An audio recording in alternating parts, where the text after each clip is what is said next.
But again we need this impediment have been produced. Roman 5, the result of law inviolate is perfection right negative happiness. The result of law violate is imperfection wrong positive pain, through the impediments afforded by the number complexity and substantiality of the laws of organic life.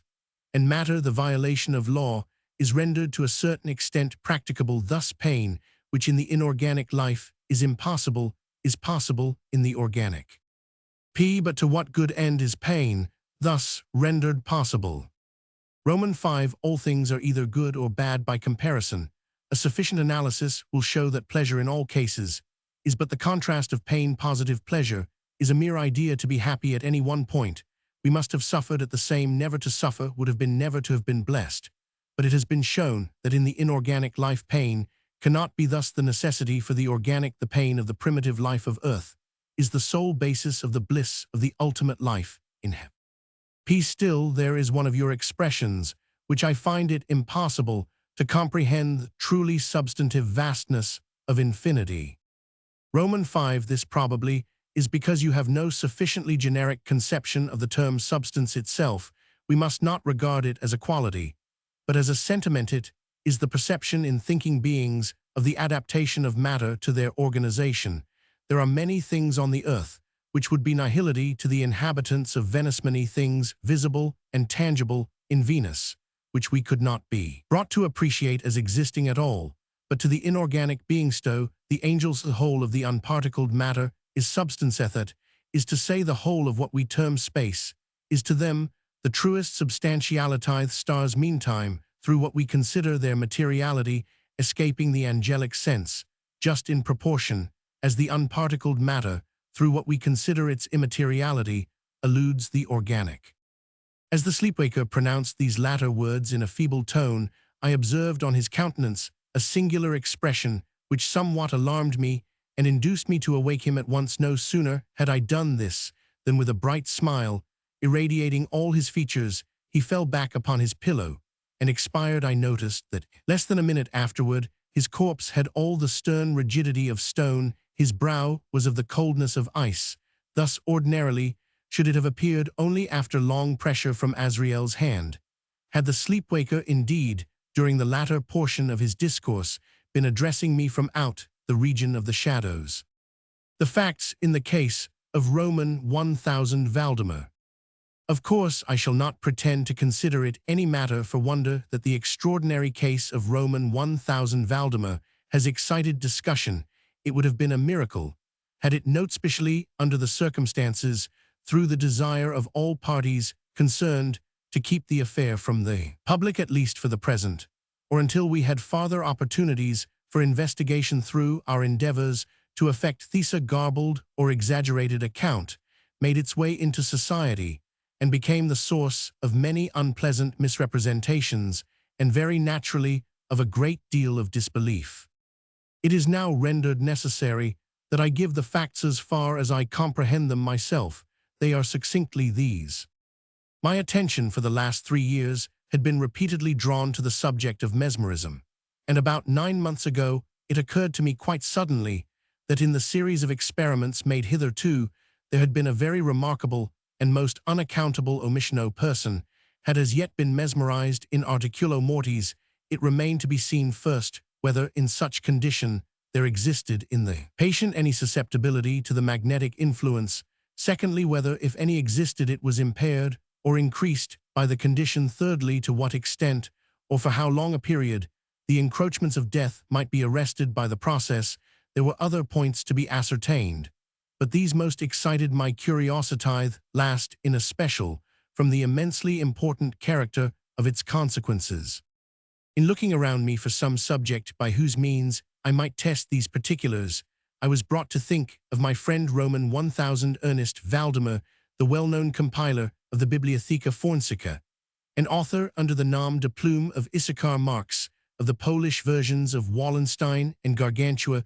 Roman 1000 Valdemar, who has resided principally at Haarlem, NY since the year 1839, is or was particularly noticeable for the extreme spareness of his person, his lower limbs much resembling those of John Randolph, and also for the whiteness of his whiskers, in violent contrast to the blackness of his hair the latter, in consequence being very generally mistaken for a Whig. His temperament was markedly nervous, and rendered him a good subject for mesmeric experiment. On 2 or 3 occasions I had put him to sleep with little difficulty, but was disappointed in other results, which his peculiar constitution had naturally led me to anticipate. His will was at no period positively or thoroughly under my control, and in regard to clairvoyance, I could accomplish with him nothing to be relied upon. I always attributed my failure at these points to the disordered state of his health.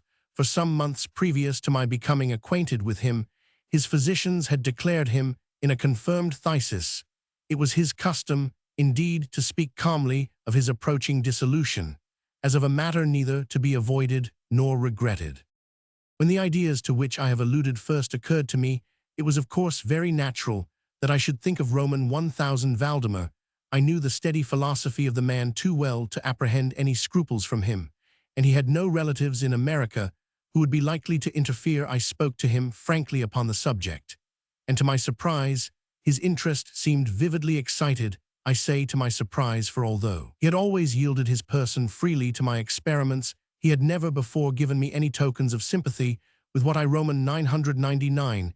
His disease was of that character which would admit of exact calculation in respect to the epoch of its termination in death, and it was finally arranged between us that he would send for me about 24 hours before the period announced by his physicians as that of his decease. It is now rather more than 7 months since I received from Roman 1000 Valdemar himself the subjoined note. My dear P., you may as well come now. D and F are agreed that I cannot hold out beyond tomorrow midnight, and I think they have hit the time very nearly. Valdemar. I received this note within half an hour after it was written, and in 15 minutes more I was in the dying man's chamber.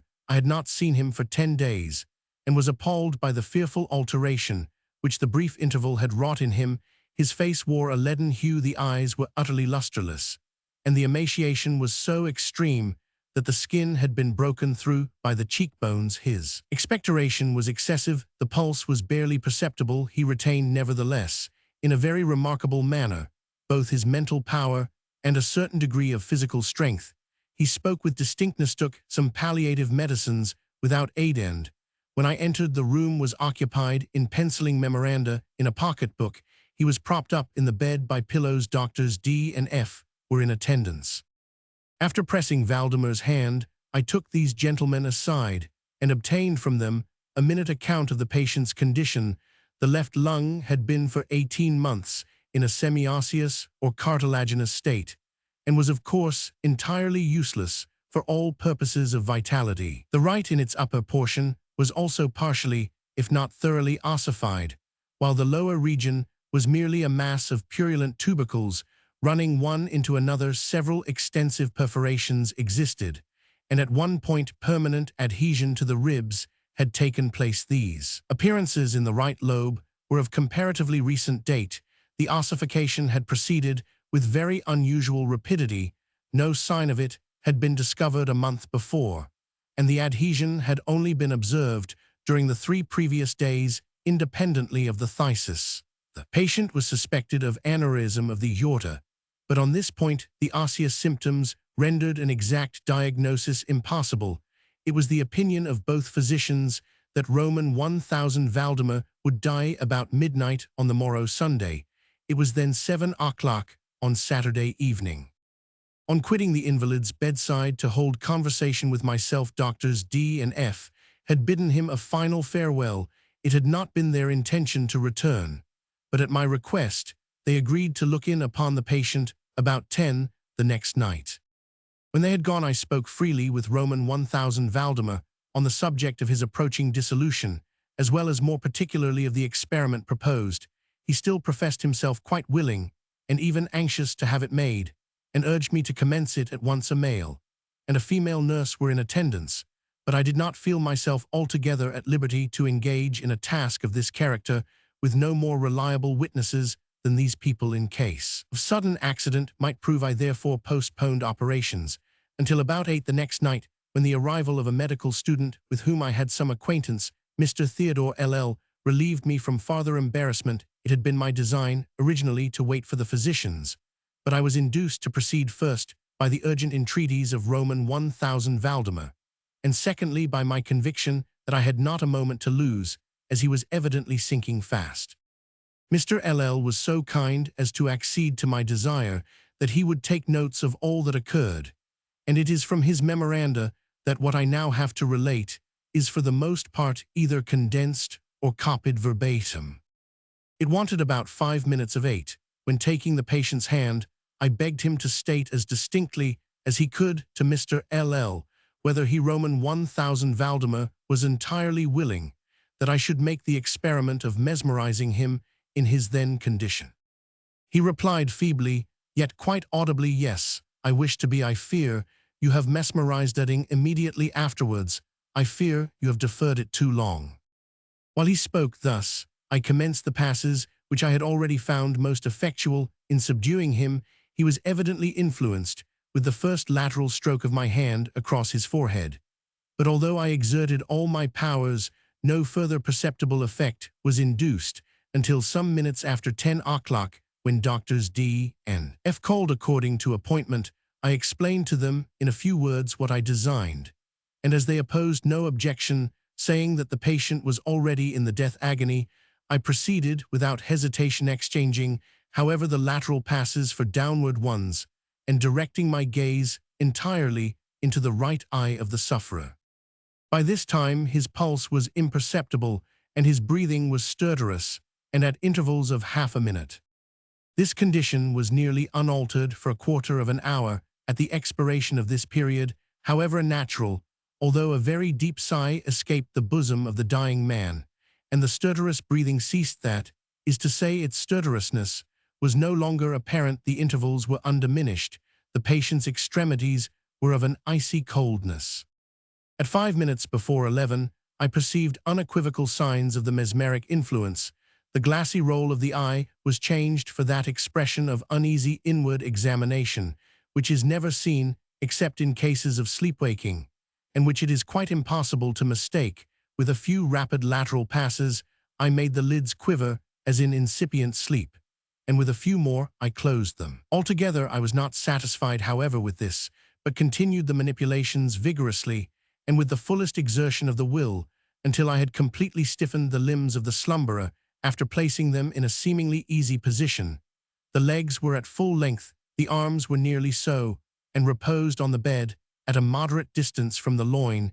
The head was very slightly elevated. When I had accomplished this, it was fully midnight, and I requested the gentlemen present to examine Roman 1000 Valdemar's condition. After a few experiments, they admitted him to be in an unusually perfect state of mesmeric trance. The curiosity of both the physicians was greatly excited. Dr. D resolved at once to remain with the patient all night, while Dr. F took leave with a promise to return at daybreak. Mr. LL and the nurses remained. We left Roman 1000 Valdemar entirely undisturbed until about 3 o'clock in the morning, when I approached him and found him in precisely the same condition as when Dr. F went away. That is to say, he lay in the same position. The pulse was imperceptible, the breathing was gentle, scarcely noticeable, unless, through the application of a mirror to the lips, the eyes were closed naturally, and the limbs were as rigid and as cold as marble. Still, the general appearance was certainly not that of death. As I approached Roman 1000 Valdemar, I made a kind of half-effort to influence his right arm into pursuit of my own, as I passed the latter gently to and fro above his person. In such experiments with this patient, I had never perfectly succeeded before, and assuredly I had little thought of succeeding now. But to my astonishment, his arm very readily, although feebly, followed every direction I assigned it. With mine, I determined to hazard a few words of conversation. "Roman 1000 Valdemar," I said, "are you asleep?" He made no answer, but I perceived a tremor about the lips, and was thus induced to repeat the question again and again. At its third repetition, his whole frame was agitated by a very slight shivering. The eyelids unclosed themselves so far as to display a white line of the ball. The lips moved sluggishly, and from between them, in a barely audible whisper, issued the words, "Yes, asleep. Now do not wake me, let me die so." I here felt the limbs, and found them as rigid as ever. The right arm, as before, obeyed the direction of my hand. I questioned the sleepwaker again. Do you still feel pain in the breast? Roman 1000 Valdemar. The answer now was immediate, but even less audible than before. No pain, I am dying. I did not think it advisable to disturb him farther just then, and nothing more was said or done until the arrival of Dr. F., who came a little before sunrise, and expressed unbounded astonishment at finding the patient still alive after feeling the pulse and applying a mirror to the lips. He requested me to speak to the sleepwaker again. I did so, saying, Roman 1000 Valdemar, do you still sleep? As before, some minutes elapsed ere a reply was made, and during the interval the dying man seemed to be collecting his energies to speak at my fourth repetition of the question. He said very faintly, almost inaudibly, Yes, still asleep, dying. It was now the opinion, or rather the wish of the physicians, that Roman 1000 Valdemar should be suffered to remain undisturbed in his present apparently tranquil condition, until death should supervene. This, it was generally agreed, must now take place within a few minutes. I concluded, however, to speak to him once more, and merely repeated my previous question. While I spoke, there came a marked change over the countenance of the sleepwaker. The eyes rolled themselves slowly open, the pupils disappearing upwardly. The skin generally assumed a cadaverous hue resembling not so much parchment as white paper, and the circular hectic spots, which hitherto had been strongly defined in the center of each cheek, went out at once. I use this expression because the suddenness of their departure put me in mind of nothing so much as the extinguishment of a candle by a puff of the breath. The upper lip, at the same time, writhed itself away from the teeth, which it had previously covered completely, while the lower jaw fell with an audible jerk, leaving the mouth widely extended, and disclosing in full view the swollen and blackened tongue. I presume that no member of the party then present had been unaccustomed to deathbed horrors, but so hideous beyond conception was the appearance of Roman 1000 Valdemar at this moment that there was a general shrinking back from the region of the. I now feel that I have reached a point of this narrative at which every reader will be startled into positive disbelief. It is my business, however, simply to proceed. There was no longer the faintest sign of vitality in Roman 1000 Valdemar, and concluding him to be dead, we were consigning him to the charge of the nurses, when a strong vibratory motion was observable in the tongue. This continued for perhaps a minute. At the expiration of this period, there issued from the distended and motionless jaws a voice such as it would be madness in me to attempt describing. There are indeed 2 or 3 epithets which might be considered as applicable to it. In part, I might say, for example, that the sound was harsh and broken and hollow, but the hideous whole is indescribable for the simple reason that no similar sounds have ever jarred upon the ear of humanity. There were 2 particulars, nevertheless, which I thought then, and still think, might fairly be stated as characteristic of the intonations, well adapted to convey some idea of its unearthly peculiarity. In the first place, the voice seemed to reach our ears, at least mine, from a vast distance, or from some deep cavern within the earth. In the second place, it impressed me, I fear, indeed, that it will be impossible to make myself comprehended, as gelatinous or glutinous matters impress the sense of touch. I have spoken both of sound and of voice. I mean to say that the sound was one of distinct, even wonderfully, thrillingly distinct syllabification. Roman 1000 Valdemar spoke obviously in reply to the question I had propounded to him a few minutes before. I had asked him, it will be remembered, if he still slept. He now said, Yes, no, I have been sleeping again. No, I am dead. No person present even affected to deny or attempted to repress the unutterable shuddering horror which these few words thus uttered were so well calculated to convey. Mr. LL, the student, swooned. The nurses immediately left the chamber, and could not be induced to return. My own impressions I would not pretend to render intelligible to the reader. For nearly an hour we busied ourselves silently, without the utterance of a word, in endeavors to revive Mr. L. Roman 50. When he came to himself, we addressed ourselves again to an investigation of Roman 1000 Valdemar's condition. It remained in all respects as I have last described it, with the exception that the mirror no longer afforded evidence of respiration. An attempt to draw blood from the arm failed. I should mention, too, that this limb was no farther subject to my will. I endeavored in vain to to make it follow the direction of my hand, the only real indication, indeed, of the mesmeric influence was now found in the vibratory movement of the tongue. Whenever I addressed Roman 1000 Valdemar a question, he seemed to be making an effort to reply, but had no longer sufficient volition to queries put to him by any other person than myself. He seemed utterly insensible.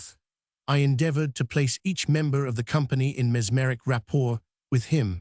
I believe that I have now related all that is necessary to an understanding of the sleepwaker's state. At this epoch, other nurses were procured, and at 10 o'clock, I left the house in company with the 2 physicians and Mr. L. Roman 50 in the afternoon. We all called again to see the patient. His condition remained precisely the same. We had now some discussion as to the propriety and feasibility of awakening him, but we had little difficulty in agreeing that no good purpose would be served by so doing. It was evident that so far death, or what is usually termed death, had been arrested by the mesmeric process. It seemed clear to us all that to awaken Roman 1000 Valdemar would be merely to ensure his instant, or at least his speedy dissolution. From this period, until the close of last week-end interval of nearly 7 months, we continued to make daily calls at Roman 1000 Valdemar's house, accompanied now and then by medical and other friends. All this time, the sleeper-waker remained exactly as I have last described him. The nurse's attentions were continual. It was on Friday last that we finally resolved to make the experiment of awakening or attempting to awaken him, and it is the perhaps unfortunate result of this latter experiment which has given rise to so much discussion in private circlesto, so much of what I cannot help thinking unwarranted popular feeling. For the purpose of relieving Roman 1000 Valdemar from the mesmeric trance, I made use of the customary passes. These for a time were unsuccessful. The first indication of revival was afforded by a partial descent of the iris. It was observed as especially remarkable that this lowering of the pupil was accompanied by the profuse outflowing of a yellowish ichor from beneath the lids of a pungent and highly offensive odor. It was now suggested that I should attempt to influence the patient's arm as heretofore. I made the attempt and failed. Dr. F. then intimated a desire to have me put a question. I did so as follows. Roman 1000 Valdemar, can you explain to us what are your feelings or wishes now? There was an instant return of the hectic circles on the cheeks. The tongue quivered, or rather rolled violently in the mouth, although the jaws and lips remained rigid as before, and at length the same hideous voice, which I have already described, broke forth. For God's sake, quick put me to sleep, or quick waken me quick. I say to you that I am dead. I was thoroughly unnerved, and for an instant remained undecided what to do. At first, I made an endeavor to recompose the patient, but failing in this, through total abeyance of the will, I retraced my steps, and as earnestly struggled to awaken him. In this attempt, I soon saw that I should be successful, or at least I soon fancied that my success would be completed. I am sure that all in the room were prepared to see the patient awaken. For what really occurred, however, it is quite impossible that any human being could have been prepared. As I rapidly made the mesmeric passes amid ejaculations of dead, absolutely bursting from the tongue, and not from the lips of the sufferer, his whole frame at once, the space of a single minute, or even less, shrunk, crumbled, absolutely rotted away beneath my hands upon the bed. Before that whole company, there lay a nearly liquid mass of loathsome, detestable putrescence. The Black Cat. For the most wild yet most homely narrative which I am about to pen, I neither expect nor solicit belief. Mad indeed would I be to expect it, in a case where my very senses reject their own evidence. Yet, madam, I note, and very surely do I not dream, but tomorrow I die, and today I would unburthen my soul. My immediate purpose is to place before the world plainly, succinctly, and without comment, a series of mere household events. In their consequences, these events have terrified, have tortured, have destroyed me, yet I will not attempt to expound them. To me they have presented little but horror. Many they will seem less terrible than baroques. Hereafter perhaps some intellect may be found which will reduce my phantasm to the commonplace, some intellect, more calm, more logical, and far less excitable than my own, which will perceive in the circumstances I detail, with or nothing more than an ordinary succession of very natural causes and effects. From my infancy, I was noted for the docility and humanity of my disposition. My tenderness of heart was even so conspicuous as to make me the jest of my companions. I was especially fond of animals, and was indulged by my parents with a great variety of pets. With these I spent most of my time, and never was so happy as when feeding and caressing them. This peculiarity of character grew with my growth, and in my manhood I derived from it one of my principal sources of pleasure. To those who have cherished an affection for a faithful and sagacious dog, I need hardly be at the trouble of explaining the nature or the intensity of the gratification thus derivable. There is something in the unselfish and self-sacrificing love of a brute which goes directly to the heart of him who has had frequent occasion to test the paltry friendship and gossamer fidelity of mere man. I married early, and was happy to find in my wife a disposition not uncongenial with my own. Observing my partiality for domestic pets, she lost no opportunity of procuring those of the most agreeable kind. We had birds, goldfish, a fine dog, rabbits, a small monkey, and a cat. This latter was a remarkably large and beautiful animal, entirely black, and sagacious to an astonishing degree. In speaking of his intelligence, my wife, who at heart was not a little tinctured with superstition, made frequent allusion to the ancient popular notion, which regarded all black cats as witches in disguise. Not that she was ever serious upon this point, and I mention the matter at all for no better reason than that it happens just now to be remembered. Plutarchus was the cat's name, was my favorite pet and playmate. I alone fed him, and he attended me wherever I went about the house. It was even with difficulty that I could prevent him from following me through the streets. Our friendship lasted in this manner for several years, during which my general temperament and character, through the instrumentality of the fiend, intemperance, had, I blush to confess, it experienced a radical alteration. For the worse I grew day by day, more moody, more irritable, more regardless of the feelings of others. I suffered myself to use intemperate language to my wife. At length, I even offered her personal violence. My pets, of course, were made to feel the change in my disposition. I not only neglected, but loosed them for Pluto. However, I still retained sufficient regard to restrain me from maltreating him, as I made no scruple of maltreating the rabbits, the monkey, or even the dog, when by accident or through affection they came in my way. But my disease grew upon me, for what disease is like alcohol, and at length even Pluto, who was now becoming old, and consequently somewhat peevish, even Pluto began to experience the effects of my ill temper. One night, returning home much intoxicated from one of my haunts about town, I fancied that the cat avoided my presence. I seized him, when in his fright at my violence, he inflicted a slight wound upon my hand with his teeth. The fury of a demon instantly possessed me. I knew myself no longer. My original soul seemed at once to take its flight from my body, and a more than fiendish malevolence, nurtured, thrilled every fiber of my frame. I took from my waistcoat pocket a penknife, opened it, grasped the poor beast by the throat, and deliberately cut one of its eyes from the socket. I blush, I burn, I shudder, while I pen the damnable atrocity. When reason returned with the morning, when I had slept off the fumes of the night's debauch, I experienced a sentiment, half of horror, half of remorse, for the crime of which I had been guilty. But it was at best a feeble and equivocal feeling, and the soul remained untouched. I again plunged into excess, and soon drowned in wine all memory of the deed. In the meantime, the cat slowly recovered the socket of the lost eye, presented, it is true, a frightful appearance, but he no longer appeared to suffer any pain. He went about the house as usual, but as might be expected, fled in extreme terror at my approach. I had so much of my old heart left as to be at first grieved by this evident dislike on the part of a creature which had once so loved me, but this feeling soon gave place to irritation, and then came, as if to my final and irrevocable overthrow, the spirit of perverseness. Of this spirit philosophy takes no account, yet I am not more sure that my soul lives than I am that perverseness is one of the primitive impulses of the human heart, and of the indivisible primary faculties or sentiments, which give direction to the character of man, who has not 100 times found himself committing a vile or a silly action for no other reason than because he knows he should not have. We not a perpetual inclination, in the teeth of our best judgment, to violate that which is law merely because we understand it to be such. This spirit of perverseness, I say, came to my final overthrow.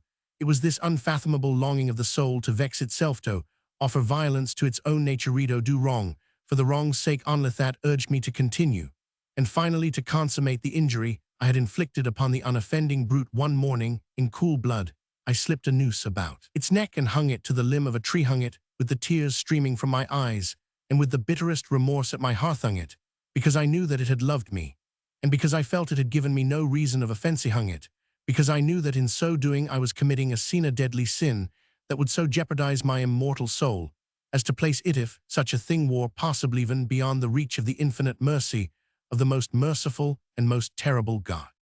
On the night of the day on which this cruel deed was done, I was aroused from sleep by the cry of fire. The curtains of my bed were in flames, the whole house was blazing. It was with great difficulty that my wife, a servant, and myself made our escape from the conflagration.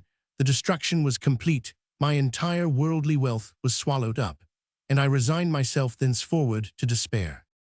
I am above the weakness of seeking to establish a sequence of cause and effect between the disaster and the atrocity, but I am detailing a chain of facts and wish not to leave even a possible link. Imperfect on the day succeeding the fire, I visited the ruins. The walls, with one exception, had fallen. In this exception was found in a compartment wall not very thick, which stood about the middle of the house, and against which had rested the head of my bed. The plastering had here in great measure resisted action of the fire, a fact which I attributed to its having been recently spread about this wall. A dense crowd were collected, and many persons seemed to be examining a particular portion of it with very minute and eager attention. The words strange, singular, and other similar expressions excited my curiosity. I approached, and saw, as if graven in bas-relief upon the white surface, the figure of a gigantic cat. The impression was given with an accuracy truly marvelous.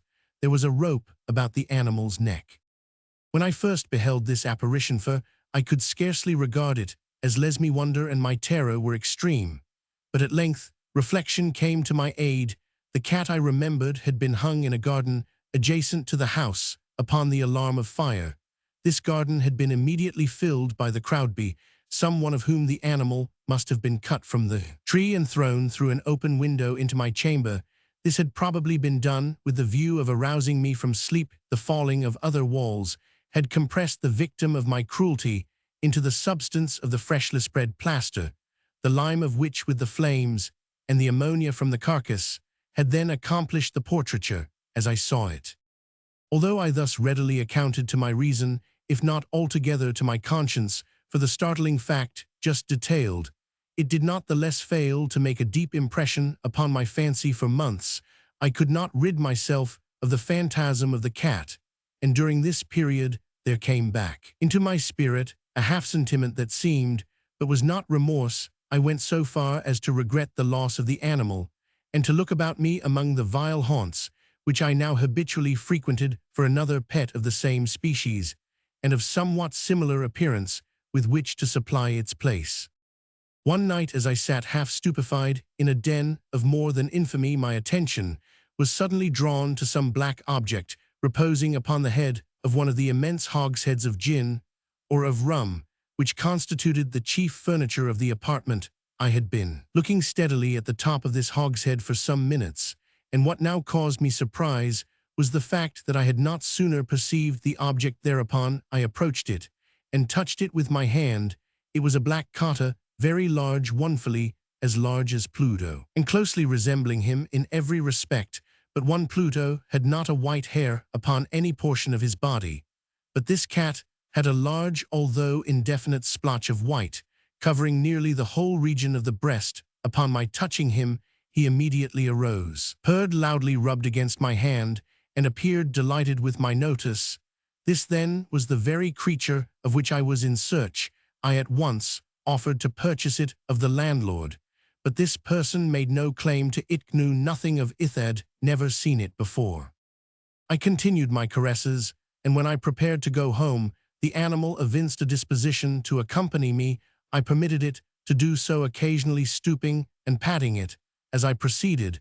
When it reached the house, it domesticated itself at once, and became immediately a great favorite with my wife. For my own part, I soon found a dislike to it arising within me. This was just the reverse of what I had anticipated, but I know not how or why. It was its evident fondness for myself, rather disgusted and annoyed by slow degrees.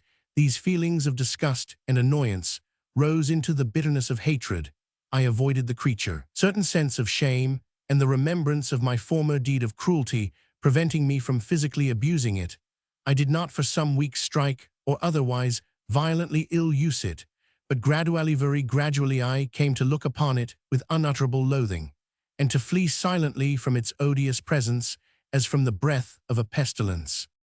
What added no doubt to my hatred of the beast was the discovery on the morning after I brought it home that, like Pluto, it also had been deprived of one of its eyes.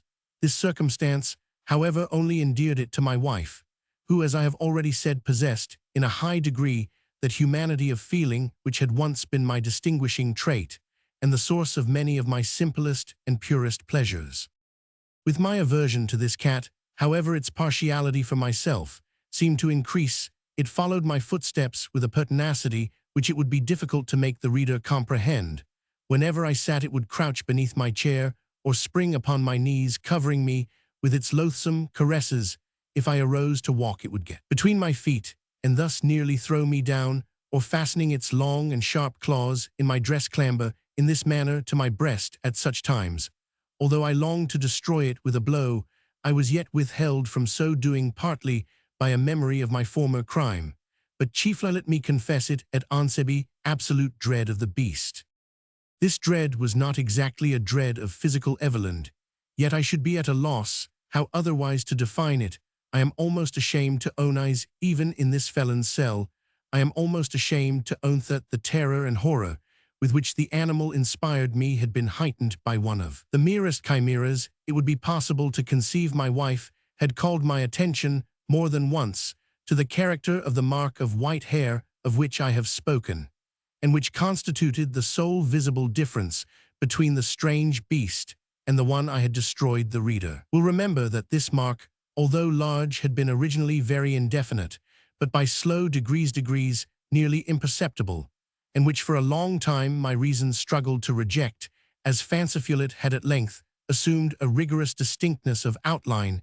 It was now the representation of an object that I shudder to name, and for this, above all, I loathed and dreaded, and would have rid myself of the monster had I dared. It was now, I say, the image of a hideousaf, a ghastly thingaf, the gallows, so mournful and terrible engine of horror, and of crime, of agony, and of death.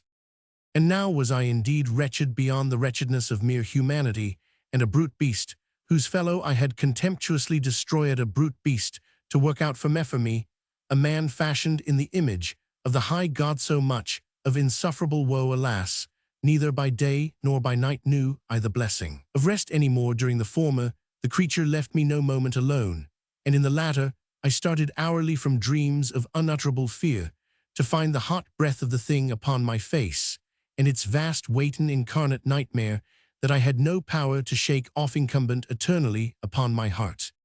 Beneath the pressure of torments such as these, the feeble remnant of the good within me succumbed. Evil thoughts became my sole intimates, darkest and most evil of thoughts. The moodiness of my usual temper increased to hatred of all things and of all mankind, while from the sudden, frequent, and ungovernable outbursts of a fury to which I now blindly abandoned myself, my uncomplaining wife, alas, was the most usual and the most patient of sufferers.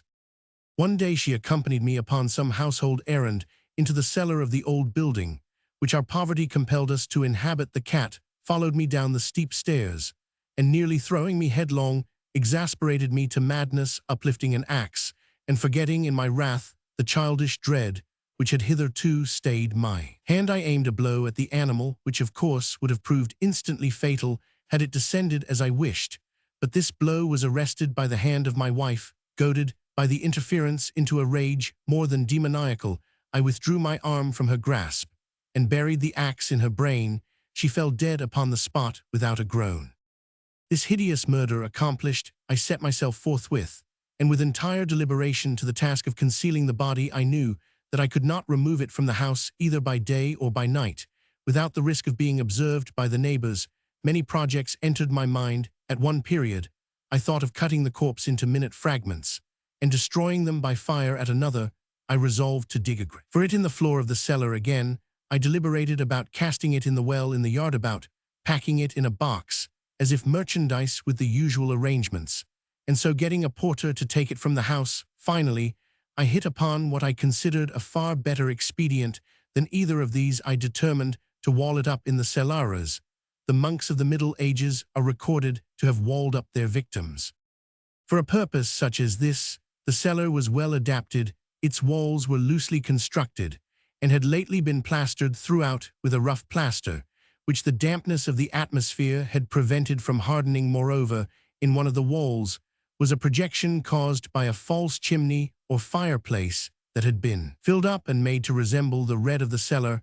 I made no doubt that I could readily displace the bricks at this point, insert the corpse, and wall the whole up as before, so that no eye could detect anything suspicious.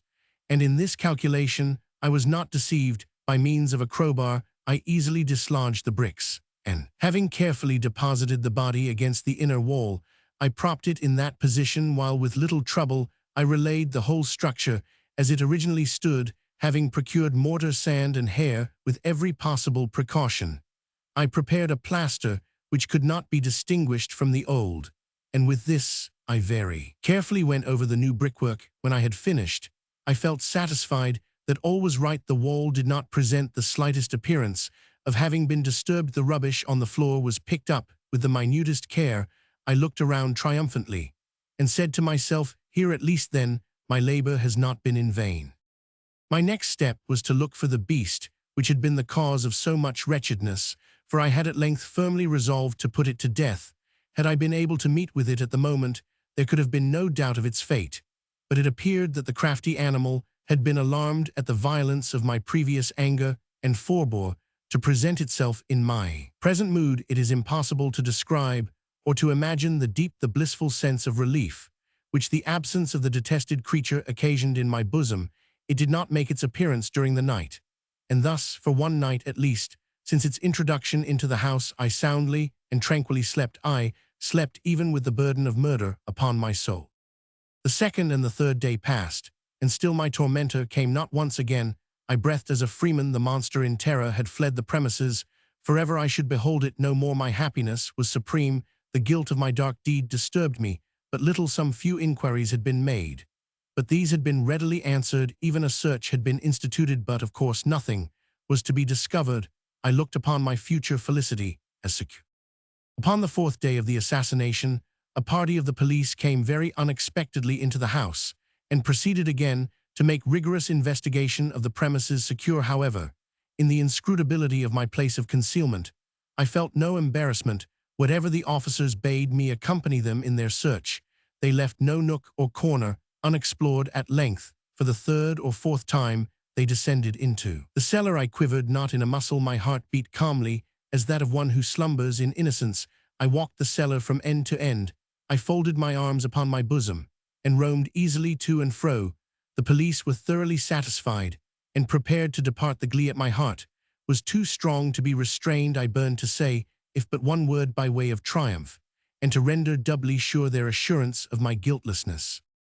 Gentlemen, I said at last, as the party ascended the steps, I delight to have allayed your suspicions. I wish you all health, and a little more courtesy. By the by, gentlemen, Thisthys is a very well-constructed house. In the rabid desire to say something easily, I scarcely knew what I uttered. At all I may say, an excellently well-constructed house. These walls, sir, you going gentlemen, these walls are solidly put together, and here, through the mere frenzy of bravado, I rapped heavily with a cane which I held in my hand upon that very portion of the brickwork behind which stood the corpse of the wife of my bosom. But may God shield and deliver me from the fangs of the arch-fiend. No sooner had the reverberation of my blows sunk into silence than I was answered by a voice from within the tomb, a cry at first muffled and broken like the sobbing of a child, and then quickly swelling into one long, loud, and continuous scream, utterly anomalous and inhuman, a howler, wailing shriek, half of horror and half of triumph, such as might have arisen only out of hell, conjointly from the throats of the damned in their agony, and of the demons that exult in the damnation. Of my own thoughts, it is folly to speak. Swooning, I staggered to the opposite wall. For one instant, the party upon the stairs remained motionless through extremity of terror and of awe. In the next, A dozen stout arms were toiling at the wall. It fell bodily, the corpse already greatly decayed. And clotted with gore stood erect, before the eyes of the spectators upon its head, with red extended mouth and solitary eye of fire, sat the hideous beast, whose craft had seduced me into murder, and whose informing voice had consigned me to the hangman. I had walled the monster up within the tomb. The fall of the house of Usher. Son cur est, unluth suspendu. Sidat quan la touche il raison. De Baranger. During the whole of a dull, dark, and soundless day in the autumn of the year, when the clouds hung oppressively low in the heavens, I had been passing alone on horseback through a singularly dreary tract of country, and at length found myself, as the shades of the evening drew on, within view of the melancholy house of Usher. I know not how it was, but with the first glimpse of the building, a sense of insufferable gloom pervaded my spirit. I say insufferable, for the feeling was unrelieved by any of that half-pleasurable, because poetic sentiment with which the mind usually receives even the sternest natural images of the desolate or terrible. I looked upon the scene before me, upon the mere house, and the simple landscape features of the domain, upon the bleak walls, upon the vacant eye-like windows, upon a few rank sedge, and upon a few white trunks of decayed trees, with an utter depression of soul, which I can compare to no earthly sensation more properly than to the afterdream of the reveler, upon opium's bitter lapse into everyday life'th hideous dropping off of the veil. There was an iciness, a sinking, a sickening of the heart, an unredeemed dreariness of thought which no goading of the imagination could torture into aught of the sublime. What was it? I paused to think. What was it that so unnerved me in the contemplation of the house of Usher?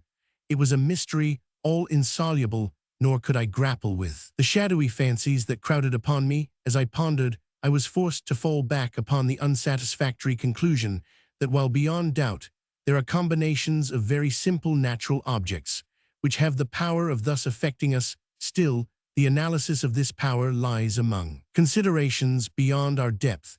It was possible, I reflected, that a mere different arrangement of the particulars of the scene, of the details of the picture, would be sufficient to modify, or perhaps to annihilate, its capacity for sorrowful impression. And acting upon this idea, I reined my horse to the precipitous brink of a black and lurid tarn that lay in unruffled luster by the dwelling, and gazed down, but with a shudder even more thrilling than before, upon the remodeled and inverted images of the grey sedge and the ghastly tree stems and the vacant and eye-like windows. Nevertheless, in this mansion of gloom, I now proposed to myself a sojourn of some weeks. Its proprietor, Roderick Usher, had been one of my boon companions in boyhood, but many years had elapsed since our last meeting. A letter, however, had lately reached me in a distant part of the country, a letter from him which, in its wildly importunate nature, had admitted of no other than a personal reply. The MS gave evidence of nervous agitation. The writer spoke of acute bodily illness, of a mental disorder which oppressed him, and of an earnest desire to see me as his best, and indeed his only personal friend, with a view of attempting by the cheerfulness of my society some alleviation of his malady. It was the manner in which all this and much more was said, it was the apparent heart that went with his request, which allowed me no room for hesitation, and I accordingly obeyed forthwith what I still considered a very singular summons. Although as boys we had been even intimate associates, yet I really knew little of my friend. His reserve had been always excessive and habitual. I was aware, however, that his very ancient family had been noted time out of mind for a peculiar sensibility of temperament, displaying itself through long ages in many works of exalted art, and manifested of late in repeated deeds of munificent yet unobtrusive charity, as well as in a passionate devotion to the intricacies, perhaps even more than to the orthodox and easily recognizable beauties of musical science.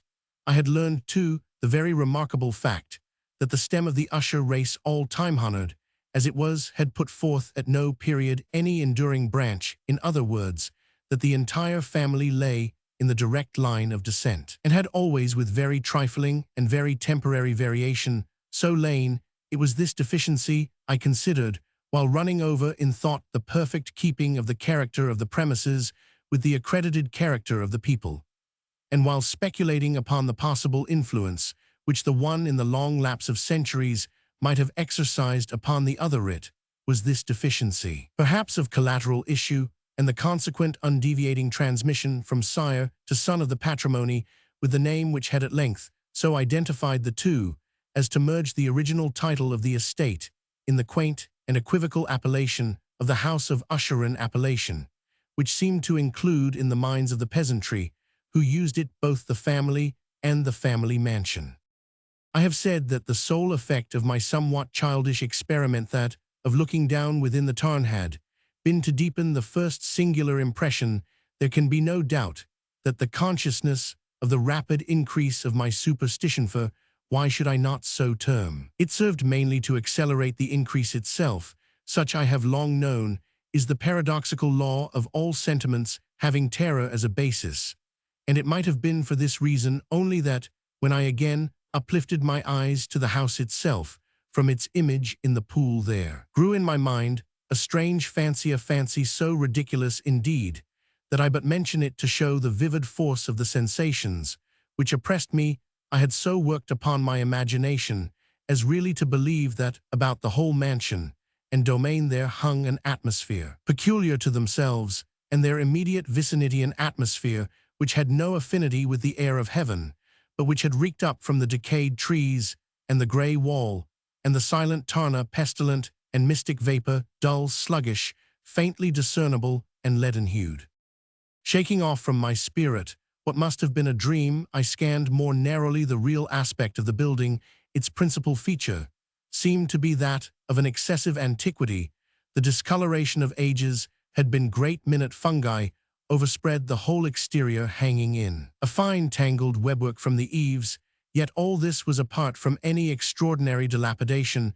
No portion of the masonry had fallen, and there appeared to be a wild inconsistency between its still perfect adaptation of parts and the crumbling condition of the individual stones. In this, there was much that reminded me of the specious totality of old woodwork, which has rotted for long years in some neglected vault, with no disturbance from the breath of the external air.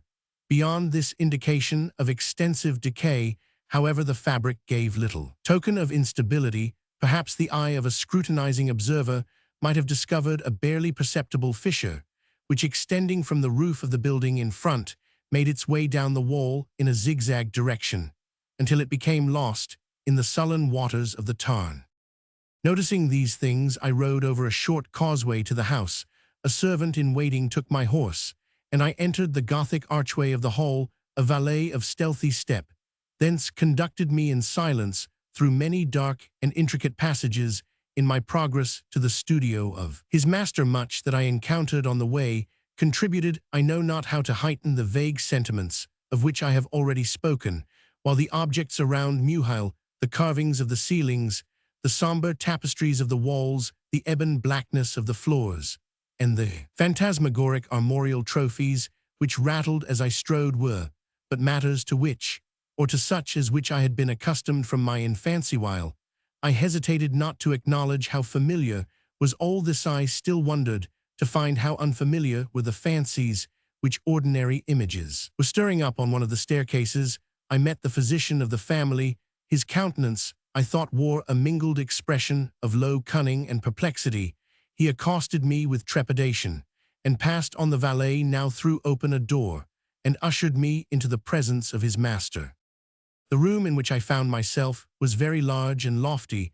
The windows were long, narrow, and pointed, and at so vast a distance from the black oaken floor as to be altogether inaccessible from within. Feeble gleams of encrimsoned light made their way through the trellised panes, and served to render sufficiently distinct the more prominent objects around. The eye, however, struggled in vain to reach the remoter angles of the chamber, or the recesses of the vaulted and fretted ceiling. Dark draperies hung upon the walls. The general furniture was profuse, comfortless, antique, and tattered. Many books and musical instruments lay scattered about, but failed to give any vitality to the scene. I felt that I breathed an atmosphere of sorrow. An air of stern, deep, and irredeemable gloom hung over and pervaded all. Upon my entrance, Usher arose from a sofa on which he had been lying at full length, and greeted me with a vivacious warmth which had much in it. I at first thought of an overdone cordiality, of the constrained effort of the ennui man of the world, A glance, however, at his countenance convinced me of his perfect sincerity. We sat down, and for some moments, while he spoke not, I gazed upon him with a feeling half of pity, half of awe. Surely man had never before so terribly altered in so brief a period as had Roderick Usher. It was with difficulty that I could bring myself to admit the identity of the one being before me with the companion of my early boyhood.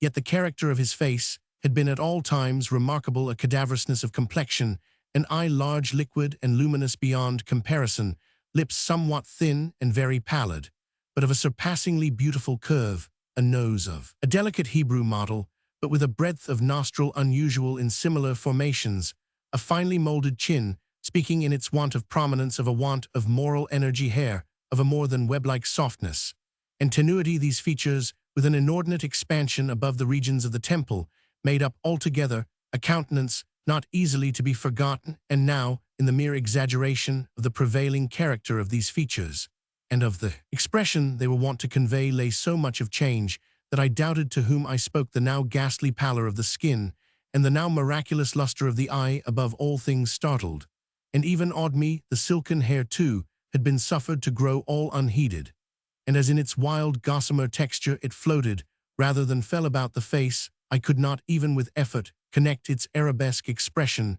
with any idea of simple humanity. In the manner of my friend, I was at once struck with an incoherency and inconsistency, and I soon found this to arise from a series of feeble and futile struggles to overcome an habitual trepidancy and excessive nervous agitation. For something of this nature, I had indeed been prepared no less by his letter than by reminiscences of certain boyish traits, and by conclusions deduced from his peculiar physical conformation and temperament. His action was alternately vivacious and sullen. His voice varied rapidly from a tremulous indecision, when the animal spirits seemed utterly in abeyance, to that species of energetic concision, that abrupt, weighty, unhurried, and hollow-sounding enunciation, that leaden, self-balanced, and perfectly modulated guttural utterance, which may be observed in the lost drunkard or the irreclaimable eater of opium during the periods of his most intense excitement.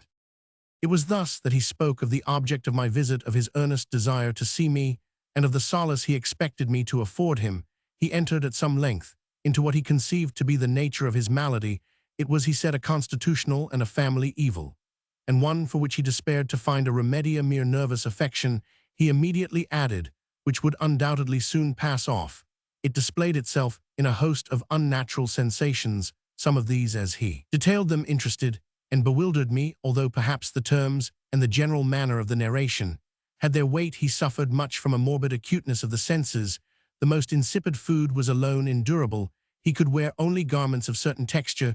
The odors of all flowers were oppressive. His eyes were tortured by even a faint light, and there were but peculiar sounds, and these from stringed instruments, which did not inspire him with horror.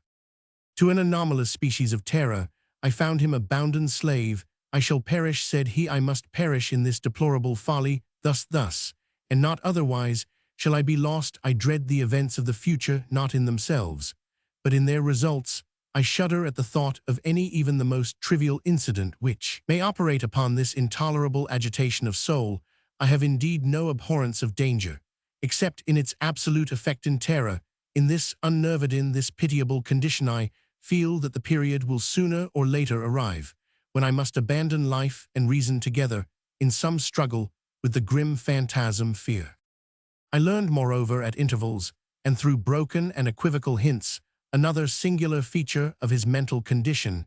He was enchained by certain superstitious impressions in regard to the dwelling which he tenanted, and whence for many years he had never ventured forth in regard to an influence whose supposititious force was conveyed in terms too shadowy here to be restated. An influence which some peculiarities in the mere form and substance of his family mansion had, by dint of long sufferance, he said, obtained over his spirit, an effect which the physique of the grey walls and turrets, and of the dim tarn into which they all looked down, had at length brought about upon the morale of his existence. He admitted, however, although with hesitation, that much of the peculiar gloom which thus afflicted him could be traced to a more natural and far more palpable origin, to the severe and long-continued illness, indeed, to the evidently approaching dissolution of a tenderly beloved sister his sole companion for long years she's last, and only relative on earth her decease he said, with a bitterness, which I can never forget would leave him the hopeless and the frail, the last of the ancient race of the ushers, while he spoke the Lady Madeline, for so was she called, passed slowly through remote portion of the apartment, and without having noticed my presence disappeared. I regarded her with an utter astonishment not unmingled with dread, and yet I found it impossible to account for such feelings. A sensation of stupor oppressed me as my eyes followed her retreating steps. When a door at length closed upon her, my glance sought instinctively and eagerly the countenance of the brother, but he had buried his face in his hands, and I could only perceive that a far more than ordinary wanness had overspread the emaciated fingers through which trickled many passionate tears. The disease of the Lady Madeline had long baffled the skill of her physicians, a settled apathy, a gradual wasting away of the person, and frequent, although transient affections of a partially cataleptical character, were the unusual diagnosis. Hitherto she had steadily borne up against the pressure of her malady, and had not betaken herself finally to bed. But on the closing in of the evening of my arrival at the house, she succumbed, as her brother told me at night, with inexpressible agitation, to the prostrating power of the destroyer, and I learned that the glimpse I had obtained of her person would thus probably be the last I should obtain. That the lady, at least, while living, would be seen by me no more. For several days ensuing her name was unmentioned by either usher or myself, and during this period I was busied in earnest endeavors to alleviate the melancholy of my friend. We painted and read together, or I listened as if in a dream to the wild improvisations of his speaking guitar, and thus, as a closer and still closer intimacy admitted me more unreservedly into the recesses of his spirit, the more bitterly did I perceive the futility of all attempt at cheering a mind from which darkness, as if an inherent positive quality, poured forth upon all objects of the moral and physical universe in one unceasing radiation of gloom. I shall ever bear about me a memory of the many solemn hours I thus spent alone with the master of the house of Usher, yet I should fail in any attempt to convey an idea of the exact character of the studies, or of the occupations in which he involved me, or led me the way. An excited and highly distempered ideality threw a sulphureous luster over all his long improvised dirges will ring forever in my ears. Among other things, I hold painfully in mind a certain singular perversion and amplification of the wild air of the last waltz of von Weber, from the paintings over which his elaborate fancy brooded, and which grew touch by touch into vaguenesses at which I shuddered the more thrillingly because I shuddered, knowing not why. From these paintings, vivid as their images now are before me, I would in vain endeavor to educe more than a small portion which should lie within the compass of merely written words. By the utter simplicity, by the nakedness of his designs, he arrested and overawed attention, if ever mortal painted. An idea that mortal was Roderick Usher for me, at least in the circumstances then surrounding Mether, arose out of the pure abstractions which the hypochondriac contrived to throw upon his canvas, an intensity of intolerable or no shadow of which felt I ever yet in the contemplation of the certainly glowing, yet too concrete reveries of Fuseli. One of the phantasmagoric conceptions of my friend, partaking not so rigidly of the spirit of abstraction, may be shadowed forth, although feebly in words. A small picture presented the interior of an immensely long and rectangular vault or tunnel, with low walls smooth white, and without interruption or device. Certain accessory points of the design served well to convey the idea that this excavation lay at an exceeding depth below the surface of the earth. No outlet was observed in any portion of its vast extent, and no torch or other artificial source of light was discernible, yet a flood of intense rays rolled throughout, and bathed the whole in a ghastly and inappropriate splendor. I have just spoken of that morbid condition of the auditory nerve, which rendered all music intolerable to the sufferer, with the exception of certain effects of stringed instruments. It was perhaps the narrow limits to which he thus confined himself upon the guitar, which gave birth in great measure to the fantastic character of his performances, but the fervid facility of his impromptus could not be so accounted, for they must have been, and were in the notes, as well as in the words of his wild fantasias, for he not unfrequently accompanied himself with rhymed verbal improvisations, the result of that intense mental collectedness and concentration to which I have previously alluded as observable only in particular moments of the highest artificial excitement. The words of one of these rhapsodies I have easily remembered. I was perhaps the more forcibly impressed with it as he gave it, because in the under or mystic current of its meaning I fancied that I perceived, and for the first time a full consciousness on the part of Usher of the tottering of his lofty reason upon her throne. The verses, which were entitled The Haunted Palace, ran very nearly, if not accurately, thus. Roman 1. In the greenest of our valleys, by good angels tenanted, once a fair and stately palace, radiant palace reared its head. In the monarch thought's dominion, it stood there. Never seraph spread a pinion over fabric half so fair. Roman 2. Banners yellow glorious golden, on its roof did float and flow.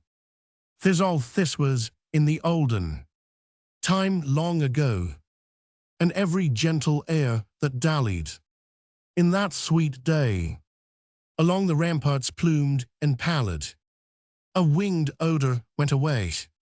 Roman 3. Wanderers in that happy valley, through 2 luminous windows saw spirits moving musically to a lute's well-tuned law, round about a throne where sitting Porphyrogene, in state his glory well befitting, the ruler of the realm was seen.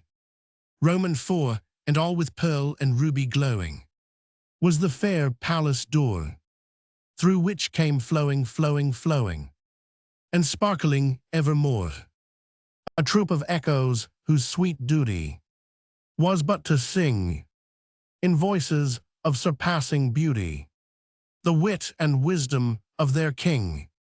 Roman 5. But evil things in robes of sorrow assailed the monarch's high estate. Ah, let us mourn, for never morrow shall dawn upon him desolate, and round about his home the glory that blushed and bloomed is but a dim remembered story of the old time entombed. Roman 6. And travelers now within that valley, through the red-litten windows see vast forms that move fantastically to a discordant melody, while like a rapid, ghastly river, through the pale door, a hideous throng rush out forever, and laugh but smile no more. I well remember that suggestions arising from this ballad led us into a train of thought, wherein there became manifest an opinion of Usher's, which I mention not so much on account of its novelty, for other men have thought thus, as on account of the pertinacity with which he maintained it. This opinion in its general form was that of the sentience of all vegetable things, but in his disordered fancy, the idea had assumed a more daring character, and trespassed under certain conditions upon the kingdom of inorganization. I lack words to express the full extent or the earnest abandon of his persuasion. The belief, however, was connected, as I have previously hinted, with the grey stones of the home of his forefathers. The conditions of the sentience had been here, he imagined, fulfilled in the method of collocation of these stones and the order of their arrangement, as well as in that of the many fungi which overspread them, and of the decayed trees which stood around above, all in the long undisturbed endurance of this arrangement. And in its reduplication in the still waters of the tarn, its evidence of the sentience was to be seen, he said. And I here started, as he spoke, in the gradual yet certain condensation of an atmosphere of their own about the waters, and the walls the result was discoverable, he added, in that silent, yet importunate and terrible influence, which for centuries had molded the destinies of his family, and which made him what I now saw him. What he was, such opinions need no comment, and I will make none.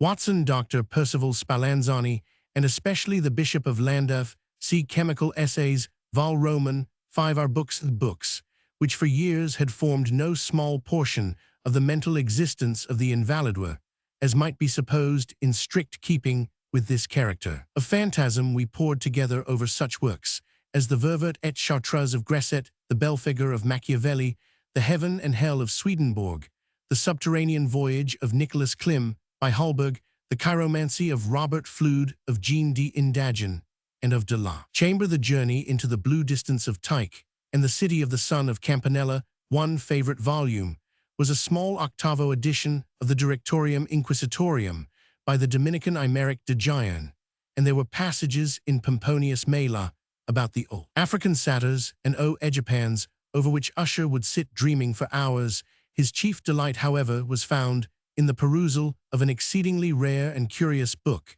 in quarto Gothic manual of a forgotten church, Vigilii Mortuorum Secundum, Coram Ecclesiae Magentini.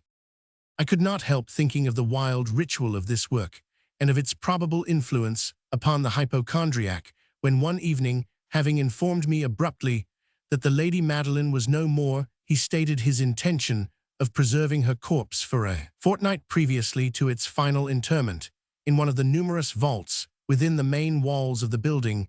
The worldly reason, however, assigned for this singular proceeding was one which I did not feel at liberty to dispute. The brother had been led to his resolution, so he told me, by consideration of the unusual character of the malady of the deceased, of certain obtrusive and eager inquiries on the part of her medical men, and of the remote and exposed situation of the burial ground of the family, will not deny that, when I called to mind the sinister countenance of the person whom I met upon the staircase on the day of my arrival at the house, I had no desire to oppose what I regarded as at best but a harmless and by no means an unnatural precaution. At the request of Usher, I personally aided him in the arrangements for the temporary entombment. The body having been encoffined, we two alone bore it to its rest. The vault in which we placed it, and which had been so long unopened that our torches, half smothered in its oppressive atmosphere, gave us little opportunity for investigation, was small, damp, and entirely without means of admission for light, lying at great depth, immediately beneath that portion of the building in which was my own sleeping apartment.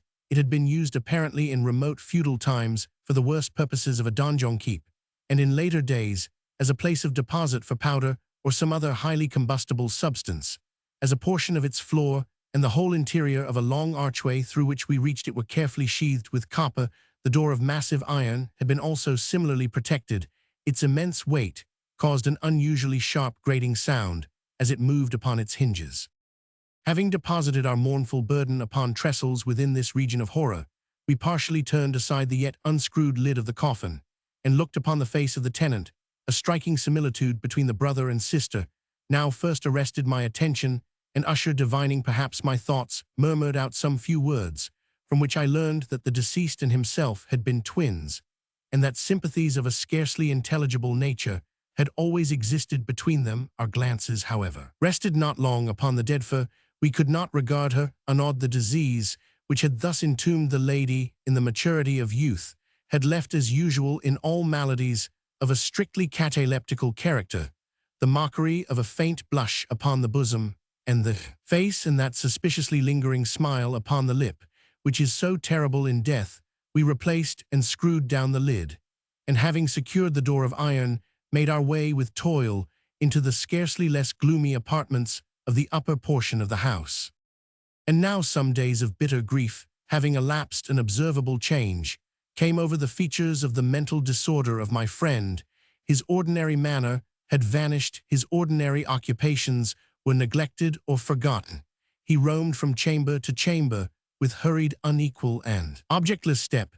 The pallor of his countenance had assumed, if possible, a more ghastly hue, but the luminousness of his eye had utterly gone out. The once occasional huskiness of his tone was heard no more, and a tremulous quaver, as if of extreme terror, habitually characterized his utterance. There were times, indeed, when I thought his unceasingly agitated mind was laboring with some oppressive secret to divulge, which he struggled for the necessary courage. At times, again, I was obliged to resolve all into the mere inexplicable vagaries of madness, for I beheld him gazing upon vacancy for long hours in an attitude of the profoundest attention, as if listening to some imaginary sound. It was no wonder that his condition terrified, that it infected me. I felt creeping upon me by slow, yet certain degrees, the wild influences of his own fantastic, yet impressive superstitions. It was especially upon retiring to bed late in the night of the 7th or 8th day after the placing of the Lady Madeline within the donjon that I experienced the full power of such feelings. Sleep came not near my couch while the hours waned and waned away. I struggled to reason off the nervousness which had dominion over me.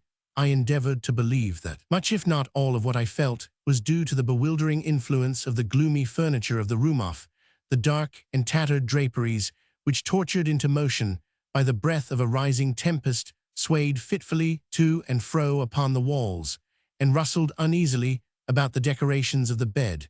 But my efforts were fruitless. An irrepressible tremor gradually pervaded my frame, and at length there sat upon my very heart an incubus of utterly causeless alarm. Shaking this off with a gasp and a struggle, I uplifted myself upon the pillows, and peering earnestly within the intense darkness of the chamber, hearkened, I know not why, except that an instinctive spirit prompted me to certain low and indefinite sounds which came through the pauses of the storm at long intervals. I knew not whence, overpowered by an intense sentiment of horror, unaccountable, yet unendurable, I threw on my clothes with haste, for I felt that I should sleep no more during the night, and endeavored to arouse myself from the pitiable condition into which I had fallen by pacing rapidly to and fro through the apartment. I had taken but few turns in this manner when a light step on an adjoining staircase arrested my attention. I presently recognized it as that of Usher. In an instant afterward, he rapped with a gentle touch at my door, and entered bearing a lamp. His countenance was as usual cadaverously wan, but moreover, there was a species of mad hilarity in his eyes, evidently restrained hysteria in his whole demeanor. His air appalled me, but anything was preferable to the solitude which I had so long endured, and I even welcomed his presence as a relief. "And you have not seen it," he said abruptly, after having stared about him for some moments in silence. "You have not then seen it, but stay, you shall." Thus speaking, and having carefully shaded his lamp, he hurried to one of the casements, and threw it freely open to the storm. The impetuous fury of the entering gust nearly lifted us from our feet. It was indeed a tempestuous, yet sternly beautiful night, and one wildly singular in its terror, and its beauty. A whirlwind had apparently collected its force in our vicinity, for there were frequent and violent alterations in the direction of the wind, and the exceeding density of the clouds, which hung so low as to press upon the turrets of the house, did not prevent our perceiving the lifelike velocity with which they flew, careering from all points against each other, without passing away into the distance. I say that even their exceeding density did not prevent our perceiving Thisiate. We had no glimpse of the moon or starsnar. Was there any flashing forth of the lightning? But the under surfaces of the huge masses of agitated vapor, as well as all terrestrial objects immediately around us, were glowing in the unnatural light of a faintly luminous and distinctly visible gaseous exhalation which hung about and enshrouded the mansion. "You must not, you shall not behold this," said I shudderingly to Usher, as I led him with a gentle violence from the window to a seat. "These appearances which bewilder you are merely electrical phenomena, not uncommoner. It may be that they have their ghastly origin in the rank miasma of the tarn. Let us close this casement. Air is chilling and dangerous to your frame. Here is one of your favorite romances I will read, and you shall listen, and so we will pass away this terrible night together." The antique volume which I had taken up was The Mad Tryst of Sir Launcelot Canning, but I had called it a favorite of Usher's more in sad jest than in earnest, for in truth there is little in its uncouth and unimaginative prolixity which could have had interest for the lofty and spiritual ideality of my friend. It was, however, the only book immediately at hand, and I indulged a vague hope that the excitement which now agitated the hypochondriac might find relief, for the history of mental disorder is full of similar anomalies, even in the extremeness of the folly which I should read. Could I have judged, indeed, by the wild, overstrained air of vivacity with which he hearkened, or apparently hearkened, to the words of the tale, I might well have congratulated myself upon the success of my design. I had arrived at that well-known portion of the story where Ethelred, the hero of the tryst, having sought in vain for peaceable admission into the dwelling of the hermit, proceeds to make good an entrance by force. Here, it will be remembered, the words of the narrative run thus: "And Ethelred, who was by nature of a doughty heart, and who was now mighty withal on account of the powerfulness of the wine which he had drunken, waited no longer to hold parley with the hermit who, in sooth, was of an obstinate and maliceful turn, but feeling the rain upon his shoulders, and fearing the rising of the tempest, uplifted his mace outright, and with blows made quickly room in the plankings of the door for his gauntleted hand, and now pulling therewith sturdily, he so cracked and ripped and tore all asunder that the noise of the dry and hollow-sounding wood alarumed and reverberated throughout the forest.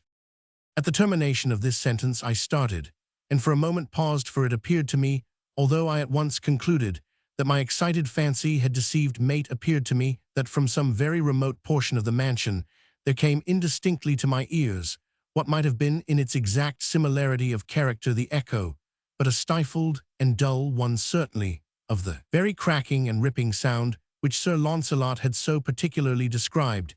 It was beyond doubt the coincidence alone which had arrested my attention, for amid the rattling of the sashes of the casements, and the ordinary commingled noises of the still increasing storm, the sound in itself had nothing surely which should have interested or disturbed me. I continued the story. But the good champion Ethelred, now entering within the door, was sore enraged and amazed to perceive no signal of the maliceful hermit, but in the stead thereof a dragon of a scaly and prodigious demeanour, and of a fiery tongue, which sate in guard before a palace of gold, with a floor of silver, and upon the wall there hung a shield of shining brass, with this legend enwritten: Who entereth herein, a conqueror hath been. Who slayeth the dragon, the shield he shall win. And Ethelred uplifted his mace, and struck upon the head of the dragon, which fell before him, and gave up his pesty breath, with a shriek so horrid and harsh, and withal so piercing, that Ethelred had fain to close his ears with his hands against the dreadful noise of it, the like whereof was never before heard. Here again I paused abruptly, and now with a feeling of wild amazement, for there could be no doubt whatever that in this instance I did actually hear, although from what direction it proceeded I found it impossible to say, a low and apparently distant, but harsh, protracted, and most unusual screaming or grating sound, exact counterpart of what my fancy had already conjured up for the dragon's unnatural shriek, as described by the romancer. Oppressed as I certainly was upon the occurrence of this second and most extraordinary coincidence by 1,000 conflicting sensations, in which wonder and extreme terror were predominant, I still retained sufficient presence of mind to avoid exciting by any observation the sensitive nervousness of my companion. I was by no means certain that he had noticed the sounds in question, although assuredly a strange alteration had during the last few minutes taken place in his demeanour. From a position fronting my own, he had gradually brought round his chair so as to sit with his face to the door of the chamber, and thus I could but partially perceive his features, although I saw that his lips trembled as if he were murmuring inaudibly. His head had dropped upon his breast, yet I knew that he was not asleep from the wide and rigid opening of the eye as I caught a glance of it in profile. The motion of his body, too, was at variance with this idea, for he rocked from side to side, with a gentle yet constant and uniform sway. Having rapidly taken notice of all this, I resumed the narrative of Sir Launcelot, which thus proceeded. And now the champion, having escaped from the terrible fury of the dragon, bethinking himself of the brazen shield, and of the breaking up of the enchantment which was upon it, removed the carcass from out of the way before him, and approached valorously over the silver pavement of the castle, to where the shield was upon the wall, which in sooth tarried not for his full coming, but fell down at his feet upon the silver floor with a mighty great and terrible ringing sound. No sooner had these syllables passed my lips than, if a shield of brass had indeed at the moment fallen heavily upon a floor of silver, I became aware of a distinct, hollow, metallic, and clangorous, yet apparently muffled reverberation. Completely unnerved, I leaped to my feet, but the measured rocking movement of Usher was undisturbed. I rushed to the chair in which he sat. His eyes were bent fixedly before him, and throughout his whole countenance there reigned a stony rigidity, but as I placed my hand upon his shoulder, there came a strong shudder over his whole person, a sickly smile quivered about his lips, and I saw that he spoke in a low, hurried, and gibbering murmur, as if unconscious of my presence. Bending closely over him, I at length drank in the hideous import of his words. Not hear it as I hear it, and have heard it long many minutes, many hours, many days have I heard idiot, I dared not, oh pity me, miserable wretch. That I dared not speak.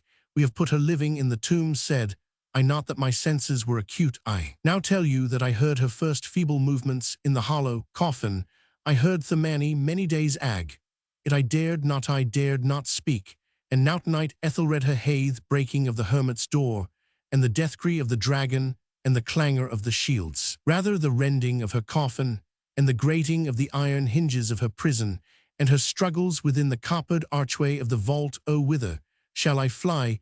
Will she not be here anon? Is she not hurrying to upbraid me for my haste? Have I not heard her footstep on the stair? Do I not distinguish that heavy and horrible beating of her heart? Madman her. He sprang furiously to his feet, and shrieked out his syllables, as if in the effort he were giving up his soul. Madman, I tell you that she now stands without the door. As if in the superhuman energy of his utterance, there had been found the potency of a spell. Huge antique panels, to which the speaker pointed, threw slowly back, upon the instant, their ponderous and ebony jaws. It was the work of the rushing gust. But then without those doors, there did stand the lofty and enshrouded figure of the Lady Madeline of Usher. There was blood upon her white robes, and the evidence of some bitter struggle upon every portion of her emaciated frame. For a moment she remained trembling and reeling to and fro upon the threshold, then, with a low moaning cry, fell heavily inward upon the person of her brother, and in her violent and now final death agonies bore him to the floor, a corpse, and a victim to the terrors he had anticipated. From that chamber, and from that mansion, I fled aghast. The storm was still abroad in all its wrath. As I found myself crossing the old causeway, suddenly there shot along the path a wild light, and I turned to see whence a gleam so unusual could have issued. For the vast house, and its shadows were alone behind me. The radiance was that of the full setting and blood-red moon, which now shone vividly through that once barely discernible fissure of which I have before spoken, as extending from the roof of the building in a zigzag direction to the base. While I gazed, this fissure rapidly widened. There came a fierce breath of the whirlwind. Entire orb of the satellite burst at once upon my sight. Me brain reeled as I saw the mighty walls rushing asunder. There was a long tumultuous shouting sound, like the voice of 1,000 water sand. The deep and dank tarn at my feet closed sullenly and silently over the fragments of the house of Usher. Silencia fable. The mountain pinnacles, slumber valleys, crags and caves are silent. Listen to me, said the demon, as he placed his hand upon my head. The region of which I speak is a dreary region in Libya, by the borders of the river Zaire, and there is no quiet there nor silence. The waters of the river have a saffron and sickly hue, and they flow not onwards to the sea, but palpitate forever and forever beneath the red eye of the sun, with a tumultuous and convulsive motion. For many miles on either side of the river's oozy bed is a pale desert of gigantic water lilies. They sigh one unto the other in that solitude, and stretch towards the heaven their long and ghastly necks, and nod to and fro their everlasting heads. And there is an indistinct murmur which cometh out from among them like the rushing of subterranean water, and they sigh one unto the other. But there is a boundary to their realm, the boundary of the dark, horrible, lofty forest there, like the waves about the Hebrides. The low underwood is agitated continually, but there is no wind throughout the heaven, and the tall primeval trees rock eternally hither and thither with a crashing and mighty sound, and from their high summits one by one drop everlasting dews, and at the roots strange poisonous flowers lie writhing in perturbed slumber. And overhead, with a rustling and loud noise, the grey clouds rush westwardly forever, until they roll a cataract over the fiery wall of the horizon. But there is no wind throughout the heaven, and by the shores of the river Zaire there is neither quiet nor silence.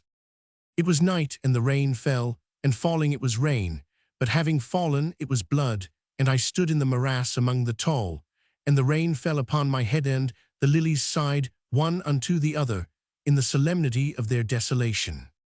And all at once the moon arose through the thin ghastly mist, and was crimson in color, and mine eyes fell upon a huge grey rock which stood by the shore of the river, and was lighted by the light of the moon. And the rock was grey and ghastly, and taloned. The rock was grey. Upon its front were characters engraven in the stone, and I walked through the morass of water lilies until I came close unto the shore, that I might read the characters upon the stone. but I could not decipher them, and I was going back into the morass when the moon shone with a fuller red, and I turned and looked again upon the rock, and upon the characters, and the characters were desolation. And I looked upwards, and there stood a man upon the summit of the rock, and I hid myself among the water lilies that I might discover the actions of the man, and the man was tall and stately in form, and was wrapped up from his shoulders to his feet in the toga of old Rome, and the outlines of his figure were indistinct, but his features were the features of a deity, for the mantle of the night, and of the mist, and of the moon, and of the dew had left uncovered the features of his face, and his brow was lofty with thought, and his eye wild with care, and in the few furrows upon his cheek I read the fables of sorrow and weariness, and disgust with mankind, and a longing after solitude. And the man sat upon the rock, and leaned his head upon his hand, and looked out upon the desolation. He looked down into the low, unquiet shrubbery, and up into the tall primeval trees, and up higher at the rustling heaven, and into the crimson moon. And I lay close within shelter of the lilies, and observed the actions of the man, and the man trembled in the solitude, but the night waned, and he sat upon the rock. And the man turned his attention from the heaven, and looked out upon the dreary river Zaire, and upon the yellow ghastly waters, and upon the pale legions of the water lilies, and the man listened to the sighs of the water lilies, and to the murmur that came up from among them, and I lay close within my covert, and observed the actions of the man, and the man trembled in the solitude, but the night waned, and he sat upon the rock. Then I went down into the recesses of the morass, and waded afar in among the wilderness of the lilies, and called unto the hippopotami, which dwelt among the fens in the recesses of the morass, and the hippopotami heard my call, and came with the behemoth unto the foot of the rock, and roared loudly and fearfully beneath the moon, and I lay close within my covert, and observed the actions of the man, and the man trembled in the solitude, but the night waned, and he sat upon the rock. Then I cursed the elements with the curse of tumult, and a frightful tempest gathered in the heaven where before there had been no wind, and the heaven became livid with the violence of the tempest, and the rain beat upon the head of the man, and the floods of the river came down, and the river was tormented into foam, and the water lilies shrieked within their beds, and the forest crumbled before the wind, and the thunder rolled, and the lightning fell, and the rock rocked to its foundation. And I lay close within my covert, and observed the actions of the man, and the man trembled in the solitude, but the night waned, and he sat upon the rock. Then I grew angry and cursed with the curse of silence the river, and the lilies, and the wind, and the forest, and the heaven, and the thunder, and the sighs of the water lilies, and they became accursed, and were still, and the moon ceased to totter up its pathway to heaven, and the thunder died away, and the lightning did not flash, and the clouds hung motionless, and the waters sunk to their level, and remained, and the trees ceased to rock, and the water lilies sighed no more, and the murmur was heard no longer from among them, nor any shadow of sound throughout the vast illimitable desert. And I looked upon the characters of the rock, and they were changed, and the characters were silence. And mine eyes fell upon the countenance of the man, and his countenance was wan with terror, and hurriedly he raised his head from his hand, and stood forth upon the rock, and listened, but there was no voice throughout the vast illimitable desert, and the characters upon the rock were silence, and the man shuddered and turned his face away, and fled afar off in haste, so that I beheld him no more.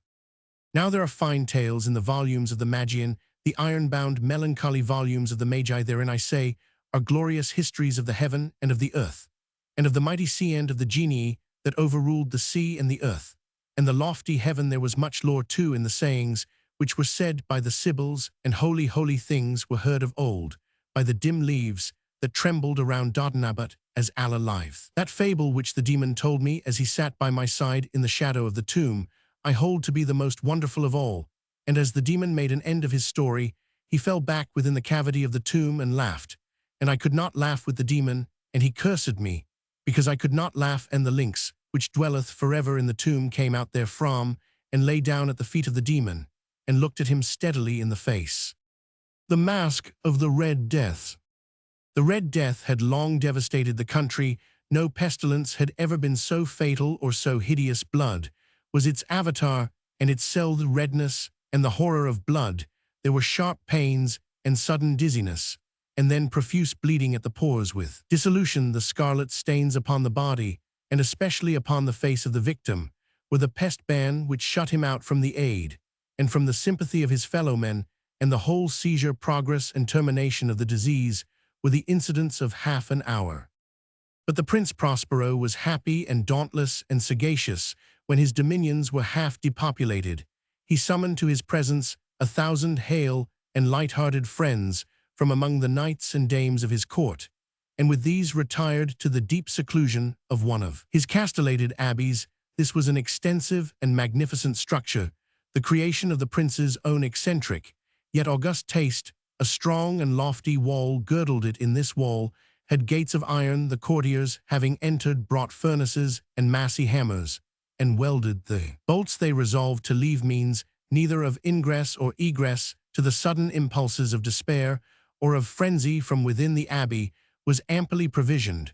With such precautions, the courtiers might bid defiance to contagion. The external world could take care of itself. In the meantime, it was folly to grieve, or to think the prince had provided all the appliances of pleasure. There were buffoons, there were improvisatori, there were ballet dancers, there were musicians, there was beauty, there was wine. All these, and security, were within. Without was the Red Death. It was toward the close of the 5th or 6th month of his seclusion, and while the pestilence raged most furiously abroad, that the Prince Prospero entertained his 1,000 friends at a masked ball of the most unusual magnificence. It was a voluptuous scene, that masquerade, but first let me tell of the rooms in which it was held. There were 7 an imperial suite in many palaces. However, such suites form a long and straight vista, while the folding doors slide back nearly to the walls on either hand, so that the view of the whole extent is scarcely impeded. Here the case was very different, as might have been expected from the Duke's love of the bazaar. The apartments were so irregularly disposed that the vision embraced but little more than one at a time. There was a sharp turn at every 20 or 30 yards, and at each turn a novel effect. To the right and left, in the middle of each wall, a tall and narrow Gothic window looked out upon a closed corridor, which pursued the windings of the suite. These windows were of stained glass, whose color varied in accordance with the prevailing hue of the decorations of the chamber into which it opened. That at the eastern extremity was hung, for example, in blue, and vividly blue were its windows. The second chamber was purple in its ornaments and tapestries, and here the panes were purple. The third was green throughout, and so were the casements. The fourth was furnished and lighted with orangeth, fifth with whiteth, sixth with violet. The 7th apartment was closely shrouded in black velvet tapestries that hung all over the ceiling and down the walls, falling in heavy folds upon a carpet of the same material and hue. But in this chamber only the color of the windows failed to correspond with the decorations. The panes here were scarlet, a deep blood color. Now, in no one of the 7 apartments was there any lamp or candelabrum amid the profusion of golden ornaments that lay scattered to and fro or depended from the roof. There was no light of any kind emanating from lamp or candle within suite of chambers, but in the corridors that followed the suite there stood opposite to each window a heavy tripod bearing a brazier of fire that projected its rays through the tinted glass and so glaringly illumined the room, and thus were produced a multitude of gaudy and fantastic appearances. But in the western or black chamber, the effect of the firelight that streamed upon the dark hangings through the blood-tinted panes was ghastly in the extreme, and produced so wild a look upon the countenances of those who entered that there were few of the company bold enough to set foot within its precincts at all. It was in this apartment also that there stood against the western wall a gigantic clock of ebony. Its pendulum swung to and fro with a dull, heavy, monotonous clang, and when the minute hand made the circuit of the face, and the hour was to be stricken, there came from the brazen lungs of the clock a sound which was clear and loud and deep and exceedingly musical, but of so peculiar a note and emphasis that at each lapse of an hour the musicians of the orchestra were constrained to pause momentarily in their performance to hearken to the sound, and thus the waltzers perforce ceased their evolutions, and there was a brief disconcert of the whole gay company. And while the chimes of the clock yet rang, it was observed that the giddiest grew pale, and the more aged and sedate passed their hands over their brows, as if in confused reverie or meditation. But when the echoes had fully ceased, a light laughter at once pervaded the assembly. The musicians looked at each other and smiled as if at their own nervousness and folly, and made whispering vows each to the other that the next chiming of the clock should produce in them no similar emotion. And then, after the lapse of 60 minutes, which embrace 3,600 seconds of the time that flies there, came yet another chiming of the clock, and then were the same disconcert and tremulousness and meditation as before. But in spite of these things, it was a gay and magnificent revel. The tastes of the Duke were peculiar. He had a fine eye for colors and effects. He disregarded the decora of mere fashion. His plans were bold and fiery, and his conceptions glowed with barbaric luster. There are some who would have thought him mad. His followers felt that he was not. It was necessary to hear and see and touch him to be sure that he was not. He had directed in great part the movable embellishments of the 7 chambers upon occasion of this great fete, and it was his own guiding taste which had given character to the masqueraders. Be sure they were grotesque. There were much glare and glitter and piquancy and phantasmuch of what has been since seen in Hernani. There were arabesque figures with unsuited limbs and appointments. There were delirious fancies, such as the madman fashions. There was much of the beautiful, much of the wanton, much of the bizarre, something of the terrible, and not a little of that which might have excited disgust to and fro in the 7 chambers. There stalked, in fact, a multitude of dreams, and the saith dreamsrift in and about, taking hue from the rooms, and causing the wild music of the orchestra to seem as the echo of their steps. And anon there strikes the ebony clock, which stands in the hall of the velvet, and then for a moment all is still, and all is silent save the voice of the clock. The dreams are stiff-frozen as they stand, but the echoes of the chime die away. They have endured but an instant, and a light half-subdued laughter floats after them as they depart. And now again the music swells, and the dreams live and writhe to and fro more merrily than ever, taking hue from the manna-tinted windows through which stream the rays from the tripods. But to the chamber which lies most westwardly of the 7, there are now none of the maskers who venture, for the night is waning away, and there flows a ruddier light through the blood-colored panes, and the blackness of the sable drapery appalls. And to him whose foot falls upon the sable carpet, there comes from the near clock of ebony a muffled peal, more solemnly emphatic than any, which reaches their ears who indulge in the more remote gaieties of the other apartments.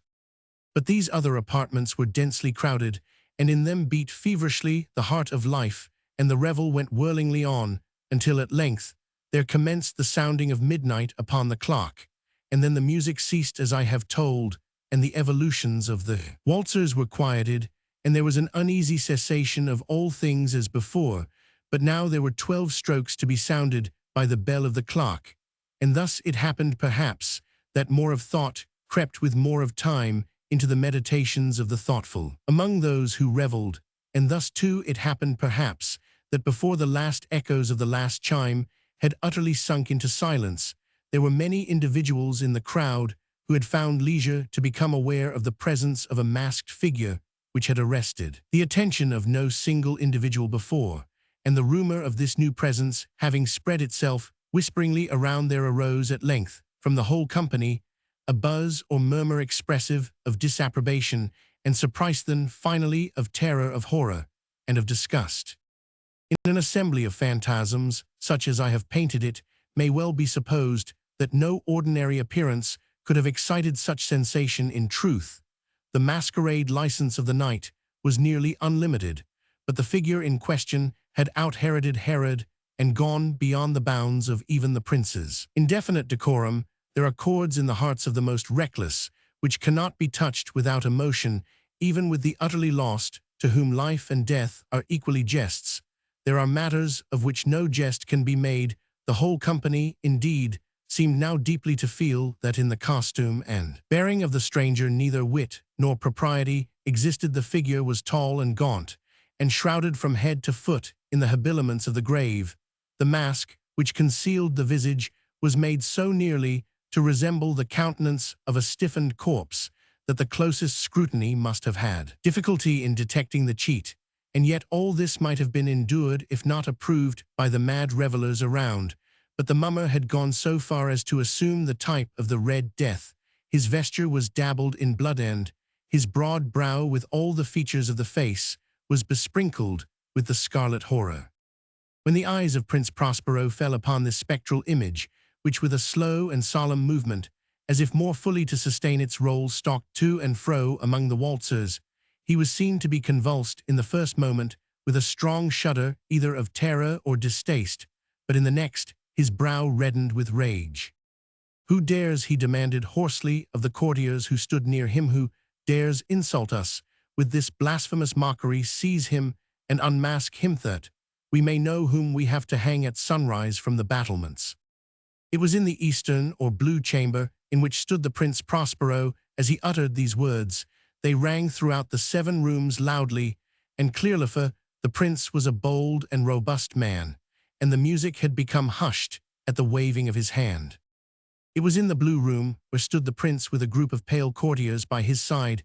At first, as he spoke, there was a slight rushing movement of this group in the direction of the intruder, who at the moment was also near at hand, and now with deliberate and stately step made closer approach to the speaker.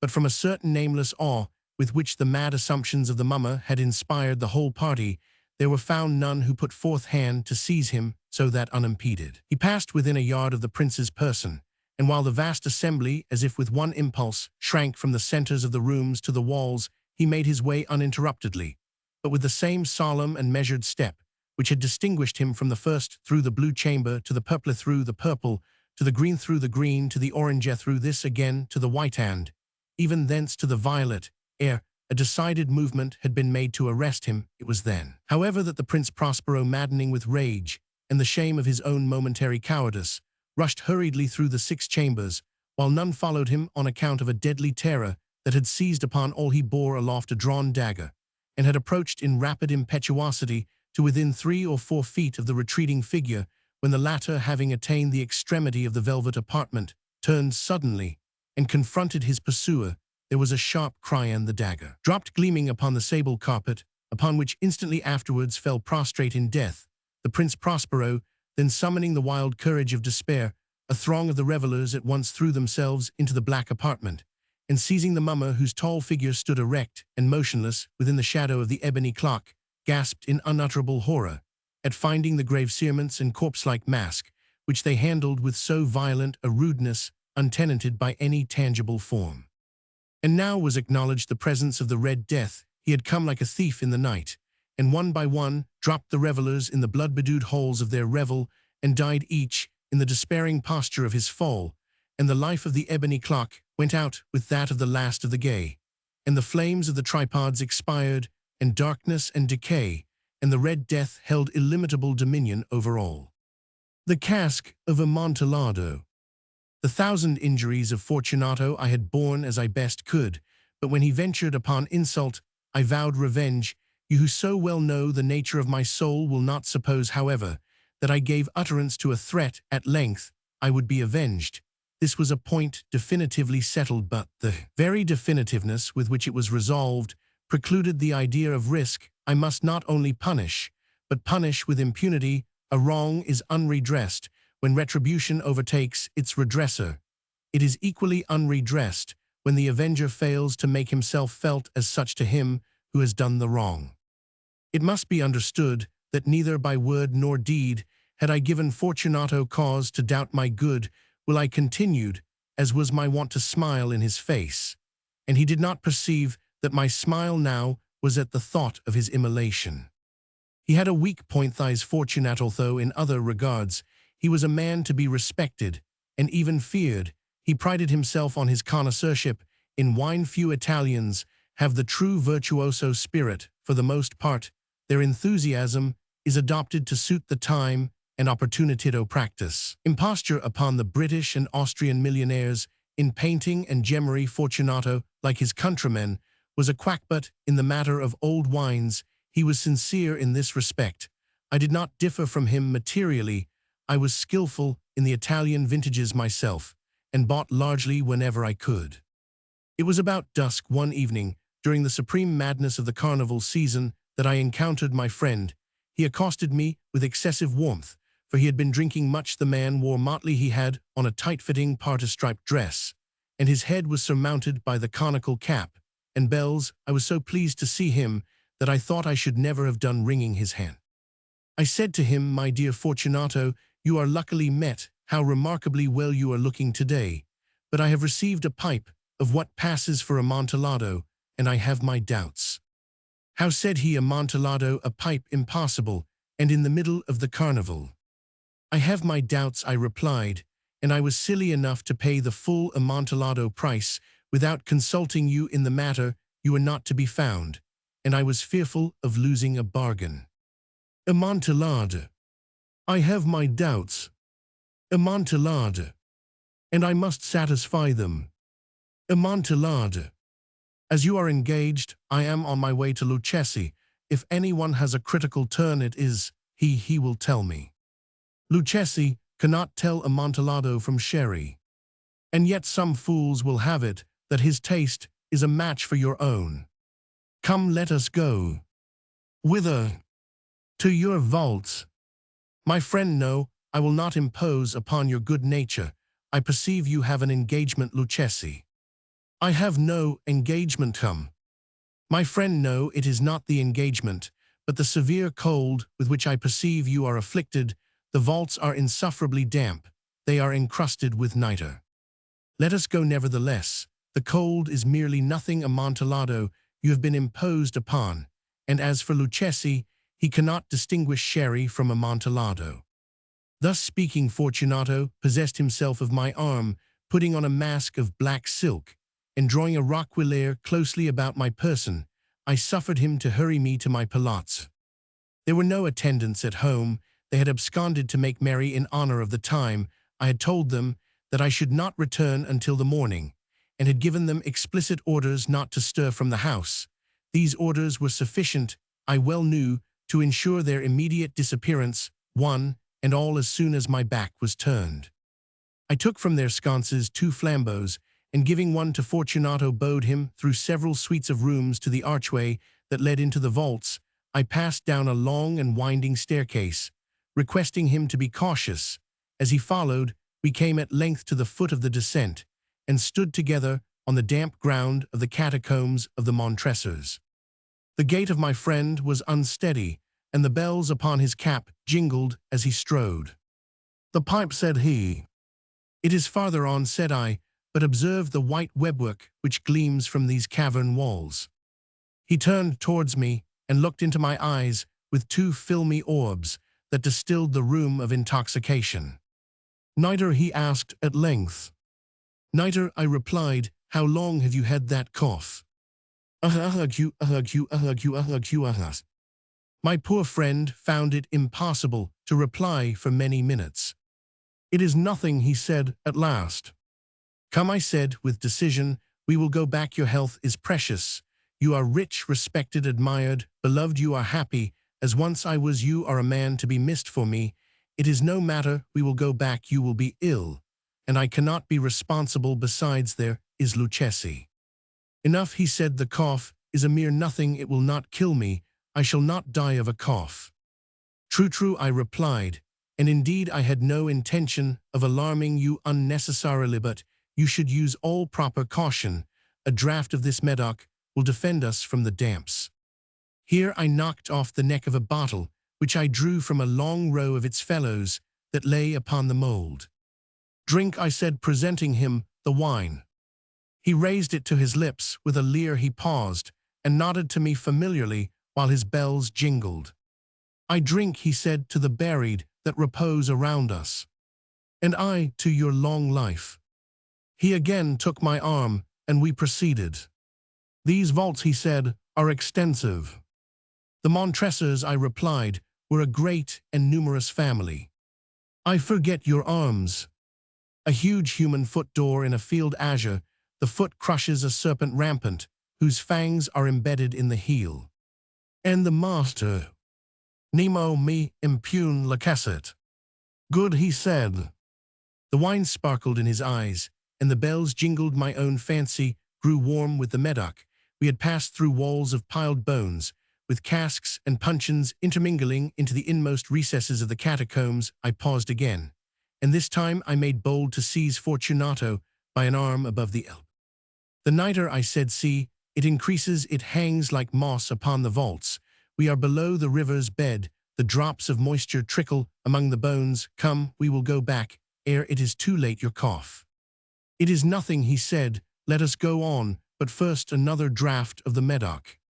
I broke and reached him a flagon of de Grave. He emptied it at a breath. His eyes flashed. With a fierce light he laughed and threw the bottle upwards with a gesticulation I did not understand. I looked at him in surprise. He repeated the movimenta grotesque one.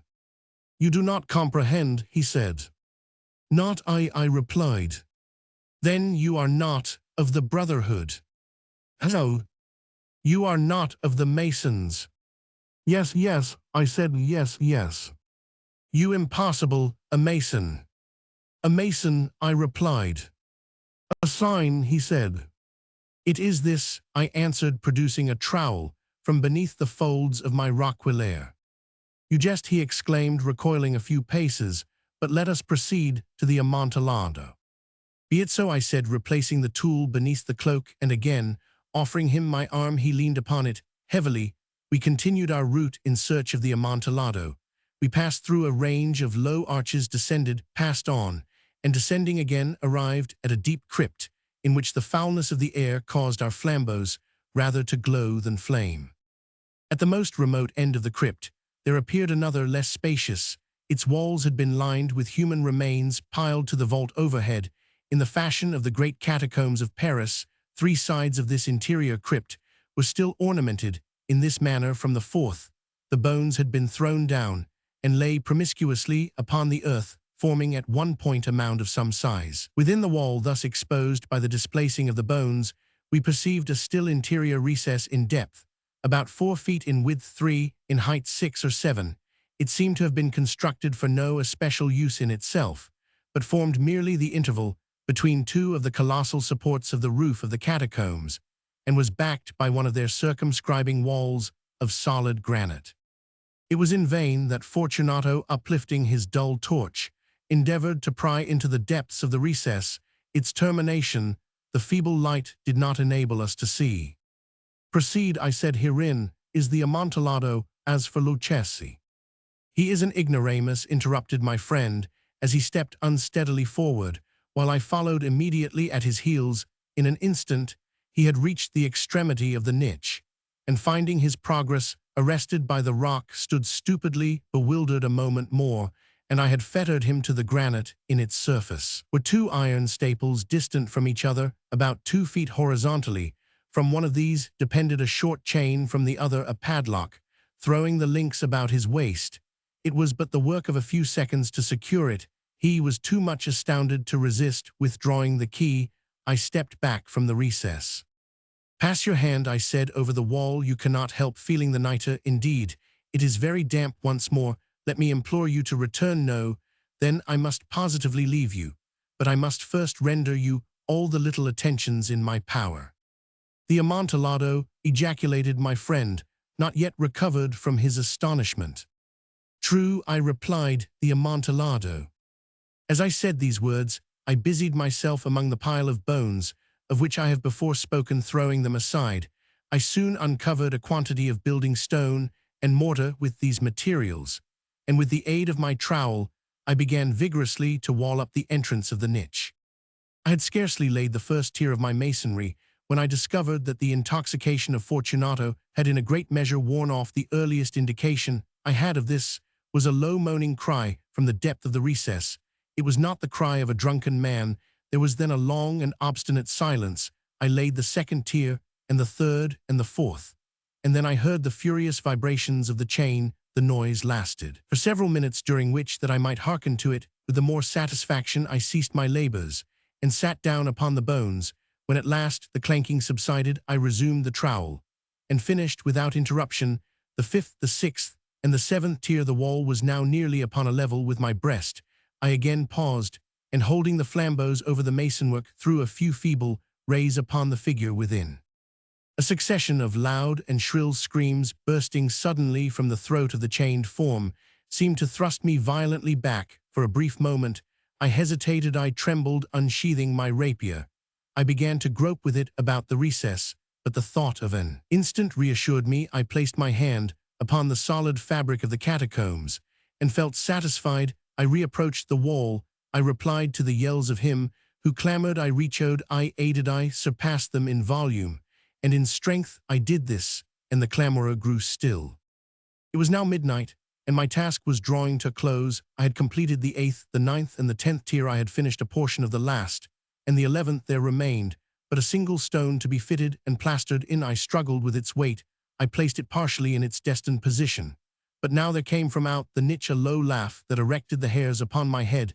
It was succeeded by a sad voice, which I had difficulty in recognizing as that of the noble Fortunato. The voice said, "Ha ha ha, he, very good joke, indeed an excellent jest. We will have many a rich laugh about it at the palazzo. He over our wine, he. The Amontillado," I said. He haze the Amontillado, but is it not getting late? Will not they be awaiting us at the palazzo, the Lady Fortunato, and the rest? Let us be gone. Yes, I said, let us be gone. For the love of God, Montresor. Yes, I said, for the love of God. But to these words, I hearkened in vain for a reply. I grew impatient. I called aloud, "Fortunata." No answer. I called again, "Fortunata." No answer still. I thrust a torch through the remaining aperture, and let it fall within. There came forth in return only a jingling of the bells. My heart grew sick on account of the dampness of the catacombs. I hastened to make an end of my labor. I forced the last stone into its position. I plastered it up against the new masonry. I re-erected the old rampart of bones. For the half of a century no mortal has disturbed them in pace requiescat. The imp of the perverse. In the consideration of the faculties and impulse of the prima mobilia of the human soul, the phrenologists have failed to make room for a propensity which, although obviously existing as a radical, primitive, irreducible sentiment, has been equally overlooked by all the moralists who have preceded them. In the pure arrogance of the reason, we have all overlooked it. We have suffered its existence to escape our senses solely through want of belief of faith, whether it be faith in revelation or faith in the Kabbalah. The idea of it has never occurred to us. Simply because of its supererogation, we saw no need of the impulse for the propensity. We could not perceive its necessity. We could not understand, that is to say, we could not have understood, had the notion of this primum mobile ever obtruded itself. We could not have understood in what manner it might be made to further the objects of humanity, either temporal or eternal.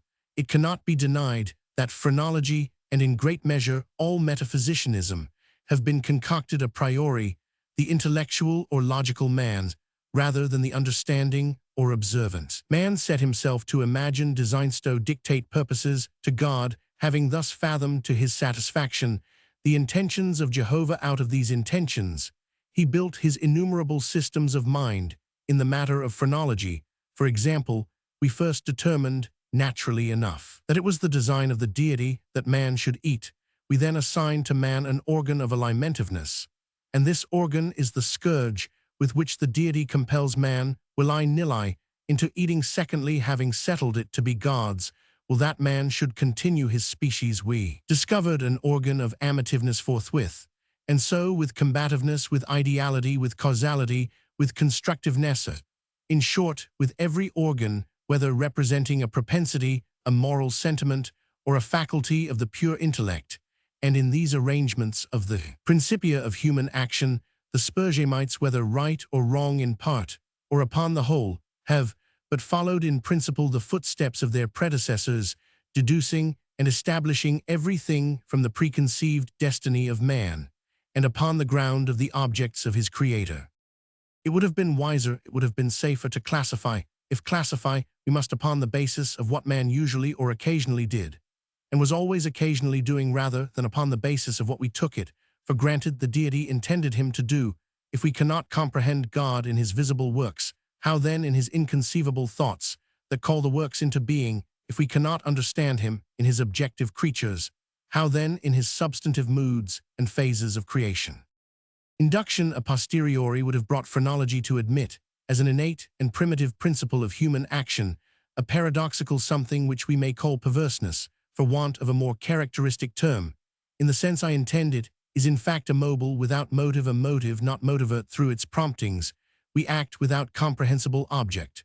Or if this shall be understood as a contradiction in terms, we may so far modify the proposition as to say that through its promptings we act for the reason that we should not. In theory, no reason can be more unreasonable. But in fact, there is none more strong with certain minds under certain conditions.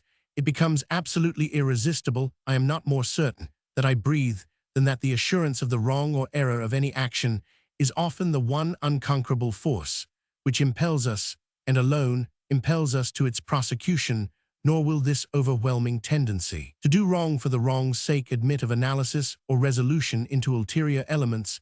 It is a radical, a primitive impulse elementary.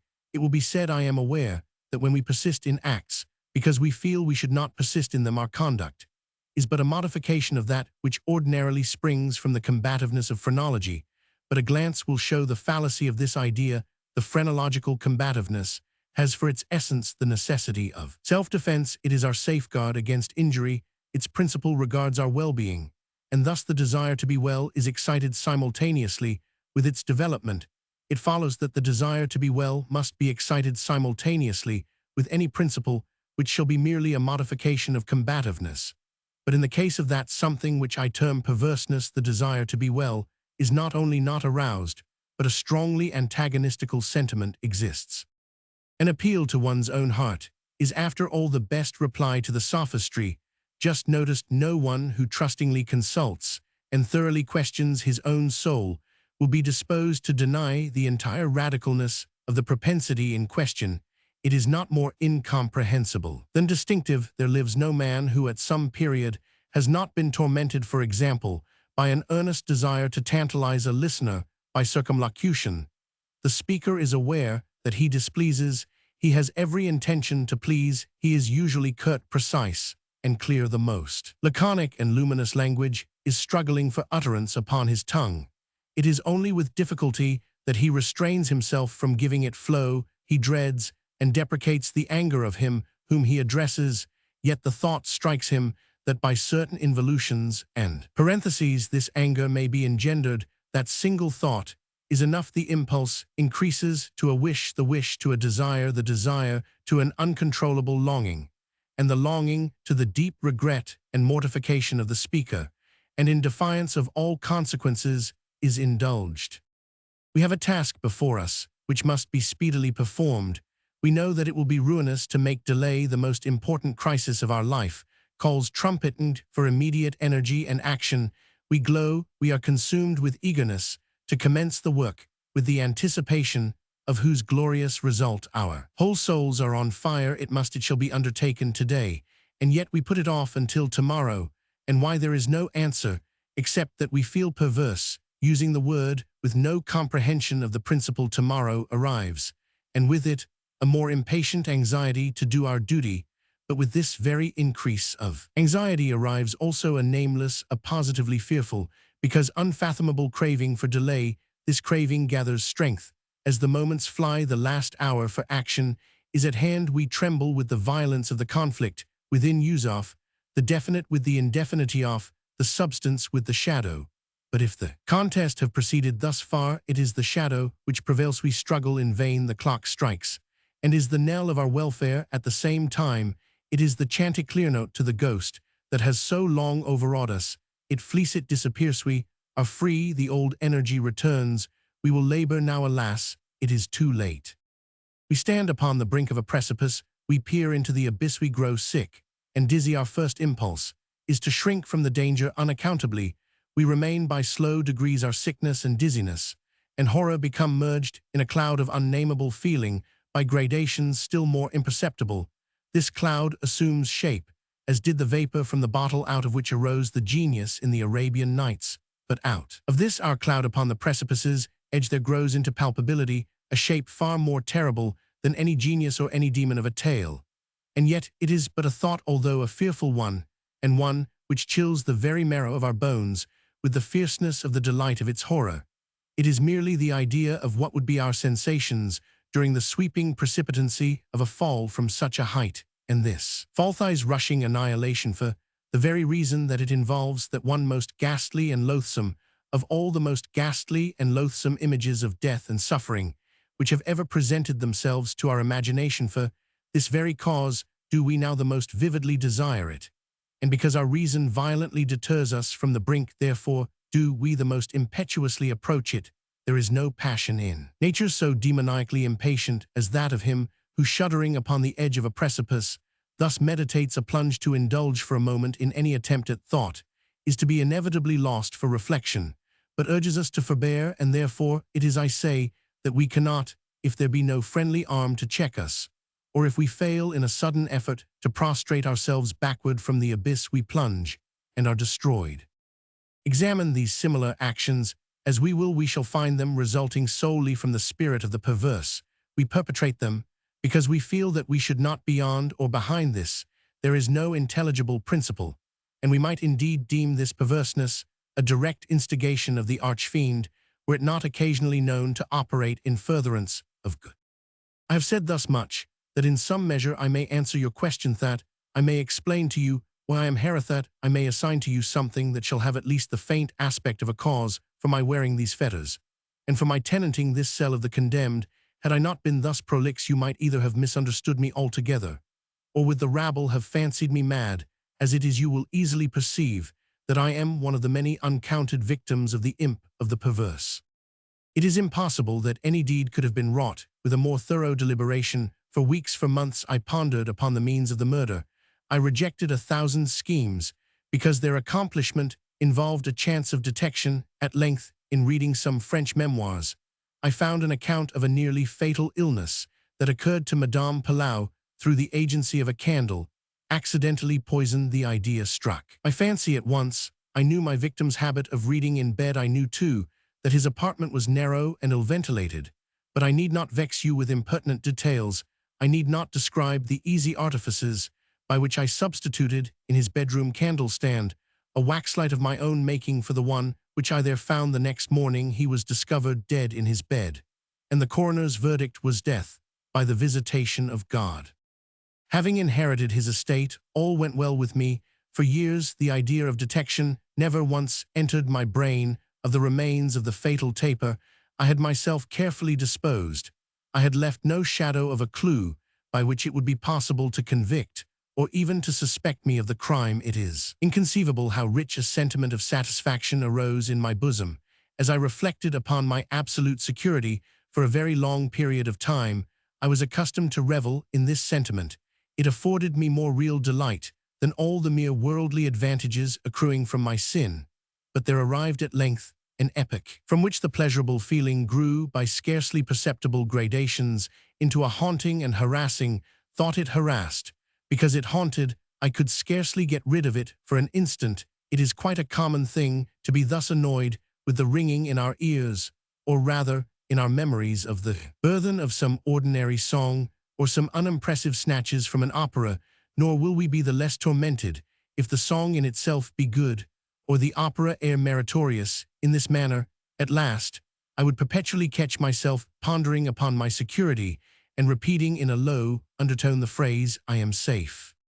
One day, while sauntering along the streets, I arrested myself in the act of murmuring half aloud these customary syllables. In a fit of petulance, I remodeled them thus: I am safe, yes, if I be not fool enough to make open confession. No sooner had I spoken these words than I felt an icy chill creep to my heart. I had had some experience in these fits of perversity, whose nature I have been at some trouble to explain, and I remembered well that in no instance I had successfully resisted their attacks, and now my own casual self-suggestion that I might possibly be fool enough to confess the murder of which I had been guilty confronted me, as if the very ghost of him whom I had murdered and beckoned me on to death. At first I made an effort to shake off this nightmare of the soul. I walked vigorously, faster, still faster. At length I ran. I felt a maddening desire to shriek aloud. Every succeeding wave of thought overwhelmed me with new terror, for alas, I well too well understood that to think in my situation was to be lost. I still quickened my pace. I bounded like a madman through the crowded thoroughfares. At length the populace took the alarm and pursued me. I felt then the consummation of my fate. Could I have torn out my tongue, I would have done it. But a rough voice resounded in my ears. A rougher grasp seized me by the shoulder. I turned. I gasped for breath for a moment. I experienced all the pangs of suffocation. I became blind and deaf and giddy, and then some invisible fiend I thought struck me with his broad palm upon the back. The long imprisoned secret burst forth from my soul. They say that I spoke with a distinct enunciation, but with marked emphasis and passionate hurry, as if in dread of interruption, before concluding the brief but pregnant sentences that consigned me to the hangman and to hell. Having related all that was necessary for the fullest judicial conviction, I fell prostrate in a swoon. But why shall I say more today? I wear these chains, and am here tomorrow. I shall be fetterless but the island of the Fae. Nullus enim locus sine genio est servius.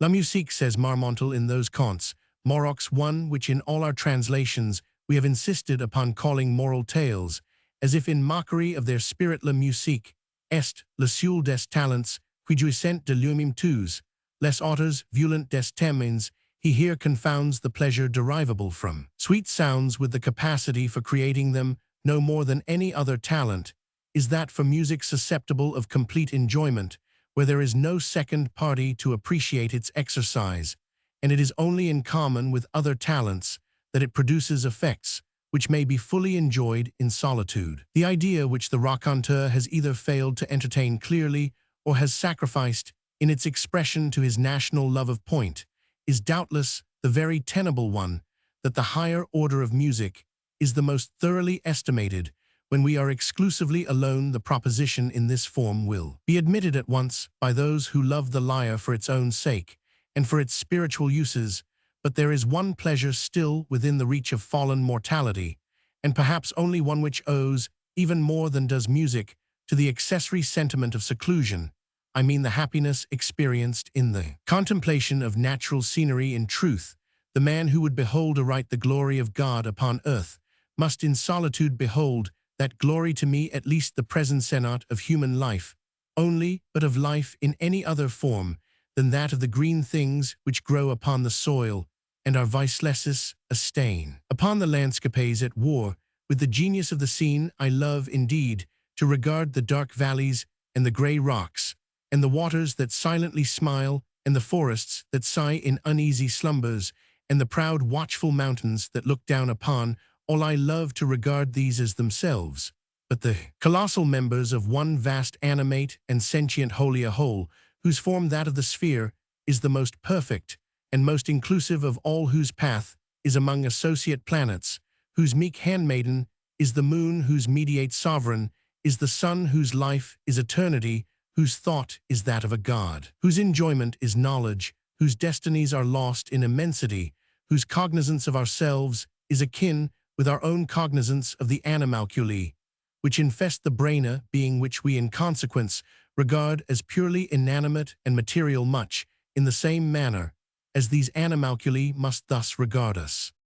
Our telescopes and our mathematical investigations assure us on every hand, notwithstanding the cant of the more ignorant of the priesthood, that space, and therefore that bulk, is an important consideration in the eyes of the Almighty. The cycles in which the stars move are those best adapted for the evolution, without collision, of the greatest possible number of bodies.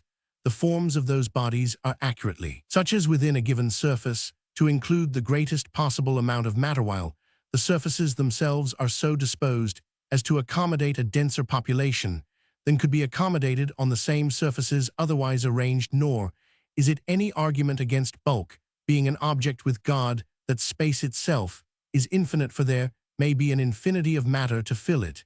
And since we see clearly that the endowment of matter with vitality is a principle, indeed, as far as our judgments extend, the leading principle in the operations of deity, it is scarcely logical to imagine it confined to the regions of the minute, where we daily trace it, and not extending to those of the august, as we find cycle within cycle, without, and yet all revolving around one far distant center, which is the Godhead. May we not analogically suppose in the same manner life within life, the less within the greater, and all within the spirit divine? In short, we are madly erring through self-esteem in believing man, in either his temporal or future destinies, to be of more moment in the universe than that vast clod of the valley which he tills and contemns, and to which he denies a soul for no more profound reason than that he does not behold it in operation too.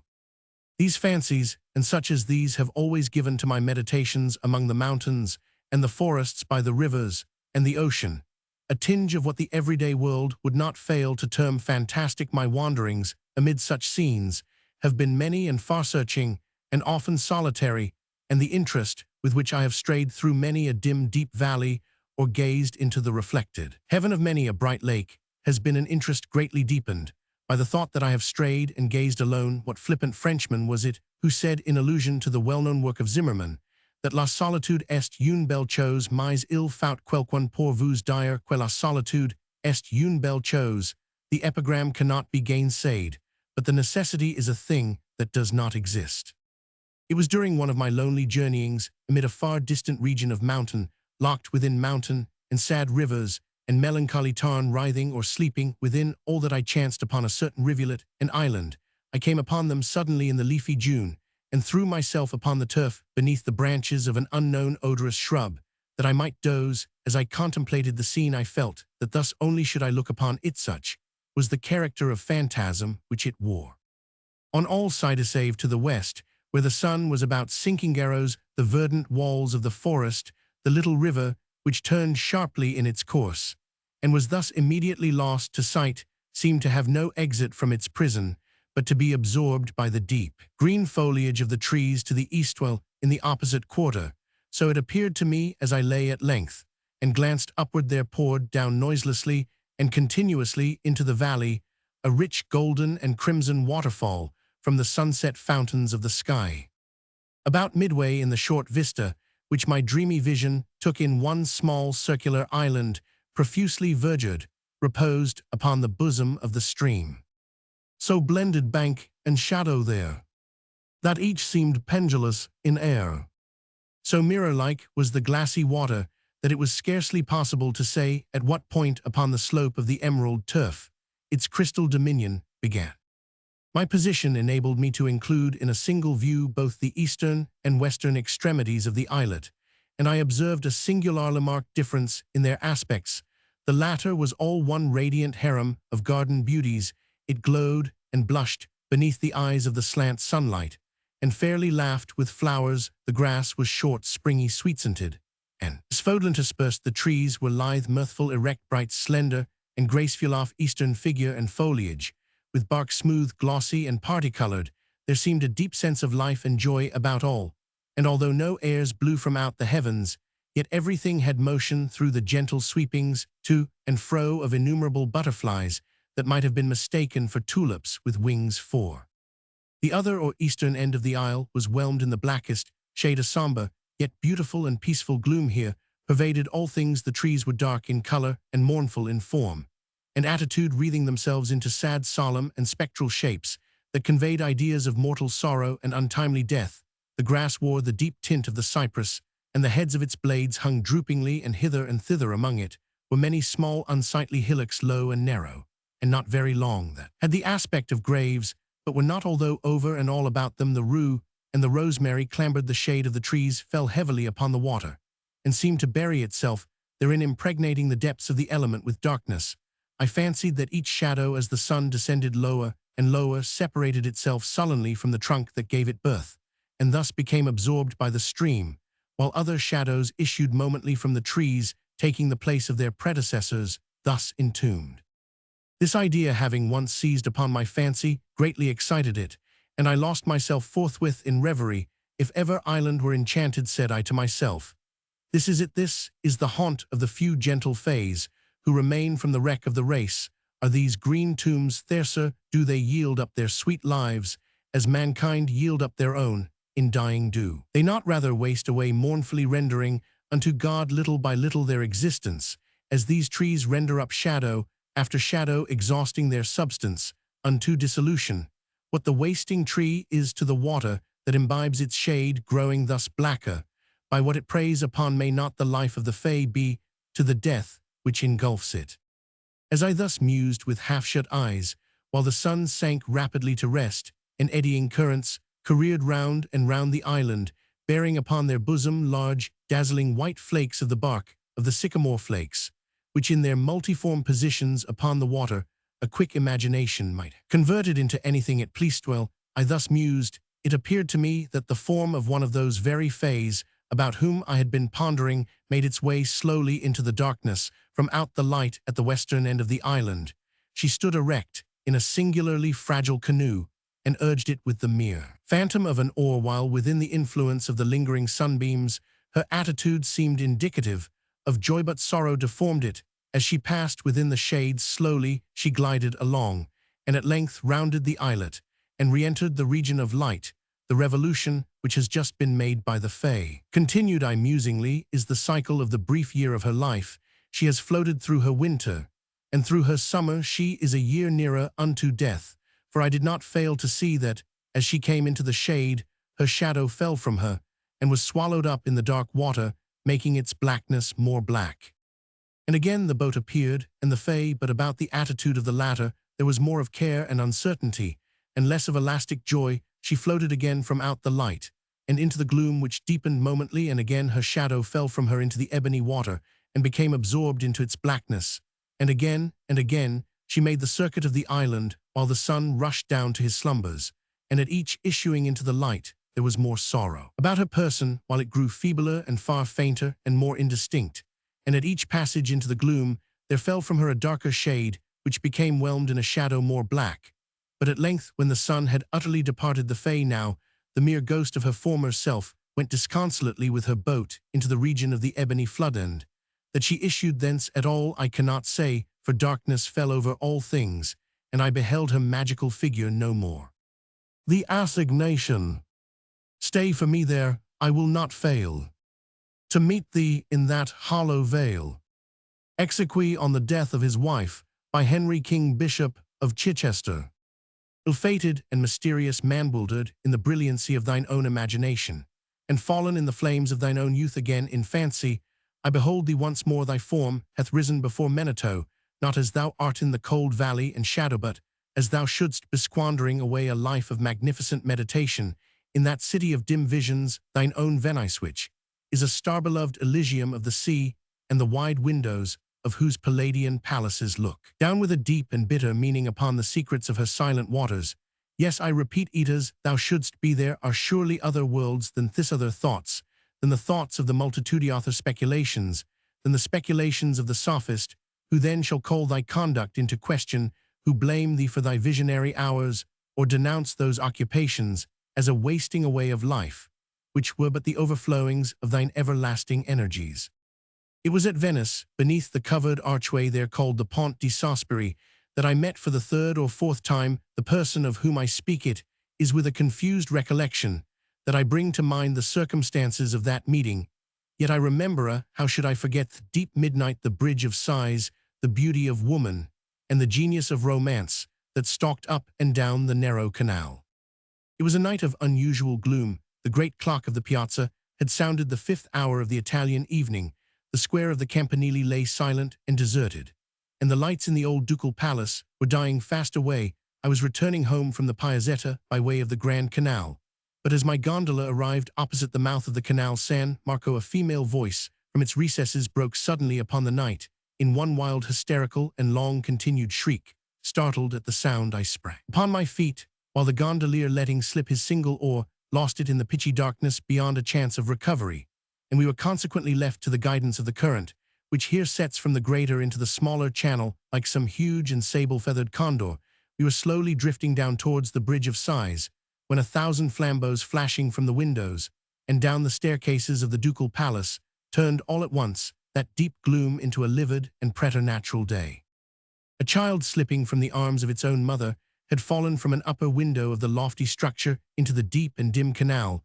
The quiet waters had closed placidly over their victim, and although my own gondola was the only one in sight, many a stout swimmer already in the stream was seeking in vain upon the surface the treasure which was to be found, alas, only within the abyss, upon the broad black marble flagstones at the entrance of the palace, and a few steps above the water stood a figure which none who then saw can have ever since forgotten. It was the Marchesa Aphrodite, the adoration of all Venice, the gayest of the gay, most lovely, where all were beautiful, but still the young wife of the old and intriguing Mentoni, and the mother of that fair child, her first and only one, who now deep beneath the murky water was thinking in bitterness of heart upon her sweet caresses, and exhausting its little life in struggles to call upon her name. She stood alone, her small, bare, and silvery feet gleamed in the black mirror of marble beneath her hair, not as yet more than half loosened, for the night from its ballroom array clustered, amid a shower of diamonds round her classical head in curls, like those of the young hyacinth. A snowy white and gauze-like drapery seemed to be nearly the sole covering to her delicate form, but the midsummer and midnight air was hot, sullen, and still, and no motion in the statue-like form itself stirred even the folds of that raiment of very vapor which hung around it, as the heavy marble hangs around the Niobe yetstrain, to say her large, lustrous eyes were not turned downwards upon that grave wherein her brightest hope lay buried, but riveted in a widely different direction. The prison of the old Republic is, I think, the stateliest building in all Venice, but how could that lady gaze so fixedly upon it, when beneath her lay, stifling her only child, yon dark, gloomy niche, 2 yawns right opposite her chamber window? What, then, could there be in its shadows, in its architecturine, its ivy-wreathed and solemn cornice, that the Marchesa di Mentoni had not wondered at 1,000 times before? Nonsense! Who does not remember that at such a time as this the eye, like a shattered mirror, multiplies the images of its sorrow, and sees, in innumerable far-off places, the woe which is close at hand? Many steps above the Marchesa, and within the arch of the Watergate, stood in full dress the satyr-like figure of Mentoni himself. He was occasionally occupied in thrumming a guitar, and seemed ennuyed to the very death, as at intervals he gave directions for the recovery of his child. Stupefied and aghast, I had myself no power to move from the upright position I had assumed upon first hearing the shriek, and must have presented to the eyes of the agitated group a spectral and ominous appearance, as with pale countenance and rigid limbs I floated down among them in that funereal gondola. All efforts proved in vain. Many of the most energetic in the search were relaxing their exertions and yielding to gloomy sorrow. There seemed but little hope for the child, how much less than for the mother. But now, from the interior of that dark niche, which has been already mentioned as forming a part of the old Republican prison, and as fronting the lattice of the Marchesa, a figure muffled in a cloak stepped out within reach of the light, and pausing a moment upon the verge of the giddy descent, plunged headlong into the canal. As in an instant afterwards, he stood with the still living and breathing child within his grasp upon the marble flagstones by the side of the Marchesa. His cloak, heavy with the drenching water, became unfastened, and falling in folds about his feet, discovered to the wonder-stricken spectators the graceful person of a very young man, with the sound of whose name the greater part of Europe was then ringing. No word spoke the deliverer, but the Marchesa, she will now receive her child, she will press it to her heart, she will cling to its little form, and smother it with her caresses. Alas, another's arms have taken it from the stranger, another's arms have taken it away, and borne it afar off unnoticed into the palace. And the Marchesa, her beautiful lip trembles, tears are gathering in her eyes, those eyes, which like Pliny's acanthus are soft and almost liquid. Yes, tears are gathering in those eyes, and see, the entire woman thrills throughout the soul, and the statue has started into life. The pallor of the marble countenance, the swelling of the marble bosom, the very purity of the marble feet, we behold suddenly flushed over with a tide of ungovernable crimson, and a slight shudder quivers about her delicate frame, as a gentle air at Napoli about the rich silver lilies in the grass. Why should that lady blush to this demand? There is no answer except that, having left in the eager haste and terror of a mother's heart the privacy of her own boudoir, she has neglected to enthrall her tiny feet in their slippers, and utterly forgotten to throw over her Venetian shoulders that drapery which is their due. What other possible reason could there have been for her so blushing? For the glance of those wild, appealing eyes, for the unusual tumult of that throbbing bosom, for the convulsive pressure of that trembling hand, that hand which fell as Mentoni turned into the palace accidentally upon the hand of the stranger. What reason could there have been for the low, singularly low tone of those unmeaning words, which the lady uttered hurriedly in bidding him adieu? Thou hast conquered, she said, or the murmurs of the water deceived me. Thou hast conquered an hour after sunrise, who shall meet, so let it be. The tumult had subsided, the lights had died away within the palace, and the stranger, whom I now recognized, stood alone upon the flags. He shook with inconceivable agitation, and his eye glanced around in search of a gondola. I could not do less than offer him the service of my own, and he accepted the civility. Having obtained an oar at the watergate, we proceeded together to his residence, while he rapidly recovered his self-possession and spoke of our former slight acquaintance in terms of great apparent cordiality. There are some subjects upon which I take pleasure in being minute. The person of the stranger, let me call him by this title, who to all the world was still a stranger. The person of the stranger is one of these subjects. In height he might have been below rather than above the medium size, although there were moments of intense passion when his frame actually expanded and belied the assertion.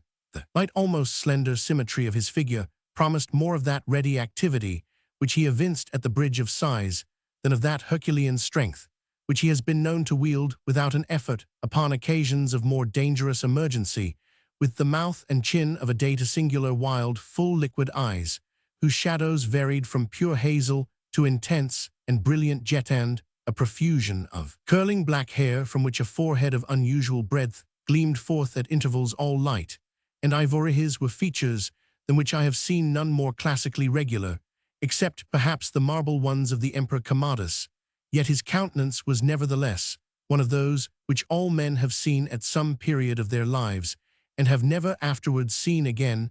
It had no settled predominant expression to be fastened upon the memory, a countenance seen and instantly forgotten, but forgotten with a vague and never-ceasing desire of recalling it to mind. Not that the spirit of each rapid passion failed at any time to throw its own distinct image upon the mirror of that face, but that the mirror, mirror-like, retained no vestige of the passion when the passion had departed.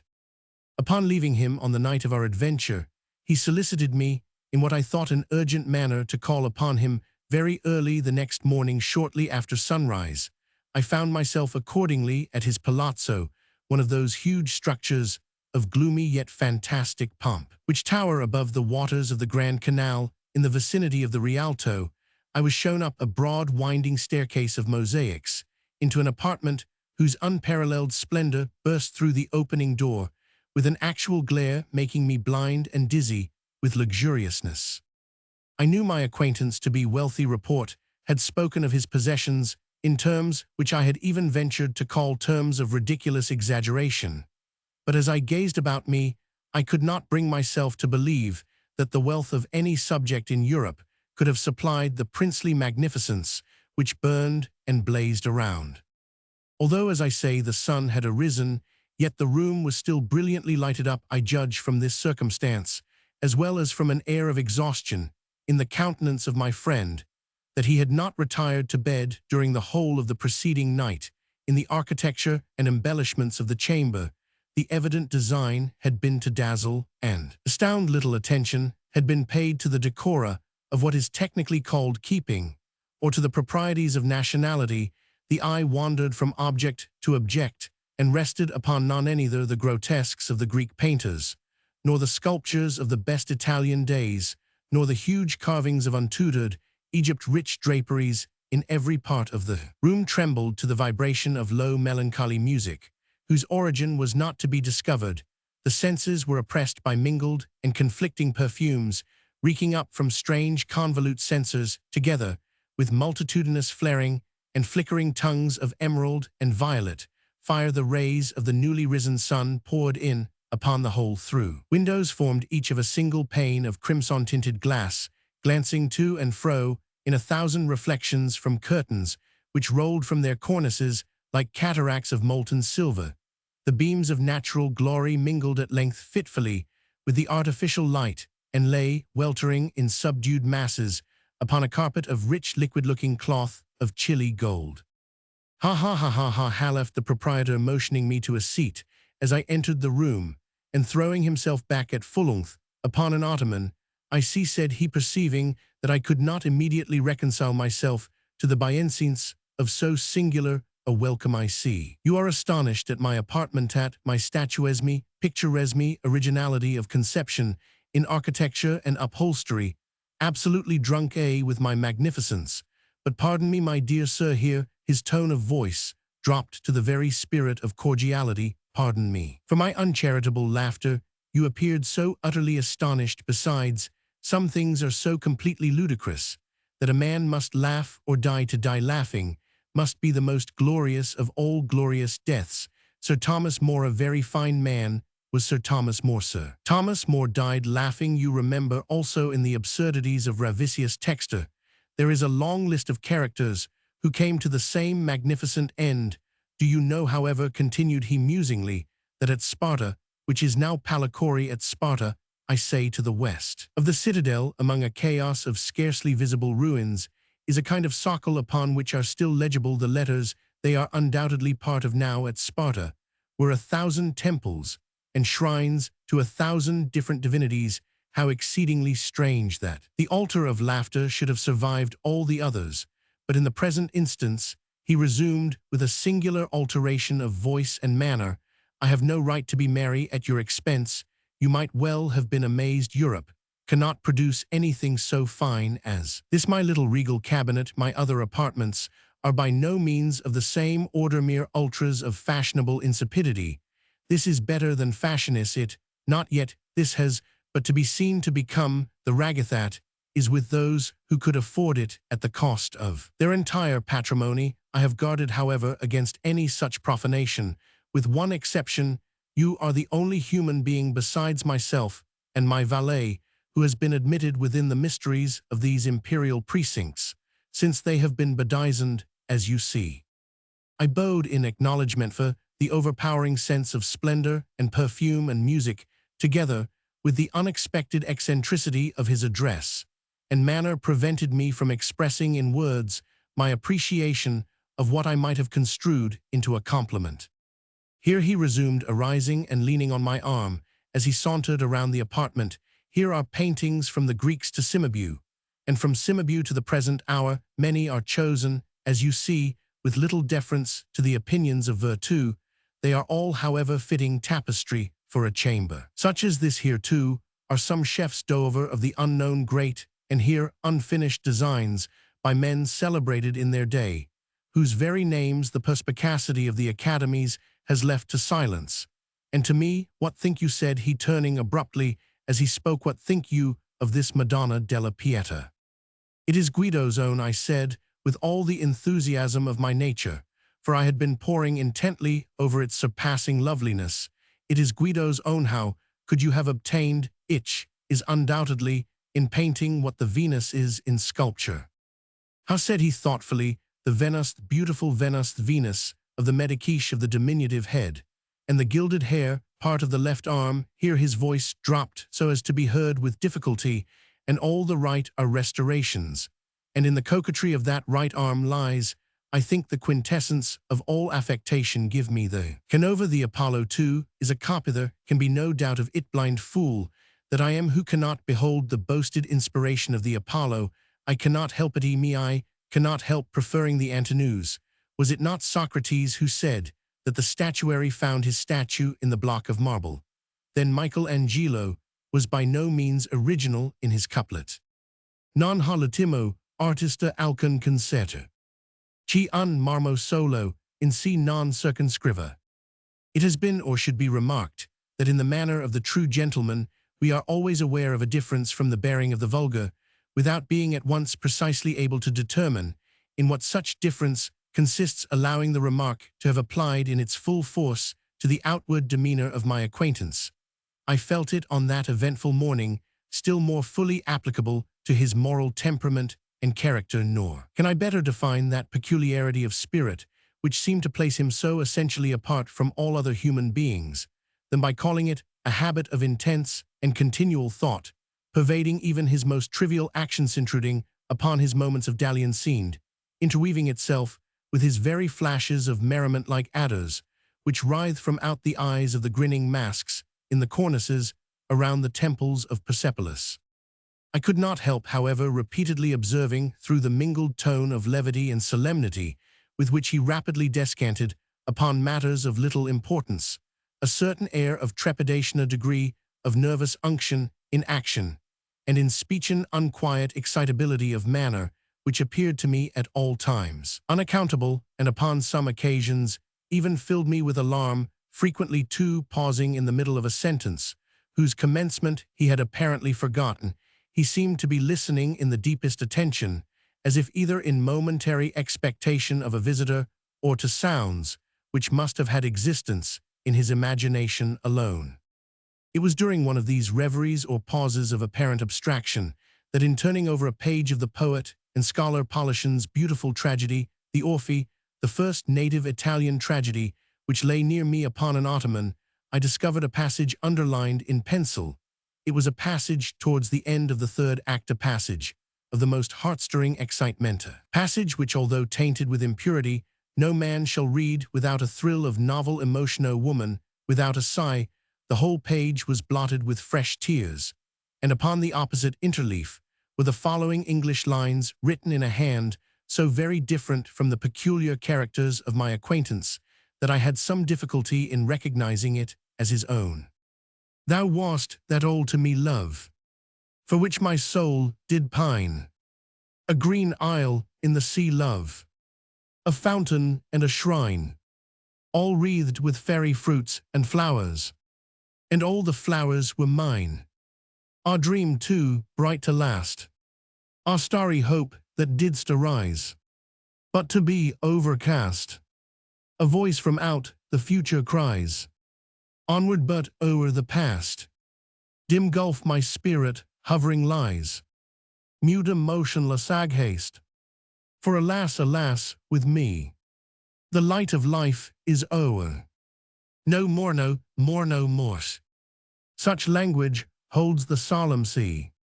To the sands upon the shore shall bloom the thunder-blasted tree, or the stricken eagle soar. Now all my hours are trances, and all my nightly dreams are where the dark eye glances, and where thy footstep gleams. In what ethereal dances, by what Italian streams, alas for that accursed time, they bore thee o'er the billow, from love to titled age and crime, and an unholy pillow, from me and from our misty clime, where weeps the silver willow. That these lines were written in English, a language with which I had not believed their author acquainted, did me little matter for surprise.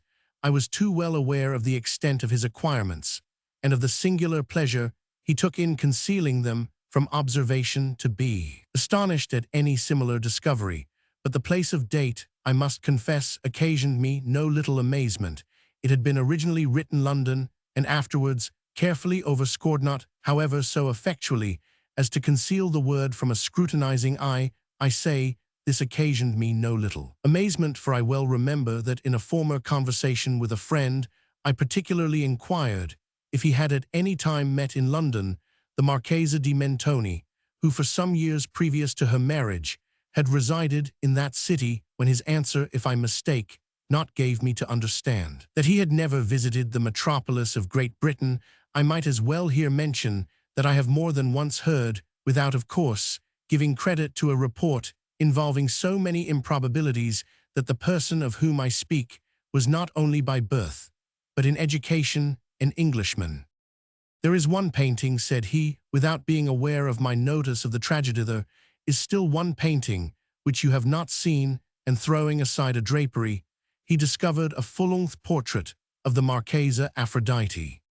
Human art could have done no more in the delineation of her superhuman beauty. The same ethereal figure which stood before me the preceding night upon the steps of the ducal palace stood before me once again, but in the expression of the countenance, which was beaming all over with smiles, there still lurked incomprehensible anomaly, that fitful stain of melancholy which will ever be found inseparable from the perfection of the beautiful. Her right arm lay folded over her bosom, with her left she pointed downward to a curiously fashioned vase. One small fairy foot alone visible barely touched the earth, and scarcely discernible in the brilliant atmosphere which seemed to encircle and enshrine her loveliness, floated a pair of the most delicately imagined wings. My glance fell from the painting to the figure of my friend, and the vigorous words of Chapman's Bussy d'Amboise quivered instinctively upon my lips. He is up. There like a Roman statue he will stand, till death hath made him marble. Come, he said at length, turning towards a table of richly enameled and massive silver, upon which were a few goblets fantastically stained together, with two large Etruscan vases, fashioned in the same extraordinary model as that in the foreground of the portrait, and filled with what I suppose to be Johannisberger. Come, he said abruptly, let us drink, it is early, but let us drink it is. Indeed early, he continued musingly as a cherub, with a heavy golden hammer, made the apartment ring with the first hour after sunrise. It is indeed early, but what matters it, let us drink. Let us pour out an offering to yon solemn sun, which these gaudy lamps and censers are so eager to subdue. And having made me pledge him in a bumper, he swallowed, in rapid succession, several goblets of the wine. To dream, he continued, resuming the tone of his desultory conversation, as he held up to the rich light of a censer. One of the magnificent vasto dream has been the business of my life. I have therefore framed for myself, as you see, a bower of dreams in the heart of Venice. Could I have erected a better? You behold around you, it is true, a medley of architectural embellishments. The chastity of Ionia is offended by antediluvian devices, and the sphinxes of Egypt are outstretched upon carpets of gold. Yet the effect is incongruous to the timid, alone proprieties of place, and especially of time, are the bugbears which terrify mankind from the contemplation of the magnificent. Once I was myself a decorist, but that sublimation of folly has palled upon my soul. All this is now the fitter for my purpose. Like these arabesque censers, my spirit is writhing in fire, and the delirium of this scene is fashioning me for the wilder visions of that land of real dreams, whither I am now rapidly departing. He here paused, abruptly bent his head to his bosom, and seemed to listen to a sound which I could not hear. At length, erecting his frame, he looked upwards, and ejaculated the lines of the Bishop of Chichester. Stay for me there, I will not fail to meet thee in that hollow vale. In the next instant, confessing the power of the wine, he threw himself at full length upon an ottoman. A quick step was now heard upon the staircase, and a loud knock at the door rapidly succeeded. I was hastening to anticipate a second disturbance, when a page of Mentoni's household burst into the room, and faltered out in a voice, choking with emotion, the incoherent words, "My mistress, me mistress, poisoned, O beautiful Aphrodite." Bewildered, I flew to the ottoman, and endeavored to arouse the sleeper to a sense of the startling intelligence. But his limbs were rigid, his lips were livid, his lately beaming eyes were riveted in death. I staggered back towards the table, me hand fell upon a cracked and blackened goblet, and a consciousness of the entire and terrible truth flashed suddenly over my soul. The pit and the pendulum. Impia tortorum, longos hic turba furors. Sanguinis innocui non satiata alluit. Sospite nunc, patria fracto nunc funeris antro. Mors ubi dira, fuit vita salusque patent. Quatrain composed for the gates of a market, to be erected upon the site of the Jacobin clubhouse at Paris. I was sick unto death with that long agony, and when they at length unbound me and I was permitted to sit, I felt that my senses were leaving me. The sentenceth dread sentence of death was the last of distinct accentuation which reached my ears. After that, the sound of the inquisitorial voices seemed merged in one dreamy, indeterminate hum. It conveyed to my soul the idea of revolution, perhaps, from its association in fancy with the burr of a mill wheel.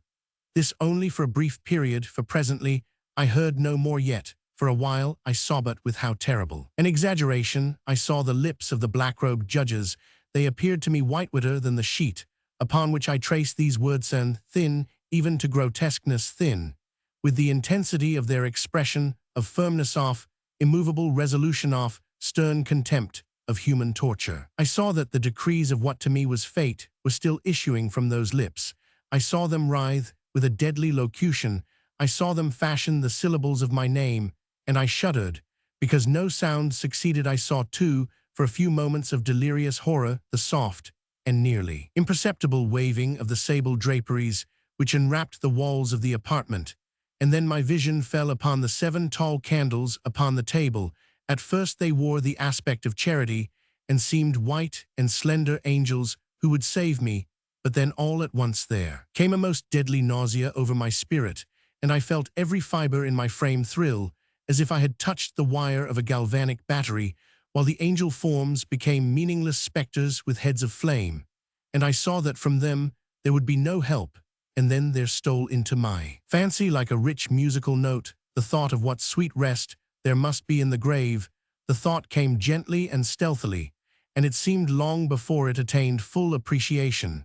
But just as my spirit came at length properly to feel and entertain it, the figures of the judges vanished as if magically from before me. The tall candles sank into nothingness, their flames went out utterly, the blackness of darkness supervened all sensations, appeared swallowed up in a mad rushing descent, as of the soul into Hades, then silence and stillness night were the universe. I had swooned, but still will not say that all of consciousness was lost. What of it there remained, I will not attempt to define or even to describe. Yet all was not lost, in the deepest slumber no, in delirium no, in a swoon no, in death no, even in the grave. All is not lost else. There is no immortality for man, arousing from the most profound of slumbers we break the gossamer web of some dream, yet in a second afterward, so frail may that web have been, we remember not that we have dreamed in the return to life from the swoon. There are two stages: first, that of the sense of mental or spiritual; secondly, that of the sense of physical existence. It seems probable that if upon reaching the second stage we could recall the impressions of the first, we should find these impressions eloquent in memories of the gulf beyond. And that gulf is what, how at least shall we distinguish its shadows from those of the tomb? But if the impressions of what I have termed the first stage are not at will recalled, yet after long interval do they not come unbidden, while we marvel whence they come? He who has never swooned is not he who finds strange palaces and wildly familiar faces in coals that glow, is not he who beholds floating in midair the sad visions that the many may not view, is not he who ponders over the perfume of some novel flower, is not he whose brain grows bewildered with the meaning of some musical cadence which has never before arrested his attention. Amid frequent and thoughtful endeavors to remember, amid earnest struggles to regather some token of the state of seeming nothingness into which my soul had lapsed, there have been moments when I have dreamed of success. There have been brief, very brief periods when I have conjured up remembrances which the lucid reason of a later epoch assures me could have had reference only to that condition of seeming unconsciousness. These shadows of memory tell indistinctly of tall figures that lifted and bore me in silence down till a hideous dizziness oppressed me at the mere idea of the interminableness of the descent. They tell also of a vague horror at my heart, on account of that heart's unnatural stillness. Then comes a sense of sudden motionlessness throughout all things, as if those who bore me a ghastly train had outrun in their descent the limits of the limitless, and paused from the wearisomeness of their toil. After this, I call to mind flatness and dampness, and then all is madness of a memory which busies itself among forbidden things.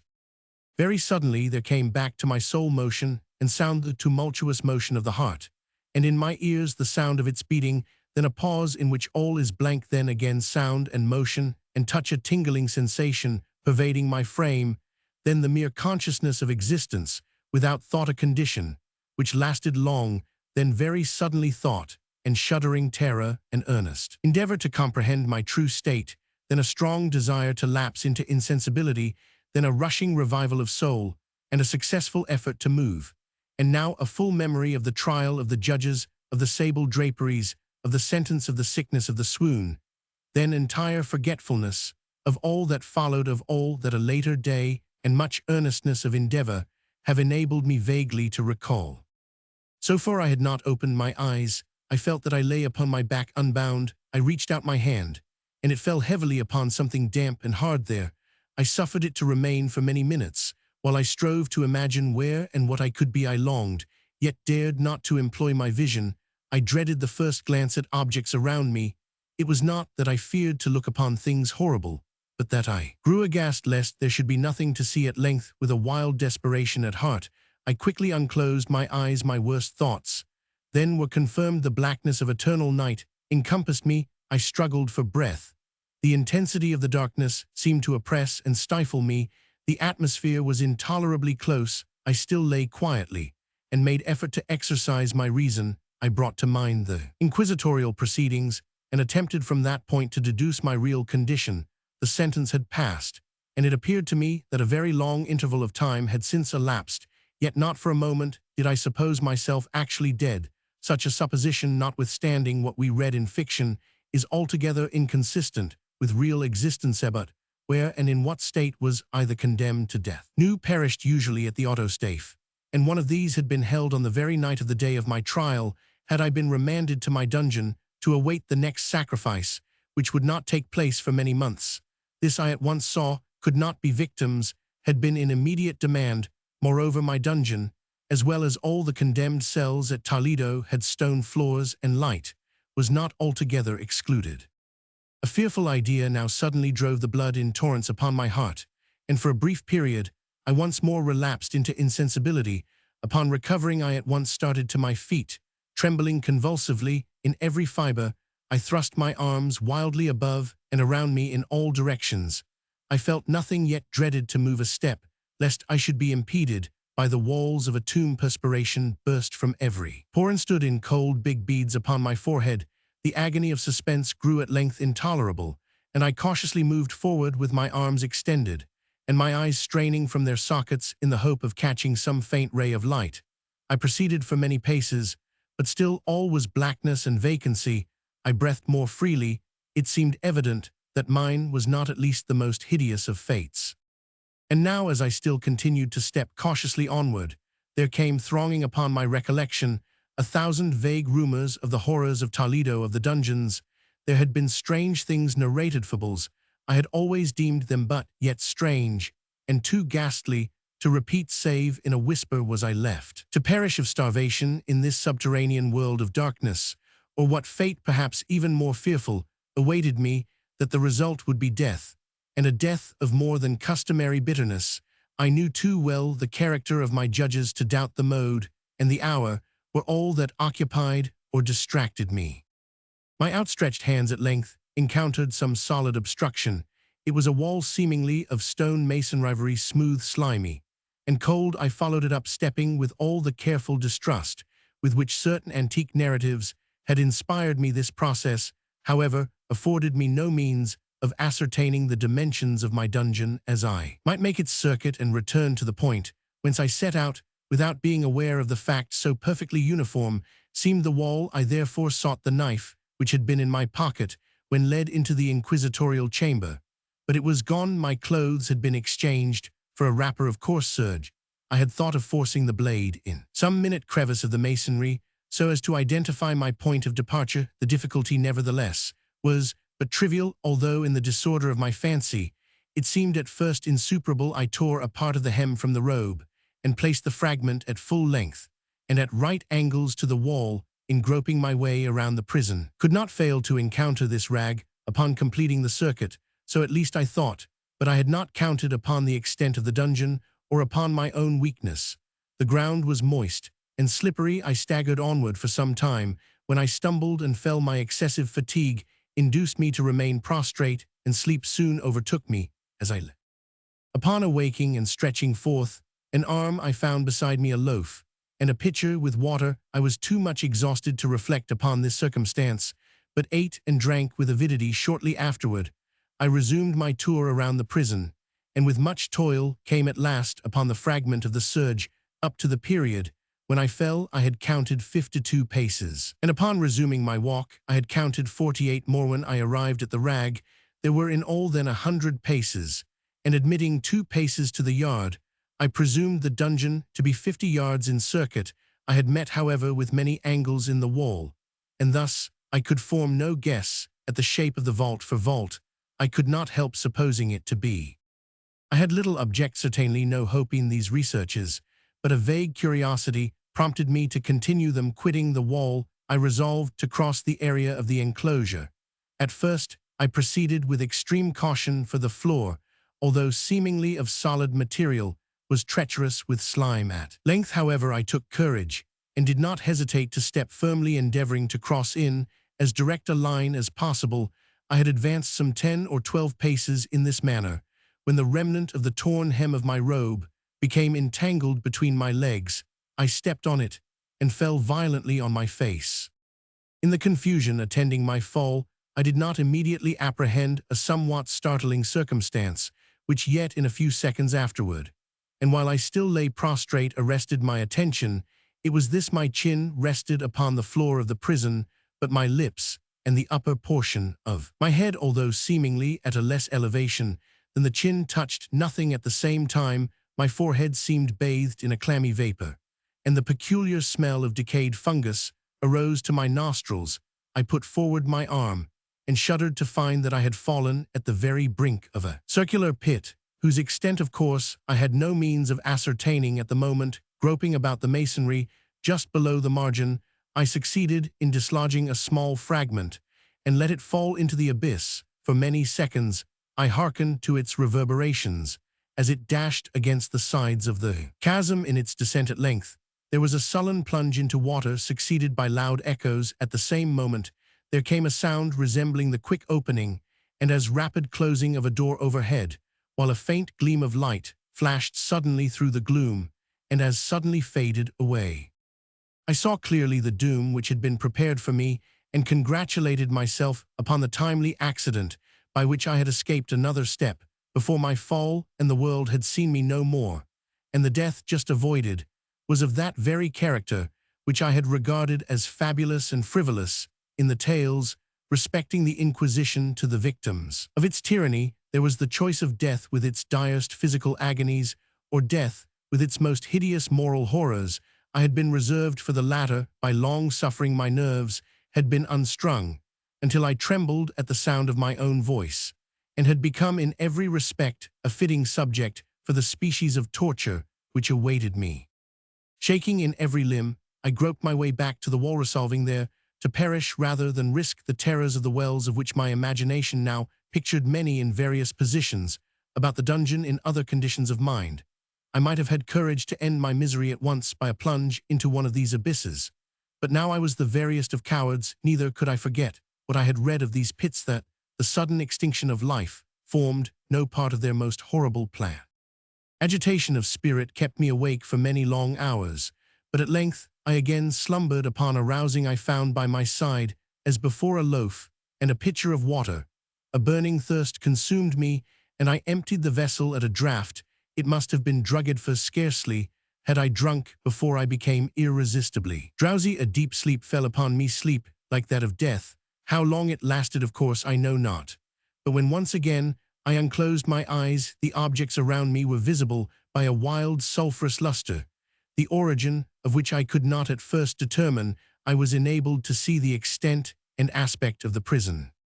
In its size I had been greatly mistaken. The whole circuit of its walls did not exceed 25 yards. For some minutes this fact occasioned me a world of vain trouble. Vain, indeed, for what could be of less importance under the terrible circumstances which environed me than the mere dimensions of my dungeon. But my soul took a wild interest in trifles, and I busied myself in endeavors to account for the error I had committed in my measurement. The truth at length flashed up me. In my first attempt at exploration, I had counted 52 paces up to the period when I fell. I must then have been within a pace or two of the fragment of serge. In fact, I had nearly performed the circuit of the vault. I then slept, and upon awaking, I must have returned upon my steps, thus supposing the circuit nearly double what it actually was. My confusion of mind prevented me from observing that I began my tour with the wall to the left and ended it with the wall to the right. I had been deceived, too, in respect to the shape of the enclosure. In feeling my way, I had found many angles, and thus deduced an idea of great irregularity. So potent is the effect of total darkness upon one arousing from lethargy or sleep. The angles were simply those of a few slight depressions or niches at odd intervals. The general shape of the prison was square. What I had taken for masonry seemed now to be iron or some other metal in huge plates, whose sutures or joints occasioned the depression. The entire surface of this metallic enclosure was rudely daubed in all the hideous and repulsive devices to which the charnel superstition of the monks has given rise. The figures of fiends in aspects of menace, with skeleton forms, and other more really fearful images overspread and disfigured the walls. I observed that the outlines of these monstrosities were sufficiently distinct, but that the colors seemed faded and blurred, as if from the effects of a damp atmosphere. I now noticed the floor, too, which was of stone. In the center yawned the circular pit from whose jaws I had escaped. but it was the only one in the dungeon. All this I saw indistinctly, and by much effort for my personal condition had been greatly changed. During slumber I now lay upon my back, and at full length, on a species of low framework of wood. To this I was securely bound by a long strap resembling a surcingle. It passed in many convolutions about my limbs and body, leaving at liberty only my head and my left arm to such extent that I could by dint of much exertion supply myself with food from an earthen dish which lay by my side on the floor. I saw to my horror that the pitcher had been removed. I say to my horror, for I was consumed with intolerable thirst. This thirst, it appeared to be the design of my persecutors to stimulate, for the food in the dish was meat pungently seasoned. Looking upward, I surveyed the ceiling of my prison. It was some 30 or 40 feet overhead, and constructed much as the side walls in one of its panels. A very singular figure riveted my whole attention. It was the painted figure of Time, as he is commonly represented, save that in lieu of a scythe, he held what at a casual glance I supposed to be the pictured image of a huge pendulum, such as we see on antique clocks. There was something, however, in the appearance of this machine which caused me to regard it more attentively while I gazed directly upward at it, for its position was immediately over my own. I fancied that I saw it in motion. In an instant afterward, the fancy was confirmed. Its sweep was brief, and of course slow. I watched it for some minutes, somewhat in fear, but more in wonder. Wearied at length with observing its dull movement, I turned my eyes upon the other objects in the cell. A slight noise attracted my notice, and looking to the floor I saw several enormous rats traversing it. They had issued from the well which lay just within view to my right. Even then, while I gazed, they came up in troops hurriedly, with ravenous eyes, allured by the scent of the meat. From this, it required much effort and attention to scare them away. It might have been half an hour, perhaps even an hour, for I could take but imperfect note of time, before I again cast my eyes upward. What I then saw confounded and amazed me. The sweep of the pendulum had increased in extent by nearly a yard. As a natural consequence, its velocity was also much greater, but what mainly disturbed me was the idea that had perceptibly descended. I now observed with what horror. It is needless to say that its nether extremity was formed of a crescent of glittering steel, about a foot in length from horn to horn, the horns upward, and the under edge evidently as keen as that of a razor. Like a razor also, it seemed massy and heavy, tapering from the edge into a solid and broad structure. Above it was appended to a weighty rod of brass, and the whole hissed as it swung through the air. I could no longer doubt the doom prepared for me by monkish ingenuity in torture. My cognizance of the pit had become known to the inquisitorial agents. The pit, whose horrors had been destined for so bold a recusant as myself, the pit typical of hell, and regarded by rumor as the ultima thule of all their punishments. The plunge into this pit I had avoided by the merest of accidents. I knew that surprise or entrapment into torment formed an important portion of all the grotesquerie of these dungeon deaths. Having failed to fall, it was no part of the demon plan to hurl me into the abyss, and thus, there being no alternative, a different and a milder destruction awaited me. Milder, I half smiled in my agony as I thought of such application of such a term.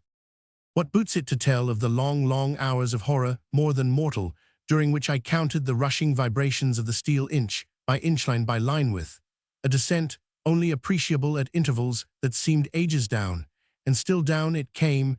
Days passed. It might have been that many days passed ere it swept so closely over me as to fan me with its acrid breath. The odor of the sharp steel forced itself into my nostrils.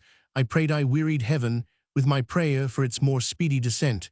I grew frantically mad, and struggled to force myself upward against the sweep of the fearful scimitar. And then I fell suddenly calm, and lay smiling at the glittering death, as a child at some rare bauble. There was another interval of utter insensibility. It was brief, for upon again lapsing into life, there had been no perceptible descent in the pendulum, but it might have been long, for I knew there were demons who took note of my swoon, and who could have arrested the vibration at pleasure. Upon my recovery, too, I felt vireo inexpressibly sick and weak, as if through long inanition. Even amid the agonies of that period, the human nature craved food. With painful effort, I outstretched my left arm as far as my bonds permitted, and took possession of the small remnant which had been spared me by the rats, As I put a portion of it within my lips, there rushed to my mind a half-formed thought of joy of hope. Yet what business had I with hope? It was, as I say, a half-formed thoughtman has many such which are never completed. I felt that it was of joy of hope, but felt also that it had perished in its formation in vain. I struggled to perfecto regain it. Long suffering had nearly annihilated all my ordinary powers of mind. I was an imbecilian idiot. The vibration of the pendulum was at right angles to my length. I saw that the crescent was designed to cross the region of the heart. It would fray the surge of my robe, it would return and repeat its operation again and again, notwithstanding its terrifically wide sweep some 30 feet or more, and the hissing vigor of its descent sufficient to sunder these very walls of iron. Still the fraying of my robe would be all that for several minutes it would accomplish, and at this thought I paused. I dared not go farther than this reflection.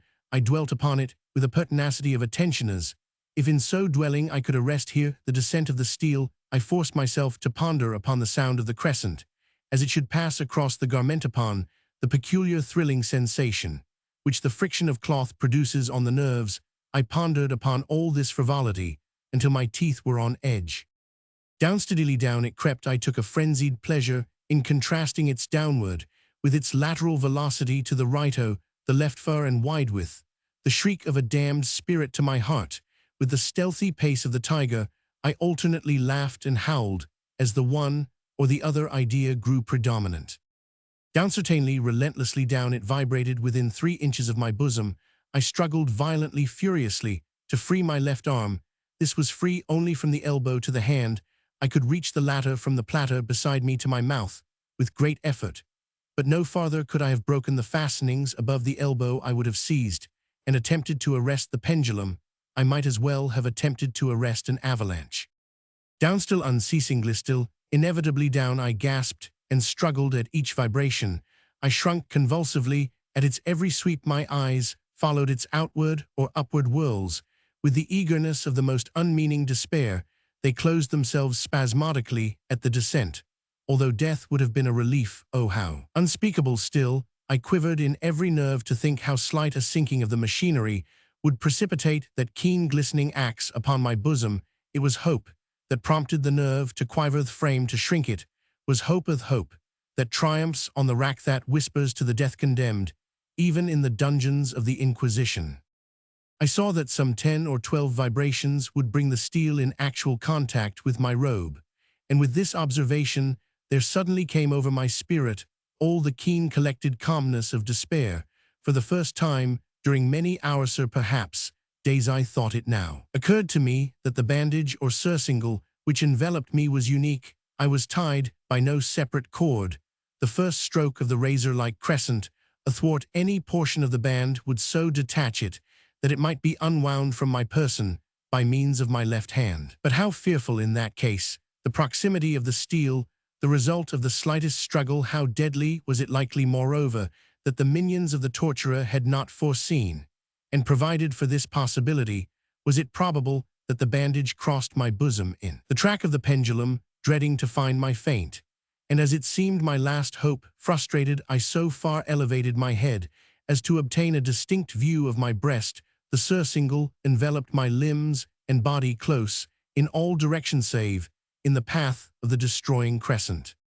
Scarcely had I dropped my head back into its original position when there flashed upon my mind what I cannot better describe than as the unformed half of that idea of deliverance to which I have previously alluded, and of which a moiety only floated indeterminately through my brain when I raised food to my burning lips. The whole thought was now presentable, scarcely sane, scarcely definite, but still entire. I proceeded at once, with the nervous energy of despair, to attempt its execution.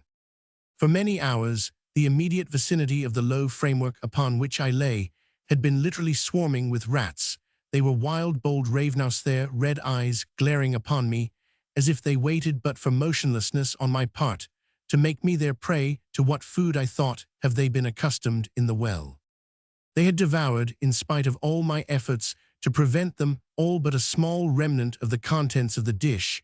I had fallen into an habitual seesaw or wave of the hand about the platter, and at length the unconscious uniformity of the movement deprived it of effect. In their voracity, The vermin frequently fastened their sharp fangs in my fingers.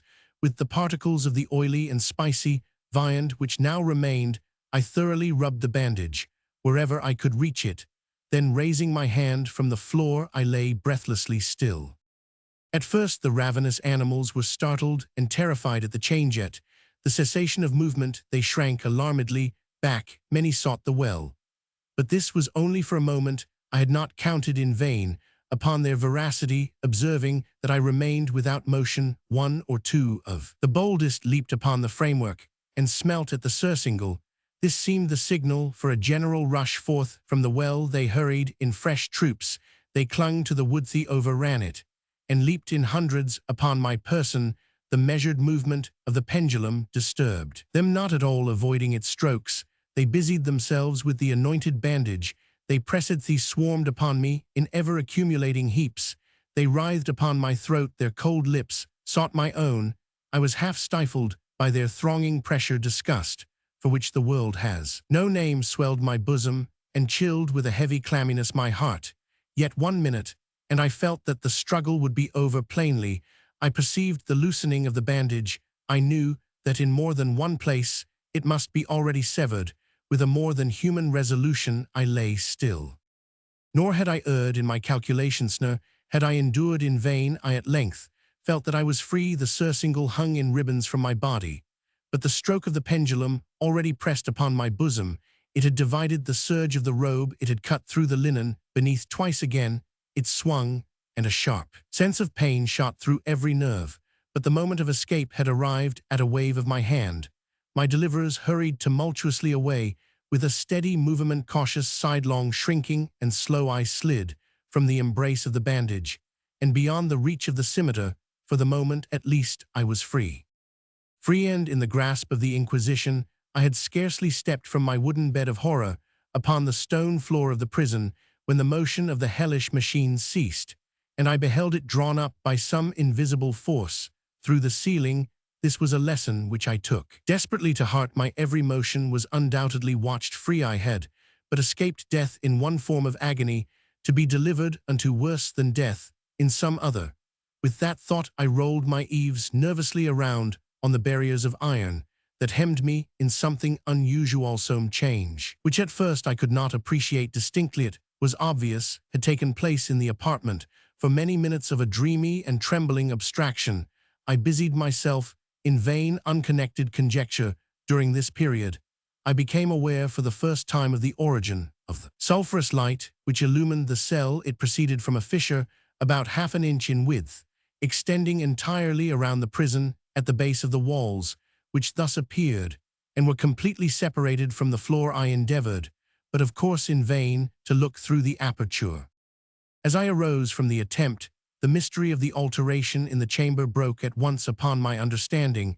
I have observed that although the outlines of the figures upon the walls were sufficiently distinct, yet the colors seemed blurred and indefinite. These colors had now assumed, and were momentarily assuming, a startling and most intense brilliancy that gave to the spectral and fiendish portraitures an aspect that might have thrilled even firmer nerves than my own. Demon eyes of a wild and ghastly vivacity glared upon me in 1,000 directions where none had been visible before, and gleamed with the lurid luster of a fire that I could not force my imagination to regard as unreal.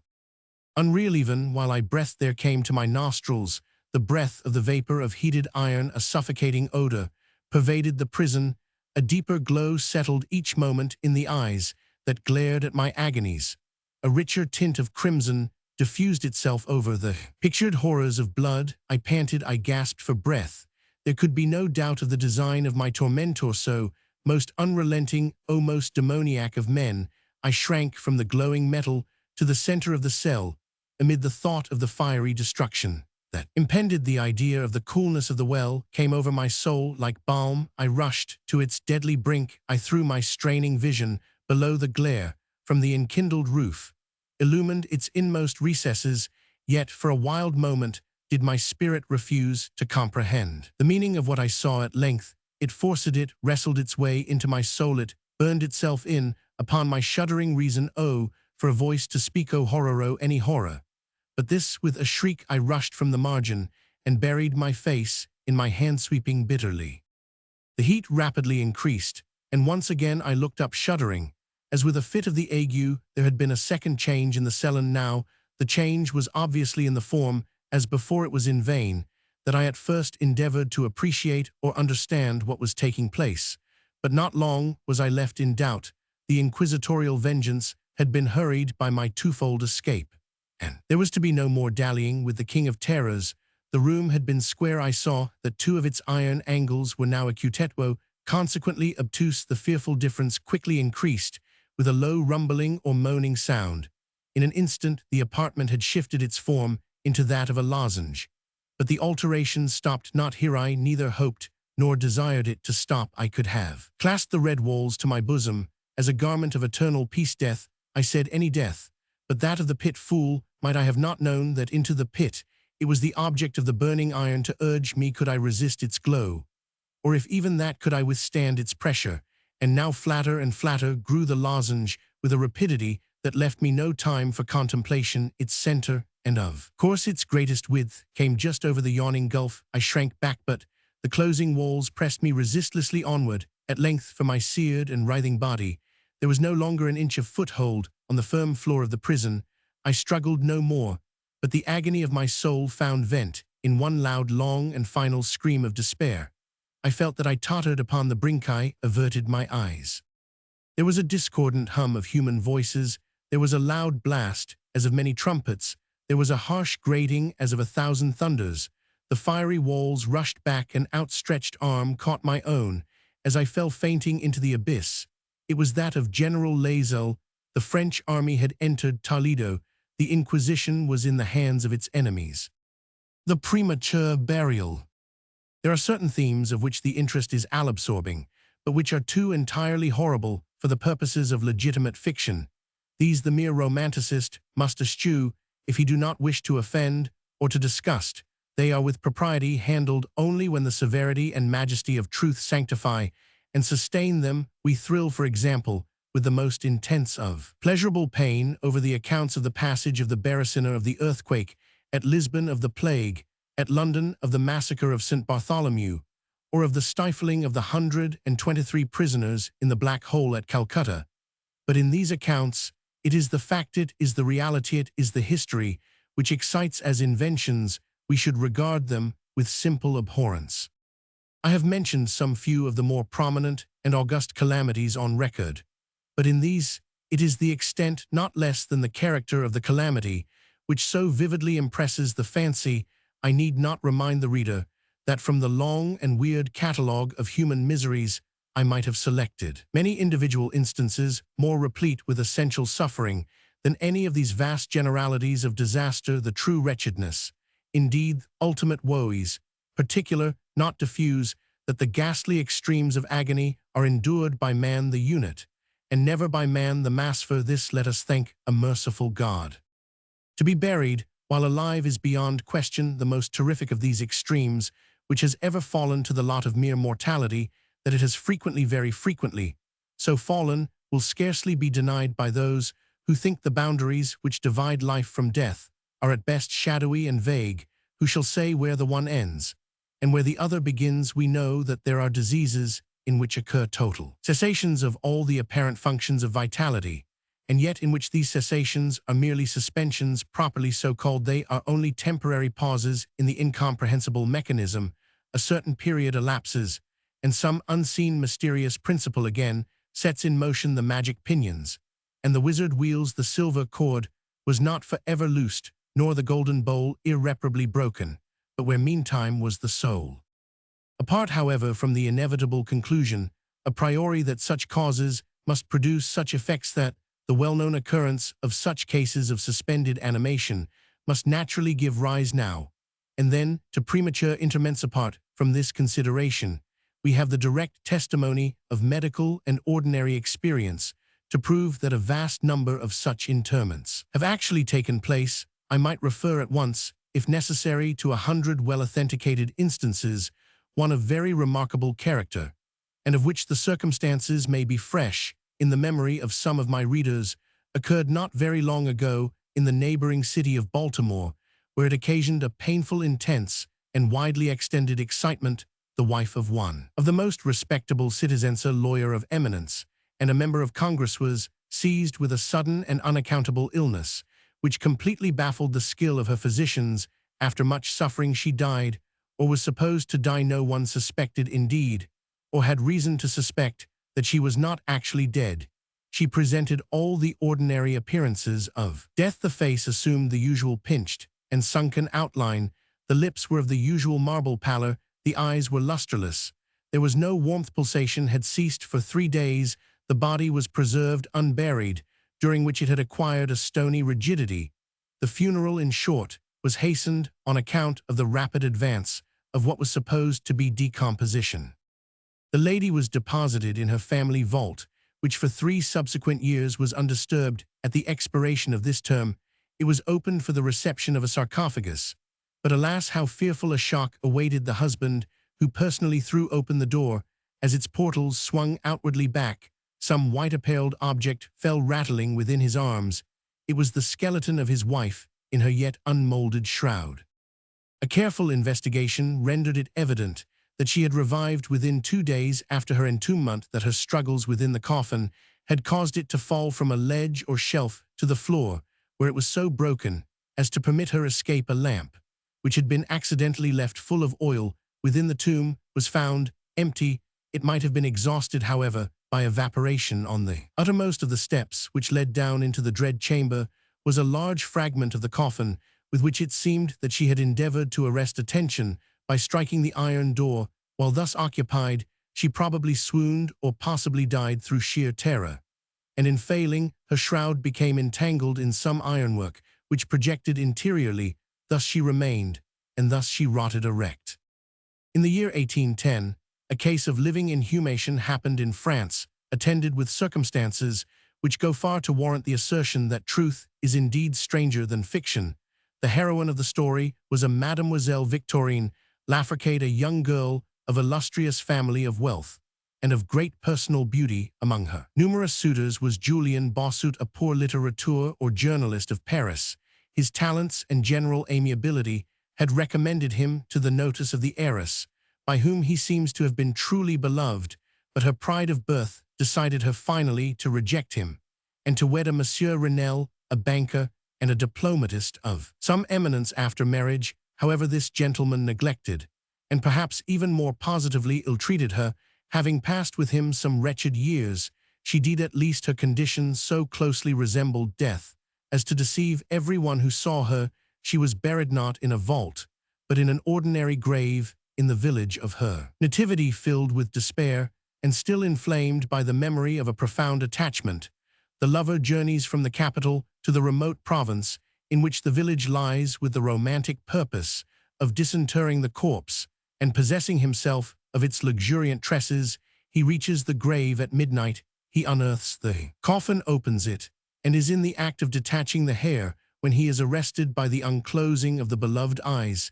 In fact, the lady had been buried alive. Vitality had not altogether departed, and she was aroused by the caresses of her lover from the lethargy which had been mistaken for death. He bore her frantically to his lodgings in the village. He employed certain powerful restoratives suggested by no little medical learning. In fine, she revived. She recognized her preserver. She remained with him until by slow degrees she fully recovered her original health. Her woman's heart was not adamant, and this last lesson of love sufficed to soften it. She bestowed it upon Bossuet. She returned no more to her husband, but concealing from him her resurrection, fled with her lover to America. 20 years afterward, the two returned to France, in the persuasion that time had so greatly altered the lady's appearance that her friends would be unable to recognize her. They were mistaken, however, for at the first meeting Monsieur Renel did actually recognize and make claim to his wife. This claim she resisted, and a judicial tribunal sustained her in her resistance, deciding that the peculiar circumstances, with the long lapse of years, had extinguished not only equitably, but legally, the authority of the husband. The Chirurgical Journal of Leipzig, a periodical of high authority and merit, which some American bookseller would do well to translate and republish, records, in a late number, a very distressing event of the character in question.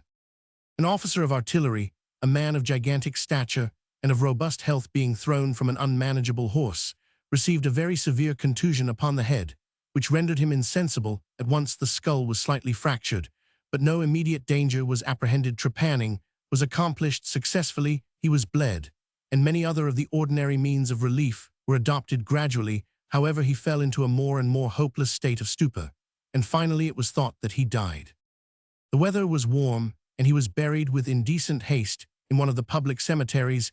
His funeral took place on Thursday. On the Sunday following, the grounds of the cemetery were as usual much thronged with visitors, and about noon an intense excitement was created by the declaration of a peasant that while sitting upon the grave of the officer he had distinctly felt a commotion of the earth, as if occasioned by some one struggling beneath. At first little attention was paid to the man's asseveration, but his evident terror and the dogged obstinacy with which he persisted in his story had at length their natural effect upon the crowd. Spades were hurriedly procured, and the grave, which was shamefully shallow, was in a few minutes so far thrown open that the head of its occupant appeared. He was then seemingly dead, but he sat nearly erect within his coffin, the lid of which in his furious struggles he had partially uplifted. He was forthwith conveyed to the nearest hospital, and there pronounced to be still living, although in an asphytic condition. After some hours, he revived. Recognized individuals of his acquaintance, and in broken sentences spoke of his agonies in the grave. From what he related, it was clear that he must have been conscious of life for more than an hour while inhumed before lapsing into insensibility. The grave was carelessly and loosely filled with an exceedingly porous soil, and thus some air was necessarily admitted. He heard the footsteps of the crowd overhead, and endeavored to make himself heard in turn. It was the tumult within the grounds of the cemetery, he said, which appeared to awaken him from a deep sleep. But no sooner was he awake than he became fully aware of the awful horrors of his position. This patient, it is recorded, was doing well, and seemed to be in a fair way of ultimate recovery, but fell a victim to the quackeries of medical experiment. The galvanic battery was applied, and he suddenly expired in one of those ecstatic paroxysms which occasionally it superinduces. The mention of the galvanic battery nevertheless recalls to my memory a well-known and very extraordinary case, in point where its action proved the means of restoring to animation a young attorney of London who had been interred for 2 days. This occurred in 1831, and created at the time a very profound sensation wherever it was made the subject of converse. The patient, Mr. Edward Stapleton, had died apparently of typhus fever, accompanied with some anomalous symptoms which had excited the curiosity of his medical attendants.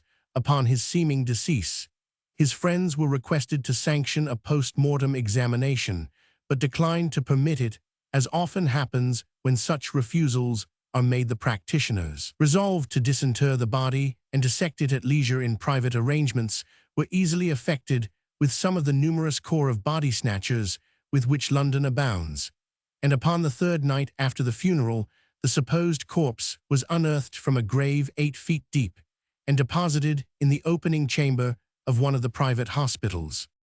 An incision of some extent had been actually made in the abdomen, when the fresh and undecayed appearance of the subject suggested an application of the battery. One experiment succeeded another, and the customary effects supervened, with nothing to characterize them in any respect, except upon 1 or 2 occasions a more than ordinary degree of lifelikeness in the convulsive action. It grew late, the day was about to dawn, and it was thought expedient at length to proceed at once to the dissection. A student, however, was especially desirous of testing a theory of his own, and insisted upon applying the battery to one of the pectoral muscles. A rough gash was made, and a wire hastily brought in contact, when the patient, with a hurried but quite unconvulsive movement, arose from the table, stepped into the middle of the floor, gazed about him uneasily for a few seconds, and then spoke. What he said was unintelligible, but words were uttered. The syllabification was distinct. Having spoken, he fell heavily to the floor. For some moments all were paralyzed with awe, but the urgency of the case soon restored them their presence of mind. It was seen that Mr. Stapleton was alive, although in a swoon. Upon exhibition of ether, he revived, and was rapidly restored to health, and to the society of his friends from whom, however, all knowledge of his resuscitation was withheld, until a relapse was no longer to be apprehended, their wonder, their rapturous astonishment may be conceived. The most thrilling peculiarity of this incident, nevertheless, is involved in what Mr. S. himself asserts. He declares that at no period was he altogether insensible, that dully and confusedly he was aware of everything which happened to him from the moment in which he was pronounced dead by his physicians to that in which he fell swooning to the floor of the hospital. "I am alive," were the uncomprehended words which, upon recognizing the locality of the dissecting room, he had endeavored, in his extremity, to utter. It were an easy matter to multiply such histories as the Sebut I forbear, for indeed we have no need of such to establish the fact that premature interments occur, when we reflect how very rarely, from the nature of the case, we have it in our power to detect them. We must admit that they may frequently occur without our cognizance. Scarcely, in truth, is a graveyard ever encroached upon for any purpose to any great extent that skeletons are not found in postures which suggest the most fearful of suspicions. Fearful indeed the suspicion, but more fearful the doom. It may be asserted without hesitation that no event is so terribly well adapted to inspire the supremeness of bodily and of mental distress as is burial before death, the unendurable oppression of the lungs, stifling fumes from the damp earth, clinging to the death garments, rigid embrace of the narrow-housed blackness of the absolute night, the silence, like a sea that overwhelms, unseen but palpable presence of the conqueror. Warmth these things with the thoughts of the air and grass, above with memory of dear friends who would fly to save us if, but informed of our fate, and with consciousness that of this fate they can never be informed, that our hopeless portion is that of the really dead. These considerations, I say, carry into the heart, which still palpitates, a degree of appalling and intolerable horror, from which the most daring imagination must recoil. We know of nothing so agonizing upon earth, we can dream of nothing half so hideous in the realms of the nethermost hell, and thus all narratives upon this topic have an interest, profound an interest, nevertheless, which through the sacred awe of the topic itself very properly and very peculiarly depends upon our conviction of the truth of the matter narrated. What I have now to tell is of my own actual knowledge, of my own positive and personal experience. For several years I had been subject to attacks of the singular disorder, which physicians have agreed to term catalepsy in default of a more definitive title, although both the immediate and the predisposing causes, and even the actual diagnosis of this disease, are still mysterious. Its obvious and apparent character is sufficiently well understood. Its variations seem to be chiefly of degree. Sometimes the patient lies for a day only, or even for a shorter period, in a species of exaggerated lethargy.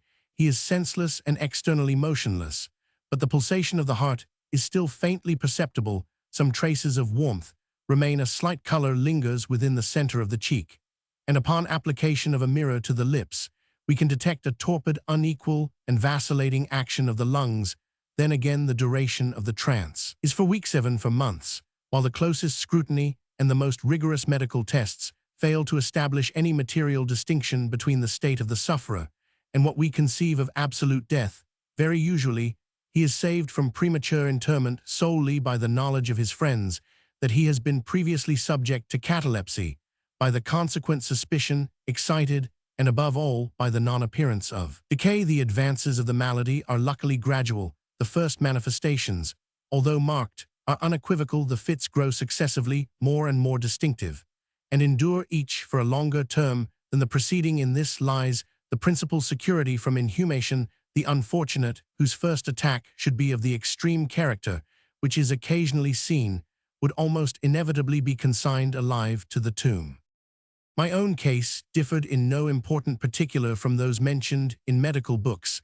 Sometimes, without any apparent cause, I sank little by little into a condition of semisyncope or half-swoon, and in this condition, without pain, without ability to stir or, strictly speaking, to think, but with a dull, lethargic consciousness of life and of the presence of those who surrounded my bed, I remained, until the crisis of the disease restored me suddenly to perfect sensation. At other times, I was quickly and impetuously smitten. I grew sick and numb and chilly and dizzy. and so fell prostrate at once then, for weeks all was void and black and silent, and nothing became the universe total annihilation could be no more from these latter attacks. I awoke, however, with a gradation slow, in proportion to the suddenness of the seizure, just as the day dawns to the friendless and houseless beggar, who roams the streets throughout the long desolate winter night. Just, so tardily just, so warily just, so cheerily came back the light of the soul to me.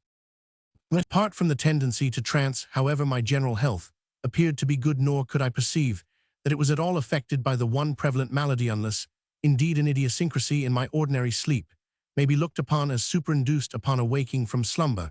I could never gain at once thorough possession of my senses, and always remained for many minutes in much bewilderment and perplexitith mental faculties in general, but the memory in especial being in a condition of absolute abeyance. In all that I endured, there was no physical suffering, but of moral distress, and in finitude my fancy grew charnel.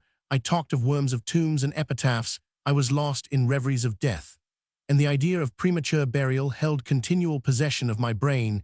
The ghastly danger to which I was subjected haunted me day and night. In the former, the torture of meditation was excessive, in the latter supreme, when the grim darkness overspread the earth. Then with every horror of thought I shook as the quivering plumes upon the hearse, when nature could endure wakefulness no longer. It was with a struggle that I consented to sleep, for I shuddered to reflect that, upon awaking, I might find myself the tenant of a grave. And when finally I sank into slumber, it was only to rush at once into a world of phantasms above which, with vast sable overshadowing wing, hovered predominant the one sepulchral idea. From the innumerable images of gloom, which thus oppressed me in dreams, I select for record but a solitary vision. Methought I was immersed in a cataleptic trance of more than usual duration and profundity. Suddenly, there came an icy hand upon my forehead, and an impatient, gibbering voice whispered the word, "Arise," within my ear. I sat erect. The darkness was total. I could not see the figure of him who had aroused me. I could call to mind neither the period at which I had fallen into the trance, nor the locality in which I then lay. While I remained motionless and busied in endeavors to collect my thought, the cold hand grasped me fiercely by the wrist, shaking it petulantly, while the gibbering voice said again, "Arise, did I not bid thee arise? And who," I demanded, "art thou?"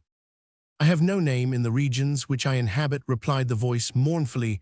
"I was mortal, but am fiend. I was merciless, but am pitiful. Thou dost feel that I shudder, my teeth chatter as I speak, yet it is not with the chilliness of the night off, the night without end, but this hideousness is insufferable. How canst thou tranquilly sleep? I cannot rest for the cry of these great agonies. These sights are more than I can bear. Get thee up, come with me into the outer night, and let me unfold to thee the graves. Is not this a spectacle of woe? Behold." I looked, and the unseen figure, which still grasped me by the wrist, had caused to be thrown open the graves of all mankind, and from each issued the faint phosphoric radiance of decay, so that I could see into the innermost recesses, and there view the shrouded bodies in their sad and solemn slumbers with the worm. But alas, the real sleepers were fewer by many millions than those who slumbered not at all. And there was a feeble struggling, and there was a general sad unrest, and from out the depths of the countless pits there came a melancholy rustling from the garments of the buried, and of those who seemed tranquilly to repose. I saw that a vast number had changed in a greater or less degree the rigid and uneasy position in which they had originally been entombed, and the voice again said to me as I gazed, "Is it not, oh, is it not a pitiful sight?" But before I could find words to reply, the figure had ceased to grasp my wrist, the phosphoric lights expired, and the graves were closed with a sudden violence, while from out them arose a tumult of despairing cries, saying again, "Is it not, O God, is it not a very pitiful sight?" Fantasies such as these, presenting themselves at night, extended their terrific influence far into my waking hours. My nerves became thoroughly unstrung, and I fell a prey to perpetual horror. I hesitated to ride or to walk, or to indulge in any exercise that would carry me from home. In fact, I no longer dared trust myself out of the immediate presence of those who were aware of my proneness to catalepsy, lest, falling into one of my usual fits, I should be buried before my real condition could be ascertained. I doubted the care, the fidelity of my dearest friends. I dreaded that in some trance of more than customary duration they might be prevailed upon to regard me as irrecoverable. I even went so far as to fear that as I occasioned much trouble, they might be glad to consider any very protracted attack as sufficient excuse for getting rid of me. Altogether, it was in vain they endeavored to reassure me by the most solemn promises. I exacted the most sacred oaths that under no circumstances they would bury me until decomposition had so materially advanced as to render farther preservation impossible, and even then my mortal terrors would listen to no reason, would accept no consolation. I entered into a series of elaborate precautions. Among other things, I had the family vault so remodeled as to admit of being readily opened from within the slightest pressure upon a long lever that extended far into the tomb would cause the iron portal to fly back. There were arrangements also for the free admission of air and light, and convenient receptacles for food and water within immediate reach of the coffin. Intended for my reception, this coffin was warmly and softly padded, and was provided with a lid, fashioned upon the principle of the vault door, with the addition of springs, so contrived that the feeblest movement of the body would be sufficient to set it at liberty. Besides all this, there was suspended from the roof of the tomb a large bell, the rope of which it was designed should extend through a hole in the coffin, and so be fastened to one of the hands of the corpse. But alas, what avails the vigilance against the destiny of man? Not even these well-contrived securities suffice to save from the uttermost agonies of living inhumation a wretch to these agonies foredoomed. There arrived in epochs often before there had arrived in which I found myself emerging from total unconsciousness into the first feeble and indefinite sense of existence. Slowly, with a tortoise gradation, approached the faint gray dawn of the cycle day, a torpid uneasiness, an apathetic endurance of dull pain, no care, no happy, no effort. Then, after a long interval, a ringing in the ears. Then, after a lapse still longer, a prickling or tingling sensation in the extremities. Then a seemingly eternal period of pleasurable quiescence, during which the awakening feelings are struggling into thought. Then a brief resinking into nonentity. Then a sudden recovery. At length the slight quivering of an eyelid, and immediately thereupon an electric shock of a terror deadly and indefinite, which sends the blood in torrents from the temples to the heart. And now the first positive effort to think, and now the first endeavor to remember, and now a partial and evanescent success, and now the memory has so far regained its dominion that in some measure I am cognizant of my state. I feel that I am not awaking from ordinary sleep. I recollect that I have been subject to catalepsy, and now at last, as if by the rush of an ocean, my shuddering spirit is overwhelmed by the one grim danger, the one spectral and ever-prevalent idea.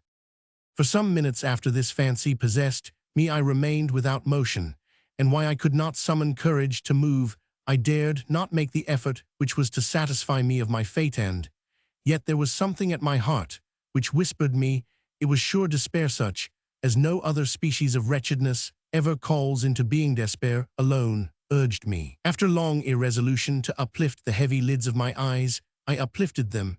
It was dark, cold dark. I knew that the fit was over. I knew that the crisis of my disorder had long passed. I knew that I had now fully recovered the use of my visual faculties, and yet it was dark, cold dark, the intense and utter raylessness of the night that endureth for evermore.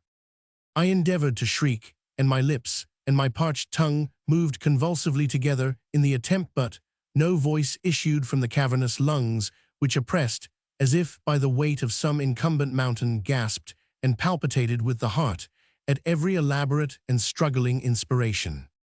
The movement of the jaws in this effort to cry aloud showed me that they were bound up, as is usual with the dead. I felt, too, that I lay upon some hard substance, and by something similar my sides were also closely compressed. So far I had not ventured to stir any of my limbs, but now I violently threw up my arms, which had been lying at length, with the wrists crossed. They struck a solid wooden substance, which extended above my person at an elevation of not more than 6 inches from my face. I could no longer doubt that I reposed within a coffin at last. And now, amid all my infinite miseries, came sweetly the cherub Hopefer. I thought of my precautions. I writhed and made spasmodic exertions to force open the lid. It would not move. I felt my wrists for the bell rope. It was not to be found. And now the comforter fled forever, and a still sterner despair reigned triumphant, for I could not help perceiving the absence of the paddings which I had so carefully prepared. And then, too, there came suddenly to my nostrils the strong, peculiar odor of moist earth. The conclusion was irresistible. I was not within the vault. I had fallen into a trance, while absent from homewill among strangerswen, or how I could not remember, and it was they who had buried me as a dog nailed up in some common coffin and thrust deep, deep, and forever into some ordinary and nameless grave. As this awful conviction forced itself thus into the innermost chambers of my soul, I once again struggled to cry aloud, and in this second endeavor I succeeded. A long, wild, and continuous shriek, or yell of agony, resounded through the realms of the subterranean night. "Hillo, hillo," there said a gruff voice in reply. "What the devil's the matter now?" said a second. "Get out, oh," that said a third. "What do you mean by yowling in that air kind of style, like a catamount?" said a fourth, and hereupon I was seized and shaken without ceremony for several minutes by a junto of very rough-looking individuals.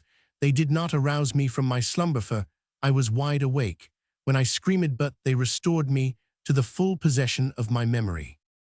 This adventure occurred near Richmond in Virginia. Accompanied by a friend, I had proceeded upon a gunning expedition. Some miles down the banks of the James River night approached, and we were overtaken by a storm. The cabin of a small sloop, lying at anchor in the stream, and laden with garden mold, afforded us the only available shelter. We made the best of it, and passed the night on board. I slept in one of the only two berths in the vessel. The berths of a sloop of 60 or 20 tons need scarcely be described.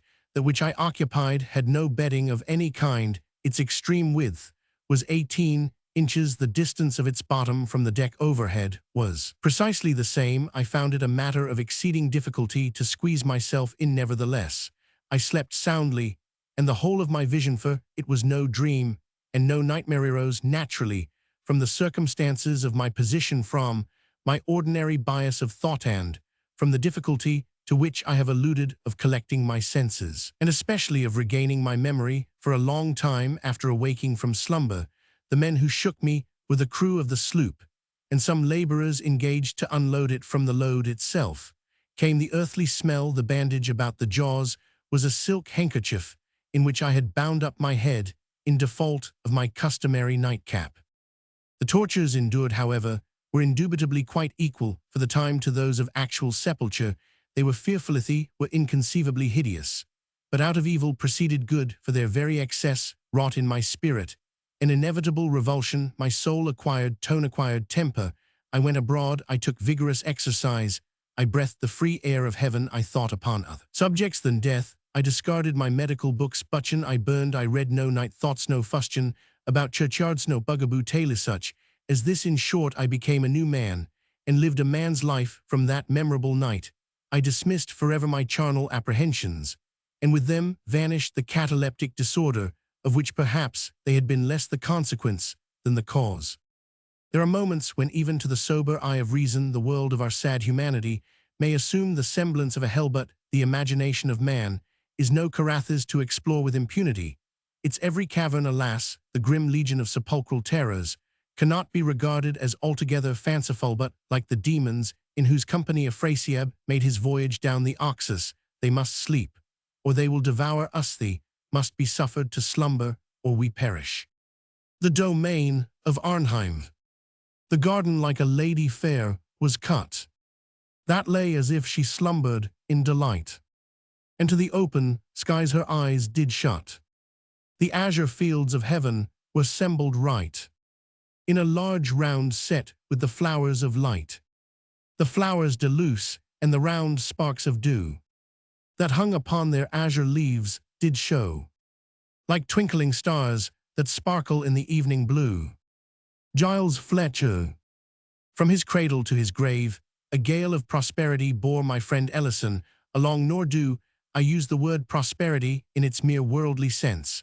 I mean it as synonymous with happiness. The person of whom I speak seemed born for the purpose of foreshadowing the doctrines of Turgot, Price, Priestley, and Condorcet, exemplifying by individual instance what has been deemed the chimera of the perfectionists in the brief existence of Ellison, I fancy that I have seen refuted the dogma that in man's very nature lies some hidden principle. The antagonist of bliss, an anxious examination of his career, has given me to understand that in general, from the violation of a few simple laws of humanity, arises the wretchedness of mankind. That, as a species, we have in our possession the as yet unwrought elements of content, and that even now in the present darkness and madness of all thought on the great question of the social condition, it is not impossible that man the individual under certain, unusual and highly fortuitous conditions may be happy.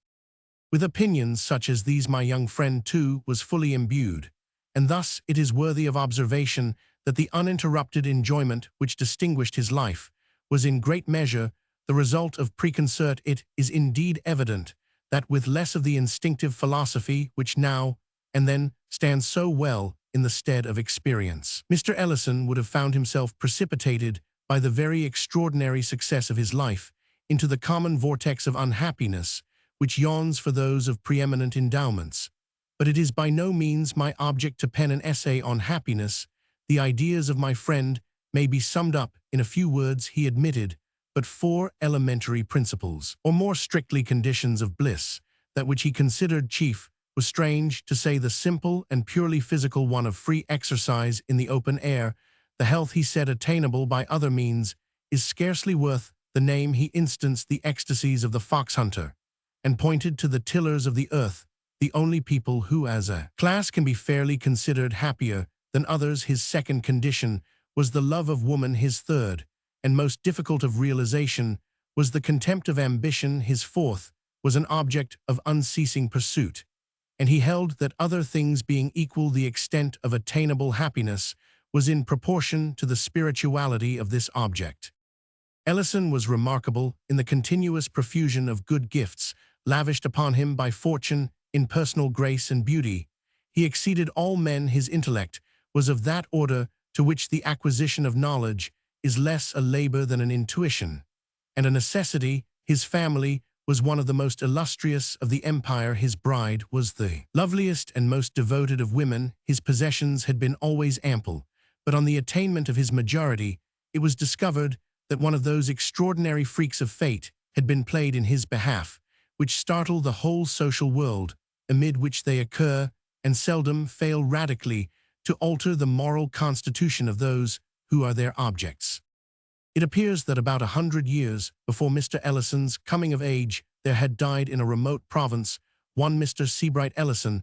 This gentleman had amassed a princely fortune, and having no immediate connections, conceived the whim of suffering his wealth to accumulate for a century after his decease. Minutely and sagaciously directing the various modes of investment, he bequeathed the aggregate amount to the nearest of blood, bearing the name of Ellison, who should be alive at the end of the 100 years. Many attempts had been made to set aside this singular bequest. Their ex post facto character rendered them abortive, but the attention of a jealous government was aroused, and a legislative act finally obtained forbidding all similar accumulations. This act, however, did not prevent young Ellison from entering into possession on his 21st birthday as the heir of his ancestor Seabright of a fortune of $450 millions. When it had become known that such was the enormous wealth inherited, there were, of course, many speculations as to the mode of its disposal. The magnitude and the immediate availability of the sum bewildered all who thought on the topic. The possessor of any appreciable amount of money might have been imagined to perform any one of 1,000 things. With riches merely surpassing those of any citizen, it would have been easy to suppose him engaging to supreme excess in the fashionable extravagances of his time, busying himself with political intrigue, aiming at ministerial power, purchasing increase of nobilitia, collecting large museums of virtue, playing the munificent patron of letters, of science, of ardor, endowing and bestowing his name upon extensive institutions of charity. But for the inconceivable wealth in the actual possession of the heir, these objects, and all ordinary objects, were felt to afford too limited a field. Recourse was had to figures, and these, but suffice to confound it, was seen that even at 3%, the annual income of the inheritance amounted to no less than $13,500,000, which was $1,125,000 per month, or $36,900, and 86 per day or 1,500, and 41 per hour or $6.20 for every minute that flew. Thus the usual track of supposition was thoroughly broken up. Men knew not what to imagine. There were some who even conceived that Mr. Ellison would divest himself of at least one half of his fortune, as of utterly superfluous opulence, enriching whole troops of his relatives by division of his superabundance to the nearest of these. He did in fact abandon the very unusual wealth which was his own before the inheritance. I was not surprised, however, to perceive that he had long made up his mind on a point which had occasioned so much discussion to his friends, nor was I greatly astonished at the nature of his decision.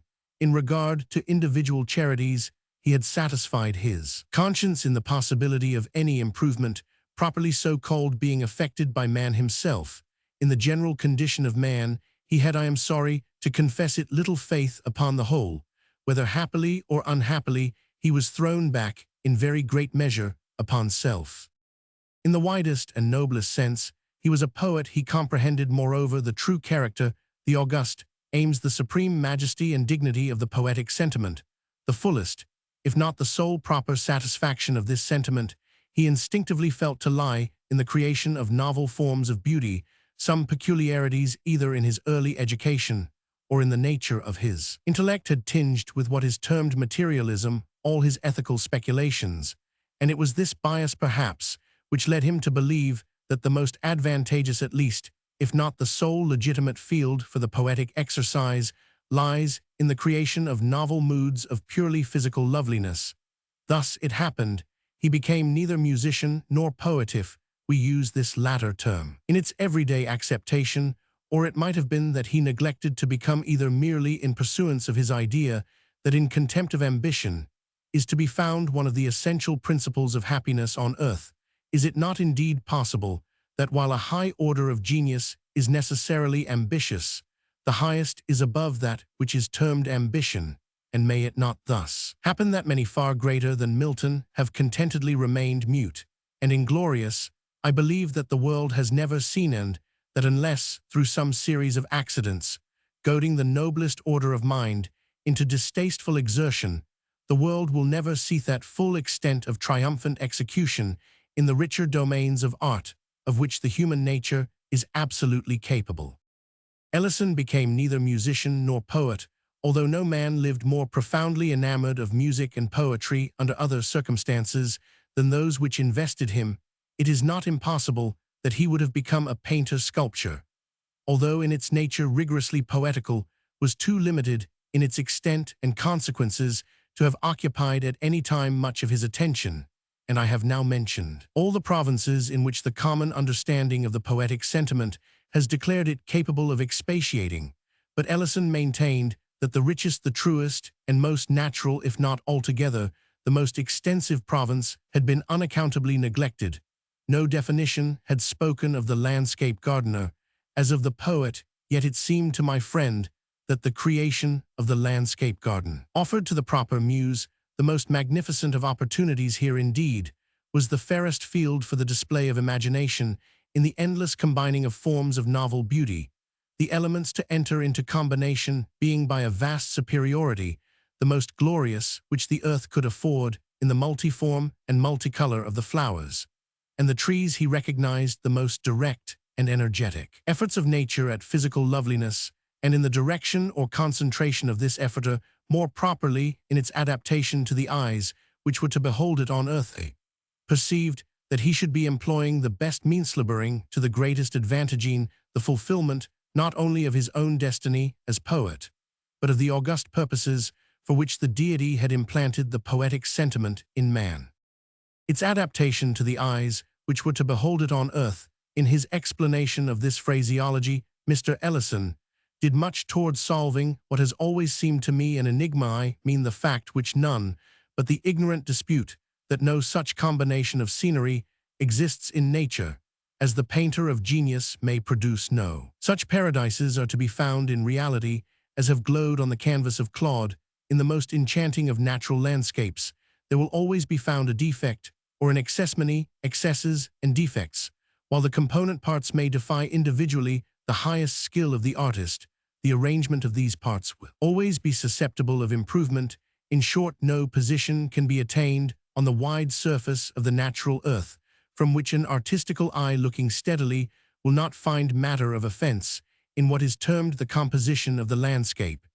And yet how unintelligible is this? In all other matters we are justly instructed to regard nature as supreme. With her details we shrink from competition.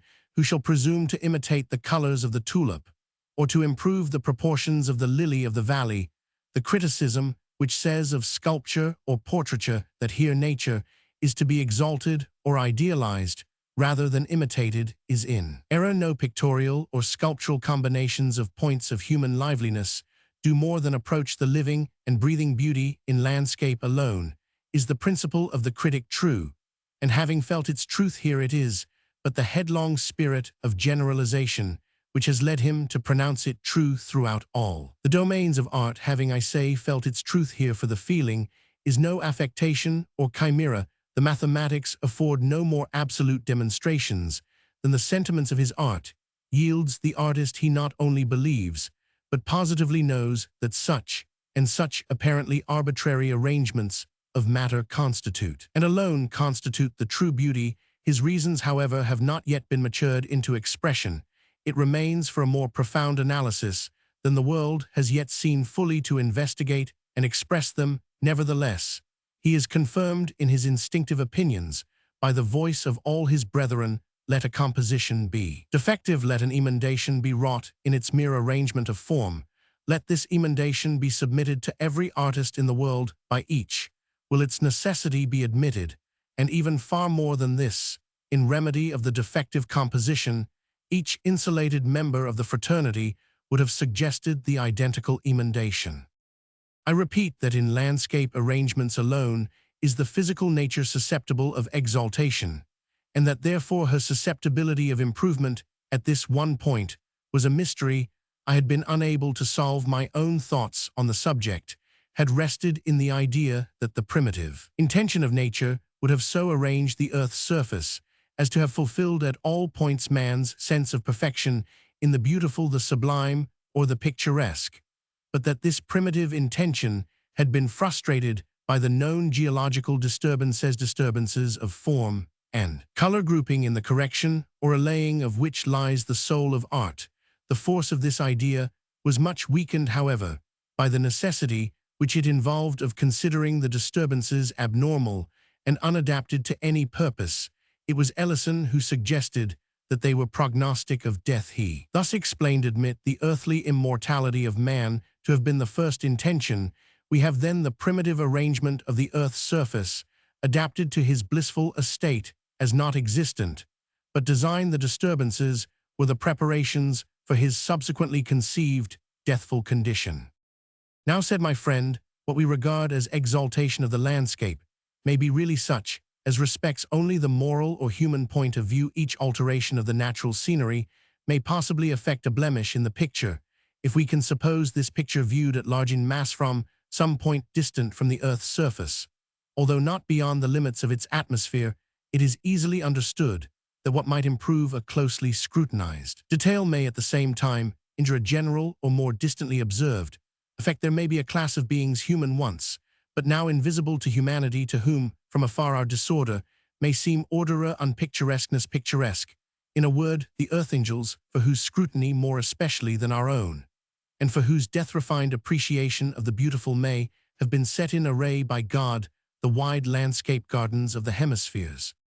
In the course of discussion, my friend quoted some passages from a writer on landscape gardening, who has been supposed to have well treated his theme.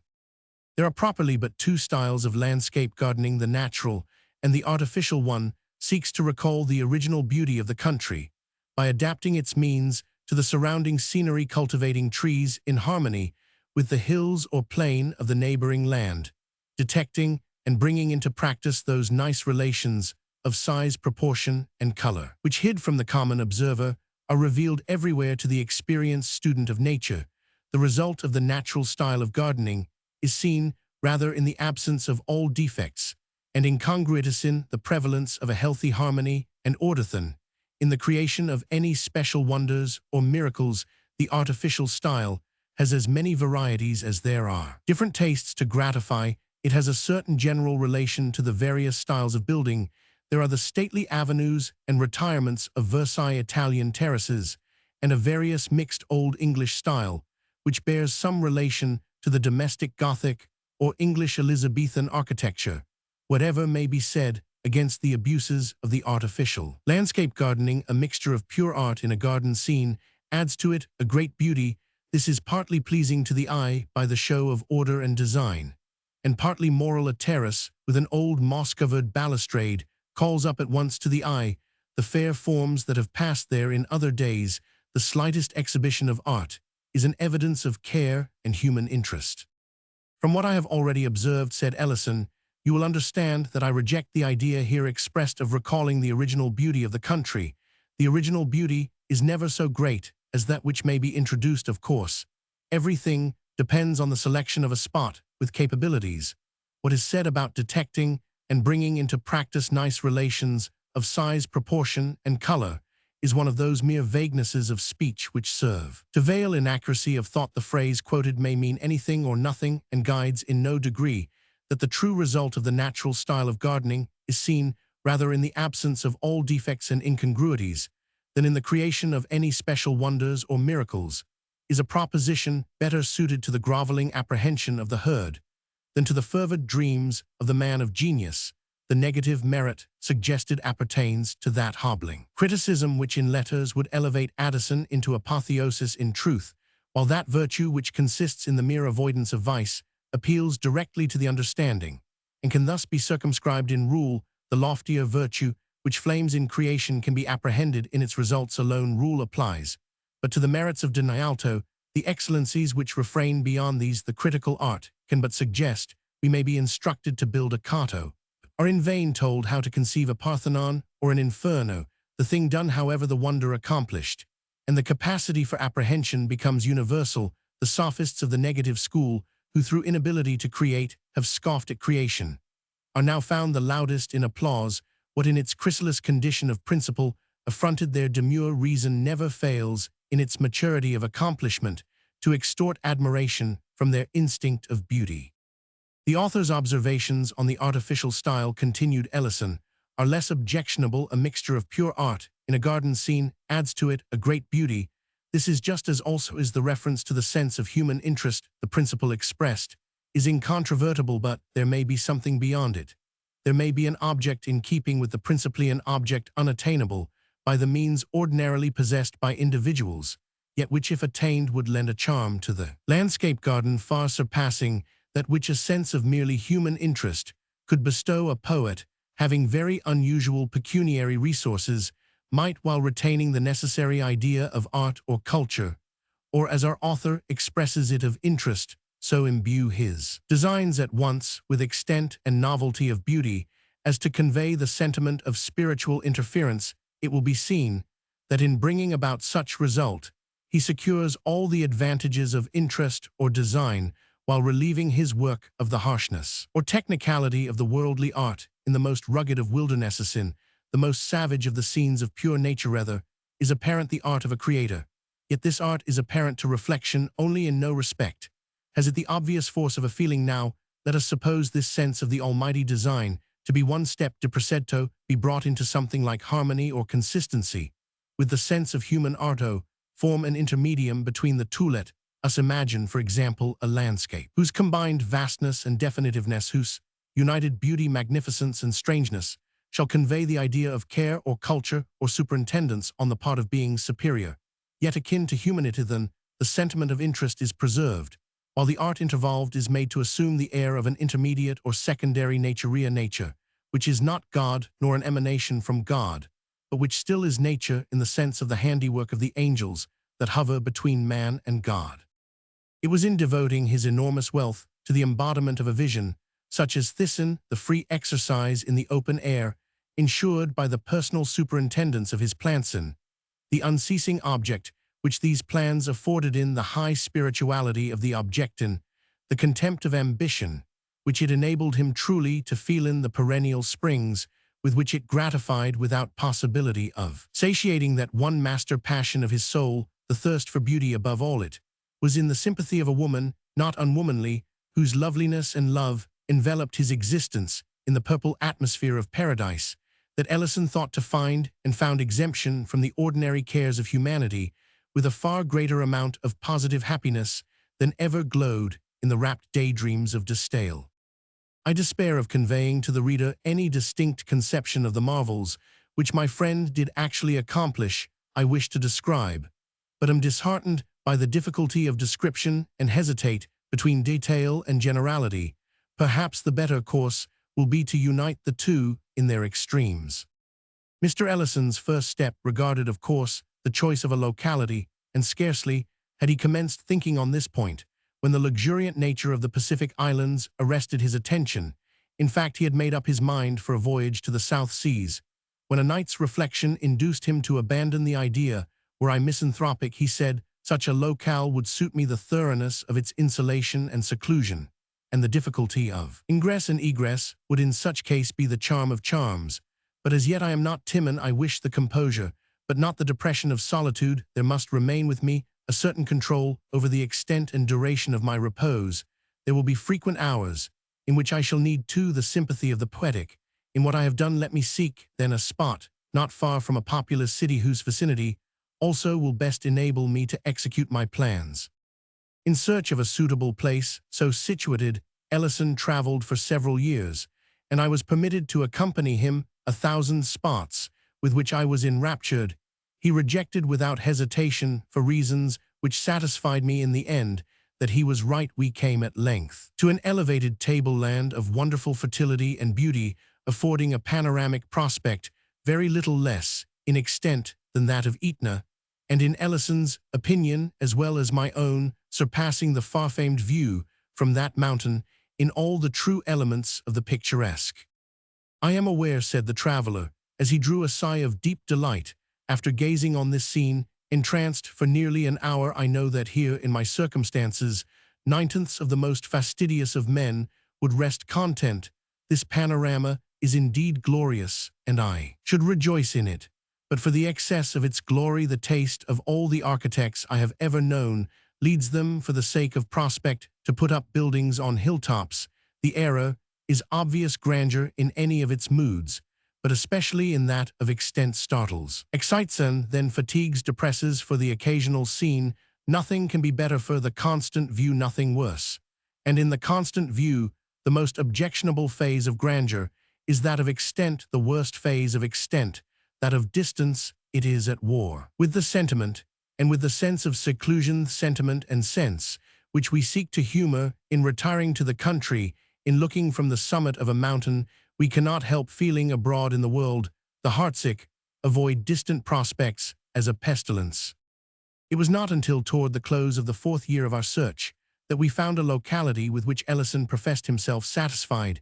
It is of course needless to say where was the locality. The late death of my friend, in causing his domain to be thrown open to certain classes of visitors, has given to Arnheim a species of secret and subdued, if not solemn, celebrity, similar in kind, although infinitely superior in degree to that which so long distinguished Fonthill. The usual approach to Arnheim was by the river. The visitor left the city in the early morning. During the forenoon, he passed between shores of a tranquil and domestic beauty, on which grazed innumerable sheep, their white fleeces spotting the vivid green of rolling meadows. By degrees, the idea of cultivation subsided into that of merely pastoral care. This slowly became merged in a sense of retirement, this again in a consciousness of solitude. As the evening approached, the channel grew more narrow, the banks more and more precipitous, and these latter were clothed in rich, more profuse, and more somber foliage. The water increased in transparency. The stream took 1,000 turns, so that at no moment could its gleaming surface be seen for a greater distance than a furlong. At every instant, the vessel seemed imprisoned within an enchanted circle, having insuperable and impenetrable walls of foliage, a roof of ultramarine satin, and no floored keel, balancing itself with admirable nicety on that of a phantom bark, which by some accident having been turned upside down, floated in constant company with the substantial one for the purpose of sustaining it. The channel now became a gorge, though the term is somewhat inapplicable, and I employ it merely because the language has no word which better represents the most striking, not the most distinctive feature of the scene. The character of gorge was maintained only in the height and parallelism of the shores. It was lost altogether in their other traits. The walls of the ravine, through which the clear water still tranquilly flowed, arose to an elevation of 100 and occasionally of 150 feet, and inclined so much toward each other as in a great measure to shut out the light of day, while the long plume-like moss, which depended densely from the intertwining shrubberies overhead, gave the whole chasm an air of funereal gloom. The windings became more frequent and intricate, and seemed often as if returning in upon themselves, so that the voyager had long lost all idea of direction. He was moreover enwrapped in an exquisite sense of the strange. The thought of nature still remained, but her character seemed to have undergone modification. There was a weird symmetry, a thrilling uniformity, a wizard propriety in these her works. Not a dead branch, not a withered leaf, not a stray pebble, not a patch of the brown earth was anywhere visible. The crystal water welled up against the clean granite, or the unblemished moss, with a sharpness of outline that delighted, while it bewildered the eye.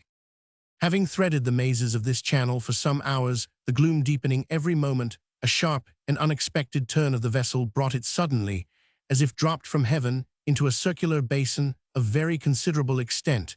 When compared with the width of the gorge, it was about 200 yards in diameter, and girt in at all points, but one that immediately fronting the vessel, as it entered, be hills equal in general height to the walls of the chasm, although of a thoroughly different character.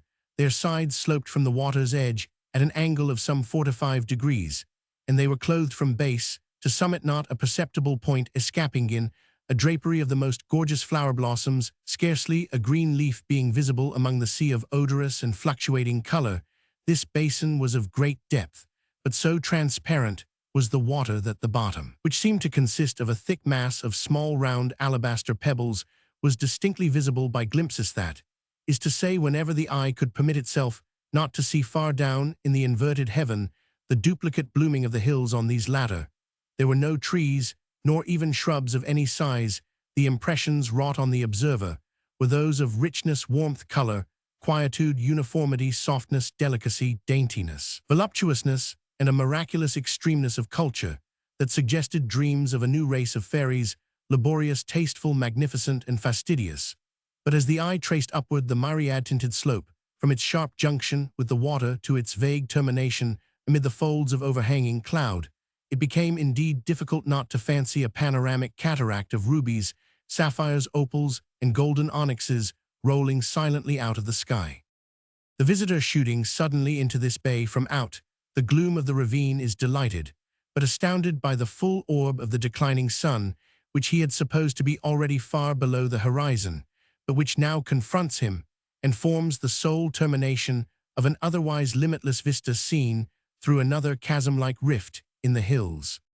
But here the voyager quits the vessel which has borne him so far, and descends into a light canoe of ivory stained with arabesque devices in vivid scarlet, both within and without. The poop and beak of this boat arise high above the water with sharp points, so that the general form is that of an irregular crescent. It lies on the surface of the bay with the proud grace of a swan on its ermined floor.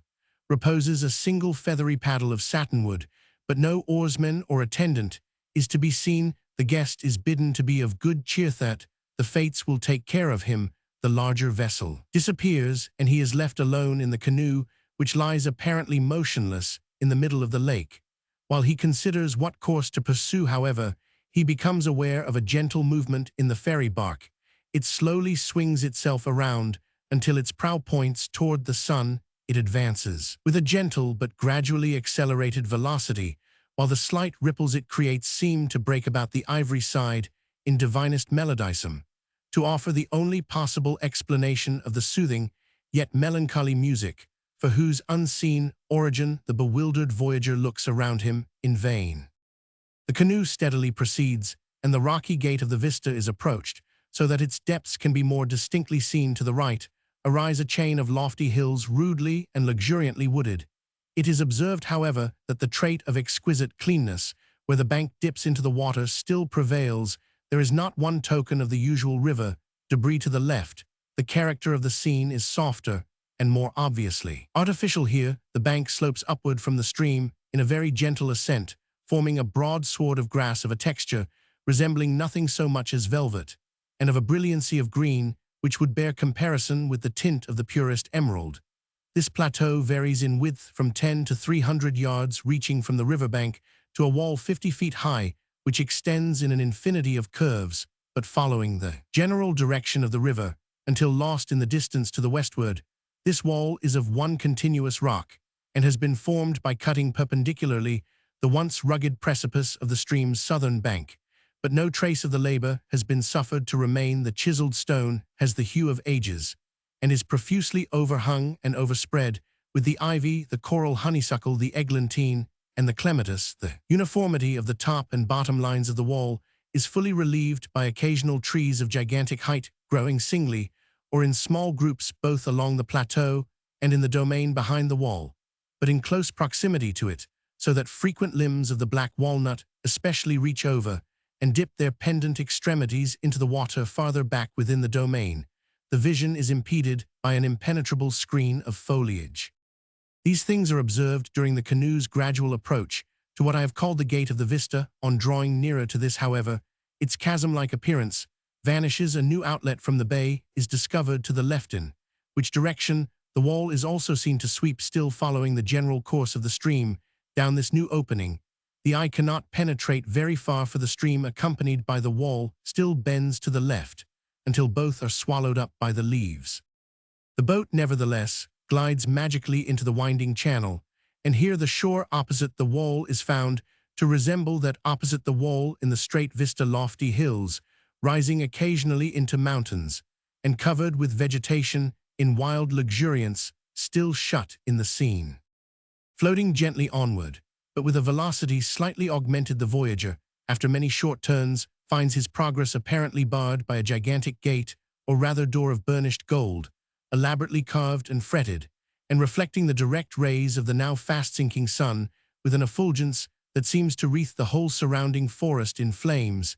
This gate is inserted in the lofty wall, which here appears to cross the river at right angles. In a few moments, however, it is seen that the main body of the water still sweeps in a gentle and extensive curve to the left, the wall following it as before, while a stream of considerable volume, diverging from the principal one, makes its way with a slight ripple under the door, and is thus hidden from sight. The canoe falls into the lesser channel and approaches the gate. Its ponderous wings are slowly and musically expanded. The boat glides between them and commences a rapid descent into a vast amphitheater entirely begirt with purple mountains, whose bases are laved by a gleaming river. Throughout the full extent of their circuit, meantime, the whole paradise of Arnheim bursts upon the view. There is a gush of entrancing melody. There is an oppressive sense of strange, sweet odor. There is a dreamlike intermingling to the eye of tall, slender eastern Trisbosky shrubberies, flocks of golden and crimson, birds-lily-fringed lakes, meadows of violets, tulips, poppies, hyacinths, and tuberose, long intertangled lines of silver streamlet sand, upspringing confusedly from amid all a mass of semi-Gothic, semi-Saracenic architecture, sustaining itself by miracle in mid-air, glittering in the red sunlight, with 100 orioles, minarets, and pinnacles, and seeming the phantom handiwork conjointly of the sylphs, of the fairies, of the genii, and of the gnomes. Landor's cottage, a pendant to the domain of Arnheim. During a pedestrian trip last summer through one or two of the river counties of New York, I found myself, as the day declined, somewhat embarrassed about the road. I was pursuing the land, undulated very remarkably, and my path for the last hour had wound about and about so confusedly in its effort to keep in the valleys that I no longer knew in what direction lay the sweet village of B, where I had determined to stop for the night. The sun had scarcely shone, strictly speaking, during the day, which nevertheless had been unpleasantly warm. A smoky mist, resembling that of the Indian summer, enveloped all things, and of course added to my uncertainty. Not that I cared much about the matter if I did not hit upon the village before sunset or even before dark. It was more than possible that a little Dutch farmhouse or something of that kind would soon make its appearance, although, in fact, the neighborhood, perhaps on account of being more picturesque than fertile, was very sparsely inhabited, at all events with my knapsack for a pillow and my hound as a sentry a bivouac in the open air, was just the thing which would have amused me.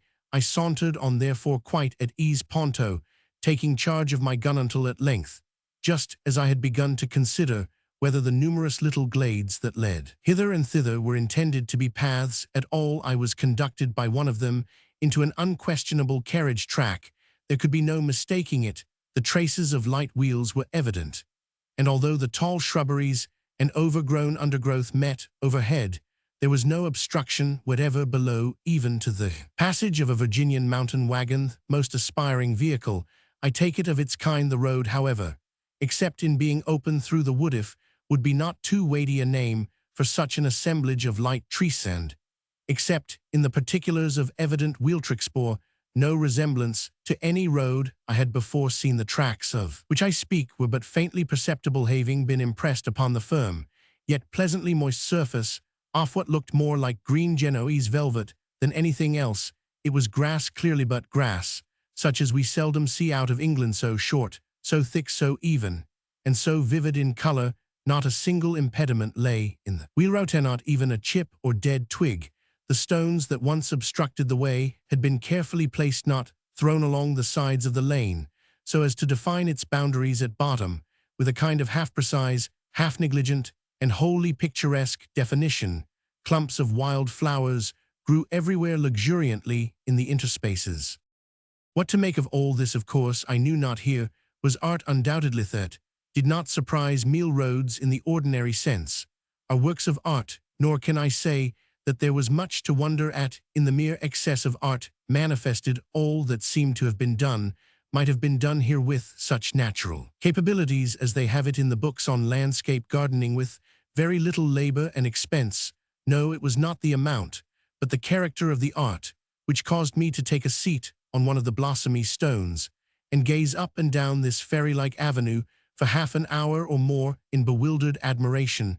One thing became more and more evident the longer I gazed. An artist, and one with a most scrupulous eye for form, had superintended all these arrangements. The greatest care had been taken to preserve a due medium between the neat and graceful on the one hand and the pittoresque, in the true sense of the Italian term, on the other. There were few straight and no long uninterrupted lines. The same effect of curvature or of color appeared twice usually, but not oftener at any one point of view. Everywhere was variety in uniformity. It was a piece of composition in which the most fastidiously critical taste could scarcely have suggested an emendation. I had turned to the right as I entered this road, and now arising I continued in the same direction. The path was so serpentine that at no moment could I trace its course for more than 2 or 3 paces in advance. Its character did not undergo any material change. Presently the murmur of water fell gently upon my ear, and, in a few moments afterward, as I turned with the road somewhat more abruptly than hitherto, I became aware that a building of some kind lay at the foot of a gentle declivity. Just before me I could see nothing distinctly on account of the mist, which occupied all the little valley below. A gentle breeze, however, now arose as the sun was about descending, and while I remained standing on the brow of the slope, the fog gradually became dissipated into wreaths, and so floated over the scene. As it came fully into view, thus gradually, as I describe it, piece by piece, here a tree, there a glimpse of water, and here again the summit of a chimney, I could scarcely help fancying that the whole was one of the ingenious illusions sometimes exhibited under the name of vanishing pictures. By the time, however, that the fog had thoroughly disappeared, the sun had made its way down behind the gentle hills, and thence, as if with a slight chassez to the south, had come again fully into sight, glaring with a purplish luster through a chasm that entered the valley from the west. Suddenly there foreign, as if by the hand of magic, this whole valley and everything in it became brilliantly visible. The first coup d'œil, as the sun slid into the position described, impressed me very much as I have been impressed when a boy by the concluding scene of some well-arranged theatrical spectacle or melodrama. Not even the monstrosity of color was wanting, for the sunlight came out through the chasm, tinted all orange and purple, while the vivid green of the grass in the valley was reflected more or less upon all objects from the curtain of vapor that still hung overhead, as if loth to take its total departure from a scene so enchantingly beautiful. The little vale into which I thus peered down from under the fog canopy could not have been more than 400 yards long, while in breadth it varied from 50 to 150, or perhaps 200. It was most narrow at its northern extremity, opening out as it tended southwardly, but with no very precise regularity. The widest portion was within 80 yards of the southern extreme.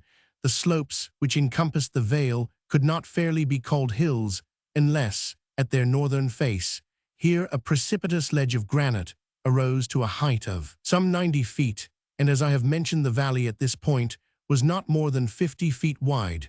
But as the visitor proceeded southwardly from the cliff, he found on his right hand and on his left declivities, at once less high, less precipitous, and less rocky, all, in a word, sloped and softened to the south, and yet the whole vale was engirdled by eminences more or less high, except at 2 points. One of these, I have already spoken of it, lay considerably to the north of west, and was where the setting sun made its way, as I have before described, into the amphitheater through a cleanly cut natural cleft in the granite embankment. This fissure might have been 10 yards wide at its widest point, so far as the eye could trace it. It seemed to lead up like a natural causeway into the recesses of unexplored mountains and forests. The other opening was directly at the southern end of the vale. Here generally the slopes were nothing more than gentle inclinations, extending from east to west. About 150 yards in the middle of this extent was a depression level with the ordinary floor of the valley. As regards vegetation, as well as in respect to everything else, the scene softened and sloped to the south. To the north on the craggy precipicea, few paces from the verdupe, sprang the magnificent trunks of numerous hickories, black walnuts, and chestnuts, interspersed with occasional oak, and the strong lateral branches thrown out by the walnuts especially spread far over the edge of the cliff. Proceeding southwardly, the explorer saw at first the same class of trees, but less and less lofty and salvatorish in character. Then he saw the gentler elm succeeded by the sassafras and locust, these again by the softer linden, redbud, catalpa, and maplethes, yet again by still more graceful and more modest varieties. The whole face of the southern declivity was covered with wild shrubbery, Allonian, occasional silver willow, or white poplar, excepted in the bottom of the valley itself. It must be borne in mind that the vegetation hitherto mentioned grew only on the cliffs or hillsides. Were to be seen 3 insulated trees. One was an elm of fine size and exquisite form. It stood guard over the southern gate of the vale. Another was a hickory much larger than the elm, and altogether a much finer tree. Although both were exceedingly beautiful, it seemed to have taken charge of the northwestern entrance, springing from a group of rocks in the very jaws of the ravine, and throwing its graceful body at an angle of nearly 45 degrees far out into the sunshine of the amphitheater. About 30 yards east of this tree stood, however, the pride of the valley, and beyond all question the most magnificent tree I have ever seen, unless, perhaps, among the cypresses of the uncanny. It was a triple-stemmed Chaliptree, Liriodendron chalipiferumone, of the natural order of magnolias, its 3 trunks separated from the parent at about 3 feet from the soil, and diverging very slightly and gradually, were not more than 4 feet apart at the point where the largest stem shot out into foliage. This was at an elevation of about 80 feet. The whole height of the principal division was 120 feet. Nothing can surpass in beauty the form or the glossy vivid green of the leaves of the Chaliptree. In the present instance, they were fully 8 inches wide, but their glory was altogether eclipsed by the gorgeous splendor of the profuse blossoms. Conceive, closely congregated, a million of the largest and most resplendent tulips. Only thus can the reader get any idea of the picture I would convey. And then the stately grace of the clean, delicately granulated columnar stems, the largest 4 feet in diameter at 20 from the ground, the innumerable blossoms mingling with those of other trees, scarcely less beautiful, although infinitely less majestic, filled the valley with more than Arabian perfumes.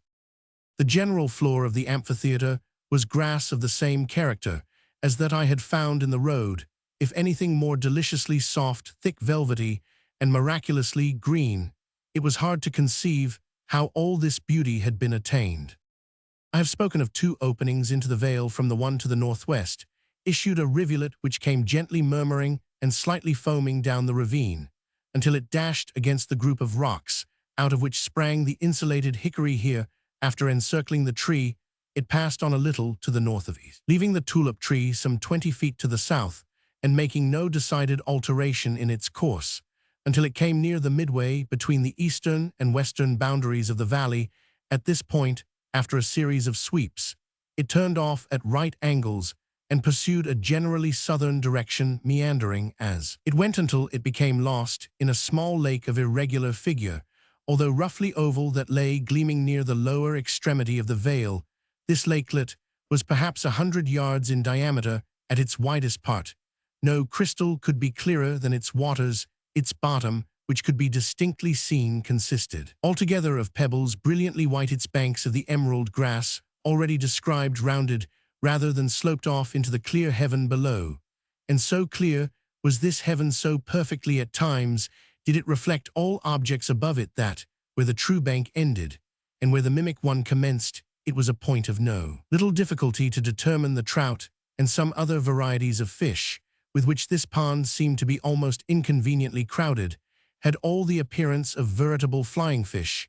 It was almost impossible to believe that they were not absolutely suspended in the air, a light birch canoe that lay placidly on. The water was reflected in its minutest fibers, with a fidelity unsurpassed by the most exquisitely polished mirror, a small island, fairly laughing with flowers in full bloom, and affording little more space than just enough for a picturesque little building, seemingly a fowl house. Heroes from the lake not far from its northern shore, which it was connected by means of an inconceivably light-looking and yet very primitive bridge.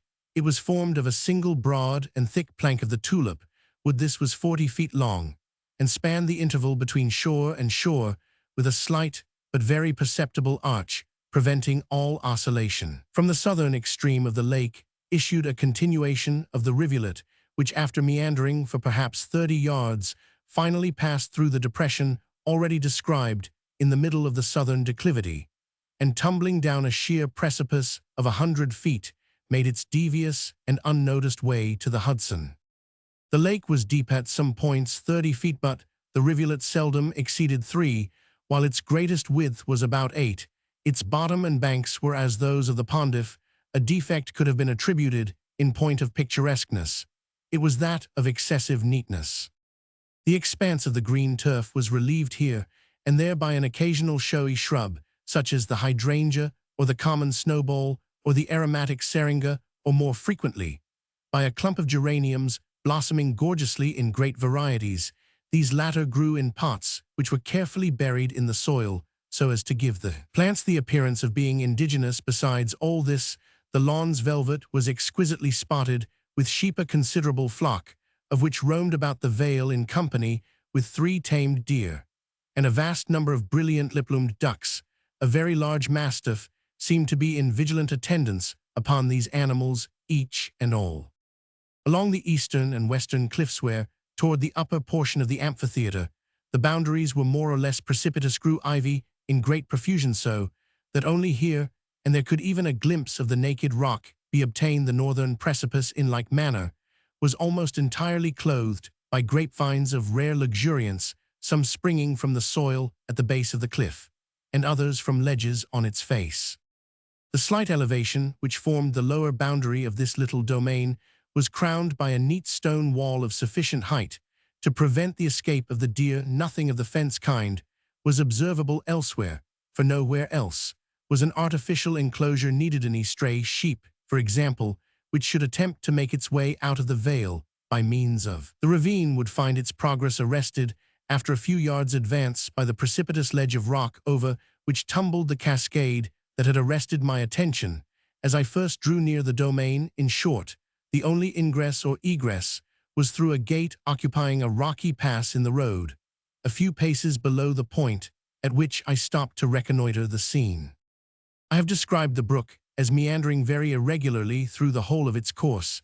Its 2 general directions, as I have said, were first from west to east, and then from north to south, At the turn, the stream sweeping backward made an almost circular loop, so as to form a peninsula, which was very nearly an island, and which included about the 16th of an acre. On this peninsula stood a dwelling house seen when I say that this house, like the infernal terrace seen by Gothic Edate Dune architecture in Canu, dans les annales de la terre, I mean merely that its tout ensemble struck me with the keenest sense of combined novelty and propriety in a word of poetryfa than in the words just employed. I could scarcely give of poetry in the abstract a more rigorous definition, and I do not mean that merely outri was perceptible in any respect. In fact, nothing could well be more simple, more utterly unpretending than this cottage. Its marvelous effect lay altogether in its artistic arrangement. As a picture I could have fancied, while I looked at it, that some eminent landscape painter had built it with his brush.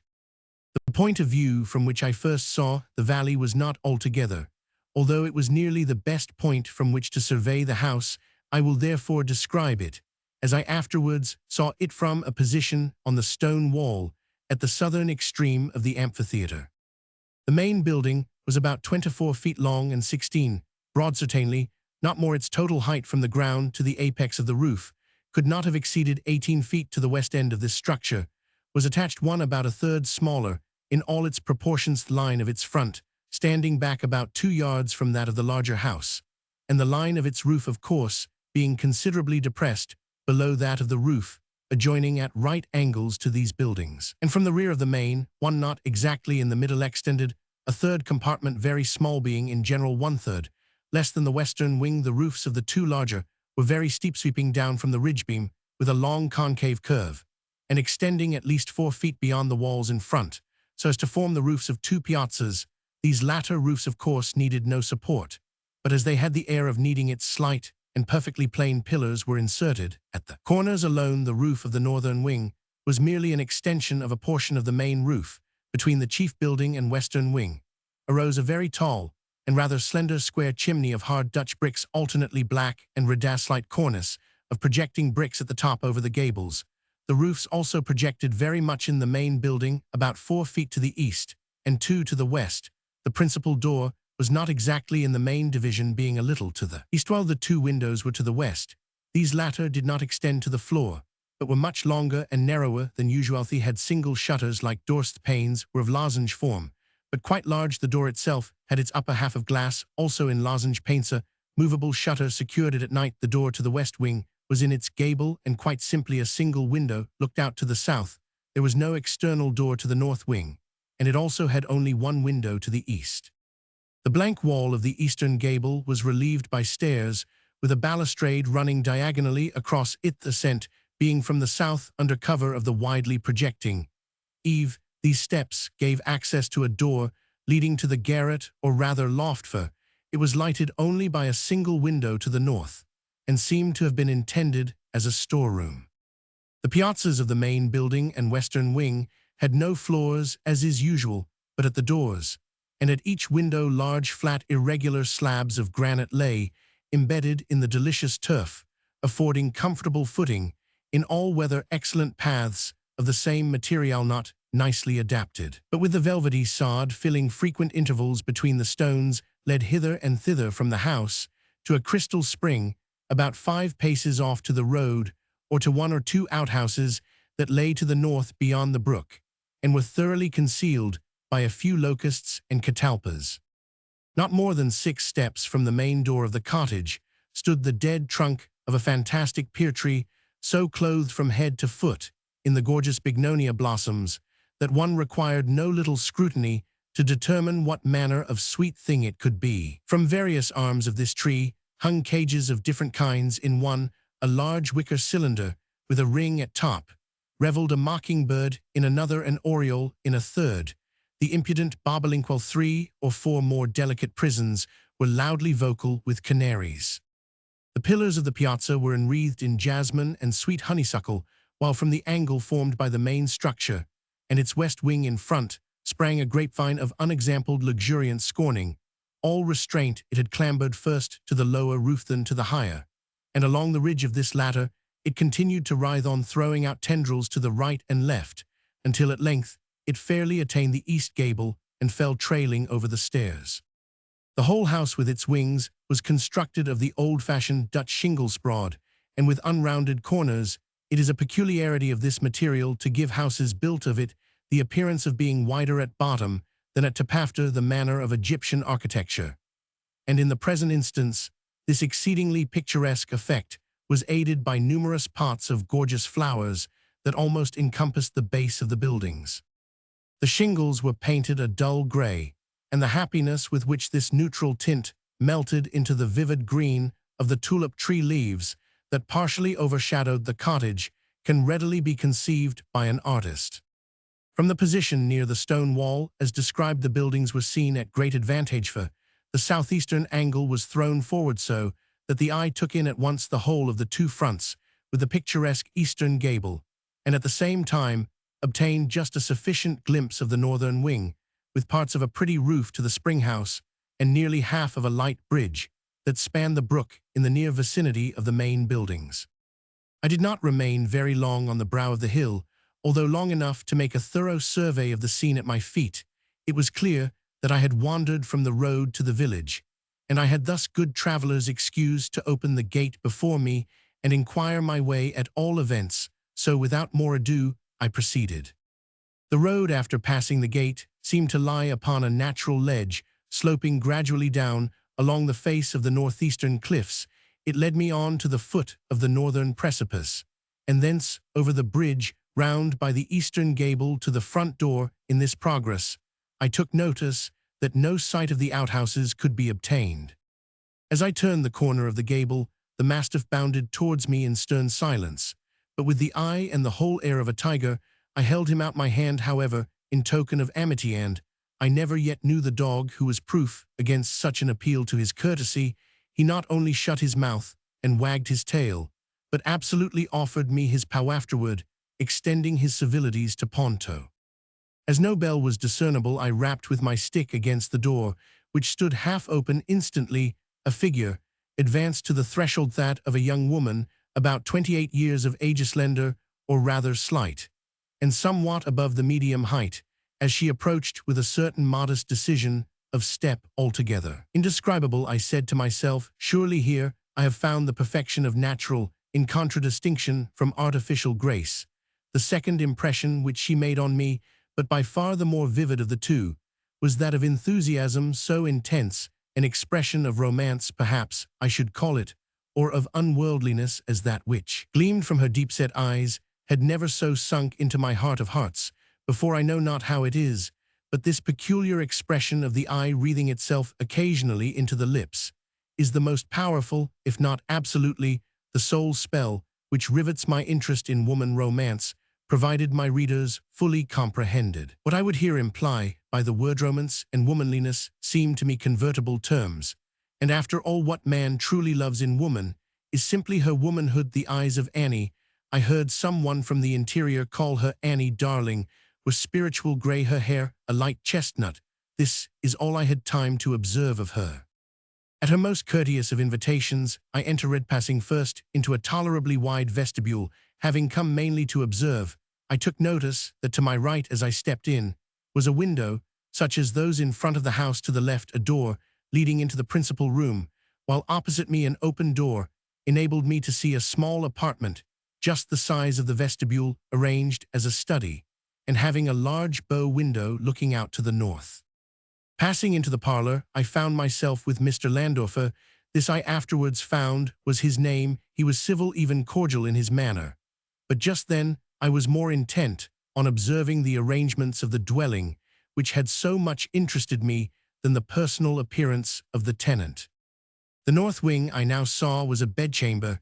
Its door opened into the parlor. West of this door was a single window looking toward the brook. At the west end of the parlor were a fireplace, and a door leading into the west wing, probably a kitchen. Nothing could be more rigorously simple than the furniture of the parlor. On the floor was an ingrained carpet of excellent texture, a white ground, spotted with small circular green figures. At the windows were curtains of snowy white jaconet muslin. They were tolerably full and hung decisively, perhaps rather formally, in sharp parallel plates to the floor. Just to the floor, the walls were prepared with a French paper of great delicacy, a silver ground with a faint green cord running zigzag throughout its expanse, was relieved merely by 3 of Julian's exquisite lithographs, a trois crayons fastened to the wall without frames. One of these drawings was a scene of oriental luxury, or rather voluptuousness. Another was a carnival piece spirited beyond compare. The third was a Greek female header, face so divinely beautiful, and yet of an expression so provokingly indeterminate, never before arrested my attention. The more substantial furniture consisted of a round table, a few chairs, including a large rocking chair, and a sofa, or rather settee. Its material was plain maple, painted a creamy white slightly interstriped with green, the seat of cane. The chairs and table were to match, but the forms of all had evidently been designed by the same brain which planned the grounds. It is impossible to conceive anything more graceful. On the table were a few books, a large square crystal bottle of some novel, perfume, a plain ground glass astral not solar lamp with an Italian shade, and a large vase of resplendent blooming flowers. Flowers, indeed of gorgeous colors and delicate odor, formed the sole mere decoration of the apartment. The fireplace was nearly filled with a vase of brilliant geranium on a triangular shelf. In each angle of the room stood also a similar vase, varied only as to its lovely contents. 1 or 2 smaller bouquets adorned the mantel, and late violets clustered about the open windows. It is not the purpose of this work to do more than give in detail a picture of Mr. Landor's residencias. I found it, how he made it, what it was, and why. With some particulars of Mr. Landor himself may possibly form the subject of another article. William Wilson. What say of it, what say of conscience grim? That spectre in my path. Chamberlain's Faranida. Let me call myself for the present William Wilson. The fair page now lying before me need not be sullied with my real appellation. This has been already too much an object for the scornful, the horrorful, the detestation of my race, to the uttermost regions of the globe, have not the indignant winds brooded its unparalleled infamy. O outcast of all outcasts, most abandoned to the earth, art thou not forever dead to its honors, to its flowers, to its golden aspiration? Sand, a cloud dense, dismal, and limitless, does it not hang eternally between thy hopes and heaven? I would not, if I could here or today, embody a record of my later years of unspeakable misery and unpardonable crime. This epoch, these later years took unto themselves a sudden elevation in turpitude, whose origin alone it is my present purpose to assign. Men usually grow base by degrees from me. In an instant, all virtue dropped bodily as a mantle. From comparatively trivial wickedness, I passed with the stride of a giant into more than the enormities of an Elagabalus. What chance you had, one event, brought this evil thing to pass. Bear with me while I relate. Death approaches, and the shadow which foreruns him has thrown a softening influence over my spirit. I long, in passing through the dim valley, for the sympathy I had nearly said, for the pity of my fellow men. I would fain have them believe that I have been in some measure the slave of circumstances beyond human control. I would wish them to seek out for me in the details I am about to give some little oasis of fatality amid a wilderness of error. I would have them allow what they cannot refrain from allowing, that, although temptation may have erewhile existed, as great man was never thus at least tempted before, certainly never thus fell, and is it therefore that he has never thus suffered? Have I not indeed been living in a dream? And am I not now dying a victim to the horror and the mystery of the wildest of all sublunary visions? I am the descendant of a race whose imaginative and easily excitable temperament has at all times rendered them remarkable, and in my earliest infancy I gave evidence of having fully inherited the family character. As I advanced in years, it was more strongly developed, becoming, for many reasons, a cause of serious disquietude to my friends and of positive injury to myself.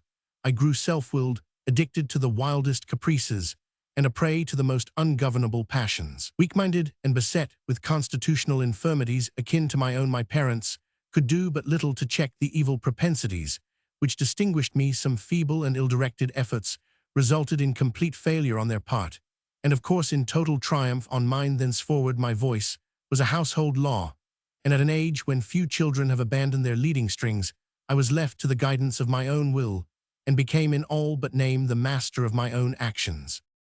My earliest recollections of a school life are connected with a large, rambling Elizabethan house in a misty-looking village of England, where were a vast number of gigantic and gnarled trees, and where all the houses were excessively ancient in truth. It was a dreamlike and spirit-soothing place, that venerable old town at this moment in fancy. Feel the refreshing chilliness of its deeply shadowed avenues, inhale the fragrance of its thousand shrubberies, and thrill, anew, with undefinable delight, at the deep hollow note of the church bell breaking each hour with sullen and sudden roar, upon the stillness of the dusky atmosphere, in which the fretted Gothic steeple lay embedded and asleep. It gives me perhaps as much of pleasure as I can now in any manner experience to dwell upon minute recollections of the school, and its concerns steeped in misery, as I emissary, alas, only too real I shall be pardoned for seeking relief, however slight and temporary, in the weakness of a few rambling details. These, moreover, utterly trivial, and even ridiculous in themselves, assume to my fancy adventitious importance, as connected with a period and a locality when, and where I recognize the first ambiguous monitions of the destiny which afterwards so fully overshadowed me. Let me then remember. The house, I have said, was old and irregular. The grounds were extensive, and a high and solid brick wall topped with a bed of mortar and broken glass encompassed the whole. This prison-like rampart formed the limit of our domain. Beyond it we saw but thrice a weekance every Saturday afternoon, when, attended by 2 ushers, we were permitted to take brief walks in a body through some of the neighboring fields, and twice during Sunday, when we were paraded in the same formal manner to the morning and evening service in the one church of the village. Of this church the principal of our school was pastor. With how deep a spirit of wonder and perplexity was I wont to regard him from our remote pew in the gallery, as with step solemn and slow he ascended the pulpit, this reverend man, with countenance so demurely benign, with robes so glossy and so clerically flowing, with wig so minutely powdered, so rigid and so vast, could this be he who of late with sour visage and in snuffy habiliments administered, ferule in hand, the draconian laws of the academy? O gigantic paradox, too utterly monstrous for solution! At an angle of the ponderous wall frowned a more ponderous gate. It was riveted and studded with iron bolts, and surmounted with jagged iron spikes. What impressions of deep awe did it inspire! It was never opened save for the 3 periodical aggressions and ingressons already mentioned. Then, in every creak of its mighty hinges, we found a plenitude of mystery, a world of matter for solemn remark, or for more solemn meditation. The extensive enclosure was irregular in form, having many capacious recesses. Of these, 3 or 4 of the largest constituted the playground. It was level, and covered with fine hard gravel. I well remember it had no trees, nor benches, nor anything similar within it. Of course it was. In the rear of the house, in front, lay a small parterre planted with box and other shrubs, but through this sacred division we passed only upon rare occasions, indeed such as a first advent to school or final departure thence, or perhaps when a parent or friend having called for us, we joyfully took our way home for the Christmas or midsummer holidays. But the house, how quaint an old building was this! Oh me, how veritably a palace of enchantment! There was really no end to its windingsto, its incomprehensible subdivisions. It was difficult at any given time to say with certainty upon which of its 2 stories one happened to be. From each room to every other there were sure to be found 3 or 4 steps, either in ascent or descent. Then the lateral branches were innumerable, inconceivable, and so returning in upon themselves, that our most exact ideas in regard to the whole mansion were not very far different from those with which we pondered upon infinity. During the 5 years of my residence here, I was never able to ascertain with precision in what remote locality lay the little sleeping apartment assigned to myself and some 18 or 20 other scholars. The schoolroom was the largest in the house. I could not help thinking in the world. It was very long, narrow, and dismally low, with pointed Gothic windows, and a ceiling of oak. In a remote and terror-inspiring angle was a square enclosure of 8 or 10 feet, comprising the sanctum during hours of our principal, the Reverend Dr. Bransby. It was a solid structure with massy door, sooner than open which, in the absence of the dominie, we would all have willingly perished by the pain forte et dure. In other angles were two other similar boxes, far less reverenced indeed, but still greatly matters of all one. Of these was the pulpit of the classical usher, one of the English and mathematical interspersed about the room, crossing and recrossing in endless irregularity, were innumerable benches and desks, black, ancient, and time-worn, piled desperately with much bethumbed books, and so beseamed with Inish letters, names at full length, grotesque figures, and other multiplied efforts of the knife, as to have entirely lost what little of original form might have been their portion in days long departed. A huge bucket with water stood at one extremity of the room, and a clock of stupendous dimensions at the other.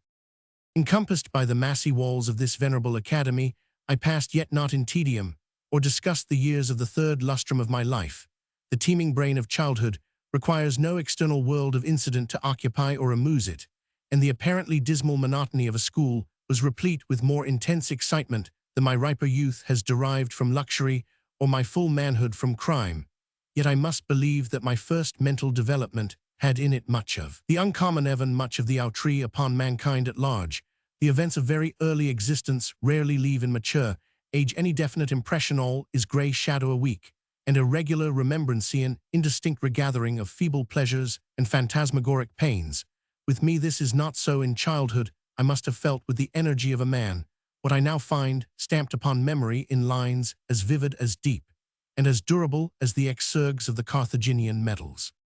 Yet in the fact of the world's view, how little was there to remember the mornings, awakening, the nightly summons to bed, the connings, the recitations, the periodical half-holidays and perambulations, the playground with its broils, its pastimes, its intrigues. These, by a mental sorcery long forgotten, were made to involve a wilderness of sensation, a world of rich incident, an universe of varied emotion, of excitement, the most passionate and spirit-stirring, o le bon temps, que si siècle de feu.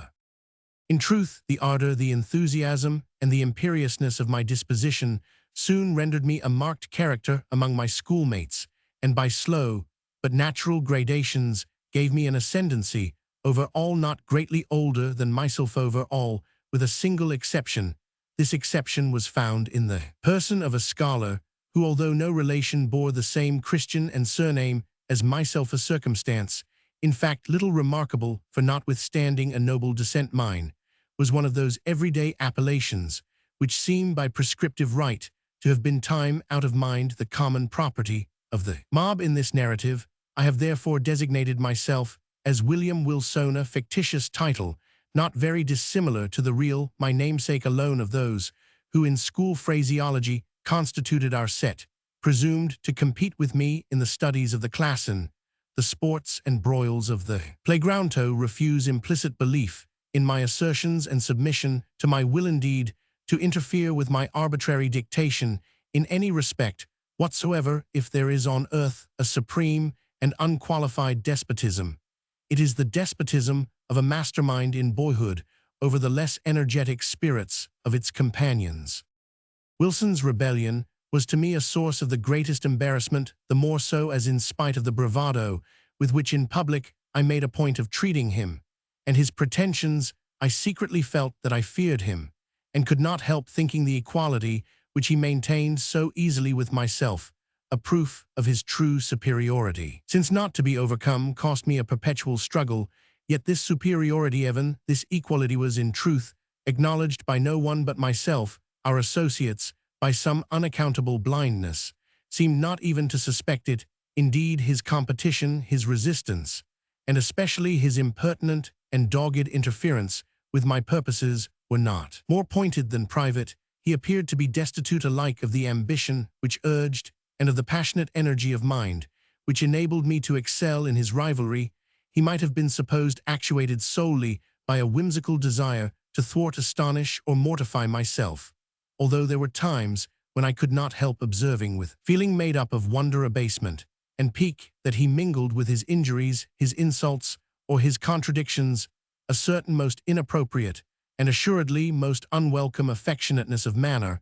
I could only conceive this singular behavior to arise from a consummate self-conceit, assuming the vulgar airs of patronage and protection. Perhaps it was this latter trait in Wilson's conduct, conjoined with our identity of name, and the mere accident of our having entered the school upon the same day, which set afloat the notion that we were brothers among the senior classes in the academy.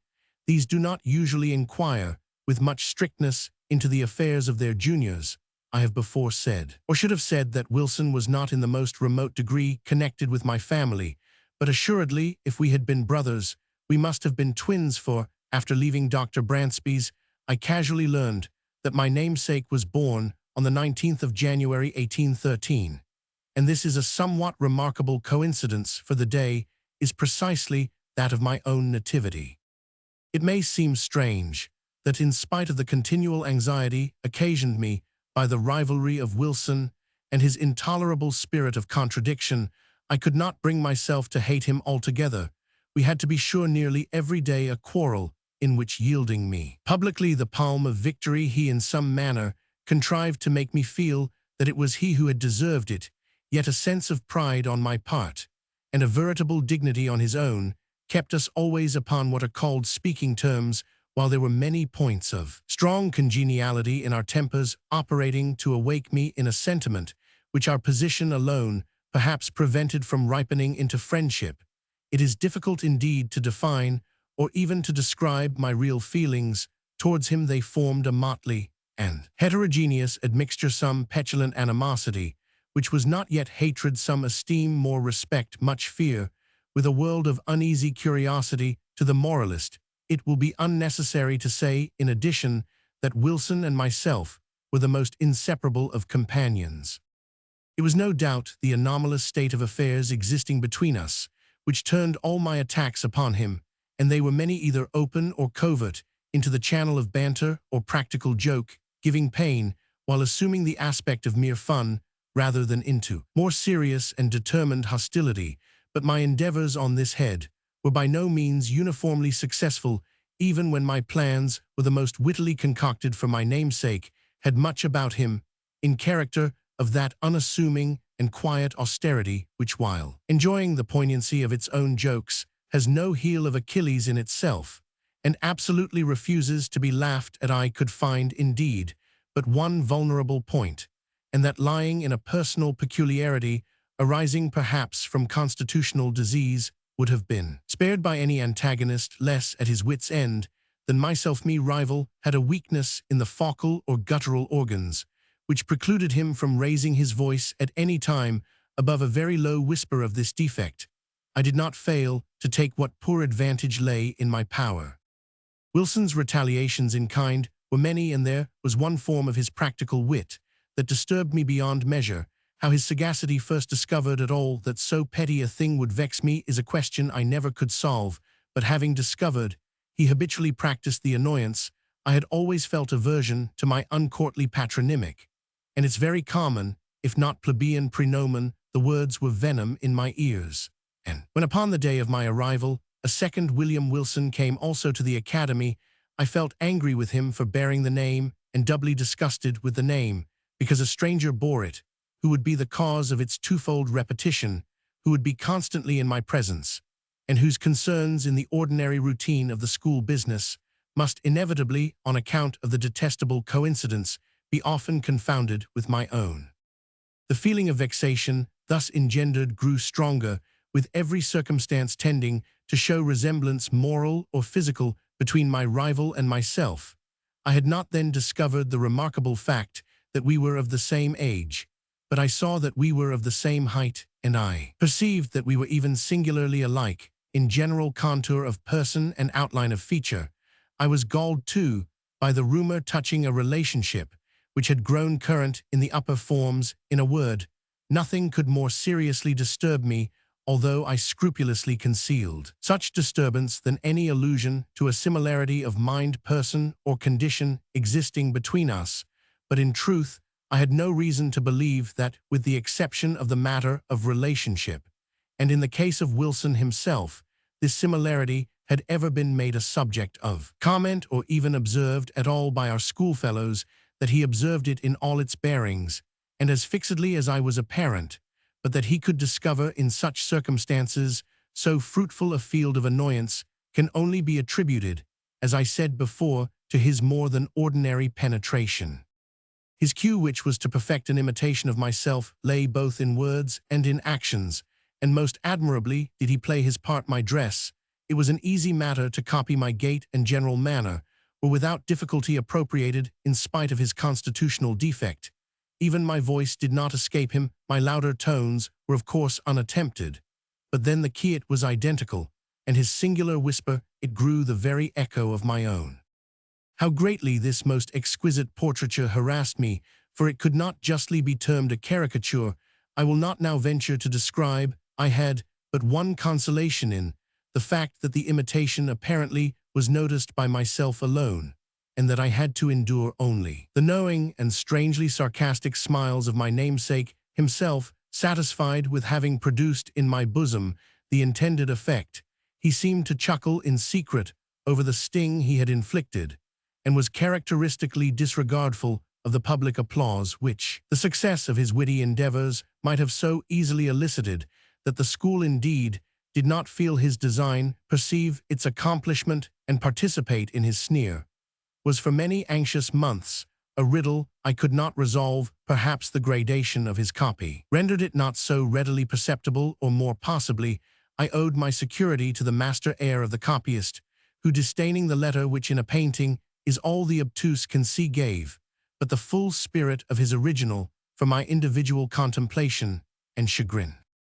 I have already more than once spoken of the disgusting air of patronage which he assumed toward me, and of his frequent officious interference with my will. This interference often took the ungracious character of advice not openly given, but hinted or insinuated.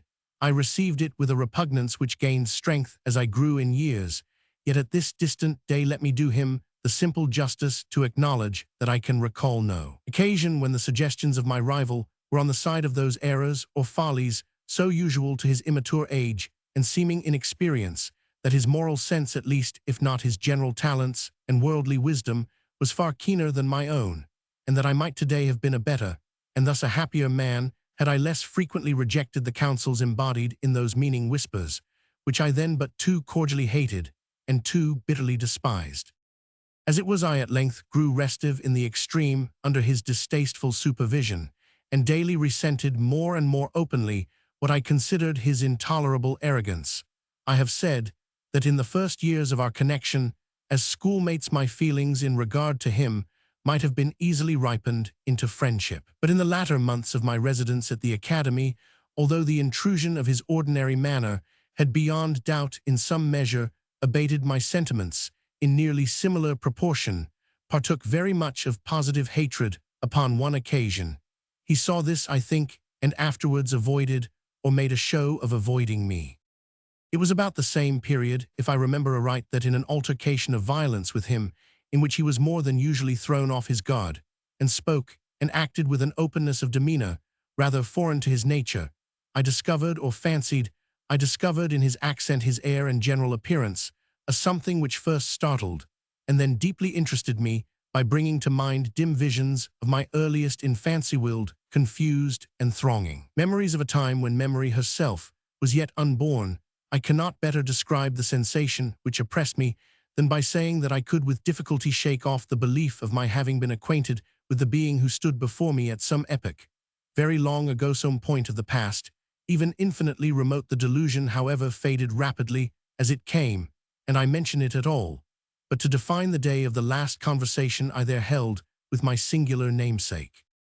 The huge old house, with its countless subdivisions, had several large chambers communicating with each other, where slept the greater number of the students. There were, however, as must necessarily happen in a building so awkwardly planned, many little nooks or recesses, the odds and ends of the structure, and these the economic ingenuity of Dr. Bransby had also fitted up as dormitories, although being the merest closets they were capable of accommodating but a single individual. One of these small apartments was occupied by Wilson. One night about the close of my 5th year at the school, and immediately after the altercation just mentioned, finding everyone wrapped in sleep, I arose from bed and lamp in hand stole through a wilderness of narrow passages from my own bedroom to that of my rival. I had long been plotting one of those ill-natured pieces of practical wit at his expense, in which I had hitherto been so uniformly unsuccessful. It was my intention now to put my scheme in operation, and I resolved to make him feel the whole extent of the malice with which I was imbued. Having reached his closet, I noiselessly entered, leaving the lamp with a shade over it on the outside. I advanced a step and listened to the sound of his tranquil breathing.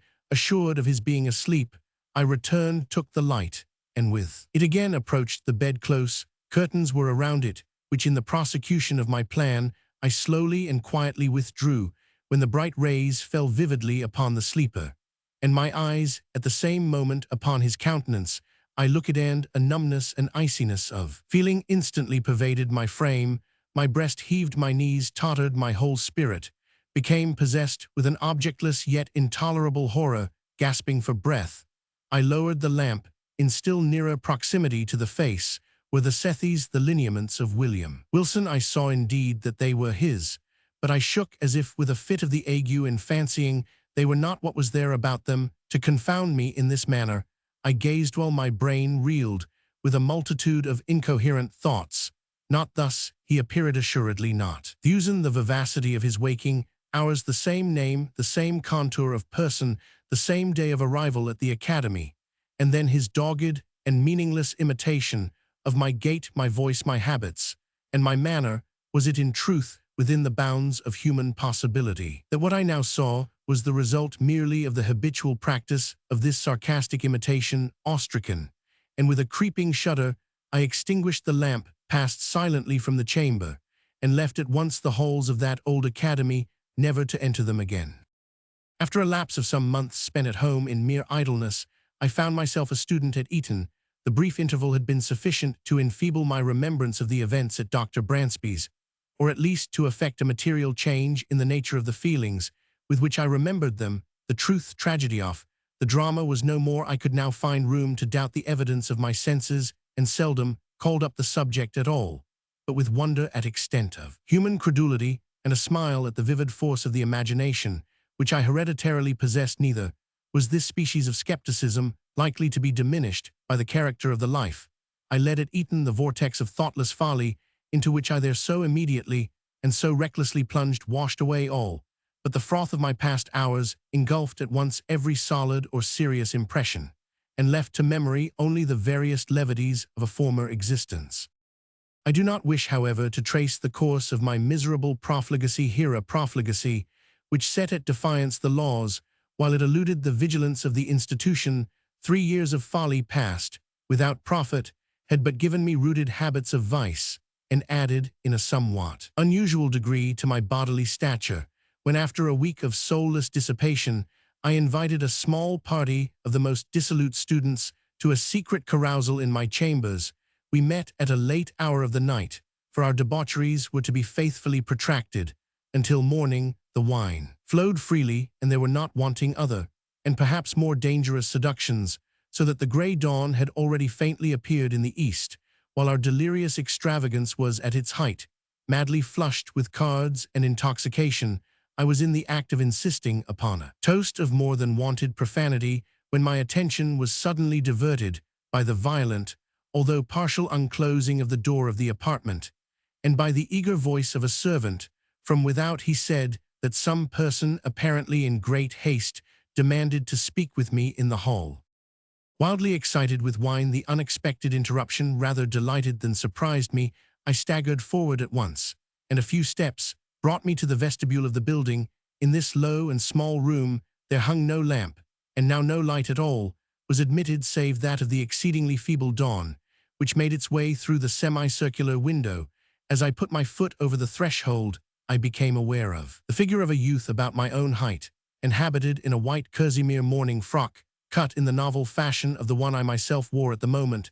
This the faint light enabled me to perceive, but the features of his face I could not distinguish. Upon my entering, he strode hurriedly up to me, and seizing me by the arm with a gesture of petulant impatience, whispered the words "William Wilson" in my ear. I grew perfectly sober in an instant.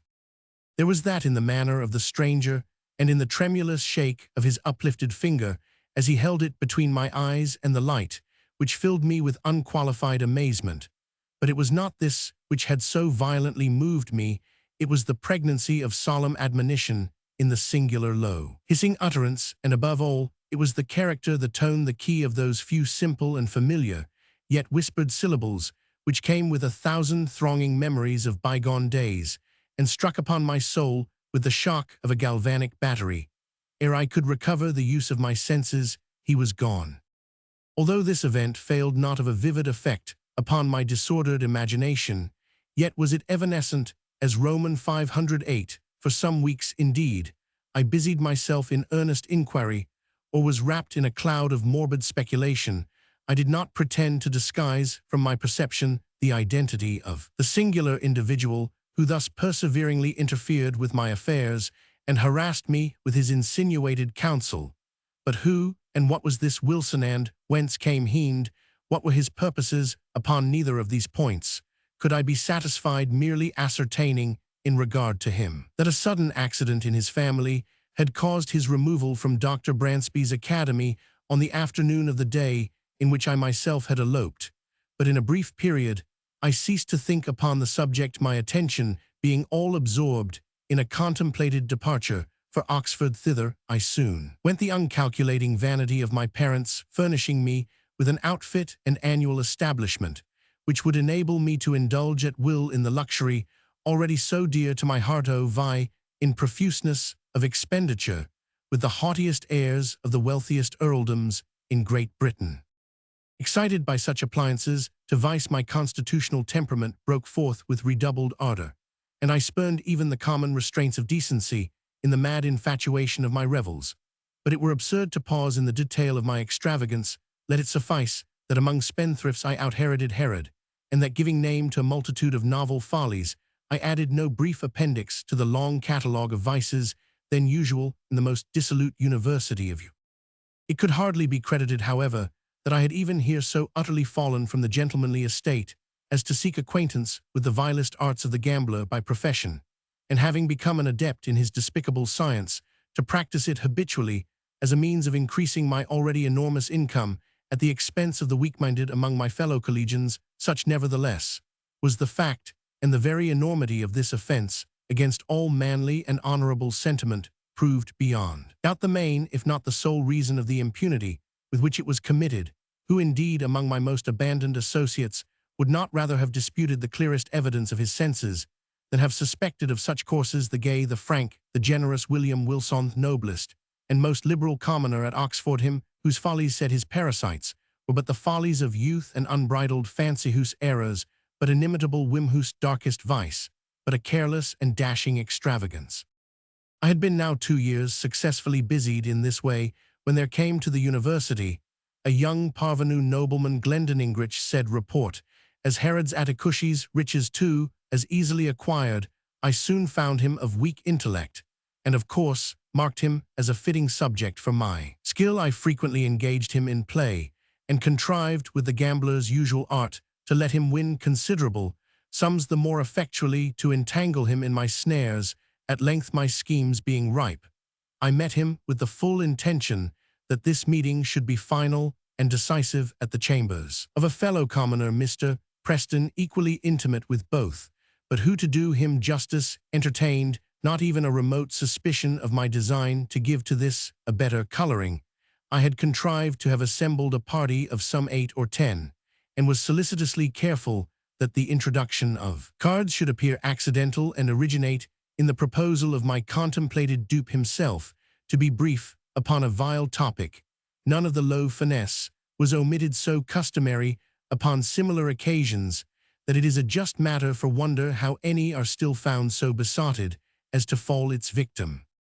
We had protracted our sitting far into the night, and I had at length effected the maneuver of getting Glendon as my sole antagonist. The game, too, was my favorite Eckhart. The rest of the company, interested in the extent of our play, had abandoned their own cards and were standing around us as spectators. The parvenu, who had been induced by my artifices in the early part of the evening to drink deeply, now shuffled, dealt, or played with a wild nervousness of manner, for which his intoxication, I thought, might partially, but could not altogether account. In a very short period he had become my debtor to a large amount, when, having taken a long draught of port, he did precisely what I had been coolly anticipating, proposed to double our already extravagant stakes with well-feigned show of reluctance, and not until after my repeated refusal had seduced him into some angry words, which gave a color of pique to my compliance, did I finally comply. The result of course did, but prove how entirely the prey was in my toils. In less than an hour he had quadrupled his debt. For some time his countenance had been losing the florid tinge lent it by the wine, but now to my astonishment I perceived that it had grown to a pallor truly fearful. I say, to my astonishment, Glendinning had been represented to my eager inquiries as immeasurably wealthy, and the sums which he had as yet lost, although in themselves vast, could not, I supposed, very seriously annoy, much less so violently affect him. That he was overcome by the wine just swallowed was the idea which most readily presented itself, and rather with a view to the preservation of my own character in the eyes of my associates than from any less interested motive. I was about to insist peremptorily upon a discontinuance of the play, when some expressions at my elbow from among the company and an ejaculation evincing utter despair on the part of Glendinning gave me to understand that I had effected his total ruin under circumstances which, rendering him an object for the pity of all, should have protected him from the ill offices even of a fiend. What now might have been my conduct, it is difficult to say. The pitiable condition of my dupe had thrown an air of embarrassed gloom over all, and for some moments a profound silence was maintained, during which I could not help feeling my cheeks tingle with the many burning glances of scorn or reproach cast upon me by the less abandoned of the party. I will even own that an intolerable weight of anxiety was, for a brief instant, lifted from my bosom by the sudden and extraordinary interruption which ensued. The wide, heavy folding doors of the apartment were all at once thrown open to their full extent, with a vigorous and rushing impetuosity that extinguished, as if by magic, every candle in the room. Their light, in dying, enabled us just to perceive that a stranger had entered about my own height and closely muffled in a cloak. The darkness, however, was now total, and we could only feel that he was standing in our midst before any one of us could recover from the extreme astonishment into which this rudeness had thrown all. We heard the voice of the intruder. "Gentlemen," he said in a low, distinct, and never-to-be-forgotten whisper, which thrilled to the very marrow of my bones, "Gentlemen, I make no apology for this behavior, because in thus behaving I am but fulfilling a duty. You are beyond doubt uninformed of the true character of the person who has tonight won at ecarte a large sum of money from Lord Glendinning. I will therefore put you upon an expeditious and decisive plan of obtaining this very necessary information. Please to examine at your leisure the inner linings of the cuff of his left sleeve, and the several little packages which may be found in the somewhat capacious pockets of his embroidered morning wrapper." While he spoke, so profound was the stillness that one might have heard a pin drop upon the floor. In ceasing, he departed at once, and as abruptly as he had entered. Can Ishol, I describe my sensations. Must I say that I felt all the horrors of the damned? Most assuredly. I had little time given for reflection. Many hands roughly seized me upon the spot, and lights were immediately procured. A search ensued. In the lining of my sleeve were found all the court cards essential in ecarte, and in the pockets of my wrapper a number of packs facsimiles of those used at our sittings, with the single exception that mine were of the species called technically arandes, the honors being slightly convex at the ends, the lower cards slightly convex at the sides. In this disposition, the dupe who cuts as customary at the length of the pack will invariably find that he cuts his antagonist an honor, while the gambler, cutting at the breadth, will as certainly cut nothing for his victim, which may count in the records of the game. Any burst of indignation upon this discovery would have affected me less than the silent contempt or the sarcastic composure with which it was received. "Mr. Wilson," said our host, stooping to remove from beneath his feet an exceedingly luxurious cloak of rare furs, "Mr. Wilson, this is your property." The weather was cold, and upon quitting my own room I had thrown a cloak over my dressing wrapper, putting it off upon reaching the scene of play. "I presume it is supererogatory to seek here," eyeing the folds of the garment with a bitter smile, "for any farther evidence of your skill. Indeed, we have had enough. You will see the necessity, I hope, of quitting Oxford, at all events of quitting instantly my chambers." Abased, humbled to the dust, as I then was, it is probable that I should have resented this galling language, by immediate personal violence, had not my whole attention been, at the moment, arrested by a fact of the most startling character. The cloak, which I had worn, was of a rare description of fur, how rare, how extravagantly costly. I shall not venture to say its fashion, too, was of my own fantastic invention, for I was fastidious to an absurd degree of coxcombry in matters of this frivolous nature. When therefore Mr. Preston reached me that which he had picked up upon the floor, and near the folding doors of the apartment, it was, with an astonishment nearly bordering upon terror, that I perceived my own already hanging on my arm, where I had no doubt unwittingly placed it, and that the one presented me was but its exact counterpart in even the minutest possible particular. The singular being who had so disastrously exposed me had been muffled, I remembered, in a cloak, and none had been worn at all by any of the members of our party, with the exception of myself.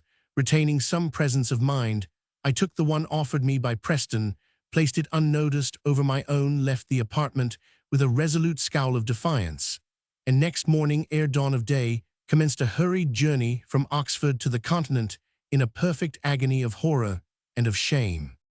I fled in vain. My evil destiny pursued me as if in exultation, and proved, indeed, that the exercise of its mysterious dominion had as yet only begun. Scarcely had I set foot in Paris, ere I had fresh evidence of the detestable interest taken by this Wilson in my concerns. Years flew, while I experienced no relief. Villain at Rome, with how untimely, yet with how spectral an officiousness stepped he in between me and my ambition. At Vienna too, at Berlin, and at Moscow, where in truth had I not bitter cause to curse him within my heart from his inscrutable tyranny, did I at length flee panic-stricken as from a pestilence, and to the very ends of the earth I fled in vain.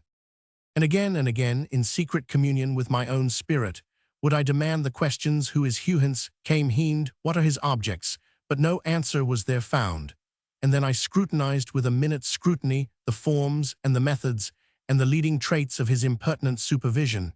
But even here there was very little upon which to base a conjecture. It was noticeable, indeed, that in no one of the multiplied instances in which he had of late crossed my path had he so crossed it, except to frustrate those schemes or to disturb those actions which, if fully carried out, might have resulted in bitter mischief. Poor justification, this in truth, for an authority so imperiously assumed; poor indemnity for natural rights of self-agency so pertinaciously, so insultingly denied. I had also been forced to notice that my tormentor, for a very long period of time, while scrupulously and with miraculous dexterity maintaining his whim of an identity of apparel with myself, had so contrived it in the execution of his varied interference with my will that I saw not at any moment the features of his face. Be Wilson what he might, this at least was but the veriest of affectation or of folly. Could he for an instant have supposed that in my admonisher at Eton, in the destroyer of my honor at Oxford, in him who thwarted my ambition at Rome, my revenge at Paris, my passionate love at Naples, or what he falsely termed my avarice in Egypt, that in this my archenemy and evil genius could fail to recognize the William Wilson of my schoolboy days, namesake, the companion, the rival, hated and dreaded rival at Dr. Bransby's. Impossible. But let me hasten to the last eventful scene of the drama.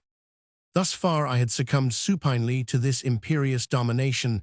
The sentiment of deep awe with which I habitually regarded the elevated character, the majestic wisdom, the apparent omnipresence and omnipotence of Wilson, added to a feeling of even terror with which certain other traits in his nature and assumptions inspired me, had operated hitherto to impress me with an idea of my own utter weakness and helplessness, and to suggest an implicit, although bitterly reluctant, submission to his arbitrary will. But of late days I had given myself up entirely to wine, and its maddening influence upon my hereditary temper rendered me more and more impatient of control. I began to murmur to hesitatito, resist, and was it only fancy which induced me to believe that, with the increase of my own firmness, that of my tormentor underwent a proportional diminution? Be this as it may, I now began to feel the inspiration of a burning hope, and at length nurtured in my secret thoughts a stern and desperate resolution that I would submit no longer to be enslaved.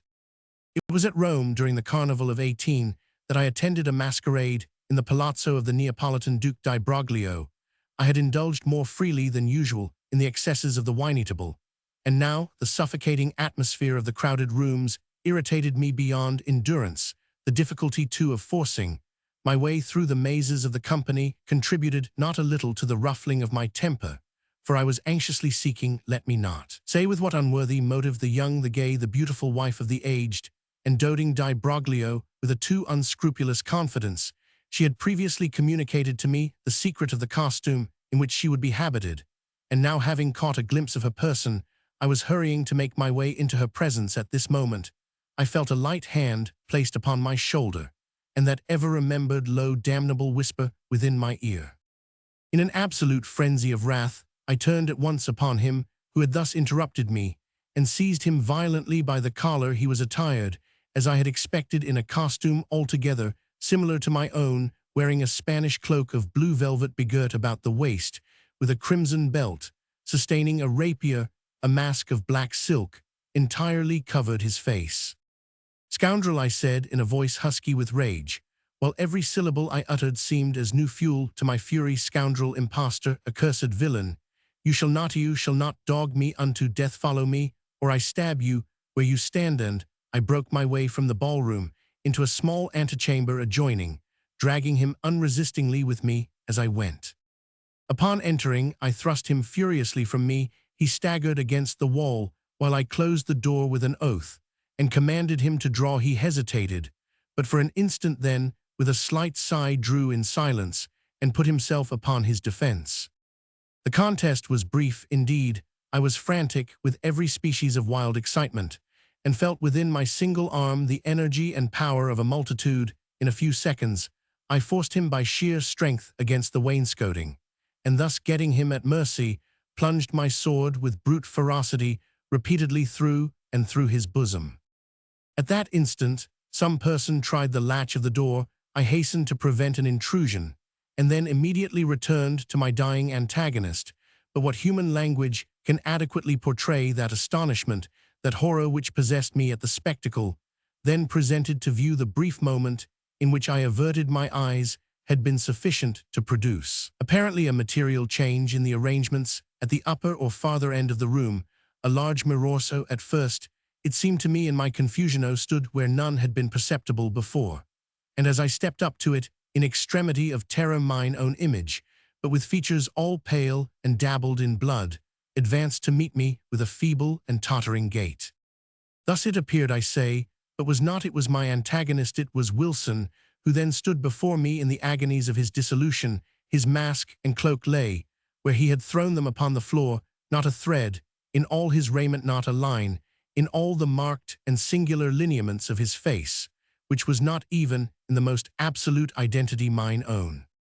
It was Wilson, but he spoke no longer in a whisper, and I could have fancied that I myself was speaking while he said, "You have conquered, and I yield, yet henceforward art thou also de-added to the world, to heaven, and to hope in me didst thou exist, and in my death see, by this image, which is thine own, how utterly thou hast murdered thyself. The telltale heart.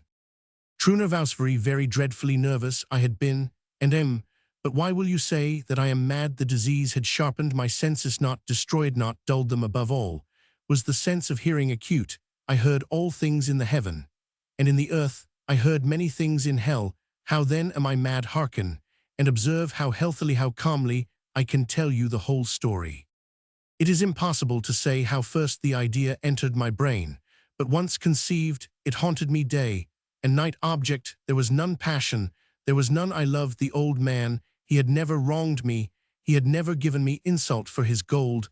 I had no desire. I think it was his eye. Yes, it was this. He had the eye of a vulture, a pale blue eye with a film over it. Whenever it fell upon me, my blood ran cold.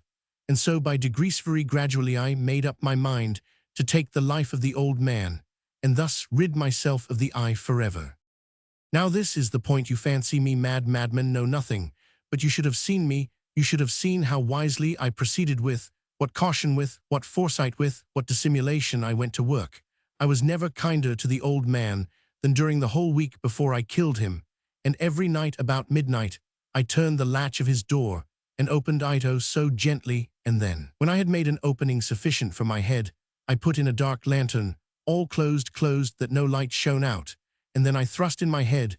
Oh, you would have laughed to see how cunningly I thrust it in. I moved it very slowly, so that I might not disturb the old man's sleep.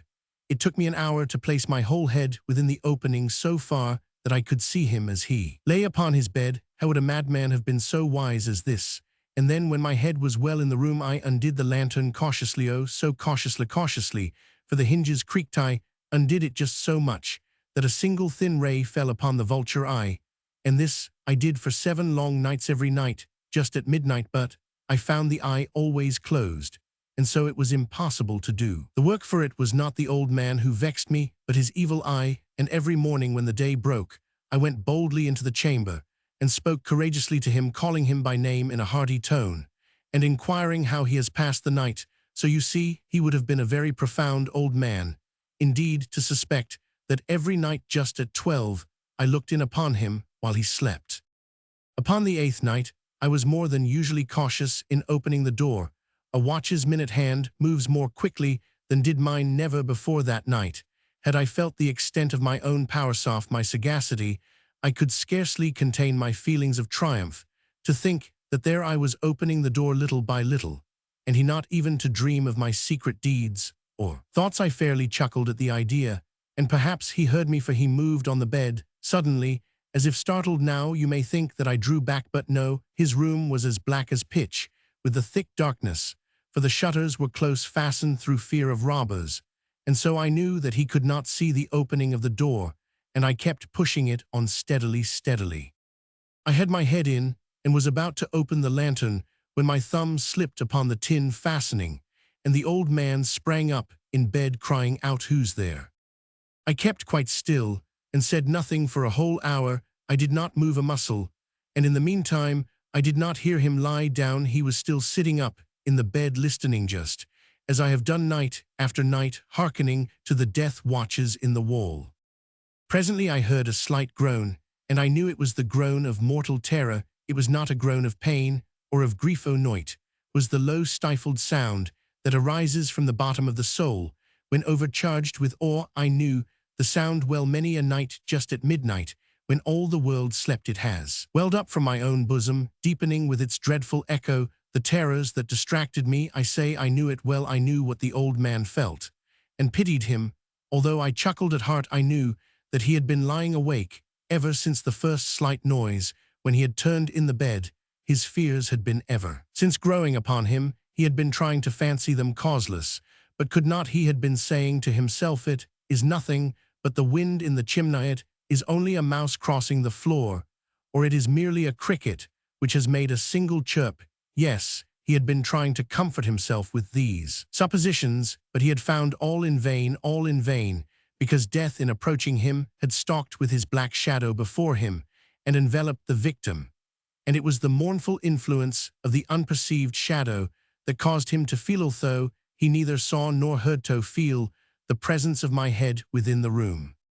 When I had waited a long time very patiently, without hearing him lie down, I resolved to open a very little crevice in the lantern. So I opened it. You cannot imagine how stealthily, until at length a simple dim ray like the thread of the spider shot from out the crevice, and fell full upon the vulture eye. It was wide open, and I grew furious as I gazed upon it. I saw it with perfect distinctness, all a dull blue, with a hideous veil over it that chilled the very marrow in my bones. But I could see nothing else of the old man's face or person, for I had directed the ray, as if by instinct, precisely upon the damned spot. And have I not told you that what you mistake for madness is but over-acuteness of the sense? No, I say, there came to my ears a low, dull, quick sound, such as a watch makes when enveloped in cotton. I knew that sound well, too. It was the beating of the old man's heart. It increased my fury as the beating of a drum stimulates the soldier into courage. But even yet I refrained and kept still. I scarcely breathed. I held the lantern motionless. I tried how steadily I could maintain the ray upon the eye. Meantime, the hellish tattoo of the heart increased. It grew quicker and quicker, and louder and louder. Every instant the old man's terror, must have been extreme. It grew louder, I say louder every momento. You mark me well. I have told you that I am nervous, so I am, and now at the dead hour of the night, amid the dreadful silence of that old house, so strange a noise, as this excited me to uncontrollable terror. Yet for some minutes longer I refrained and stood still, but the beating grew louder, louder. I thought the heart must burst. Now a new anxiety seized me. The sound would be heard by a neighbor. The old man's hour had come. With a loud yell I threw open the lantern and leaped into the room. He shrieked "Ancience!" only in an instant. I dragged him to the floor and pulled the heavy bed over him. I then smiled gaily to find the deed so far done. But for many minutes the heart beat on with a muffled sound. This, however, did not vex me. It would not be heard through the wall. At length it ceased. The old man was dead. I removed the bed and examined the corpse. Yes, he was stone dead. I placed my hand upon the heart and held it there many minutes. There was no pulsation. He was stone dead. His eye would trouble me no more. If still you think me mad, you will think so no longer. When I described the wise precautions I took for the concealment of the body, the night waned, and I worked hastily, but in silence. First of all, I dismembered the corpse. I cut off the head and the arms and the legs. I then took up 3 planks from the flooring of the chamber and deposited all between the scantlings. I then replaced the boards so cleverly, so cunningly, that no human eye, not even his, could have detected anything wrong. There was nothing to wash out, no stain of any kind, no blood spot. Whatever, I had been too wary, for that a tub had caught all. When I had made an end of these labors, it was 4 o'clock, still dark as midnight. As the bell sounded the hour, there came a knocking at the street door. I went down to open it with a light heart, for what had I now to fear? There entered 3 men who introduced themselves with perfect suavity as officers of the police. A shriek had been heard by a neighbor during the night. Suspicion of foul play had been aroused. Information had been lodged at the police office, and the officers had been deputed to search the premises. I smiled, for what had I to fear? I bade the gentleman welcome. The shriek, I said, was my own in a dream. The old man I mentioned was absent in the country. I took my visitors all over the house. I bade them search. Well, I led them at length to his chamber. I showed them his treasures, secure, undisturbed. In the enthusiasm of my confidence, I brought chairs into the room and desired them here to rest from their fatigues, while I myself, in the wild audacity of my perfect triumph, placed my own seat upon the very spot beneath which reposed the corpse of the victim. The officers were satisfied. My manner had convinced them. I was singularly at ease. They sat, and while I answered cheerily, they chatted of familiar things. But ere long I felt myself getting pale, and wished them gone. My head ached, and I fancied a ringing in my ears. But still they sat, and still chatted. The ringing became more distinct. It continued, and became more distinct. I talked more freely to get rid of the feeling, but it continued, and gained definiteness until at length I found that the noise was not within my ears.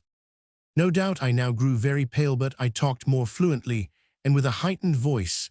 Yet the sound increased, and what could I do? It was a low, dull, quick sound, such a sound as a watch makes when enveloped in cotton. I gasped for breath, yet the officers heard it not. I talked more quickly, more vehemently, but the noise steadily increased. I arose and argued about trifles in a high key and with violent gesticulations, but the noise steadily increased. Why would they not be gone? I paced the floor to and fro with heavy strides, as if excited to fury by the observations of the men, but the noise steadily increased. Oh God, what could I do? I foamed, I raved, I swore. I swung the chair upon which I had been sitting and grated it upon the boards, but the noise arose over all and continually increased. It grew louder, louder, and still the men chatted pleasantly and smiled. Was it possible they heard? Not, Almighty God, no, they heard. They suspected. They knew. They were making a mockery of my horror. This I thought, and this I think, but anything was better than this agony. Anything was more tolerable than this derision. I could bear those hypocritical smiles no longer. I felt that I must scream or die, and no again. Hark, louder. Villains, I shrieked, dissemble no more. I admit the deed. Tear up the planksure. Hear it is the beating of his hideous heart. Berenice. Dispent mihi sodils, si sepulchrum amici, visiterem curas, mis aliquar chelum, for levatas eben zayet. Misery is manifold. The wretchedness of earth is multiform, overreaching the wide horizon, as the rainbow its hues are as various as the hues of that arch's distinct too, yet as intimately blended overreaching the wide horizon as the rainbow. How is it that from beauty I have derived a type of unloveliness from the covenant of peace, a simile of sorrow, but as in ethics evil is a consequence of good, so in fact out of joy is sorrow born, either the memory of past bliss is the anguish of today, or the agonies which are have their origin in the ecstasies which might have been. My baptismal name is Egius, that of my family I will not mention, yet there are no towers in the land more time-honored than my gloomy grey hereditary halls. Our line has been called a race of visionaries, and in many striking particulars in the character of the family mansion, in the frescoes of the chief saloon, in the tapestries of the dormitories, in the chiseling of some buttresses in the armoire, but more especially in the gallery of antique paintings, in the fashion of the library chamber, and lastly in the very peculiar nature of the library's contents, there is more than sufficient evidence to warrant the belief. The recollections of my earliest years are connected with that chamber, and with its volumes of which latter I will say no more. Here died my mother, herein was I born, but it is mere idleness to say that I had not lived before it, that the soul has no previous existence. You deny it, let us not argue the matter. Convinced myself, I seek not to convince. There is, however, a remembrance of aerial forms of spiritual and meaning isof, sounds musical yet sought a remembrance, which will not be excluded, a memory, like a shadow, vague, variable, indefinite, unsteady, and like a shadow too, in the impossibility of my getting rid of it, while the sunlight of my reason shall exist. In that chamber was I born, thus awaking from the long night of what seemed, but was not, nonentity at once, into the very regions of fairy land, into a palace of imagination, into the wild dominions of monastic thought and erudition. It is not singular that I gazed around me with a startled and ardent eye, that I loitered away my boyhood in books and dissipated my youth in reverie, but it is singular that as years rolled away and the noon of manhood found me still in the mansion of my fathers, it is wonderful what stagnation there fell upon the springs of my life, wonderful how total an inversion took place in the character of my commonest thought. The realities of the world affected me as visions, and as visions only, while the wild ideas of the land of dreams became in turn not the material of my everyday existence, but in very deed that existence utterly and solely in itself. Berenice and I were cousins, and we grew up together in my paternal halls, yet differently we grew. I ill of health, and buried in gloomsh agile graceful, and overflowing with energy, hers the ramble on the hillside, mine the studies of the cloister. I living within my own heart, and addicted body and soul to the most intense and painful meditations, roaming carelessly through life, with no thought of the shadows in her path, or the silent flight of the raven-winged hours. Berenice, I call upon her name, Berenice, and from the grey ruins of memory, 1,000 tumultuous recollections are startled at the sound of. Vividly is her image before me, now as in the early days of her lightheartedness and joy, O gorgeous, yet fantastic beauty, O sylph, amid the shrubberies of Arnheim, O naiad, among its fountains, and then than all is mystery and terror, and a tale which should not be told. Deceasa, fatal disease, fell like the simoon upon her frame, and even while I gazed upon her, the spirit of change swept over her, pervading her mind, her habits, and her character, and in a manner the most subtle and terrible, disturbing even the identity of her person. Alas, the destroyer came, and went, and the victim, where is she? I knew her no longer as Berenice. Among the numerous train of maladies superinduced by that fatal and primary one, which effected a revolution of so horrible a kind in the moral and physical being of my cousin, may be mentioned as the most distressing and obstinate in its nature, a species of epilepsy not unfrequently terminating in trance itself, trance very nearly resembling positive dissolution, and from which her manner of recovery was in most instances startlingly abrupt. In the meantime, my own decease, for I have been told that I should call it by no other appellation, me own disease, then grew rapidly upon me, and assumed finally a monomaniac character of a novel and extraordinary form, hourly and momently gaining vigor, and at length obtaining over me the most incomprehensible ascendancy. This monomania, if I must so term it, consisted in a morbid irritability of those properties of the mind in metaphysical science, termed the attentive, it is more than probable that I am not understood, but I fear indeed that it is in no manner possible to convey to the mind of the merely general reader an adequate idea of that nervous intensity of interest with which, in my case, the powers of meditation, not to speak technically, busied and buried themselves in the contemplation of even the most ordinary objects of the universe. To muse for long, unwearied hours with my attention riveted to some frivolous device on the margin, or in the typography of a book, to become absorbed for the better part of a summer's day, in a quaint shadow falling aslant upon the tapestry, or upon the floor, to lose myself for an entire night in watching the steady flame of a lamp, or the embers of a fire, to dream away whole days over the perfume of a flower, to repeat monotonously some common word until the sound, by dint of frequent repetition, ceased to convey any idea whatever to the mind, to lose all sense of motion or physical existence by means of absolute bodily quiescence. Long and obstinately persevered in such were a few of the most common and least pernicious vagaries induced by a condition of the mental faculties, not indeed altogether unparalleled, but certainly bidding defiance to anything like analysis or explanation.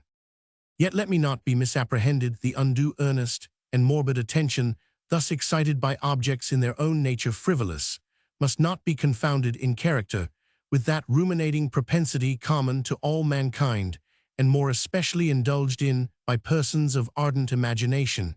It was not even, as might be at first supposed, an extreme condition or exaggeration of such propensity, but primarily and essentially distinct and different. In the one instance, the dreamer or enthusiast, being interested by an object usually not frivolous, imperceptibly loses sight of this object in a wilderness of deductions and suggestions issuing therefrom, until at the conclusion of a daydream, often replete with luxury, he finds the incitamentum or first cause of his musings entirely vanished and forgotten. In my case, the primary object was invariably frivolous, although assuming through the medium of my distempered vision a refracted and unreal importance. Few deductions, if any, were made, and those few pertinaciously returning in upon the original object as a center. The meditations were never pleasurable, and at the termination of the reverie, the first cause, so far from being out of sight, had attained that supernaturally exaggerated interest which was the prevailing feature of the disease. In a word, the powers of mind more particularly exercised were with me, as I have said before, the attentive, and are with the daydreamer the speculative. My books at this epoch, if they did not actually serve to irritate the disorder, partook, it will be perceived, largely in their imaginative and inconsequential nature, of the characteristic qualities of the disorder itself. I well remember, among others, the treatise of the noble Italian Caelius Secundus Curio de Amplitudine Beati Regni de St. Austin's great work, The City of God, and Tertullian's De Carne Christi, in which the paradoxical sentence mortus est de filius credible est, quia ineptum est, et sepultus resurrexit certum est, quia impossibile est, occupied my undivided time for many weeks of laborious and fruitless investigation. Thus it will appear that, shaken from its balance only by trivial things, my reason bore resemblance to that ocean crag spoken of by Ptolemy Hephaestion, which, steadily resisting the attacks of human violence and the fiercer fury of the waters and the winds, trembled only to the touch of the flower called asphodel. And although to a careless thinker it might appear a matter beyond doubt that the alteration produced by her unhappy malady in the moral condition of Berenice would afford me many objects for the exercise of that intense and abnormal meditation, whose nature I have been at some trouble in explaining, yet such was not in any degree the case. In the lucid intervals of my infirmity, her calamity indeed gave me pain, and taking deeply to heart that total wreck of her fair and gentle life, I did not fail to ponder frequently and bitterly upon the wonder-working means by which so strange a revolution had been so suddenly brought to pass. But these reflections partook not of the idiosyncrasy of my disease, and were such as would have occurred under similar circumstances to the ordinary mass of mankind. True to its own character, my disorder reveled in the less important but more startling changes wrought in the physical frame of Berenice, the singular and most appalling distortion of her personal identity.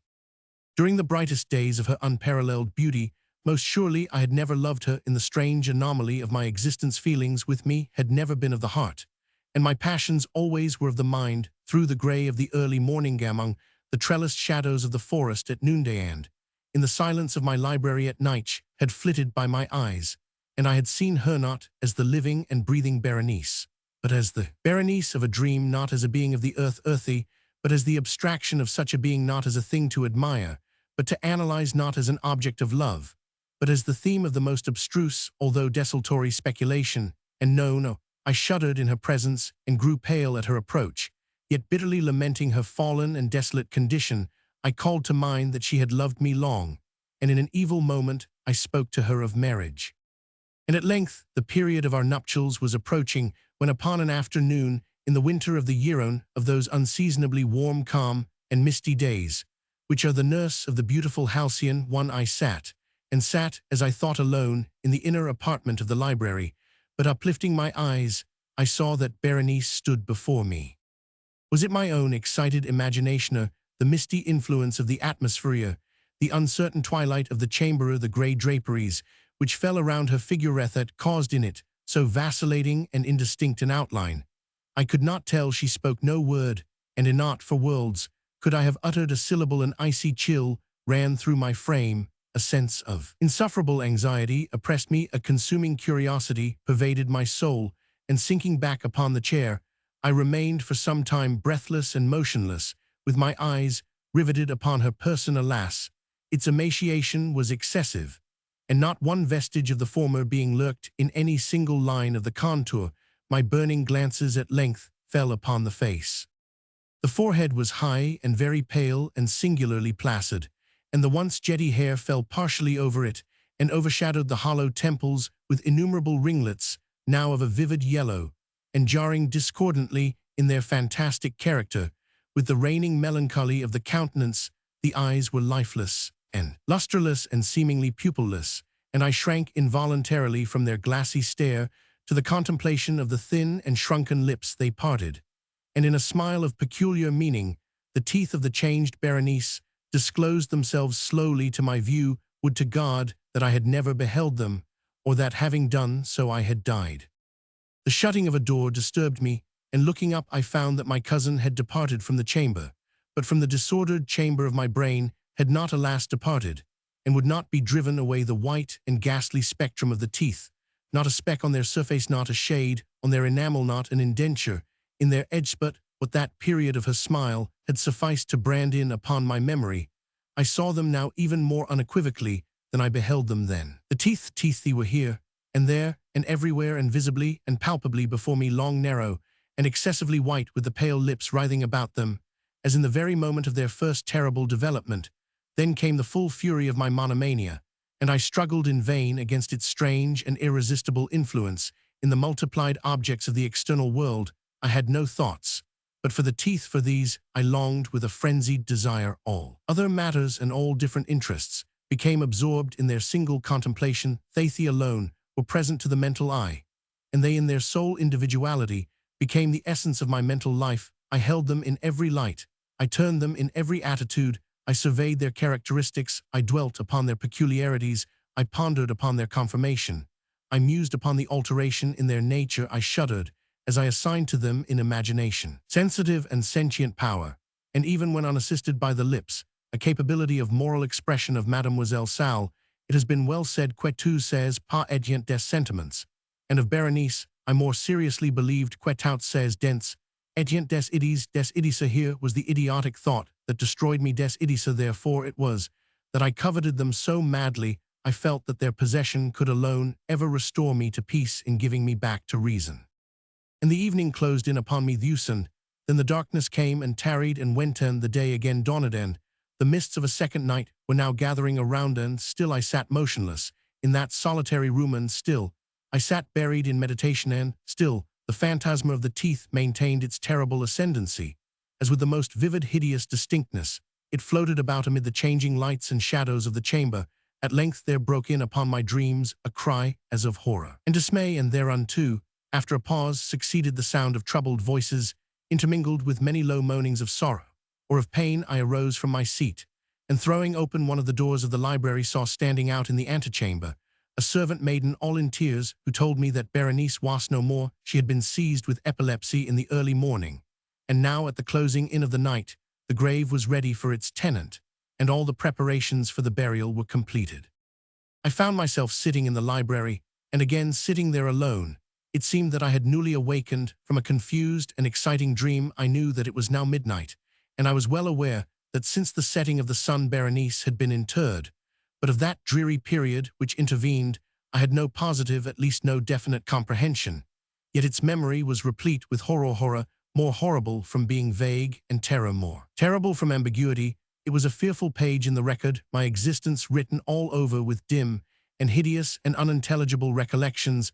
I strived to decipher them, but in vain, while ever and anon, like the spirit of a departed sound, the shrill and piercing shriek of a female voice seemed to be ringing in my ears.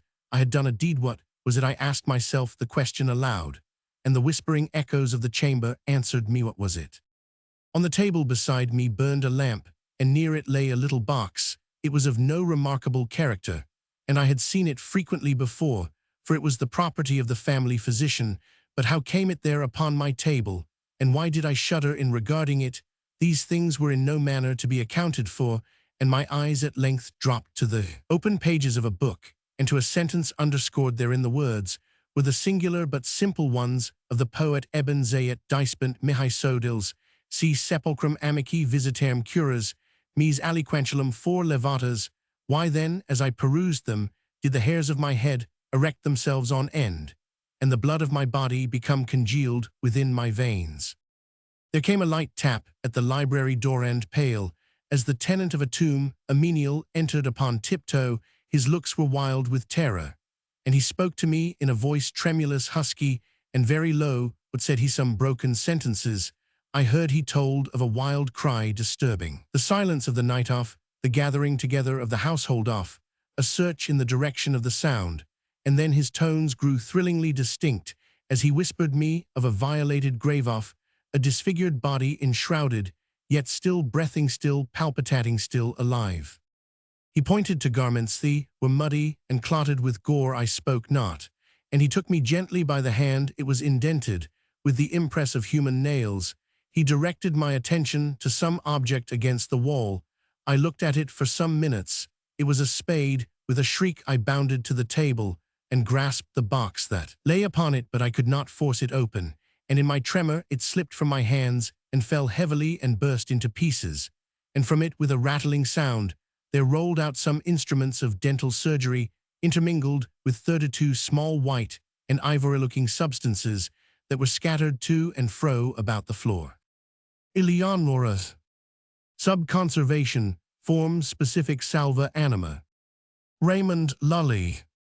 I am come of a race noted for vigor of fancy and ardor of passion. Men have called me mad, but the question is not yet settled whether madness is or is not the loftiest intelligentsia, whether much that is glorious, whether all that is profoundos not spring from disease of thought, from moods of mind exalted at the expense of the general intellect. They who dream by day are cognizant of many things which escape those who dream only by night. In their grey visions they obtain glimpses of eternity and thrill. In awakening to find that they have been upon the verge of the great secret, in snatches they learn something of the wisdom which is of good and more of the mere knowledge which is of evil. They penetrate, however rudderless or compassless, into the vast ocean of the light ineffable, and again, like the adventures of the Nubian geographer Agressi, sunt mer tenebrarum quid in eo esset exploratory. We will say then that I am mad. I grant at least that there are two distinct conditions of my mental existence: the condition of a lucid reason not to be disputed, and belonging to the memory of events forming the first epoch of my life, and a condition of shadow and doubt appertaining to the present, and to the recollection of what constitutes the second great era of my being. Therefore, what I shall tell of the earlier period believe, and to what I may relate of the later time give only such credit as may seem due, or doubt it altogether. Or if doubt it ye cannot, then play unto its riddle the Oedipus. She whom I loved in youth, and of whom I now pen calmly and distinctly these remembrances, was the sole daughter of the only sister of my mother, long departed Eleonora, was the name of my cousin. We had always dwelled together beneath a tropical sun in the valley of the many-colored grass. No unguided footstep ever came upon that vale, for it lay away up among a range of giant hills that hung beetling. Around about it, shutting out the sunlight from its sweetest recesses, no path was trodden in its vicinity, and to reach our happy home, there was need of putting back with force the foliage of many thousands of forest trees, and of crushing to death the glories of many millions of fragrant flowers. Thus it was that we lived all alone, knowing nothing of the world without the valley, I and my cousin and her mother. From the dim regions beyond the mountains at the upper end of our encircled domain, there crept out a narrow and deep river, brighter than all save the eyes of Eleonora, and winding stealthily about in mazy courses, it passed away at length through a shadowy gorge, among hills still dimmer than those whence it had issued. We called it the River of Silence, for there seemed to be a hushing influence in its flow. No murmur arose from its bed, and so gently it wandered along that the pearly pebbles upon which we loved to gaze far down within its bosom stirred not at all, but lay in a motionless content, each in its own old station, shining on gloriously forever. The margin of the river, and of the many dazzling rivulets that glided through devious ways into its channel, as well as the spaces that extended from the margins away down into the depths of the streams, until they reached the bed of pebbles at the bottom. These spots, not less than the whole surface of the valley from the river to the mountains that girdled it in, were carpeted all by a soft green grass, thick, short, perfectly even and vanilla perfumed, but so besprinkled throughout with the yellow buttercup, the white daisy, the purple violet, and the rubbered asphodel, that its exceeding beauty spoke to our hearts in loud tones of the love and of the glory of God. And here and there in groves about this grass, like wildernesses of dreams, sprang up fantastic trees, whose tall slender stems stood not upright, but slanted gracefully toward the light that peered at noonday into the center of the valley.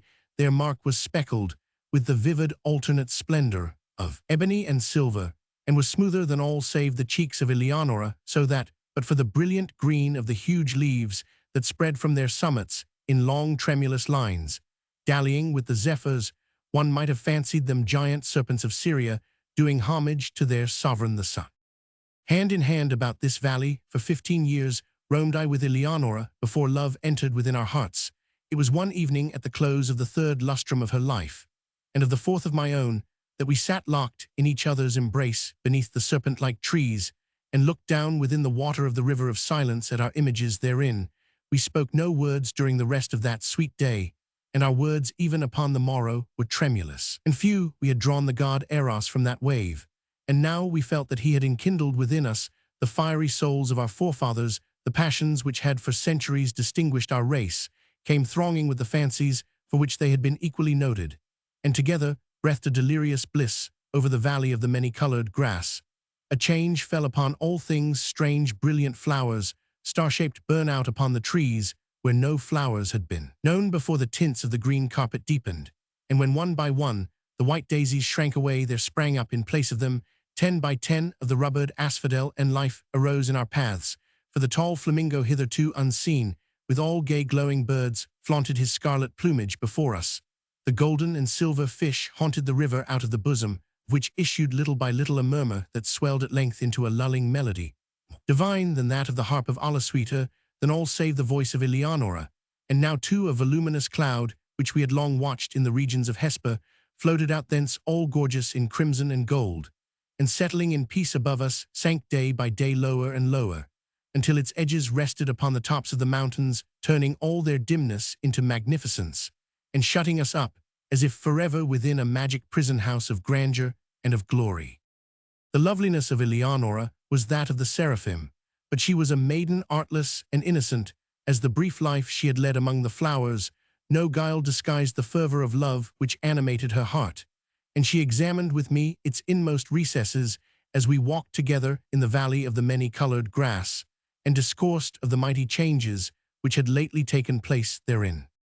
At length, having spoken one day in tears of the last sad change which must befall humanity, she thenceforward dwelt only upon this one sorrowful theme, interweaving it into all our converse, as in the songs of the bard of Scuras, The same images are found occurring again and again in every impressive variation of phrase. She had seen that the finger of death was upon her bosom, that, like the ephemeron, she had been made perfect in loveliness only to die, but the terrors of the grave to her lay solely in a consideration which she revealed to me one evening at twilight by the banks of the river of silence.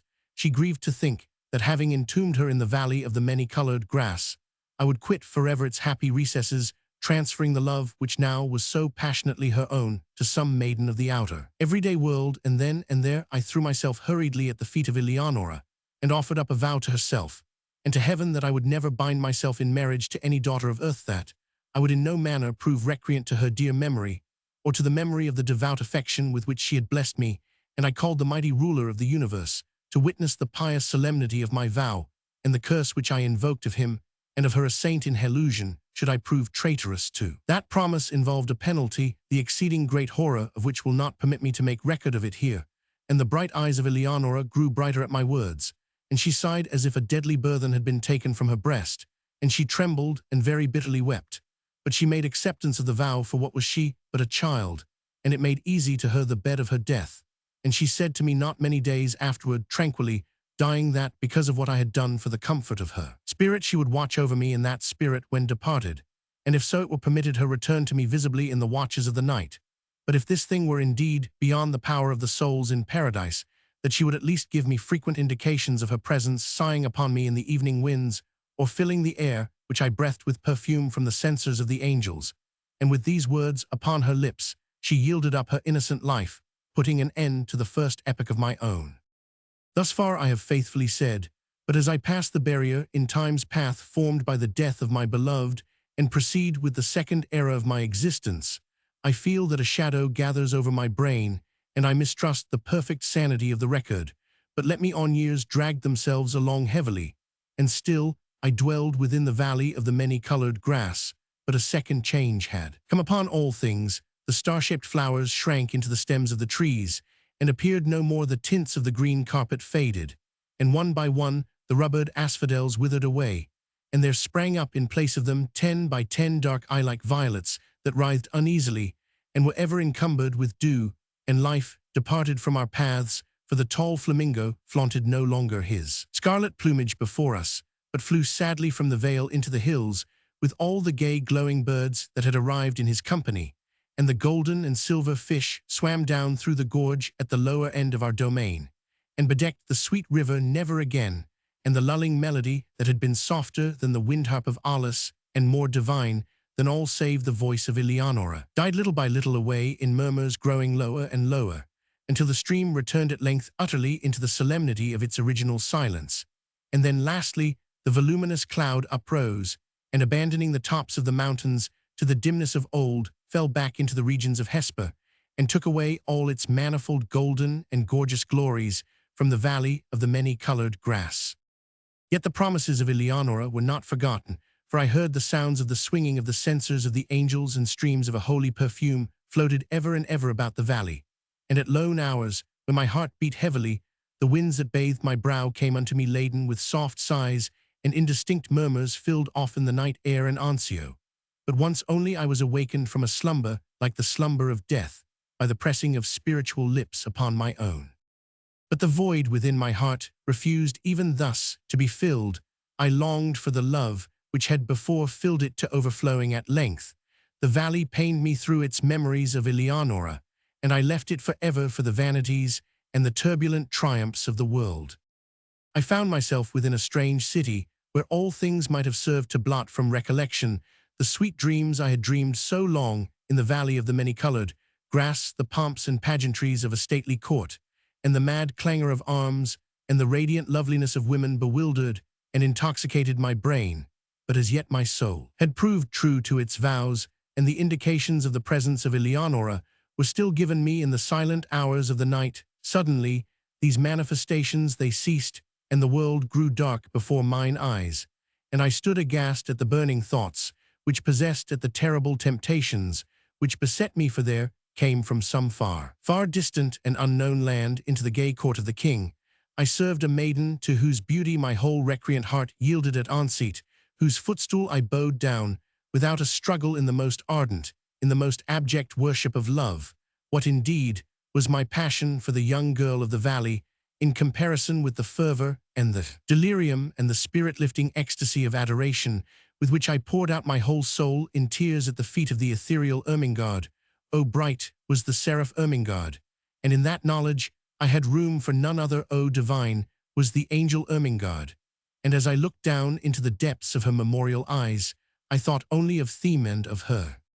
I wed Edgar dreaded the curse I had invoked, and its bitterness was not visited upon me, and answer but once again, in the silence of the night, there came through my lattice the soft sighs which had forsaken me, and they modeled themselves into familiar and sweet voice, saying, Sleep in peace, for the spirit of love reigneth and ruleth, and in taking to thy passionate heart her, who is Ermengarde, thou art absolved for reasons which shall be made known to the in heaven of thy vows unto Eleonora.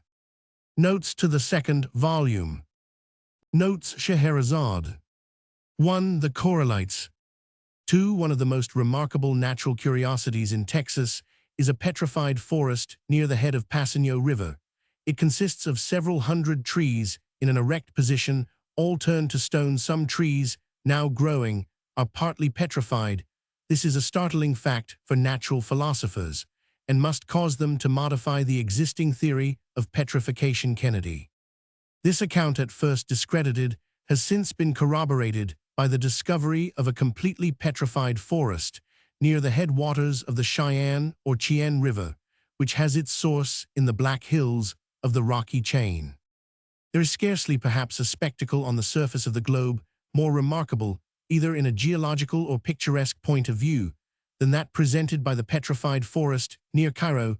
The traveler, having passed the tombs of the caliphs, just beyond the gates of the city, proceeds to the southward, nearly at right angles to the road across the desert to Suez, and after having traveled some 10 miles up a low barren valley covered with sand, gravel, and seashells, fresh as if the tide had retired but yesterday, crosses a low range of sandhills which has for some distance run parallel to his path.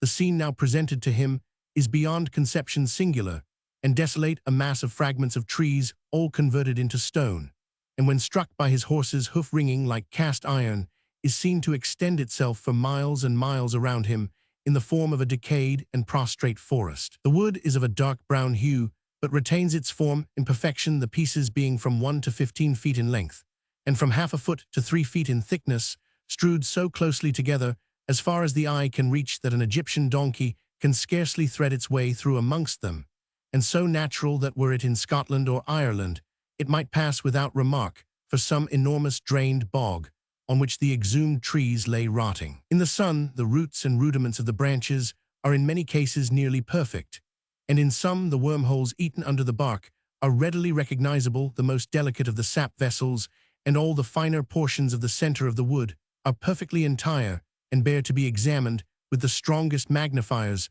The whole are so thoroughly silicified as to scratch glass, and are capable of receiving the highest polish. Asiatic Magazine. 3. The Mammoth Cave of Kentucky. 4. In Iceland, 1783. 5. During the eruption of Hekla in 1766, clouds of this kind produced such a degree of darkness that at Glomba, which is more than 50 leagues from the mountain, people could only find their way by groping. During the eruption of Vesuvius in 1794, at Caserta, 4 leagues distant, people could only walk by the light of torches. On the 1st of May, 1812, a cloud of volcanic ashes and sand coming from a volcano in the island of St. Vincent covered the whole of Barbados, spreading over it so intense a darkness that at midday in the open air one could not perceive the trees or other objects near him, or even a white handkerchief placed at the distance of 6 inches from the Imuri p. 215 Phil. Edit. 6. In the year 1790, in the Caracas, during an earthquake, a portion of the granite soil sank and left a lake 800 yards in diameter, and from 80 to 100 feet deep. It was a part of the forest of Arapau which sank, and the trees remained green for several months under the water. Murray p. 221. 7. The hardest steel ever manufactured may, under the action of a blowpipe, be reduced to an impalpable powder, which will float readily in the atmospheric air. 8. The region of the Niger C. Simona's colonial magazine. 9. The meamelion. The term monster is equally applicable to small, abnormal things, and to great, while such epithets as vast are merely comparative. The cavern of the meamelion is vast in comparison with the whole of the common red ant. A grain of silex is also a rock. 10. The epidendron flows eris of the family of the Orchidae grows, with merely the surface of its roots attached to a tree or other object from which it derives no nutriment, subsisting altogether upon it. 11. The parasites, such as the wonderful Rafflesia arnoldii.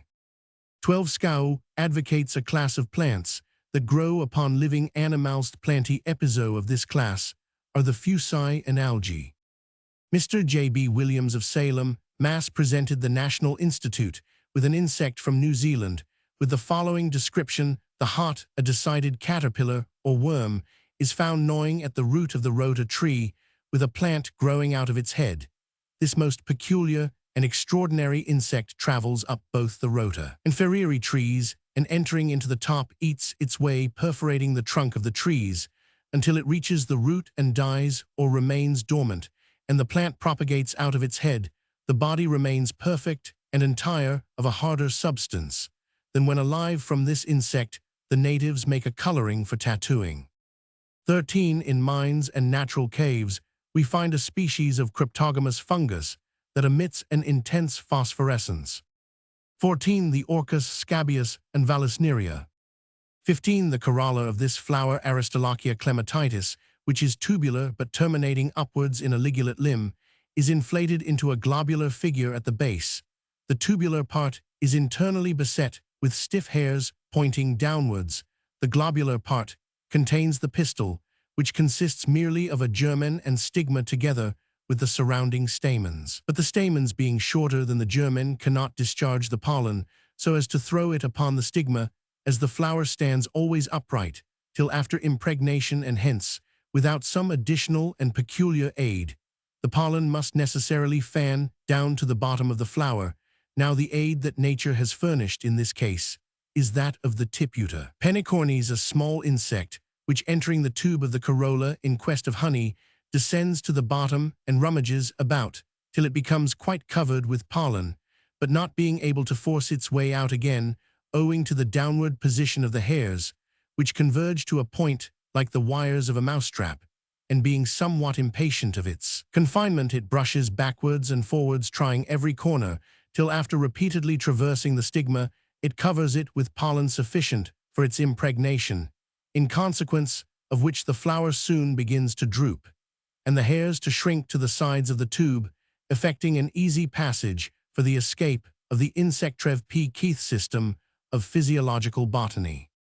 16. The beesever, since bees where have been constructing their cells with just such sides in just such number, and at just such inclinations, as it has been demonstrated in a problem involving the profoundest mathematical principles, are the very sides in the very number, and at the very angles which will afford the creatures the most room that is compatible with the greatest stability of structure.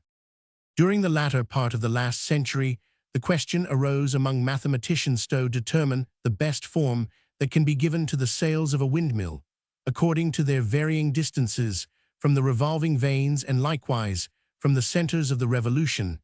This is an excessively complex problem, for it is, in other words, to find the best possible position at an infinity of varied distances, and at an infinity of points on the arm. There were 1,000 futile attempts to answer the query on the part of the most illustrious mathematicians, and when at length an undeniable solution was discovered, men found that the wings of a bird had given it with absolute precision ever since the first bird had traversed the 17. He observed a flock of pigeons passing betwixt Frankfurt and the Indian Territory, 1 mile at least in breadth. It took up 4 hours in passing, which at the rate of 1 mile per minute gives a length of 240 miles, and supposing 3 pigeons to each square yard, gives 2,230,272,000 pigeons. Travels in Canada and the United States by Lute F. Hall. 18. The earth is upheld by a cow of a blue color, having horns 400 in number. Sales Quran. 19. The entozoa, or intestinal worms, have repeatedly been observed in the muscles and in the cerebral substance of Mency Wyatt's Physiology, p. 143. 20. On the Great Western Railway between London and Exeter, a speed of 71 miles per hour has been attained. A train weighing 90 tons was whirled from Paddington to Didcot 53 miles in 51 minutes. 21. The echolobion. 22. Maelzel's automaton chess player. 23. Babbage's calculating machine. 24. Chabert, and since him 100 others. 25. The electrotype. 26. Wollaston made of platinum for the field of views in a telescope, a wire 1/18,000th part of an inch in thickness. It could be seen only by means of the microscope. 27. Newton demonstrated that the retina beneath the influence of the violet ray of the spectrum vibrated 900 million of times in a second. 28. Voltaic pile. 29. The electrotelegraph printing apparatus. 30. The electrotelegraph transmits intelligence instantaneously, at least at so far as regards any distance upon the earth. 31. Common experiments in natural philosophy. If two red rays from two luminous points be admitted into a dark chamber, so as to fall on a white surface, and differ in their length by 0.1 inch, their intensity is doubled. So also, if the difference in length be any whole number multiple of that fraction, a multiple by 2 14 3 14. Roman 100 gives an intensity equal to 1 ray only, but a multiple by 2 12 3 12. Roman 100 gives the result of total darkness in violet rays. Similar effects arise when the difference in length is 0.1 inch, and with all other rays the results are the same, difference varying with a uniform increase from the violet to the red. Analogous experiments in respect to sound produce analogous results. 32. Place a platina crucible over a spirit lamp and keep it a red heat. Pour in some sulfuric acid, which, though the most volatile of bodies at a common temperature, will be found to become completely fixed in a hot crucible, and not a drop evaporates. Being surrounded by an atmosphere of its own, it does not in fact touch the sides. A few drops of water are now introduced, when the acid, immediately coming in contact with the heated sides of the crucible, flies off in sulfurous acid vapor, and so rapid is its progress that the caloric of the water passes off with it, which falls a lump of ice to the bottom. By taking advantage of the moment before it is allowed to remelt, it may be turned out a lump of ice from a red-hot vessel. 33. The daguerreotype. 34. Although light travels 167,000 miles in a second, the distance of 61 Cygni, the only star whose distance is ascertained, is so inconceivably great that its rays would require more than 10 years to reach the Earth. For stars beyond this, 20 or even 1,000 years would be moderate estimate. Thus, if they had been annihilated 20 or 1,000 years ago, we might still see them today by the light which started from their surfaces 20 or 1,000 years. In the past time, that many which we see daily are really extinct is not impossible, not even improbable. Notes Maelstrom. 1. See Archimedes de Incidentibus in Fluidolib 2. Notes Island of the Fae. 1. Morox is here derived from moers, and its meaning is fashionable, or more strictly of manners. 2. Speaking of the tides, Pomponius Mela, in his treatise De Situ Orbis, says either the world is a great animal or etc. 3. Baltzis in substantiae, do not remember the words.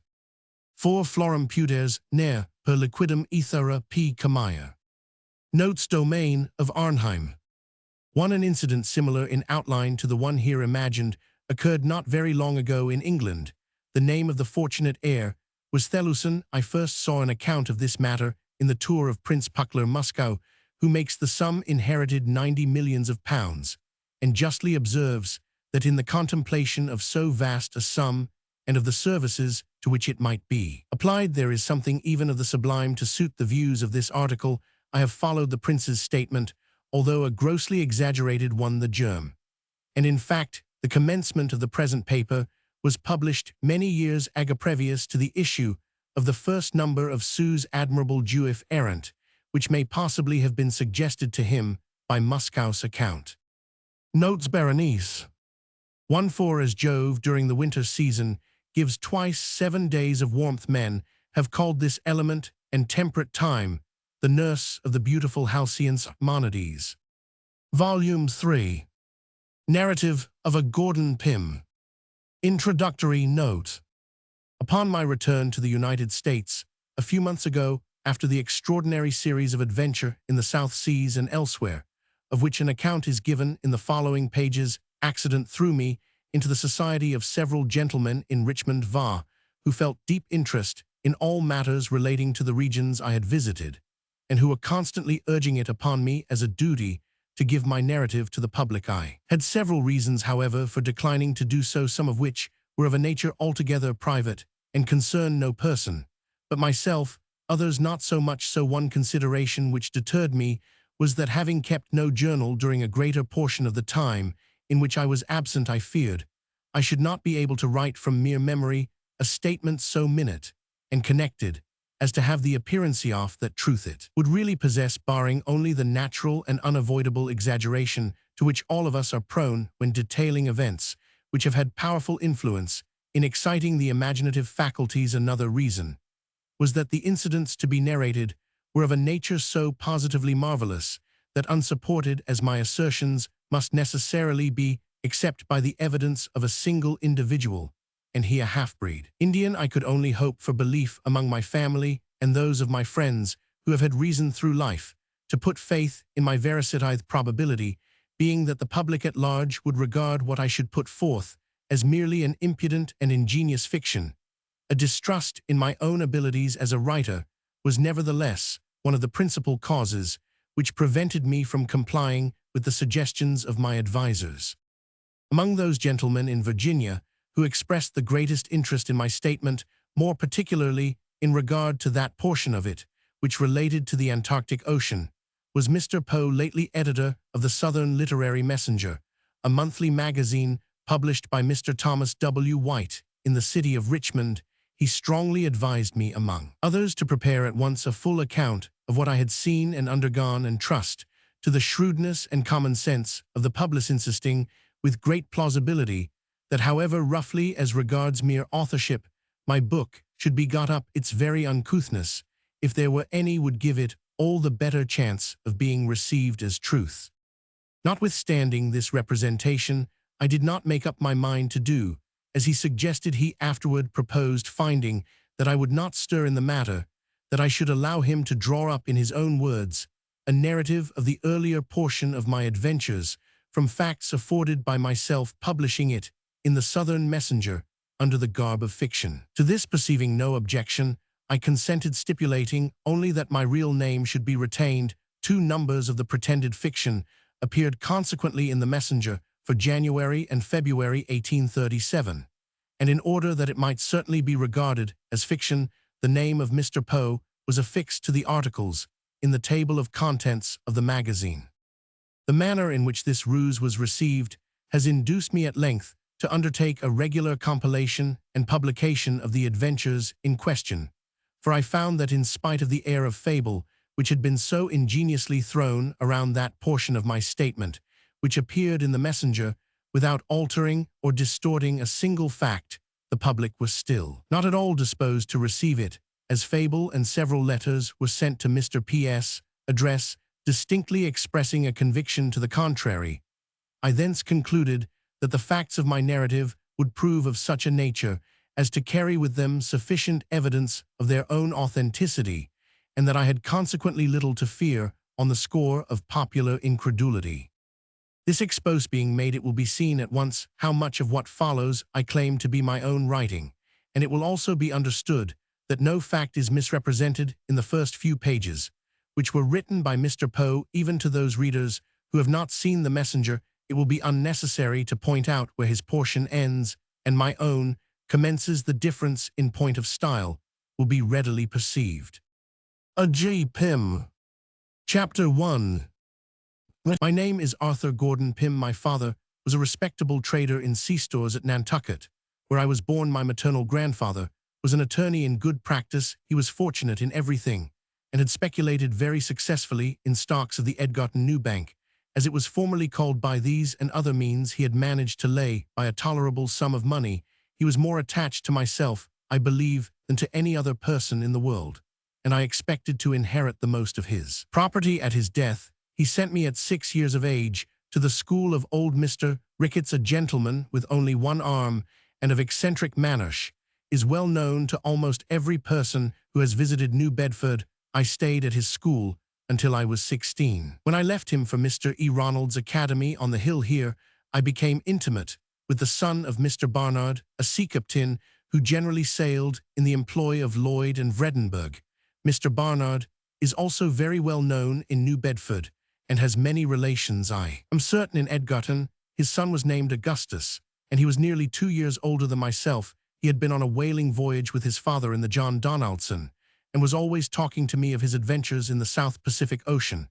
I used frequently to go home with him and remain all day, and sometimes all night. We occupied the same bed, and he would be sure to keep me awake, until almost like telling me stories of the natives of the island of Tinian and other places he had visited in his travels. At last, I could not help being interested in what he said, and by degrees, I felt the greatest desire to go to sea. I owned a sailboat called the Ariel and worth about $7 to $5. She had a half-deck or cuddy, and was rigged sloop fashion. I forget her tonnage, but she would hold 10 persons without much crowding in this boat. We were in the habit of going on some of the maddest freaks in the world, and when I now think of them, it appears to me 1,000 wonders that I am alive today. I will relate one of these adventures by way of introduction to a longer and more momentous narrative. One night, there was a party at Mr. Barnard's, and both Augustus and myself were not a little intoxicated. Toward the close of it, as usual in such cases, I took part of his bed. In preference to going home, he went to sleep, as I thought, very quietly, it being near 1 when the party broke up, and without saying a word on his favorite topic. It might have been half an hour from the time of our getting in bed, and I was just about falling into a doze when he suddenly started up and swore with a terrible oath that he would not go to sleep for any Arthur Pym in Christendom when there was so glorious a breeze from the southwest. I never was so astonished in my life, not knowing what he intended, and thinking that the wines and liquors he had drunk had set him entirely beside himself. He proceeded to talk very coolly, however, saying he knew that I supposed him intoxicated, but that he was never more sober in his life. He was only tired, he added, of lying in bed on such a fine night like a dog, and was determined to get up and dress, and go out on a frolic with the boat. I can hardly tell what possessed me, but the words were no sooner out of his mouth than I felt a thrill of the greatest excitement and pleasure, and thought his mad idea one of the most delightful and most reasonable things in the world. It was blowing almost a gale, and the weather was very cold. It being late in October, I sprang out of bed nevertheless in a kind of ecstasy, and told him I was quite as brave as himself, and quite as tired as he was of lying in bed like a dog, and quite as ready for any fun or frolic as any Augustus Barnard in Nantucket. We lost no time in getting on our clothes and hurrying down to the boat. She was lying at the old decayed wharf by the lumberyard of Pankey Co., and almost thumping her side out against the rough logs. Augustus got into her and belayed her, for she was nearly half full of water. This being done, we hoisted jib and mainsail, kept full, and started boldly out to sea. The wind, as I before said, blew freshly from the southwest. The night was very clear and cold. Augustus had taken the helm, and I stationed myself by the mast on the deck of the cuddy. We flew along at a great rate, neither of us having said a word since casting loose from the wharf. I now asked my companion what course he intended to steer, and what time he thought it probable we should get back. He whistled for a few minutes, and then said crustily, "I am going to sea. You may go home if you think proper." Turning my eyes upon him, I perceived at once that, in spite of his assumed nonchalance, he was greatly agitated. I could see him distinctly by the light of the moon. His face was paler than any marble, and his hand shook so excessively that he could scarcely retain hold of the tiller. I found that something had gone wrong, and became seriously alarmed. At this period, I knew little about the management of a boat, and was now depending entirely upon the nautical skill of my friend. The wind, too, had suddenly increased, as we were fast getting out of the lee of the landstill. I was ashamed to betray any trepidation, and for almost half an hour maintained a resolute silence. I could stand it no longer, however, and spoke to Augustus about the propriety of turning back. As before, it was nearly a minute before he made answer or took any notice of my suggestion. By said he at length time enough home. By I had expected a similar reply, but there was something in the tone of these words which filled me with an indescribable feeling of dread. I again looked at the speaker attentively. His lips were perfectly livid, and his knees shook so violently together that he seemed scarcely able to stand. For God's sake, Augustus, I screamed, now heartily frightened. What ails ya? What is the matter? What are you going to do? Matter? He stammered in the greatest apparent surprise, letting go the tiller at the same moment and falling forward into the bottom of the boat. Matui, nothing is the matter going home. Don't you see? The whole truth now flashed upon me. I flew to him and raised him up. He was drunk, beastly drunk, could no longer either stand, speak, or see. His eyes were perfectly glazed, and as I let him go in the extremity of my despair, he rolled like a mere log into the bilgewater from which I had lifted him. It was evident that during the evening he had drunk far more than I suspected, and that his conduct in bed had been the result of a highly concentrated state of intoxication, a state which, like madness, frequently enables the victim to imitate the outward demeanor of one. Perfect possession of his senses, the coolness of the night air, however, had had its usual effect. The mental energy began to yield before its influence seemed. The confused perception, which he no doubt then had of his perilous situation, had assisted in hastening the catastrophe. He was now thoroughly insensible, and there was no probability that he would be otherwise for many hours. It is hardly possible to conceive the extremity of my terror. The fumes of the wine lately taken had evaporated, leaving me doubly timid and irresolute. I knew that I was altogether incapable of managing the boat, and that a fierce wind and strong ebb tide were hurrying us to destruction. A storm was evidently gathering behind us. We had neither compass nor provisions, and it was clear that if we held our present course, we should be out of sight of land before daybreak. These thoughts, with a crowd of others equally fearful, flashed through my mind with a bewildering rapidity, and for some moments paralyzed me beyond the possibility of making any exertion. The boat was going through the water at a terrible rateful, before the wind, no reef in either jib or mainsail, running her bows completely under the foam. It was a thousand wonders she did not broach to Augustus, having let go the tiller, as I said before, and I being too much agitated to think of taking it myself. By good luck, however, she kept steady, and gradually I recovered some degree of presence of mind. Still the wind was increasing fearfully, and whenever we rose from a plunge forward, the sea behind fell, combing over our counter, and deluged us with water. I was so utterly benumbed too in every limb as to be nearly unconscious of sensation. At length, I summoned up the resolution of despair, and rushing to the mainsail, let it go by the run. As might have been expected, it flew over the bows, and getting drenched with water, carried away the mast short off by the board. This latter accident alone saved me from instant destruction under the jib. Only I now boomed along before the wind, shipping heavy seas occasionally over the counter, but relieved from the terror of immediate death. I took the helm and breathed with greater freedom as I found that there yet remained to us a chance of ultimate escape. Augustus still lay senseless in the bottom of the boat, and as there was imminent danger of his drowning, the water being nearly a foot deep just where he fell, I contrived to raise him partially up and keep him in a sitting position by passing a rope round his waist and lashing it to a ringbolt in the deck of the cuddy. Having thus arranged everything as well as I could in my chilled and agitated condition, I recommended myself to God and made up my mind to bear whatever might happen with all the fortitude in my power. Hardly had I come to this resolution when suddenly a loud and long scream or yell, as if from the throats of 1,000 demons, seemed to pervade the whole atmosphere around and above the boat. Never, while I live, shall I forget the intense agony of terror I experienced at that moment.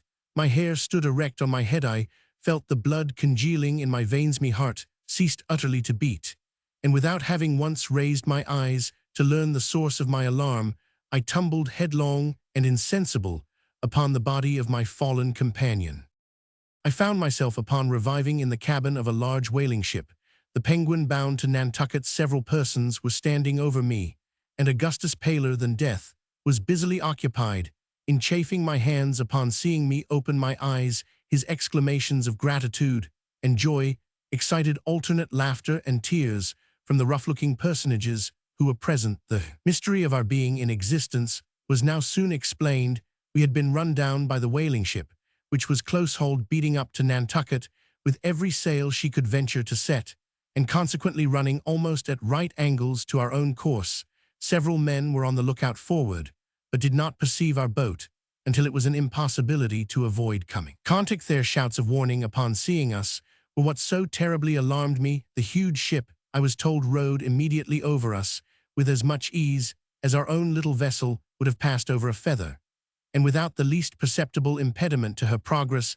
Not a scream arose from the deck of the victim. There was a slight grating sound to be heard mingling with the roar of wind and water as the frail bark, which was swallowed up, rubbed for a moment along the keel of her destroyer. But this was all thinking our boat, which it will be remembered was dismasted, some mere shell cut adrift, as useless. The Captain E.T. Roman 5 block of New London was for proceeding on his course without troubling himself further about the matter. Luckily, there were two of the lookout who swore positively to having seen some person at our helm, and represented the possibility of yet saving him. A discussion ensued, when Block grew angry and after a while said that it was no business of his to be eternally watching for eggshells, that the ship should not put about for any such nonsense, and if there was a man run down, it was nobody's fault but his own. He might drown and be damned, or some language to that effect. Henderson, the first mate, now took the matter up, being justly indignant,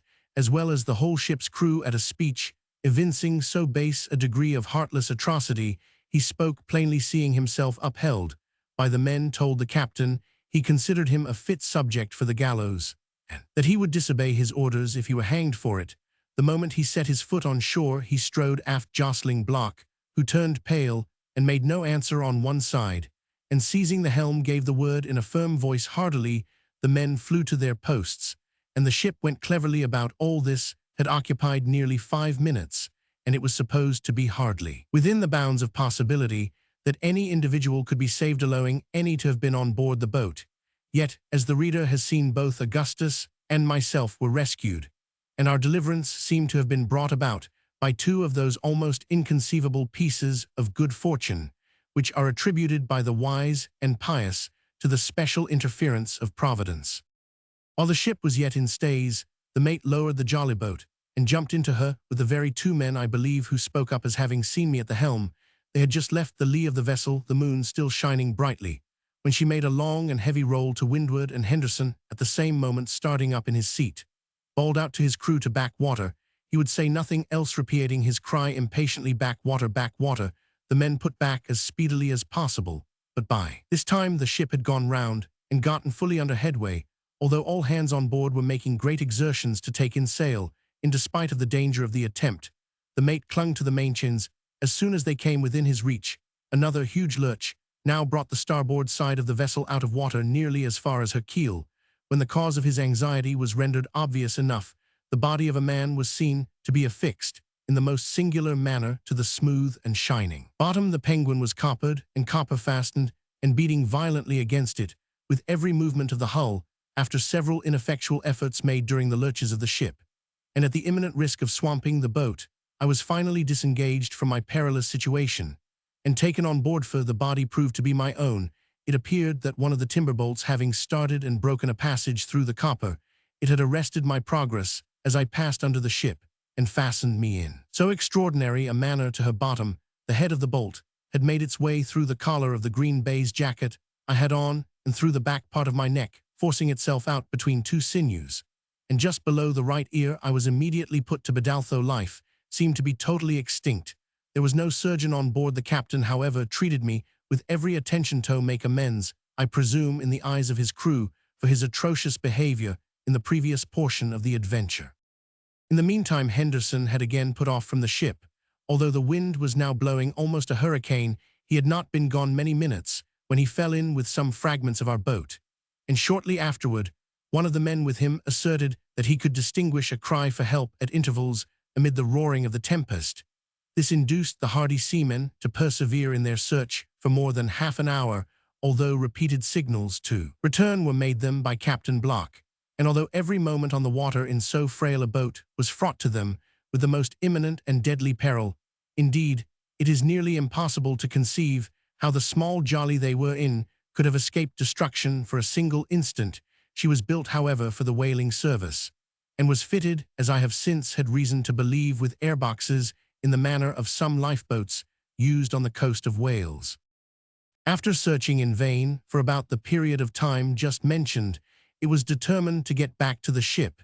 They had scarcely made this resolve when a feeble cry arose from a dark object that floated rapidly by. They pursued, and soon overtook it. It proved to be the entire deck of the Ariel's Cuddy. Augustus was struggling near it, apparently in the last agonies.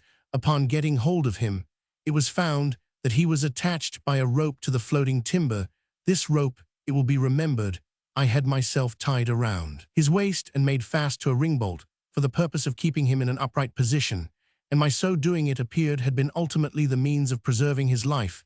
The Ariel was slightly put together, and in going down her frame, naturally went to pieces. The deck of the cuddy, as might have been expected, was lifted by the force of the water rushing in entirely from the main timbers, and floated with other fragments, no doubt, to the surface. Augustus was buoyed up with it, and thus escaped a terrible death. It was more than an hour after being taken on board the Penguin before he could give any account of himself or be made to comprehend the nature of the accident which had befallen our boat. At length, he became thoroughly aroused and spoke much of his sensations while in the water. Upon his first attaining any degree of consciousness, he found himself beneath the surface, whirling round and round with inconceivable rapidity, and with a rope wrapped in 3 or 4 folds tightly about his neck. In an instant afterward, he felt himself going rapidly upward, when his head striking violently against a hard substance, he again relapsed into insensibility. Upon once more reviving, he was in fuller possession of his reason. This was still, however, in the greatest degree clouded and confused. He now knew that some accident had occurred, and that he was in the water, although his mouth was above the surface, and he could breathe with some freedom. Possibly at this period the deck was drifting rapidly before the wind and drawing him after it as he floated upon his back. Of course, as long as he could have retained this position, it would have been nearly impossible that he should be drowned. Presently a surge threw him directly athwart the deck, and this post he endeavored to maintain, screaming at intervals for help. Just before he was discovered by Mr. Henderson, he had been obliged to relax his hold through exhaustion, and falling into the sea, had given himself up for lost. During the whole period of his struggles, he had not the faintest recollection of the Ariel nor of the matters in connection with the source of his disaster. A vague feeling of terror and despair had taken entire possession of his faculties. When he was finally picked up, every power of his mind had failed him, and as before said, it was nearly an hour after getting on board the Penguin before he became fully aware of his condition. In regard to myself, I was resuscitated from a state bordering very nearly upon death, and after every other means had been tried in vain for 3 hours and a half by vigorous friction with flannels bathed in hot oil, proceeding suggested by Augustus, the wound in my neck, although of an ugly appearance, proved of little real consequence, and I soon recovered from its effects. The Penguin got into port about 9 o'clock in the morning, after encountering one of the severest gales ever experienced off Nantucket. Both Augustus and myself managed to appear at Mr. Barnard's in time for breakfast, which luckily was somewhat late owing to the party overnight. I suppose all at the table were too much fatigued themselves to notice our jaded appearance. Of course, it would not have borne a very rigid scrutiny. Schoolboys, however, can accomplish wonders in the way of deception, and I verily believe not one of our friends in Nantucket had the slightest suspicion that the terrible story told by some sailors in town of their having run down a vessel at sea and drowned some 30 or 40 poor devils had reference either to the Ariel, my companion, or myself. We too have since very frequently talked the matter over, but never without shudder. In one of our conversations, Augustus frankly confessed to me that in his whole life he had at no time experienced so excruciating a sense of dismay as when on board our little boat he first discovered the extent of his intoxication, and felt himself sinking beneath its influence. Chapter 2. In no affairs of mere prejudice pro or con do we deduce inferences with entire certainty, even from the most simple data. It might be supposed that a catastrophe such as I have just related would have effectually cooled my incipient passion for the sea. On the contrary, I never experienced a more ardent longing for the wild adventures incident to the life of a navigator than within a week after our miraculous deliverance. This short period proved amply long enough to erase from my memory the shadows and bring out in vivid light all the pleasurably exciting points of color, all the picturesqueness of the late perilous accident. My conversations with Augustus grew daily more frequent and more intensely full of interest. He had a manner of relating his stories of the ocean, more than one half of which I now suspect to have been sheer fabrications, well adapted to have weight with one of my enthusiastic temperament and somewhat gloomy, although glowing imagination. It is strange, too, that he most strongly enlisted my feelings in behalf of the life of a seaman, when he depicted his more terrible moments of suffering and despair. For the bright side of the painting, I had a limited sympathy. My visions were of shipwreck and famine, of death or captivity among barbarian hordes of a lifetime, dragged out in sorrow and tears upon some gray and desolate rock in an ocean unapproachable and unknown. Such visions or desires, for they amounted to desires ere common, I have since been assured, to the whole numerous race of the melancholy. Among men at the time of which I speak, I regarded them only as prophetic glimpses of a destiny which I felt myself in a measure bound to fulfill. Augustus thoroughly entered into my state of mind. It is probable, indeed, that our intimate communion had resulted in a partial interchange of character. About 18 months after the period of the Ariel's disaster, the firm of Lloyd and Vredenburgh, a house connected in some manner with the Messieurs Enderby, I believe of Liverpool, were engaged in repairing and fitting out the brig Grampus for a whaling voyage. She was an old hulk and scarcely seaworthy. When all was done to her that could be done, I hardly know why she was chosen in preference to other good vessels belonging to the same owner, but so it was. Mr. Barnard was appointed to command her, and Augustus was going with him while the brig was getting ready. He frequently urged upon me the excellency of the opportunity now offered for indulging my desire of travel. He found me by no means an unwilling listener, yet the matter could not be so easily arranged. My father made no direct opposition, but my mother went into hysterics at the bare mention of the design, and more than all my grandfather, from whom I expected much, vowed to cut me off with a shilling if I should ever broach the subject to him again.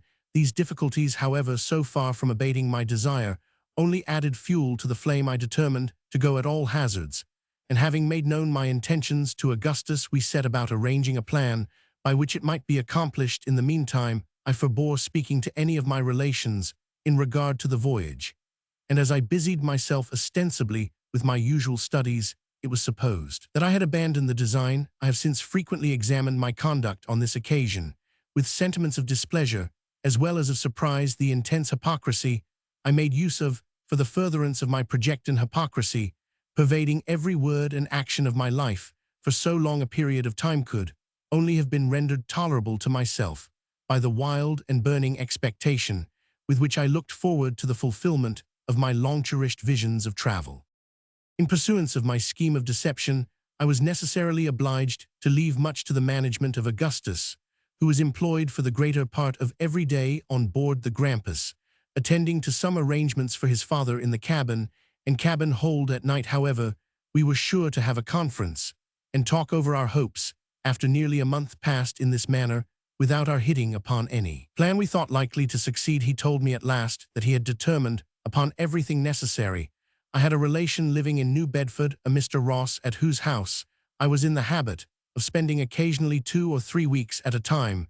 The brig was to sail about the middle of June 1827, and it was agreed that a day or two before her putting to sea, my father was to receive a note as usual from Mr. Ross asking me to come over and spend a fortnight with Robert and Emmett, his sons. Augustus charged himself with the inditing of this note and getting it delivered. Having set out as supposed for New Bedford, I was then to report myself to my companion, who would contrive a hiding place for me in the Grampus. This hiding place, he assured me, would be rendered sufficiently comfortable for a residence of many days, during which I was not to make my appearance. When the brig had proceeded so far on her course as to make any turning back a matter out of question, I should then, he said, be formally installed in all the comforts of the cabin. And as to his father, he would only laugh heartily at the joke. Vessels enough would be met with, by which a letter might be sent home, explaining the adventure to my parents.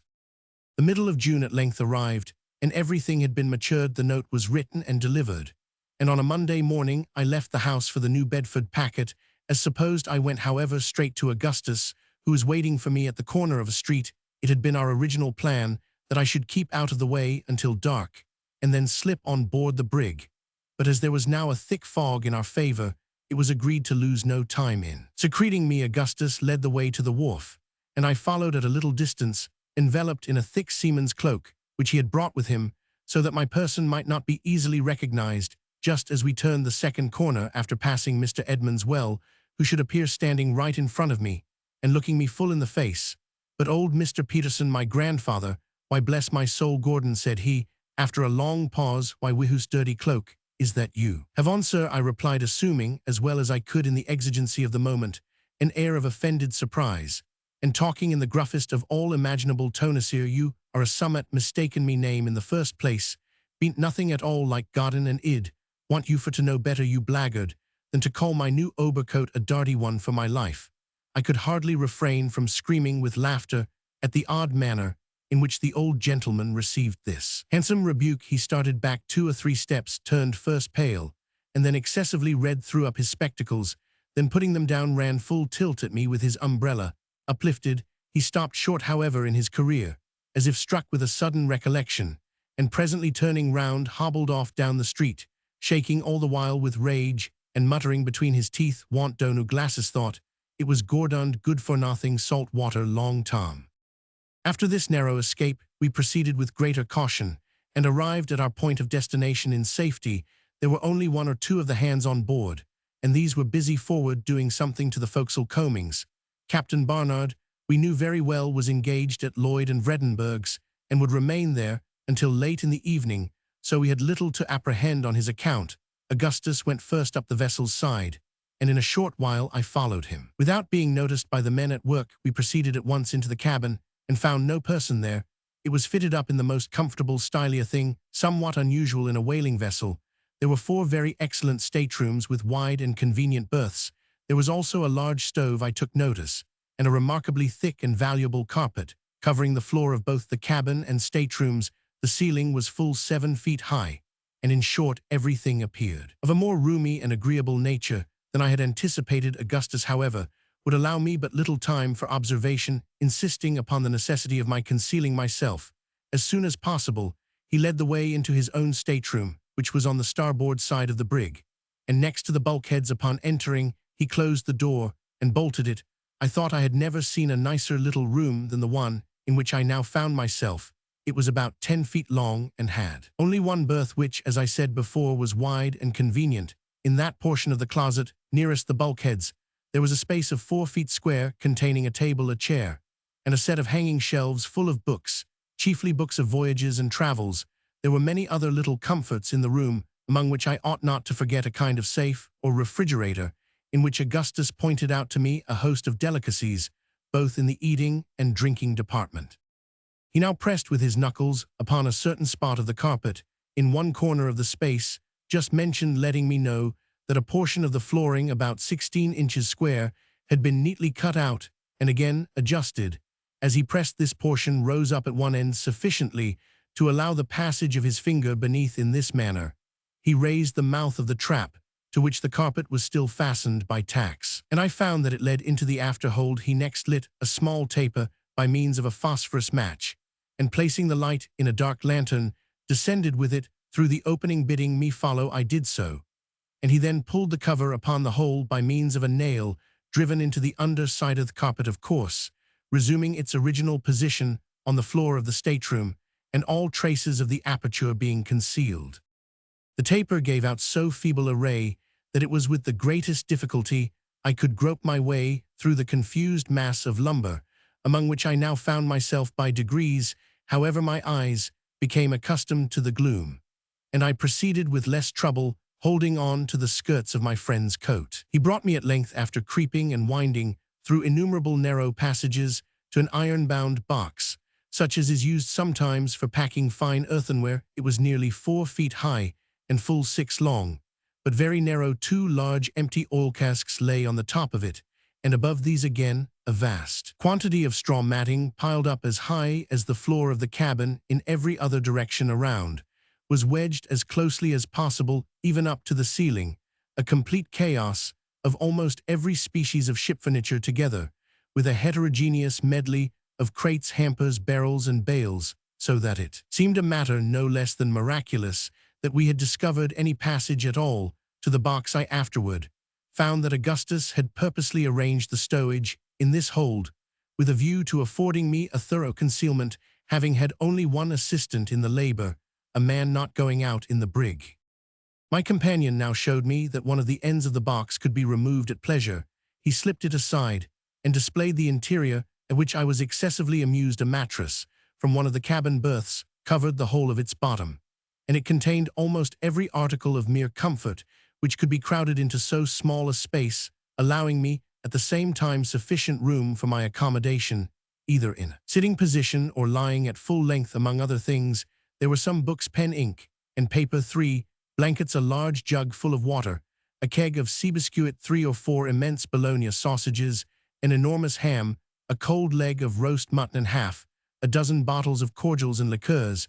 I proceeded immediately to take possession of my little apartment, and this with feelings of higher satisfaction, I am sure, than any monarch ever experienced upon entering a new palace. Augustus now pointed out to me the method of fastening the open end of the box, and then holding the taper close to the deck, showed me a piece of dark whipcord lying along it. This, he said, extended from my hiding place throughout all the necessary windings among the lumber to a nail which was driven into the deck of the hold immediately beneath the trapdoor leading into his stateroom. By means of this cord, I should be enabled readily to trace my way out without his guidance, provided any unlooked-for accident should render such a step necessary. He now took his departure, leaving with me the lantern together with a copious supply of tapers and phosphorus, and promising to pay me a visit as often as he could contrive to do so without observation.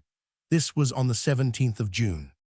I remained 3 days and nights, as nearly as I could guess, in my hiding place, without getting out of it at all, except twice, for the purpose of stretching my limbs by standing erect between 2 crates just opposite the opening. During the whole period, I saw nothing of Augustus, but this occasioned me little uneasiness, as I knew the brig was expected to put to sea every hour, and in the bustle he would not easily find opportunities of coming down to me. At length, I heard the trap open and shut, and presently he called in a low voice, asking if all was well, and if there was anything I wanted. Nothing, I replied. I am as comfortable as can be. When will the brig sail? She will be under way in less than half an hour, he answered. I came to let you know, and for fear you should be uneasy at my absence, I shall not have a chance of coming down again for some time, perhaps for 3 or 4 days more. All is going on right above board. After I go up and close the trap, do you creep along by the whipcord to where the nail is driven in. You will find my watch there. It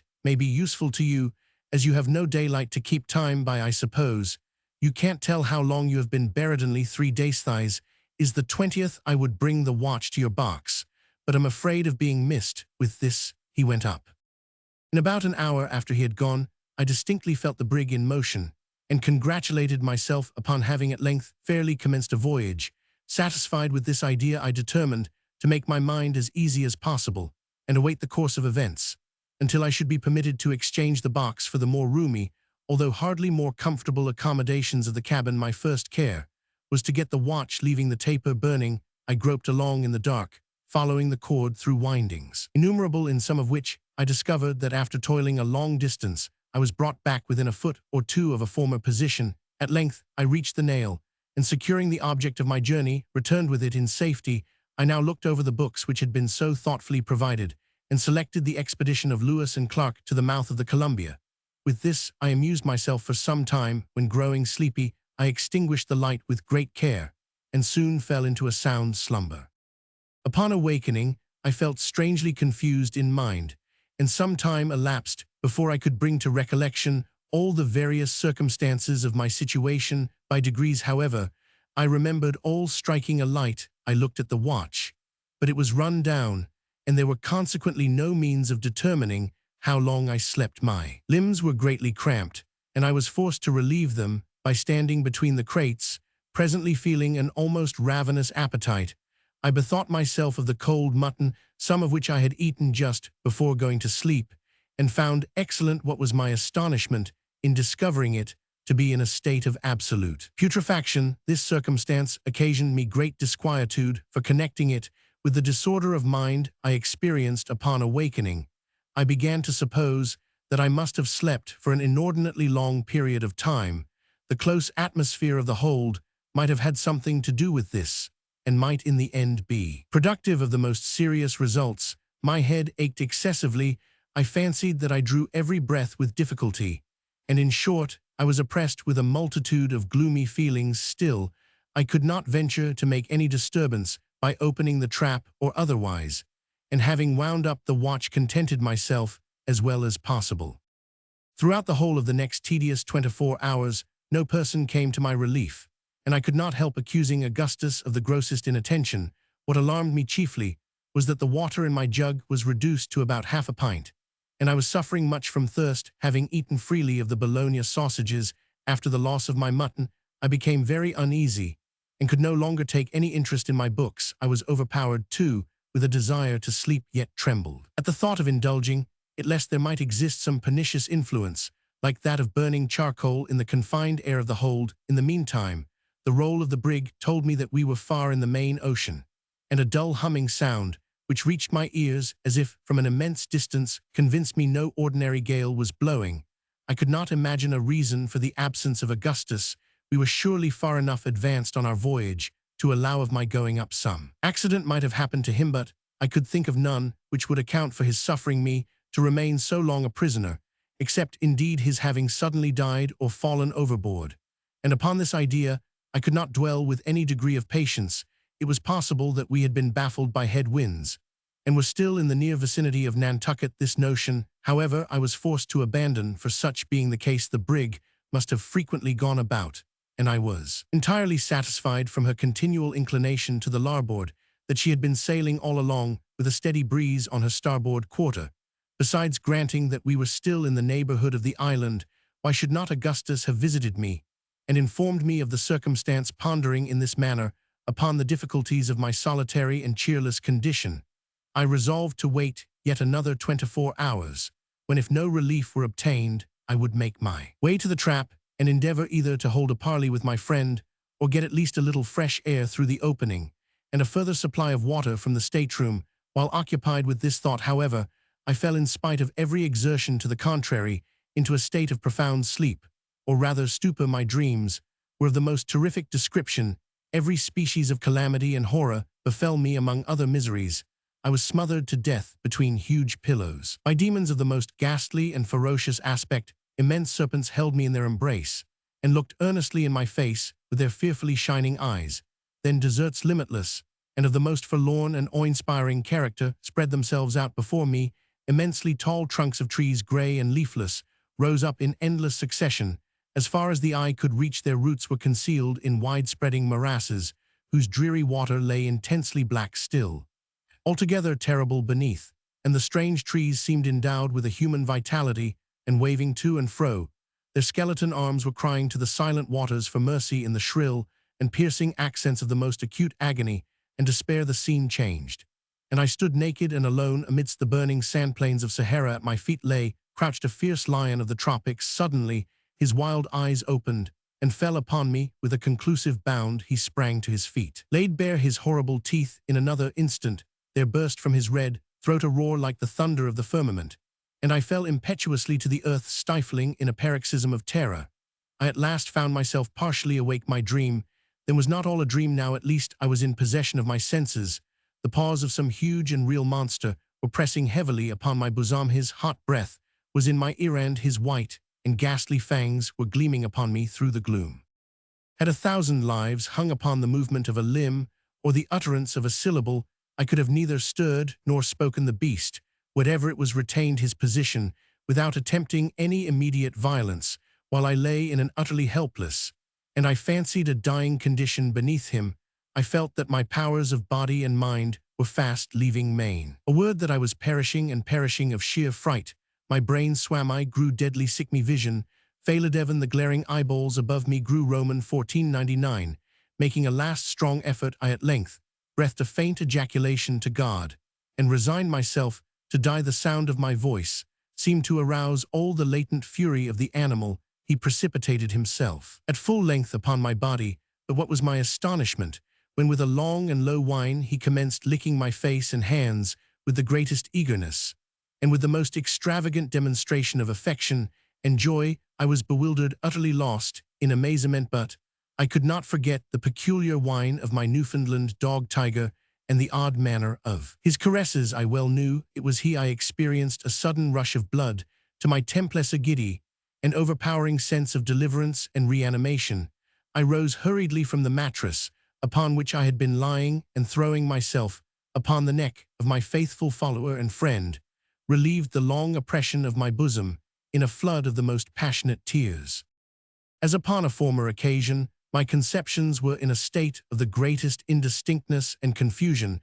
After leaving the mattress for a long time, I found it nearly impossible to connect any ideas, but by very slow degrees my thinking faculties returned, and I again called to memory the several incidents of my condition. For the presence of Tiger I tried in vain to account, and after busying myself with 1,000 different conjectures respecting him, was forced to content myself with rejoicing that he was with me to share my dreary solitude and render me comfort by his caresses. Most people love their dogs, but for Tiger I had an affection far more ardent than common, and never certainly did any creature more truly deserve it. For 7 years he had been my inseparable companion, and in a multitude of instances had given evidence of all the noble qualities for which we value the animal. I had rescued him when a puppy from the clutches of a malignant little villain in Nantucket, who was leading him with a rope around his neck to the water, and the grown dog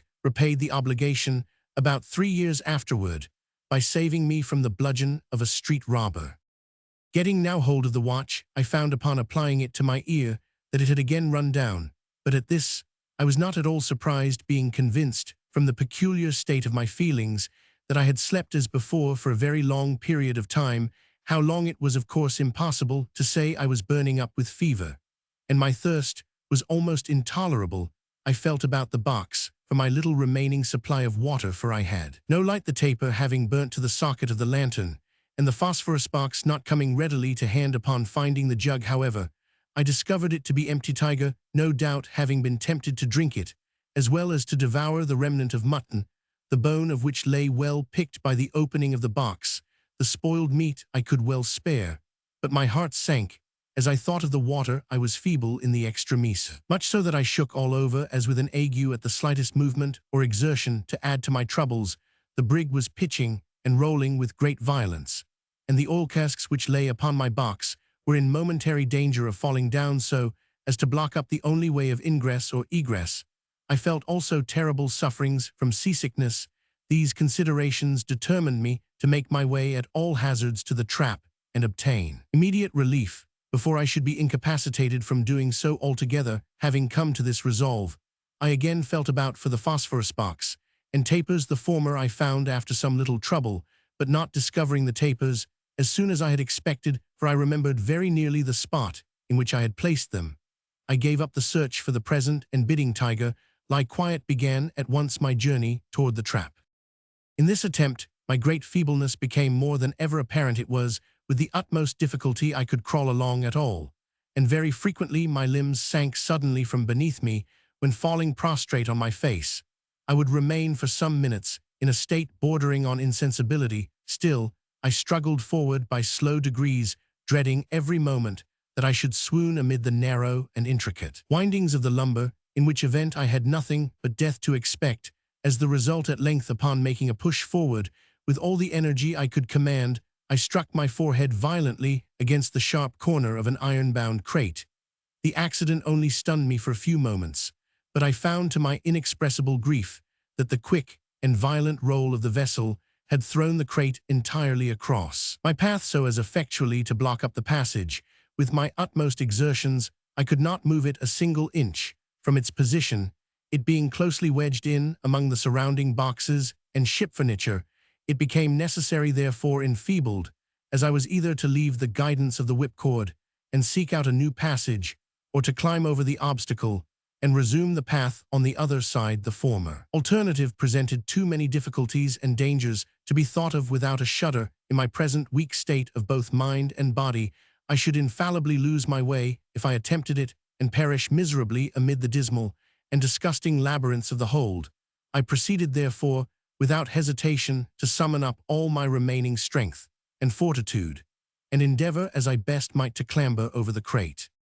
Upon standing erect with this end in view, I found the undertaking even a more serious task than my fears had led me to imagine. On each side of the narrow passage arose a complete wall of various heavy lumber, which the least blunder on my part might be the means of bringing down upon my head, or if this accident did not occur, the path might be effectually blocked up against my return by the descending mass, as it was in front by the obstacle. There the crate itself was a long and unwieldy box, upon which no foothold could be obtained. In vain I attempted by every means in my power to reach the top, with the hope of being thus enabled to draw myself up. Had I succeeded in reaching it, it is certain that my strength would have proved utterly inadequate to the task of getting over, and it was better in every respect that I failed at length. In a desperate effort to force the crate from its ground, I felt a strong vibration in the side next me. I thrust my hand eagerly to the edge of the planks, and found that a very large one was loose. With my pocket knife, which luckily I had with me, I succeeded, after great labor, in prying it entirely off, and getting it through the aperture, discovered to my exceeding joy that there were no boards on the opposite side. In other words, that the top was wanting, it being the bottom through which I had forced my way. I now met with no important difficulty in proceeding along the line until I finally reached the nail. With a beating heart I stood erect, and with a gentle touch pressed against the cover of the trap. It did not rise as soon as I had expected, and I pressed it with somewhat more determination, still dreading lest some other person than Augustus might be in his stateroom. The door, however, to my astonishment, remained steady, and I became somewhat uneasy, for I knew that it had formerly required but little or no effort to remove it. I pushed it strongly. It was nevertheless firm. With all my strength it still did not give way. With rage, with fury, with despair, it set at defiance my utmost efforts, and it was evident from the unyielding nature of the resistance that the hole had either been discovered and effectually nailed up, or that some immense weight had been placed upon it, which it was useless to think of removing. My sensations were those of extreme horror and dismay. In vain I attempted to reason on the probable cause of my being thus entombed. I could summon up no connected chain of reflection, and sinking on the floor, gave way unresistingly to the most gloomy imaginings, in which the dreadful deaths of thirst, famine, suffocation, and premature interment crowded upon me as the prominent disasters to be encountered. At length there returned to me some portion of presence of mind. I arose, and felt with my fingers for the seams or cracks of the aperture. Having found them, I examined them closely to ascertain if they emitted any light from the stateroom, but none was visible. I then forced the blade of my penknife through them until I met with some hard obstacle. Scraping against it, I discovered it to be a solid mass of iron, which from its peculiar wavy feel as I passed the blade along it, I concluded to be a chankable. The only course now left me was to retrace my way to the box, and there either yield to my sad fate or try so to tranquilize my mind as to admit of my arranging some plan of escape. I immediately set about the attempt, and succeeded after innumerable difficulties in getting back. As I sank, utterly exhausted, upon the mattress, Tiger threw himself at full length by my side, and seemed as if desirous by his caresses of consoling me in my troubles, and urging me to bear them with fortitude. The singularity of his behavior at length forcibly arrested my attention. After licking my face and hands for some minutes, he would suddenly cease doing so, and utter a low whine. Upon reaching out my hand toward him, I then invariably found him lying on his back with his paws uplifted. This conduct, so frequently repeated, appeared strange, and I could in no manner account for it. As the dog seemed distressed, I concluded that he had received some injury, and taking his paws in my hands, I examined them one by one, but found no sign of any hurt. I then supposed him hungry, and gave him a large piece of ham, which he devoured with avidity afterward.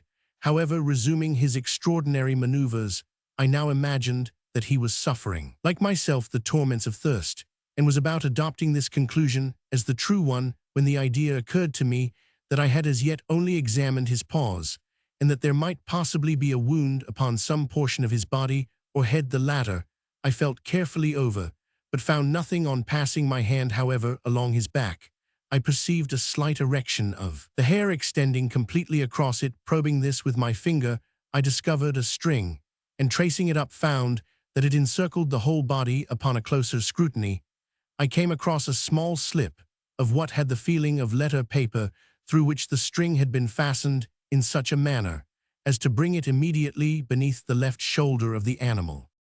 Chapter 3. The thought instantly occurred to me that the paper was a note from Augustus, and that some unaccountable accident having happened to prevent his relieving me from my dungeon, he had devised this method of acquainting me with the true state of affairs. Trembling with eagerness, I now commenced another search for my phosphorus matches and tapers. I had a confused recollection of having put them carefully away just before falling asleep, and indeed, previously to my last journey to the trap, I had been able to remember the exact spot where I had deposited them, but now I endeavored in vain to call it to mind, and busied myself for a full hour in a fruitless and vexatious search for the missing articles. Never surely was there a more tantalizing state of anxiety and suspense. At length, while groping about with my head close to the ballast near the opening of the box, and outside of it, I perceived a faint glimmering of light in the direction of the steerage. Greatly surprised, I endeavored to make my way toward it, as it appeared to be but a few feet from my position. Scarcely had I moved with this intention when I lost sight of the glimmer entirely, and before I could bring it into view again, was obliged to feel along by the box until I had exactly resumed my original situation. Now, moving my head with caution to and fro, I found that, by proceeding slowly with great care in an opposite direction to that in which I had at first started, I was enabled to draw near the light, still keeping it in view. Presently, I came directly upon it, having squeezed my way through innumerable narrow windings, and found that it proceeded from some fragments of my matches lying in an empty barrel turned upon its side. I was wondering how they came in such a place when my hand fell upon 2 or 3 pieces of taper wax, which had been evidently mumbled by the dog. I concluded at once that he had devoured the whole of my supply of candles, and I felt hopeless of being ever able to read the note of Augustus.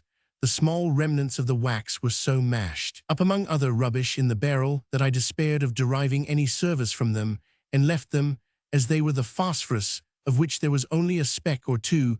I gathered up as well as I could, and returned with it, after much difficulty, to my box, where Tiger had all the while remained. What to do next I could not tell. The hold was so intensely dark that I could not see my hand, however close I would hold it to my face. The white slip of paper could barely be discerned, and not even that when I looked at it directly by turning the exterior portions of the retina toward it, that is to say, by surveying it slightly askance, I found that it became in some measure perceptible.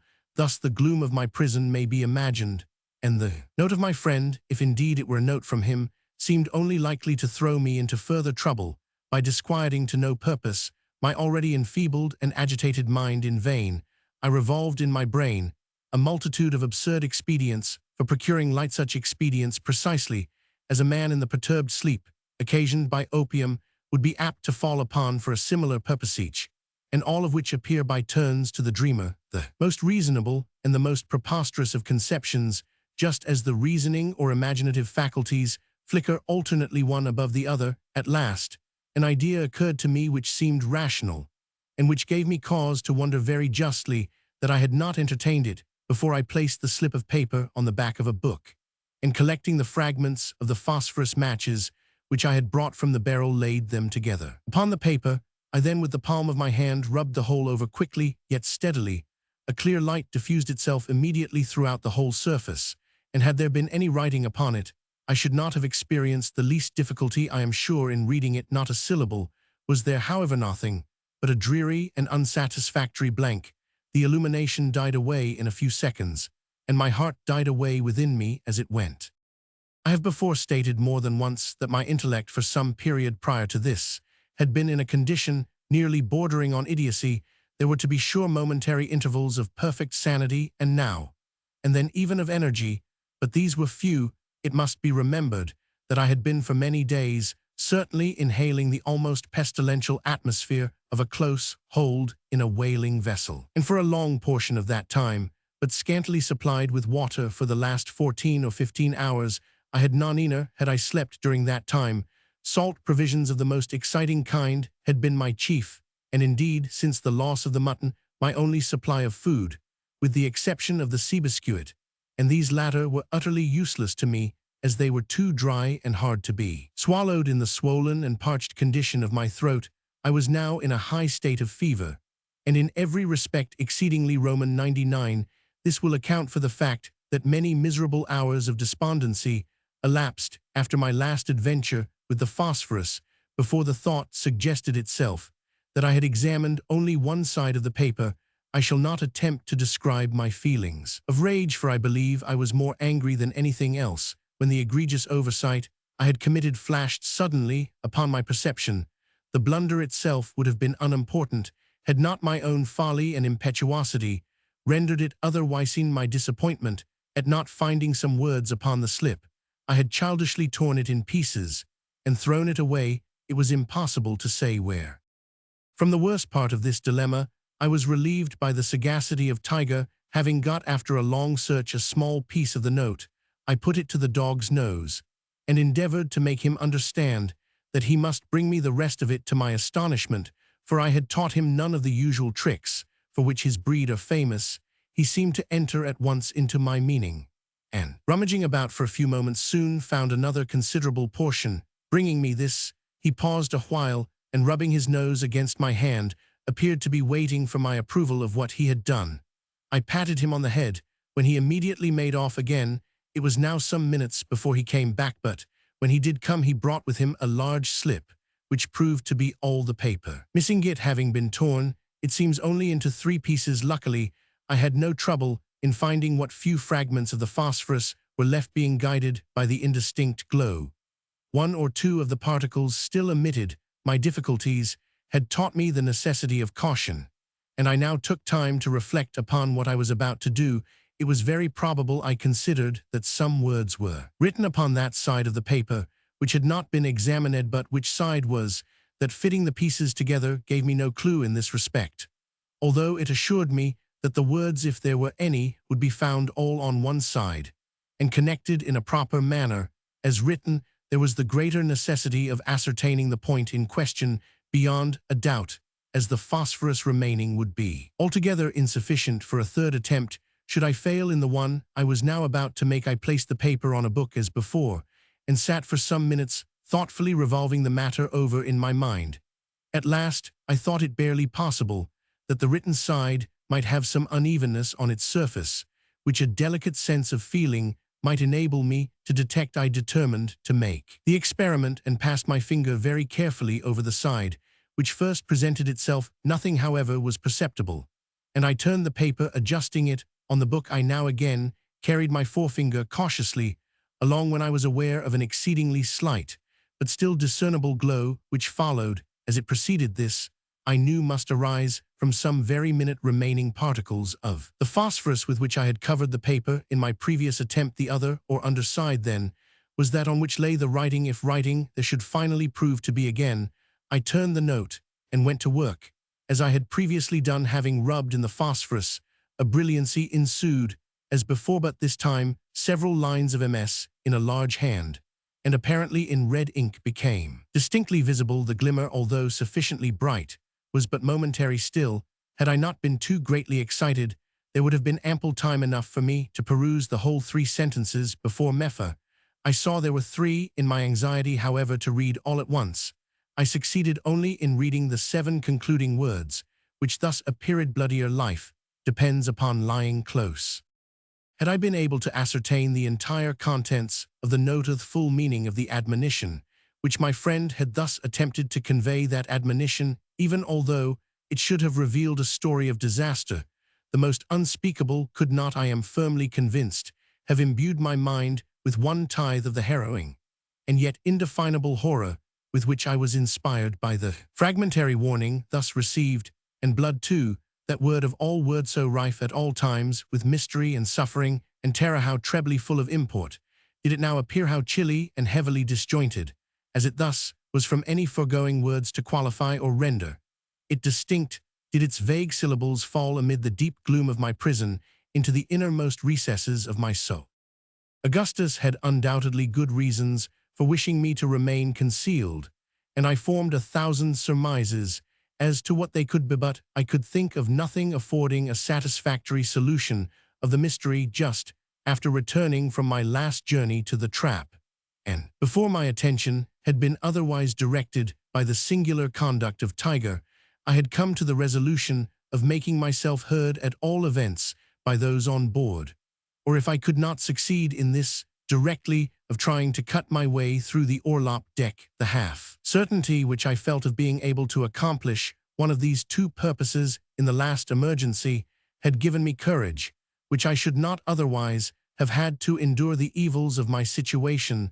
The few words I had been able to read, however, had cut me off from these final resources, and I now for the first time felt all the misery of my fate. In a paroxysm of despair, I threw myself again upon the mattress, where for about the period of a day and night I lay in a kind of stupor, relieved only by momentary intervals of reason and recollection. At length I once more arose and busied myself in reflection upon the horrors which encompassed me for another 24 hours. It was barely possible that I might exist without water for a longer time. I could not do so during the first portion of my imprisonment. I had made free use of the cordials with which Augustus had supplied me, but they only served to excite fever, without in the least degree assuaging thirst. I had now only about a gill left, and this was of a species of strong peach liqueur, at which my stomach revolted. The sausages were entirely consumed of the ham, nothing remained but a small piece of the skin, and all the biscuit, except a few fragments of one, had been eaten by Tiger. To add to my troubles, I found that my headache was increasing momentarily, and with it the species of delirium which had distressed me more or less since my first falling asleep. For some hours past it had been with the greatest difficulty I could breathe at all, and now each attempt at so doing was attended with the most depressing spasmodic action of the chest. But there was still another and very different source of disquietude, and one indeed whose harassing terrors had been the chief means of arousing me to exertion from my stupor on the mattress. It arose from the demeanor of the dog.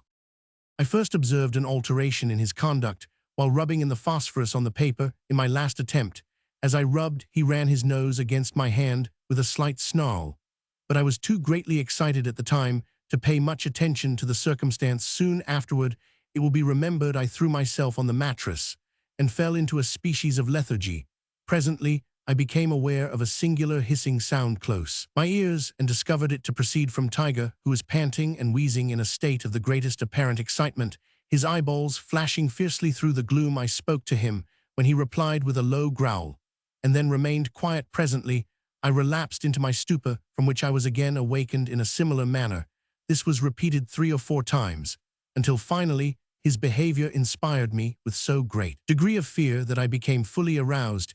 He was now lying close by the door of the box, snarling fearfully, although in a kind of undertone, and grinding his teeth, as if strongly convulsed. I had no doubt whatever that the want of water, or the confined atmosphere of the hold, had driven him mad, and I was at a loss what course to pursue. I could not endure the thought of killing him, yet it seemed absolutely necessary for my own safety. I could distinctly perceive his eyes fastened upon me with an expression of the most deadly animosity, and I expected every instant that he would attack me. At last, I could endure my terrible situation no longer, and determined to make my way from the box at all hazards, and dispatch him if his opposition should render it necessary for me to do so.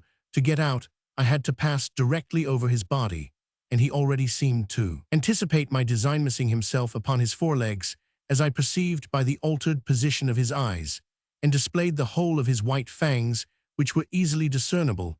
I took the remains of the hamskin and the bottle containing the liqueur, and secured them about my person, together with a large carving knife, which Augustus had left me, folding my cloak around me as closely as possible, I made a movement toward the mouth of the box. No sooner did I do this than the dog sprang, with a loud growl, toward my throat. The whole weight of his body struck me on the right shoulder, and I fell violently to the left, while the enraged animal passed entirely over me.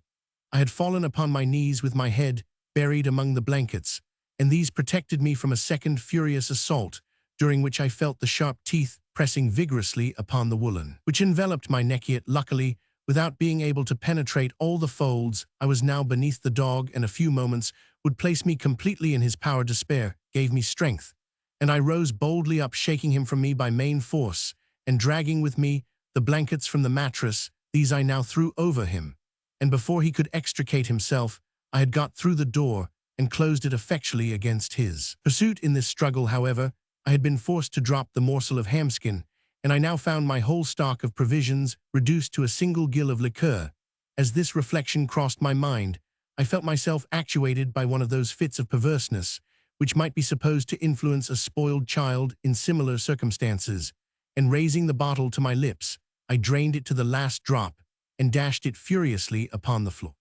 Scarcely had the echo of the crash died away when I heard my name pronounced in an eager but subdued voice issuing from the direction of the steerage. So unexpected was anything of the kind, and so intense was the emotion excited within me by the sound, that I endeavored in vain to reply. My powers of speech totally failed, and in an agony of terror, lest my friend should conclude me dead and return without attempting to reach me, I stood up between the crates near the door of the box, trembling convulsively and gasping, and struggling for utterance. Had 1,000 words depended upon a syllable, I could not have spoken it. There was a slight movement now audible among the lumber somewhere forward of my station. The sound presently grew less distinct, then again less so, and still less. Shall I ever forget my feelings at this moment?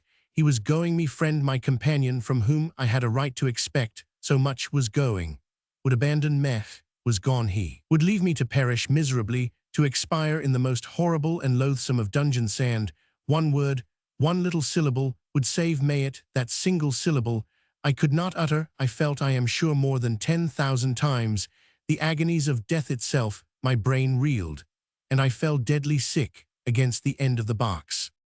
As I fell, the carving knife was shaken out from the waistband of my pantaloons and dropped with a rattling sound to the floor. Never did any strain of the richest melody come so sweetly to my ears.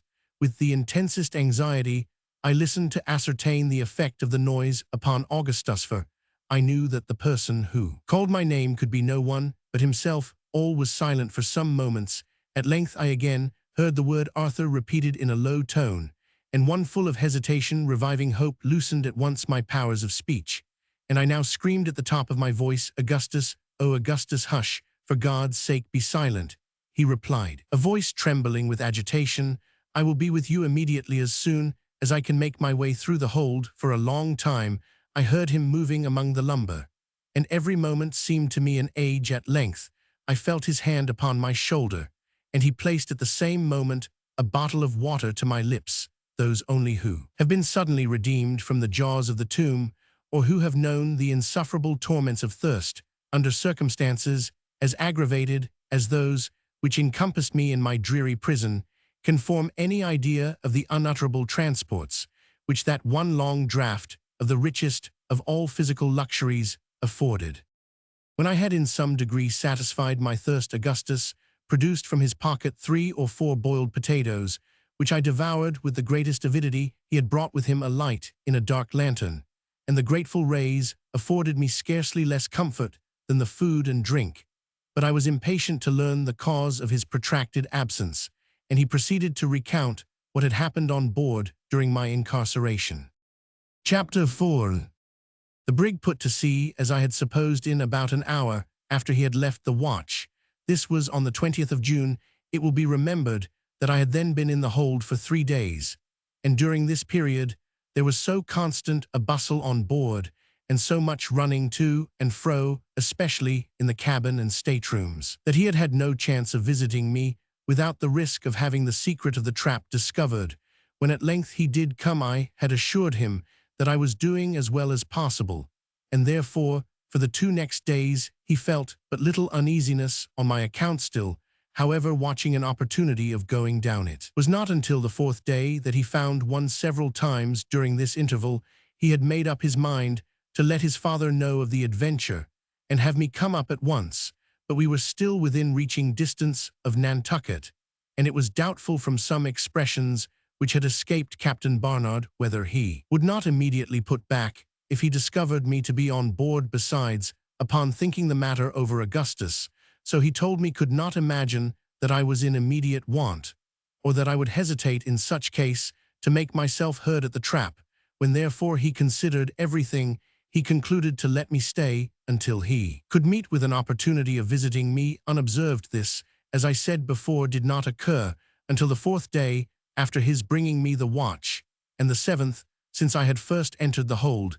He then went down without taking with him any water or provisions, intending in the first place merely to call my attention and get me to come from the box to the trap, when he would go up to the stateroom and thence hand me down a supply. When he descended for this purpose, he found that I was asleep, for it seems that I was snoring very loudly. From all the calculations I can make on the subject, this must have been the slumber into which I fell just after my return from the trap with the watch, and which consequently must have lasted for more than 3 entire days and nights, at the very least. Latterly, I have had reason, both from my own experience and the assurance of others, to be acquainted with the strong soporific effects of the stench arising from official when closely confined, and when I think of the condition of the hold in which I was imprisoned, and the long period during which the brig had been used as a whaling vessel, I am more inclined to wonder that I awoke at all after once falling asleep, than that I should have slept uninterruptedly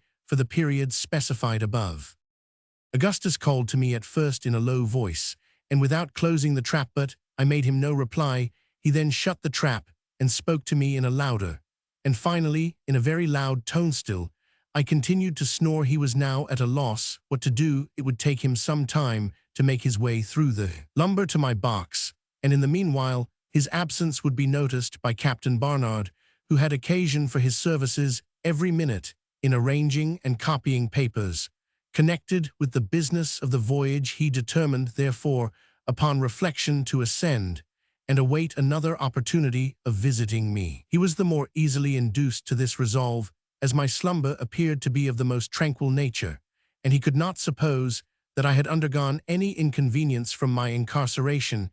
He had just made up his mind on these points, when his attention was arrested by an unusual bustle, the sound of which proceeded apparently from the cabin. He sprang through the trap as quickly as possible, closed it, and threw open the door of his stateroom. No sooner had he put his foot over the threshold than a pistol flashed in his face, and he was knocked down at the same moment by a blow from a handspike. A strong hand held him on the cabin floor with a tight grasp upon his throat. Still, he was able to see what was going on around him. His father was tied hand and foot, and lying along the steps of the companionway with his head down, and a deep wound in the forehead, from which the blood was flowing in a continued stream. He spoke not a word, and was apparently dying. Over him stood the first mate, eyeing him with an expression of fiendish derision, and deliberately searching his pockets, from which he presently drew forth a large wallet and a chronometer. 7 of the crew, among whom was the cook, a Negro, were rummaging the staterooms on the larboard for arms, where they soon equipped themselves with muskets and ammunition. Besides Augustus and Captain Barnard, there were 9 men altogether in the cabin, and these among the most ruffianly of the brig's company. The villains now went upon deck, taking my friend with them. After having secured his arms behind his back, they proceeded straight to the forecastle, which was fastened down to of the mutineers standing by it with exceestuo. Also at the main hatch the mate called out in a loud voice, "Do you hear? There below, tumble up with you one by one, no mark that end." No grumbling. It was some minutes before anyone appeared. At last an Englishman who had shipped as a raw hand came up, weeping piteously and entreating the mate in the most humble manner to spare his life. The only reply was a blow on the forehead from an axe. The poor fellow fell to the deck without a groan, and the black cook lifted him up in his arms as he would a child, and tossed him deliberately into the sea. Hearing the blow and the plunge of the body, the men below could now be induced to venture on deck, neither by threats nor promises, until a proposition was made to smoke them out. A general rush then ensued, and for a moment it seemed possible that the brig might be retaken. The mutineers, however, succeeded at last in closing the forecastle effectually before more than 6 of their opponents could get up. These 6, finding themselves so greatly outnumbered, and without arms, submitted. After a brief struggle, the mate gave them fair words, no doubt, with a view of inducing those below to yield, for they had no difficulty in hearing all that was said. On deck, the result proved his sagacity no less than his diabolical villainy. All in the forecastle presently signified their intention of submitting, and ascending one by one were pinioned, and then thrown on their backs together, with the first 6 there being in all of the crew who were not concerned in the mutiny. 27. A scene of the most horrible butchery ensued. The bound seamen were dragged to the gangway. Here the cook stood with an axe, striking each victim on the head as he was forced over the side of the vessel by the other mutineers. In this manner 22 perished, and Augustus had given himself up for lost, expecting every moment his own turn to come next. But it seemed that the villains were now either weary or in some measure disgusted with their bloody labor, for the 4 remaining prisoners, together with my friend who had been thrown on the deck with the rest, were respited, while the mate sent below for rum, and the whole murderous party held a drunken carouse which lasted until sunset. They now fell to disputing in regard to the fate of the survivors, who lay not more than 4 paces off and could distinguish every word said. Upon some of the mutineers the liquor appeared to have a softening effect, for several voices were heard in favor of releasing the captives altogether, on condition of joining the mutiny and sharing the profits. The black cook, however, who in all respects was a perfect demon, and who seemed to exert as much influence, if not more than the mate himself, would listen to no proposition of the kind, and rose repeatedly for the purpose of resuming his work at the gangway. Fortunately, he was so far overcome by intoxication as to be easily restrained by the less bloodthirsty of the party, among whom was a line manager who went by the name of Dirk Peters. This man was the son of an Indian squaw of the tribe of Upsarokas, who live among the fastnesses of the Black Hills near the source of the Missouri. His father was a fur trader, I believe, or at least connected in some manner with the Indian trading posts on Lewis River. Peters himself was one of the most ferocious-looking men I ever beheld. He was short in stature, not more than 4 feet 8 inches high, but his limbs were of Herculean mold. His hands especially were so enormously thick and broad as hardly to retain a human shape. His arms as well as legs were bowed in the most singular manner, and appeared to possess no flexibility whatever. His head was equally deformed, being of immense size, with an indentation on the crown like that on the head of most Negroes, and entirely bald to conceal this latter deficiency, which did not proceed from old age. He usually wore a wig formed of any hair-like material, which presented itself occasionally the skin of a Spanish dog or American grizzly bear. At the time spoken of he had on a portion of one of these bearskins, and it added no little to the natural ferocity of his countenance, which betook of the Upsaroka character. The mouth extended nearly from ear to ear. The lips were thin and seemed, like some other portions of his frame, to be devoid of natural pliancy, so that the ruling expression never varied under the influence of any emotion, whatever this ruling expression may be conceived, when it is considered that the teeth were exceedingly long and protruding, and never even partially covered in any instance by the lips. To pass this man with a casual glance, one might imagine him to be convulsed with laughter, but a second look would induce a shuddering acknowledgment that if such an expression were indicative of merriment, the merriment must be that of a demon of this singular being. Many anecdotes were prevalent among the seafaring men of Nantucket.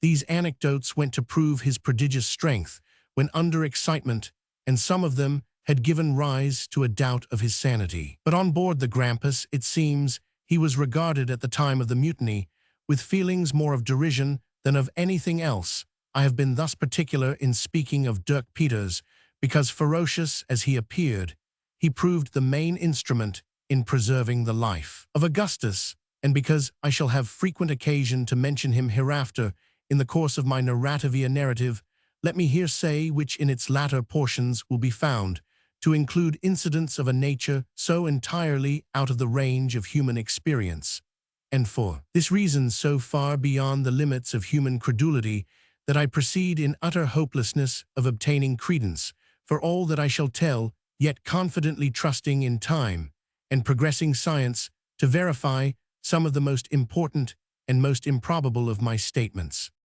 After much indecision and 2 or 3 violent quarrels, it was determined at last that all the prisoners, with the exception of Augustus, whom Peters insisted in a jocular manner upon keeping as his clerk, should be set adrift in one of the smallest whaleboats. The mate went down into the cabin to see if Captain Barnard was still living, for it will be remembered he was left below when the mutineers came up presently.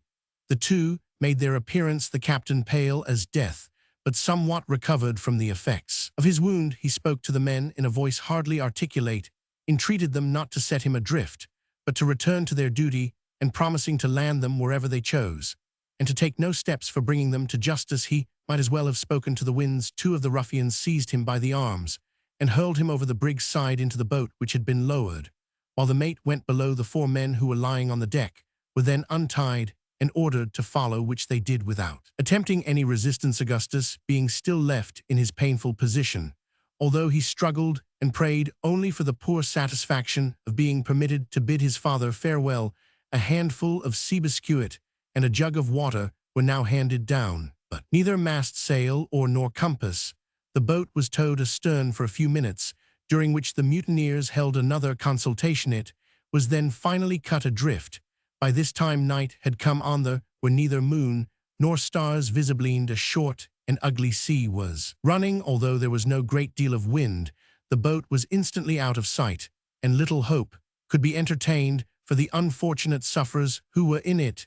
This event happened, however, in latitude 35 degrees 30 north, longitude 61 degrees 20 west, and consequently at no very great distance from the Bermuda Islands. Augustus therefore endeavored to console himself with the idea that the boat might either succeed in reaching the land, or come sufficiently near to be fallen in with by vessels off the coast. All sail was now put upon the brig, and she continued her original course to the southwest, the mutineers being bent upon some piratical expedition, in which, from all that could be understood, a ship was to be intercepted on her way from the Cape Verde Islands to Puerto Rico. No attention was paid to Augustus, who was untied and suffered to go about anywhere forward of the cabin companionway. Dirk Peters treated him with some degree of kindness, and on one occasion saved him from the brutality of the cook. His situation was still one of the most precarious, as the men were continually intoxicated, and there was no relying upon their continued good humor or carelessness in regard to himself. His anxiety on my account he represented, however, as the most distressing result of his condition, and indeed I had never reason to doubt the sincerity of his friendship. More than once he had resolved to acquaint the mutineers with the secret of my being on board, but was restrained from so doing partly through recollection of the atrocities he had already beheld, and partly through a hope of being able soon to bring me relief. For the latter purpose he was constantly on the watch, but in spite of the most constant vigilance, 3 days elapsed after the boat was cut adrift before any chance occurred. At length, on the night of the 3rd day, there came on a heavy blow from the eastward, and all hands were called up to take in sail. During the confusion which ensued, he made his way below unobserved and into the stateroom. What was his grief and horror in discovering that the latter had been rendered a place of deposit for a variety of sea stores and ship furniture, and that several fathoms of old chinkable which had been stowed away beneath the companion ladder had been dragged thence to make room for a chest, and were now lying immediately upon the trap. To remove it without discovery was impossible, and he returned on deck as quickly as he could. As he came up, the mate seized him by the throat, and demanding what he had been doing in the cabin, was about flinging him over the larboard bulwark, when his life was again preserved through the interference of Dirk Peters. Augustus was now put in handcuffs, of which there were several pairs on board, and his feet lashed tightly together. He was then taken into the steerage and thrown into a lower berth next to the forecastle bulkheads, with the assurance that he should never put his foot on deck again until the brig was no longer a brig, this was the expression of the cook who threw him into the berth. It is hardly possible to say what precise meaning intended by the phrase the whole affair, however, proved the ultimate means of my relief, as will presently appear. Chapter 5. For some minutes after the cook had left the forecastle, Augustus abandoned himself to despair, never hoping to leave the berth alive. He now came to the resolution of acquainting the first of the men, who should come down with my situation, thinking it better to let me take my chance with the mutineers than perish of thirst in the hold, for it had been 10 days since I was first imprisoned, and my jug of water was not plentiful supply, even for 4. As he was thinking on this subject, the idea came all at once into his head that it might be possible to communicate with me by the way of the main hold in any other circumstances. The difficulty and hazard of the undertaking would have prevented him from attempting it, but now he had at all events little prospect of life, and consequently little to lose. He bent his whole mind, therefore, upon the task. His handcuffs were the first consideration. At first he saw no method of removing them, and feared that he should thus be baffled in the very outset, but upon a closer scrutiny he discovered that the irons could be slipped off and on at pleasure, with very little effort or inconvenience, merely by squeezing his hands through them. Thighs, species of manacle, being altogether ineffectual in confining young persons, in whom the smaller bones readily yield to pressure. He now untied his feet, and leaving the cord in such a manner that it could easily be readjusted in the event of any person's coming down, proceeded to examine the bulkhead, where it joined the berth. The partition here was of soft pine board, an inch thick, and he saw that he should have little trouble in cutting his way through. A voice was now heard at the forecastle companionway, and he had just time to put his right hand into its handcuff, the left had not been removed, and to draw the rope in a slipknot around his ankle, when Dirk Peters came below, followed by Tiger, who immediately leaped into the berth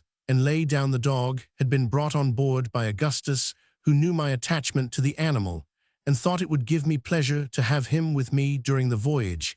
He went up to our house for him immediately after first taking me into the hold, but did not think of mentioning the circumstance upon his bringing the watch, since the mutiny. Augustus had not seen him before his appearance with Dirk Peters, and had given him up for lost, supposing him to have been thrown overboard by some of the malignant villains belonging to the mate's gang. It appeared afterward that he had crawled into a hole beneath a whaleboat, from which, not having room to turn round, he could not extricate himself. Peters at last let him out, and with a species of good feeling, which my friend knew well how to appreciate, had now brought him to him in the forecastle as a companion, leaving at the same time some salt junk and potatoes with a can of water.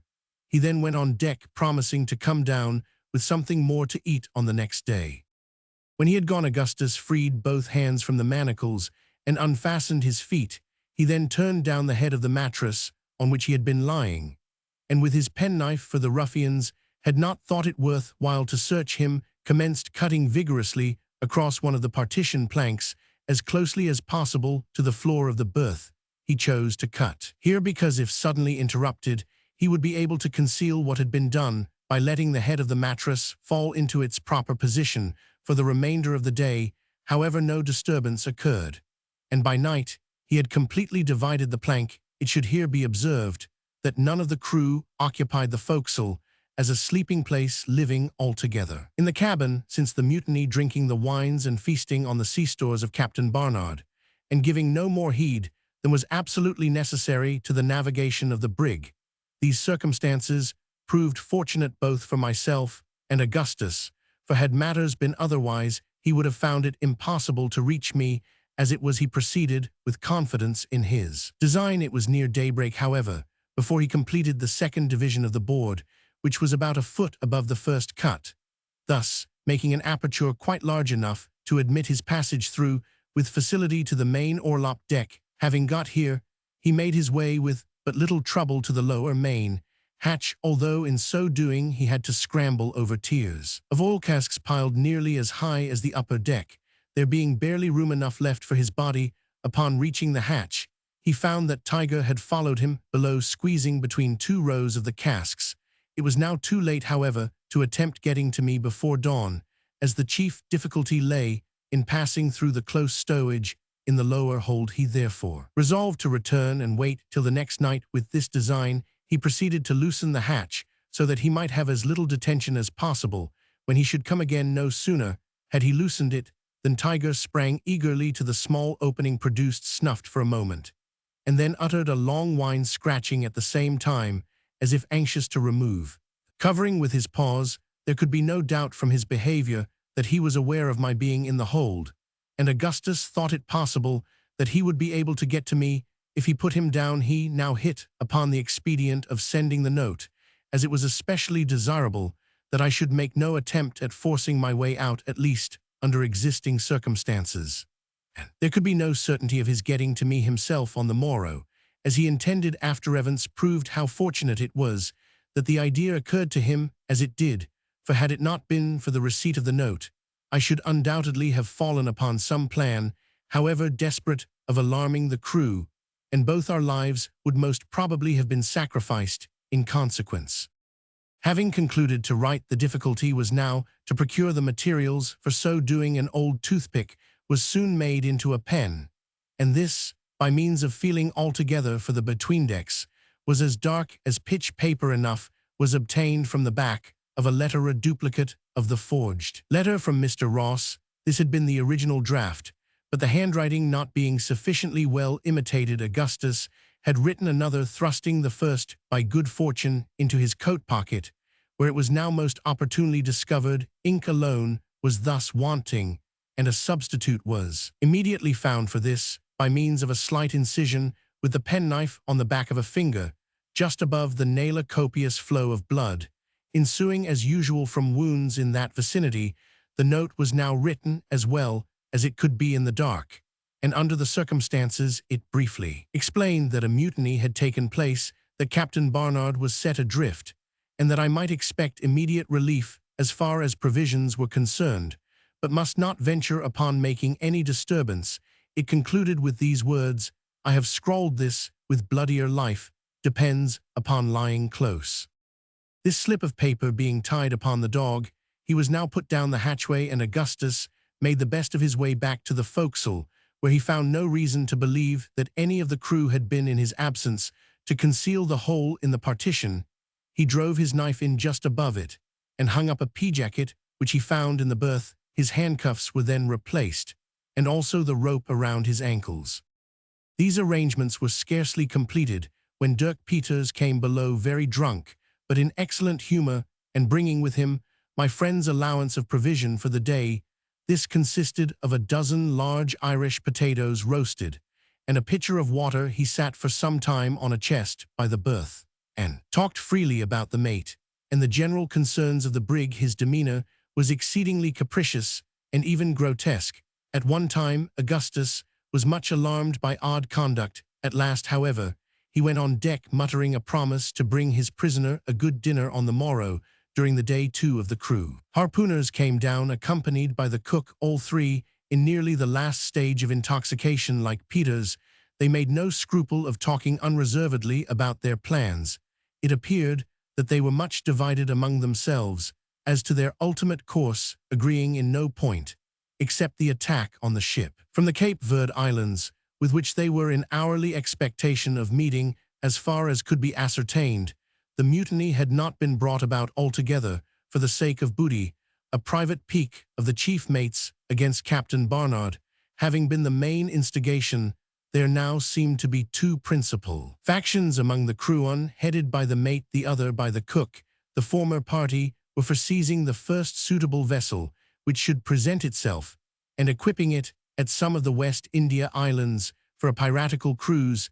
The latter division, however, which was the stronger, and included Dirk Peters among its partisans, were bent upon pursuing the course originally laid out for the brig into the South Pacific, there either to take whale or act otherwise, as circumstances should suggest. The representations of Peters, who had frequently visited these regions, had great weight apparently with the mutineers, wavering as they were between half-engendered notions of profit and pleasure. He dwelt on the world of novelty and amusement, to be found among the innumerable islands of the Pacific, on the perfect security and freedom from all restraint to be enjoyed, but more particularly on the deliciousness of the climate, on the abundant means of good living, and on the voluptuous beauty of the women, As yet nothing had been absolutely determined upon, but the pictures of the hybrid line manager were taking strong hold upon the ardent imaginations of the seamen, and there was every possibility that his intentions would be finally carried into effect. The three men went away in about an hour, and no one else entered the forecastle. All day Augustus lay quiet until nearly night. He then freed himself from the rope and irons and prepared for his attempt. A bottle was found in one of the berths, and this he filled with water from the pitcher left by. Peters storing his pockets at the same time with cold potatoes to his great joy. He also came across a lantern with a small piece of tallow candle in it. This he could light at any moment, as he had in his possession a box of phosphorus matches. When it was quite dark, he got through the hole in the bulkhead, having taken the precaution to arrange the bedclothes in the berth, so as to convey the idea of a person covered up. When through, he hung up the pea-jacket on his knife, as before, to conceal the aperture-his maneuver being easily effected, as he did not readjust the piece of plank taken out. Until afterward, he was now on the main orlop deck, and proceeded to make his way as before between the upper deck and the oil casks to the main hatchway. Having reached this, he lit the piece of candle and descended, groping with extreme difficulty among the compact stowage of the hold. In a few moments he became alarmed at the insufferable stench and the closeness of the atmosphere. He could not think it possible that I had survived my confinement for so long a period, breathing so oppressive an air. He called my name repeatedly, but I made him no reply, and his apprehensions seemed thus to be confirmed. The brig was rolling violently, and there was so much noise in consequence that it was useless to listen for any weak sound, such as those of my breathing or snoring. He threw open the lantern and held it as high as possible whenever an opportunity occurred, in order that by observing the light I might, if alive, be aware that succor was approaching. Still nothing was heard from me, and the supposition of my death began to assume the character of certainty. He determined, nevertheless, to force a passage, if possible, to the box, and at least ascertain beyond a doubt the truth of his surmises. He pushed on for some time in a most pitiable state of anxiety, until at length he found the pathway utterly blocked up, and that there was no possibility of making any farther way by the course in which he had set out. Overcome now by his feelings, he threw himself among the lumber in despair, and wept like a child. It was at this period that he heard the crash occasioned by the bottle which I had thrown down. Fortunate, indeed, was it that the incident occurred, for upon this incident, trivial as it appears, the thread of my destiny depended. Many years elapsed, however, before I was aware of this fact. A natural shame and regret for his weakness and indecision prevented Augustus from confiding to me at once. What a more intimate and unreserved communion afterward induced him to reveal, upon finding his further progress in the hold impeded by obstacles which he could not overcome, he had resolved to abandon his attempt at reaching me and return at once to the forecastle. Before condemning him entirely on this head, the harassing circumstances which embarrassed him should be taken into consideration. The night was fast wearing away, and his absence from the forecastle might be discovered, and indeed would necessarily be so if he should fail to get back to the berth by daybreak. His candle was expiring in the socket, and there would be the greatest difficulty in retracing his way to the hatchway in the dark. It must be allowed, too, that he had every good reason to believe me dead, in which event no benefit could result to me from his reaching the box, and a world of danger would be encountered to no purpose by himself. He had repeatedly called, and I had made him no answer. I had been now 11 days and nights with no more water than that contained in the jug which he had left with me, supply which it was not at all probable I had hoarded in the beginning of my confinement, as I had every cause to expect a speedy release.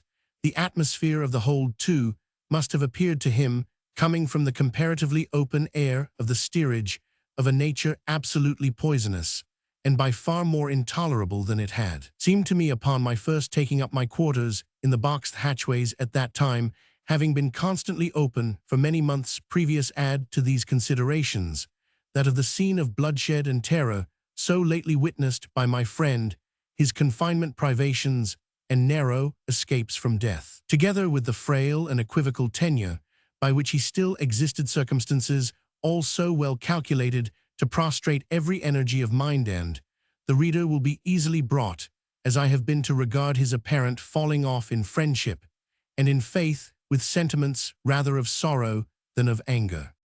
The crash of the bottle was distinctly heard, yet Augustus was not sure that it proceeded from the hold. The doubt, however, was sufficient inducement. To persevere, he clambered up nearly to the orlop deck by means of the stowage, and then, watching for a lull in the pitchings of the vessel, he called out to me in as loud a tone as he could command, regardless for the moment of being overheard by the crew. It will be remembered that on this occasion the voice reached me, but I was so entirely overcome by violent agitation as to be incapable of reply, confident now that his worst apprehensions were well founded. He descended, with a view of getting back to the forecastle without loss of time. In his haste, some small boxes were thrown down, the noise occasioned by which I heard, as will be recollected.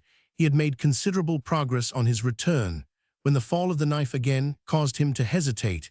He retraced his steps immediately, and clambering up the stowage, a second time called out my name loudly, as before. Having watched for a lull, this time I found voice to answer. Overjoyed at discovering me to be still alive, he now resolved to brave every difficulty and danger in reaching me. Having extricated himself as quickly as possible from the labyrinth of lumber by which he was hemmed in, he at length struck into an opening which promised better, and finally, after a series of struggles, arrived at the box in a state of utter exhaustion.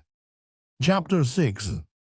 The leading particulars of this narration were all that Augustus communicated to me while we remained near the box. It was not until afterward that he entered fully into all the details. He was apprehensive of being missed, and I was wild with impatience to leave my detested place of confinement. We resolved to make our way at once to the hole in the bulkhead, near which I was to remain for the present, while he went through to reconnoiter. To leave Tiger in the box was what neither of us could endure to think of, yet how to act otherwise was the question. He now seemed to be perfectly quiet, and we could not even distinguish the sound of his breathing. Upon applying our ears closely to the box, I was convinced that he was dead, and determined to open the door. We found him lying at full length, apparently in a deep stupor, yet still alive. No time was to be lost, yet I could not bring myself to abandon an animal who had now been twice instrumental in saving my life without some attempt at preserving him. We therefore dragged him along with us as well as we could, although with the greatest difficulty and fatigue, Augustus, during part of the time, being forced to clamber over the impediments in our way, with the huge dog in his arms of feet, to which the feebleness of my frame rendered me totally inadequate. At length, we succeeded in reaching the hole. When Augustus got through, and Tiger was pushed in afterward, all was found to be safe, and we did not fail to return sincere thanks to God for our deliverance from the imminent danger. We had escaped for the present. It was agreed that I should remain near the opening through which my companion could readily supply me with a part of his daily provision, and where I could have the advantages of breathing an atmosphere comparatively pure. In explanation of some portions of this narrative, wherein I have spoken of the stowage of the brig, and which may appear ambiguous to some of my readers who may have seen a proper or regular stowage, I must here state that the manner in which this most important duty had been performed on board the Grampus was a most shameful piece of neglect on the part of Captain Barnard, who was by no means as careful or as experienced a seaman as the hazardous nature of the service on which he was employed would seem necessarily to demand. A proper stowage cannot be accomplished in a careless manner, and many most disastrous accidents, even within the limits of my own experience, have arisen from neglect or ignorance in this particular. Coasting vessels, in the frequent hurry and bustle attendant upon taking in or discharging cargo, are the most liable to mishap from the want of a proper attention to stowage. The great point is to allow no possibility of the cargo or ballast shifting position, even in the most violent rollings of the vessel. With this end, great attention must be paid not only to the bulk taken in, but to the nature of the bulk, and whether there be full or only a partial cargo. In most kinds of freight, the stowage is accomplished by means of a screw. Thus, in a load of tobacco or flour, the whole is screwed so tightly into the hold of the vessel that the barrels or hogsheads, upon discharging, are found to be completely flattened, and take some time to regain their original shape. This screwing, however, is resorted to principally with a view of obtaining more room in the hold, For in a full load of any such commodities as flour or tobacco, there can be no danger of any shifting, whatever at least none, from which inconvenience can result. There have been instances, indeed, where this method of screwing has resulted in the most lamentable consequences arising from a cause altogether distinct from the danger attendant upon a shifting of cargo. A load of cotton, for example, tightly screwed, while in certain conditions has been known through the expansion of its bulk to rend a vessel asunder at sea. There can be no doubt either that the same result would ensue in the case of tobacco, while undergoing its usual course of fermentation, were it not for the interstices consequent upon the rotundity of the hogsheads. It is when a partial cargo is received that danger is chiefly to be apprehended from shifting, and that precautions should be always taken to guard against such misfortune. Only those who have encountered a violent gale of wind, or rather, who have experienced the rolling of a vessel in a sudden calm after the gale, can form an idea of the tremendous force of the plunges and of the consequent terrible impetus given to all loose articles in the vessel. It is then that the necessity of a cautious stowage, when there is a partial cargo, becomes obvious, when laying to, especially with a small head sail, a vessel which is not properly modelled in the bows is frequently thrown upon her beam ends, this occurring even every 15 or 20 minutes upon an average, yet without any serious consequences resulting provided there be a proper stowage. If this, however, has not been strictly attended to in the first of these heavy lurches, the whole of the cargo tumbles over to the side of the vessel, which lies upon the water, and being thus prevented from regaining her equilibrium, as she would otherwise necessarily do, she is certain to fill in a few seconds and go down. It is not too much to say that at least one half of the instances in which vessels have foundered in heavy gales at sea may be attributed to a shifting of cargo or of ballast.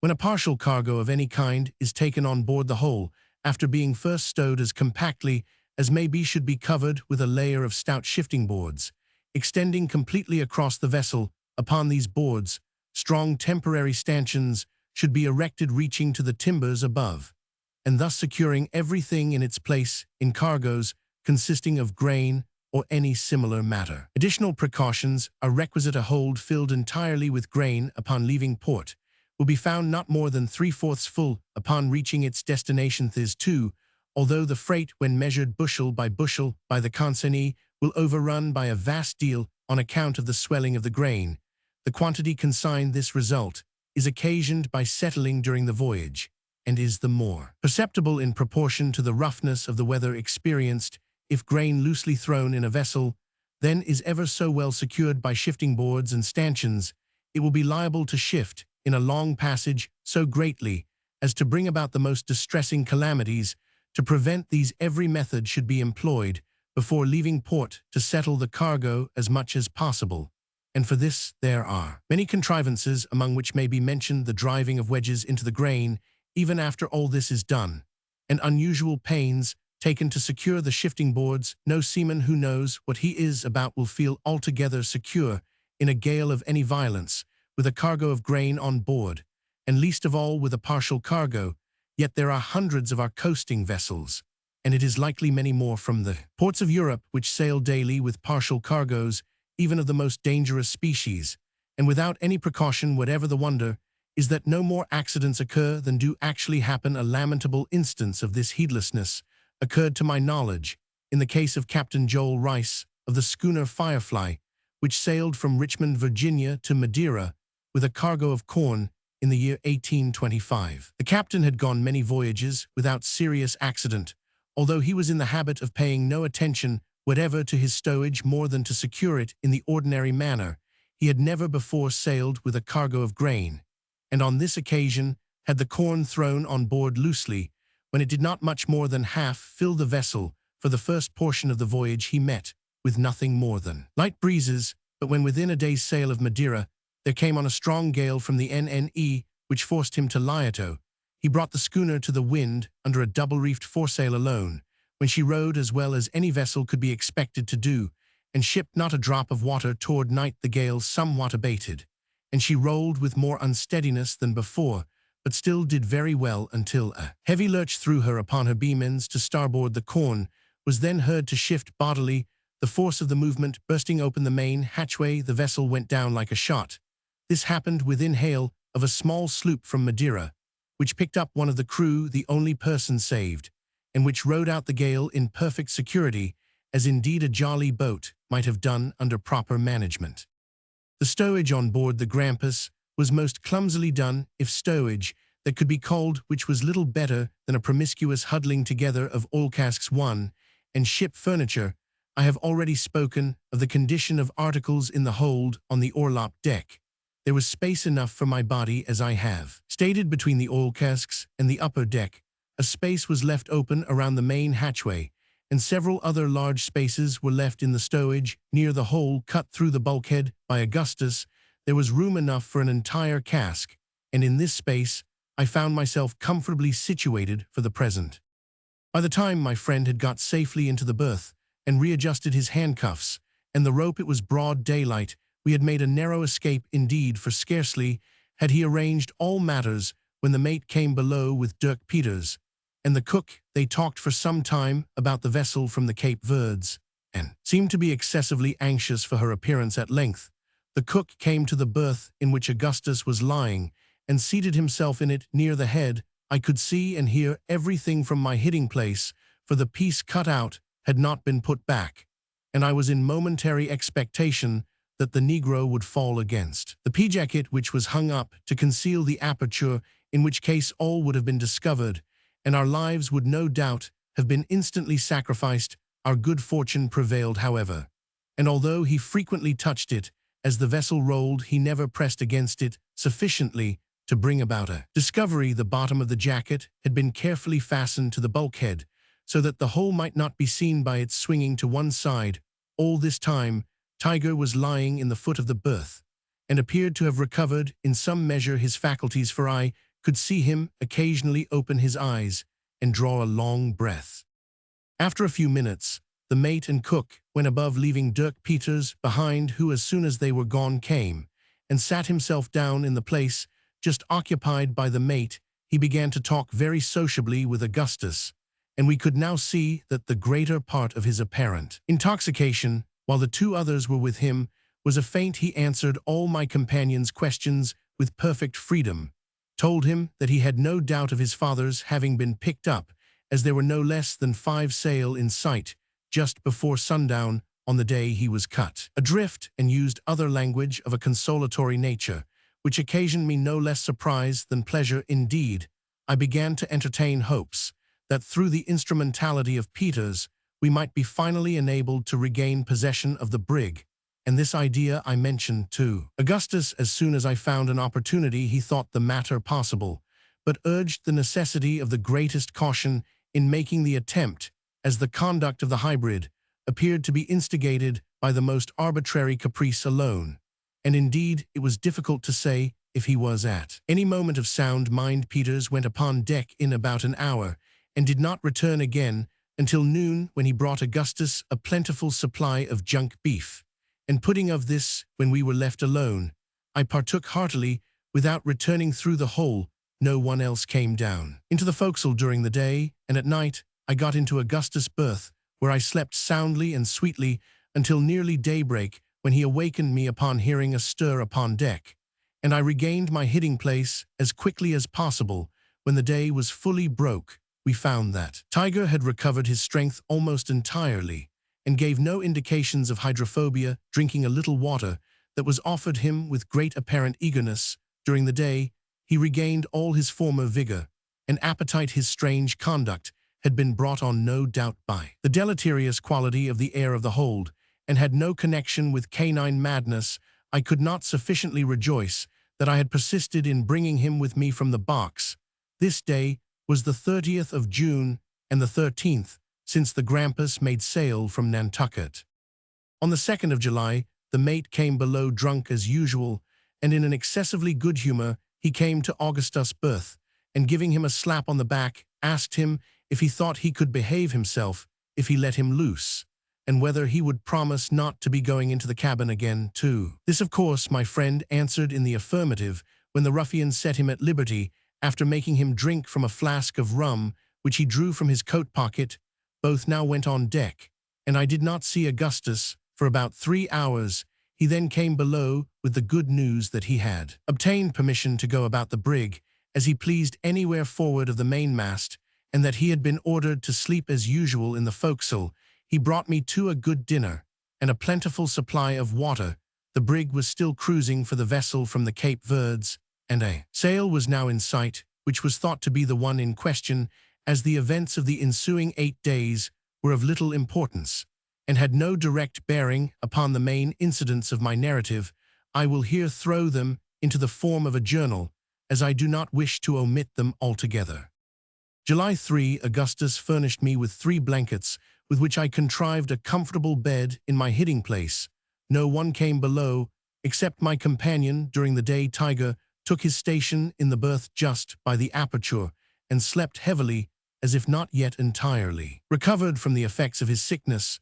Toward night, a flaw of wind struck the brig before sail could be taken in, and very nearly capsized her. The puff died away immediately, however, and no damage was done beyond the splitting of the foretopsail. Dirk Peters treated Augustus all this day with great kindness, and entered into a long conversation with him respecting the Pacific Ocean and the islands he had visited in that region.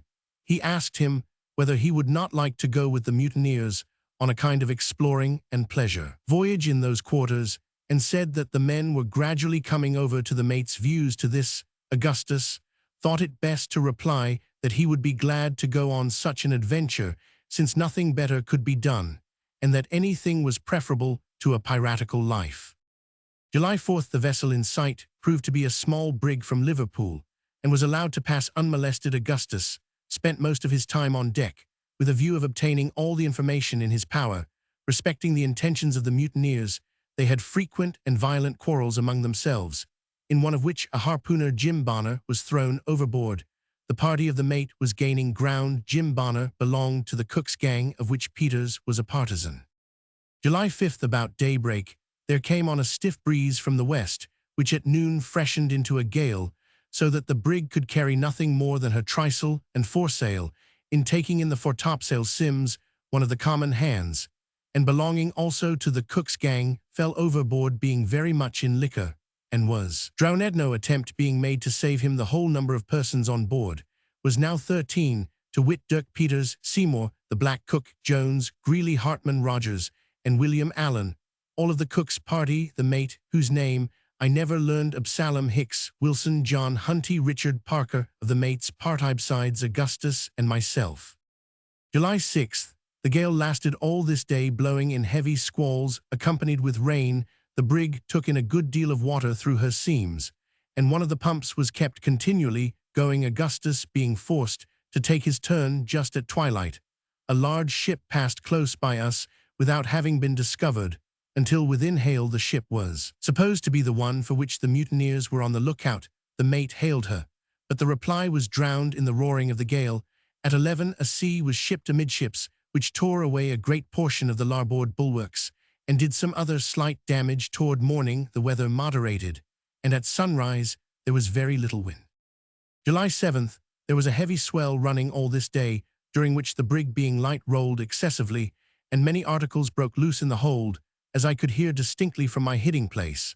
I suffered a great deal from seasickness. Peters had a long conversation this day with Augustus, and told him that 2 of his gang, Greeley and Allan, had gone over to the mate, and were resolved to turn pirates. He put several questions to Augustus, which he did not then exactly understand. During a part of this evening, the leak gained upon the vessel, and little could be done to remedy it, as it was occasioned by the brig's straining and taking in the water through her seams.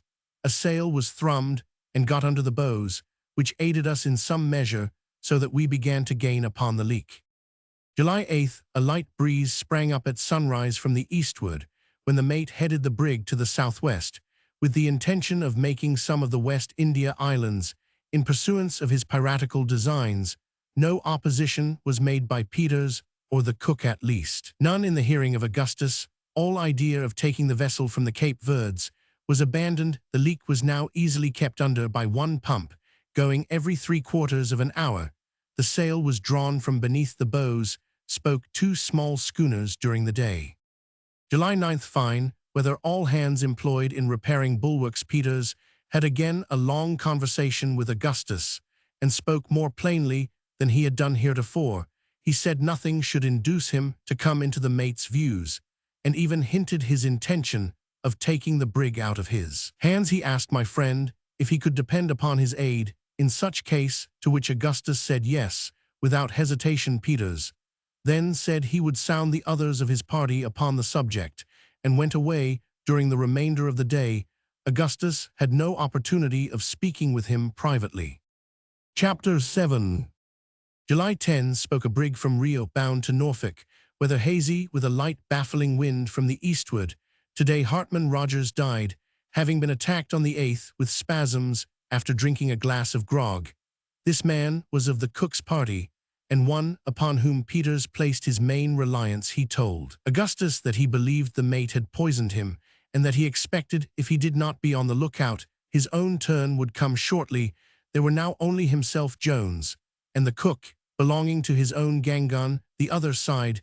There were 5. He had spoken to Jones about taking the command from the mate, but the project having been coolly received, he had been deterred from pressing the matter any further, or from saying anything to the cook. It was well as it happened that he was so prudent, for in the afternoon the cook expressed his determination of siding with the mate, and went over formally to that party, while Jones took an opportunity of quarreling with Peters, and hinted that he would let the mate know of the plan in agitation. There was now evidently no time to be lost, and Peters expressed his determination of attempting to take the vessel at all hazards, provided Augustus would lend him his aid. My friend at once assured him of his willingness to enter into any plan for that purpose, and thinking the opportunity a favorable one, made known the fact of my being on board. At this the hybrid was not more astonished than delighted, as he had no reliance whatever upon Jones, whom he already considered as belonging to the party of the mate. They went below immediately, when Augustus called to me by name, and Peters and myself were soon made acquainted. It was agreed that we should attempt to retake the vessel upon the first good opportunity, leaving Jones altogether out of our counsels. In the event of success, we were to run the brig into the first port that offered and deliver her up. The desertion of his party had frustrated Peters' design of going into the Pacific, an adventure which could not be accomplished without a crew, and he depended upon either getting acquitted upon trial on the score of insanity, which he solemnly avowed had actuated him in lending his aid to the mutiny, or upon obtaining a pardon if found guilty through the representations of Augustus and myself. Our deliberations were interrupted for the present by the cry of all hands take in sail, and Peters and Augustus ran up on deck. As usual, the crew were nearly all drunk, and before sail could be properly taken in a violent squall laid the brig on her beam ends. By keeping her away, however, she righted, having shipped a good deal of water. Scarcely was everything secure when another squall took the vessel, and immediately afterward another. No damage being done, there was every appearance of a gale of wind, which indeed shortly came on with great fury from the northward and westward. All was made as snug as possible, and we laid to as usual under a close-reefed foresail. As night drew on, the wind increased in violence with a remarkably heavy sea. Peters now came into the forecastle with Augustus, and we resumed our deliberations. We agreed that no opportunity could be more favorable than the present for carrying our designs into effect, as an attempt at such a moment would never be anticipated. As the brig was snugly laid to, there would be no necessity of maneuvering her until good weather, when, if we succeeded in our attempt, we might liberate 1 or perhaps 2 of the men to aid us in taking her into port. The main difficulty was the great disproportion in our forces. There were only 3 of us, and in the cabin there were 9. All the arms on board, too, were in their possession, with the exception of a pair of small pistols which Peters had concealed about his person, and the large seaman's knife, which he always wore in the waistband of his pantaloons, from certain indications, to such, for example, as there being no such thing as an axe or a handspike lying in their customary places. We began to fear that the mate had his suspicions, at least in regard to Peters, and that he would let slip no opportunity of getting rid of him. It was clear indeed that what we should determine to do could not be done too soon. Still, the odds were too much against us to allow of our proceeding without the greatest caution. Peters proposed that he should go up on deck and enter into conversation with the watch Allan, when he would be able to throw him into the sea without trouble, and without making any disturbance, by seizing a good opportunity that Augustus and myself should then come up and endeavor to provide ourselves with some kind of weapons from the deck, and that we should then make a rush together and secure the companionway before any opposition could be offered. I objected to this, because I could not believe that the mate, who was a cunning fellow in all matters which did not affect his superstitious prejudices, would suffer himself to be so easily entrapped. The very fact of there being a watch on deck at all was sufficient proof that he was upon the alert, it not being usual, except in vessels where discipline is most rigidly enforced, to station a watch on deck when a vessel is lying to in a gale of wind. As I address myself principally, if not altogether, to persons who have never been to sea, it may be as well to state the exact condition of a vessel under such circumstances. Lying to, or in sea parlance laying to, is a measure resorted to for various purposes, and effected in various manners. In moderate weather, it is frequently done with a view of merely bringing the vessel to a standstill, to wait for another vessel or any similar object. If the vessel which listo is under full sail, the maneuver is usually accomplished by throwing round some portion of her sails, so as to let the wind take them aback when she becomes stationary. But we are now speaking of lying to in a gale of wind. This is done when the wind is ahead and too violent to admit of carrying sail without danger of capsizing, and sometimes even when the wind is fair, but the sea too heavy for the vessel to be put before it. If a vessel be suffered to scud before the wind in a very heavy sea, much damage is usually done her by the shipping of water over her stern, and sometimes by the violent plunges she makes forward. This maneuver then is seldom resorted to in such case, unless through necessity, when the vessel is in a leaky condition. She is often put before the wind, even in the heaviest seas, for when lying to, her seams are sure to be greatly opened by her violent straining. And it is not so much the case when scudding. Often, too, it becomes necessary to scud a vessel, either when the blast is so exceedingly furious as to tear in pieces the sail, which is employed with a view of bringing her head to the wind, or when through the false modeling of the frame or other causes this main object cannot be effected. Vessels in a gale of wind are laid to in different manners, according to their peculiar construction.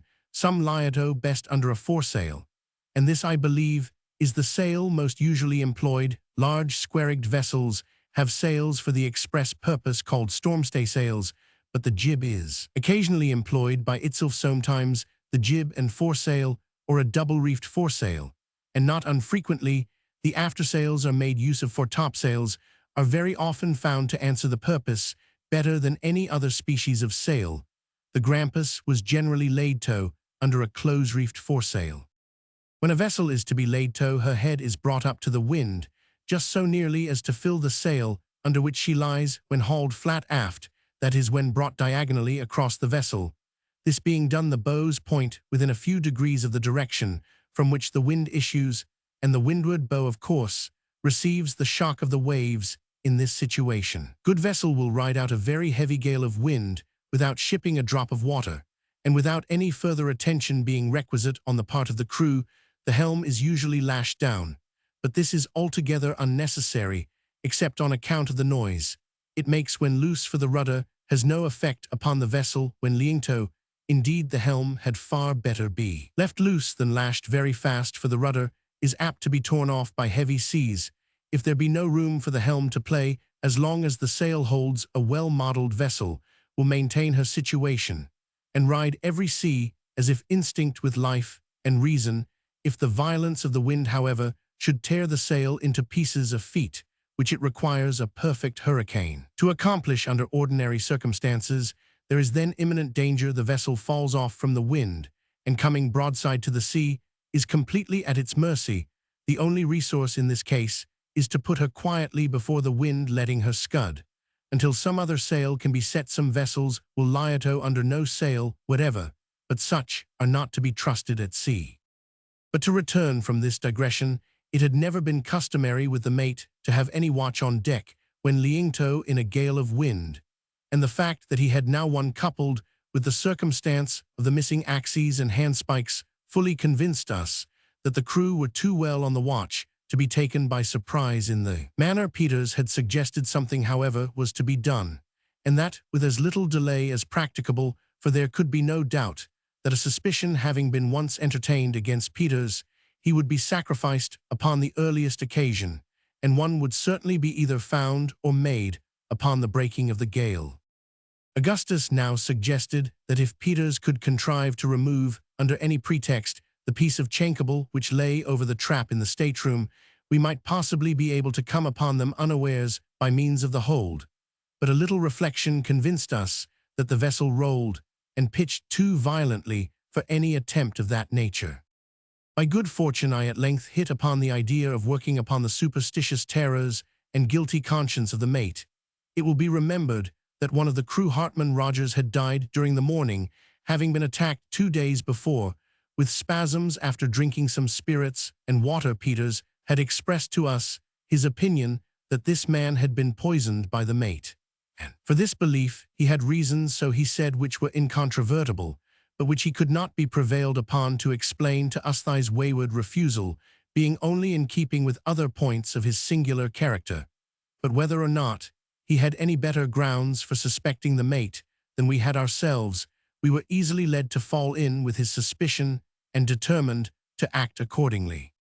Rogers had died about 11 in the forenoon in violent convulsions, and the corpse presented in a few minutes after death one of the most horrid and loathsome spectacles I ever remember to have seen. The stomach was swollen immensely, like that of a man who has been drowned and lain under water for many weeks. The hands were in the same condition, while the face was shrunk and shriveled, and of a chalky whiteness, except where relieved by 2 or 3 glaring red blotches like those occasioned by the erysipelas. One of these blotches extended diagonally across the face, completely covering up an eye, as if with a band of red velvet. In this disgusting condition, the body had been brought up from the cabin at noon to be thrown overboard, when the mate, getting a glimpse of it, for he now saw it for the first time, and being either touched with remorse for his crime or struck with terror at so horrible a sight, ordered the men to sew the body up in its hammock and allow it the usual rites of sea burial. Having given these directions, he went below as if to avoid any further sight of his victim.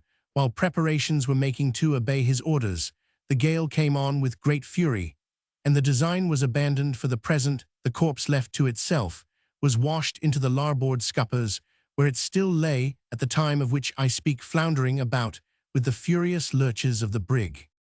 Having arranged our plan, we set about putting it in execution as speedily as possible. Peters went upon deck, and as he had anticipated, was immediately accosted by Allan, who appeared to be stationed more as a watch upon the forecastle than for any other purpose.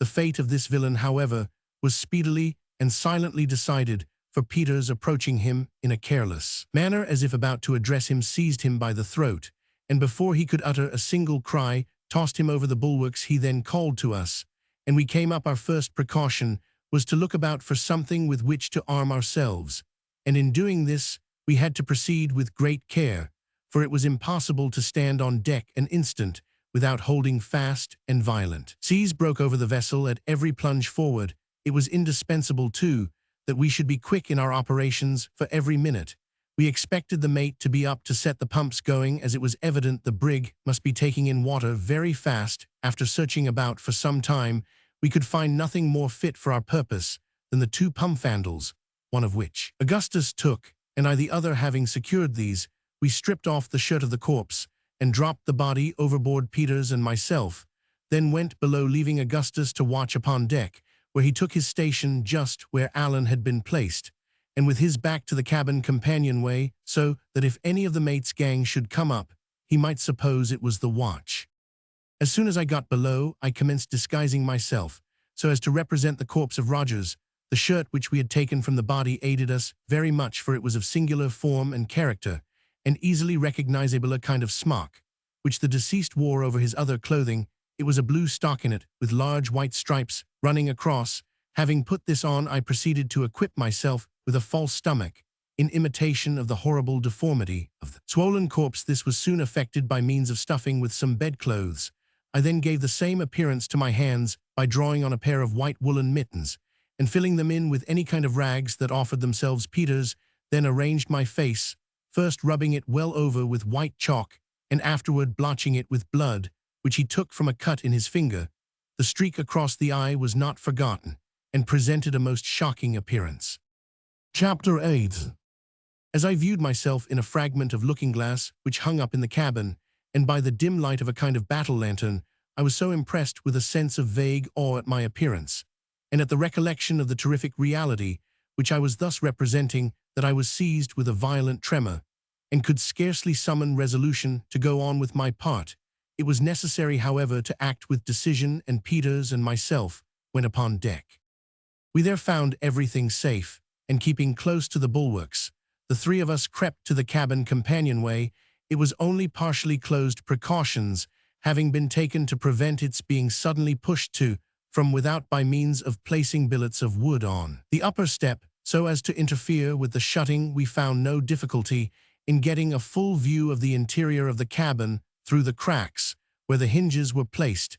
It now proved to have been very fortunate for us that we had not attempted to take them by surprise, for they were evidently on the alert. Only one was asleep, and he lying just at the foot of the companion ladder with a musket by his side. The rest were seated on several mattresses which had been taken from the berths, and thrown on the floor. They were engaged in earnest conversation, and although they had been carousing, as appeared from two empty jugs with some tin tumblers which lay about, they were not as much intoxicated as usual. All had knives, one or two of them pistols, and a great many muskets were lying in a berth close at hand.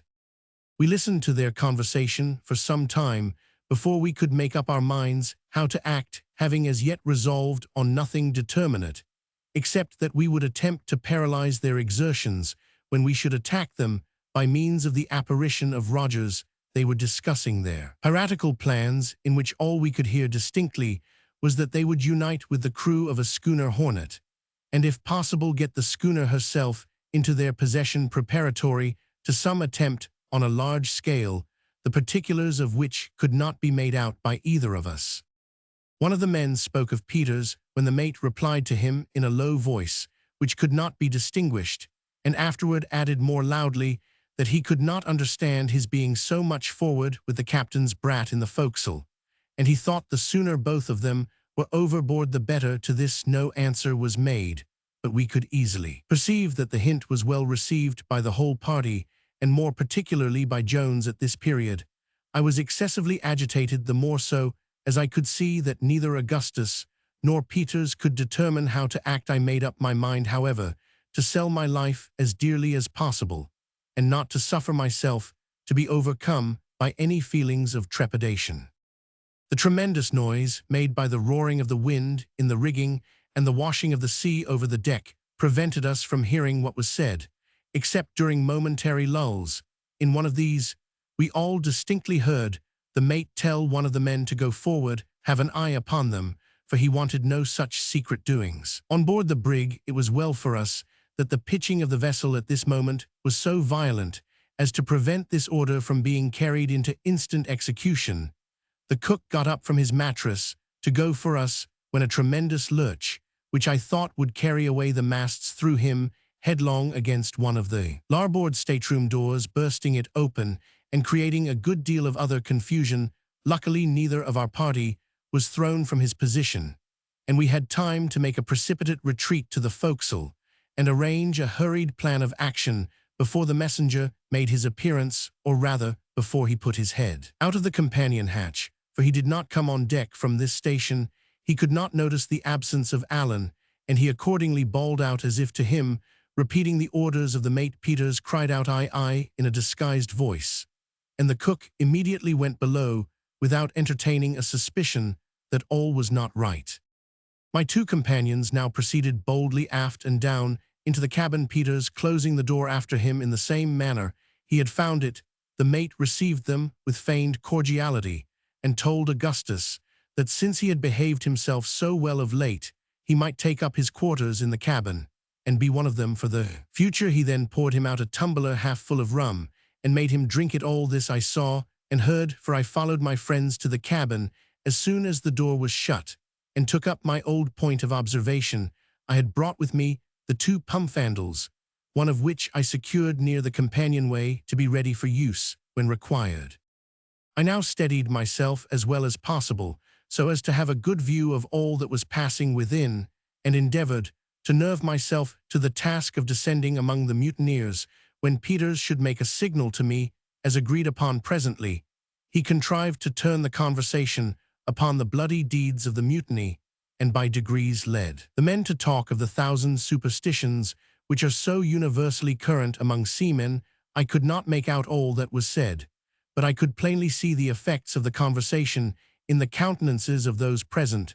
The mate was evidently much agitated, and presently, when some one mentioned the terrific appearance of Rogers' corpse, I thought he was upon the point of swooning. Peters now asked him if he did not think it would be better to have the body thrown overboard at once, as it was too horrible a sight to see it floundering about in the scuppers. At this, the villain absolutely gasped for breath, and turned his head slowly round upon his companions as if imploring someone to go up and perform the task. No one, however, stirred, and it was quite evident that the whole party were wound up to the highest pitch of nervous excitement. Peters now made me the signal. I immediately threw open the door of the companionway, and descending without uttering a syllable, stood erect in the midst of the party.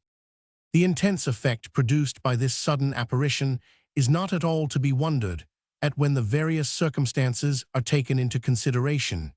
Usually in cases of a similar nature, there is left in the mind of the spectator some glimmering of doubt as to the reality of the vision before his eyes, a degree of hope, however feeble, that he is the victim of chicanery, and that the apparition is not actually a visitant from the old world of shadows.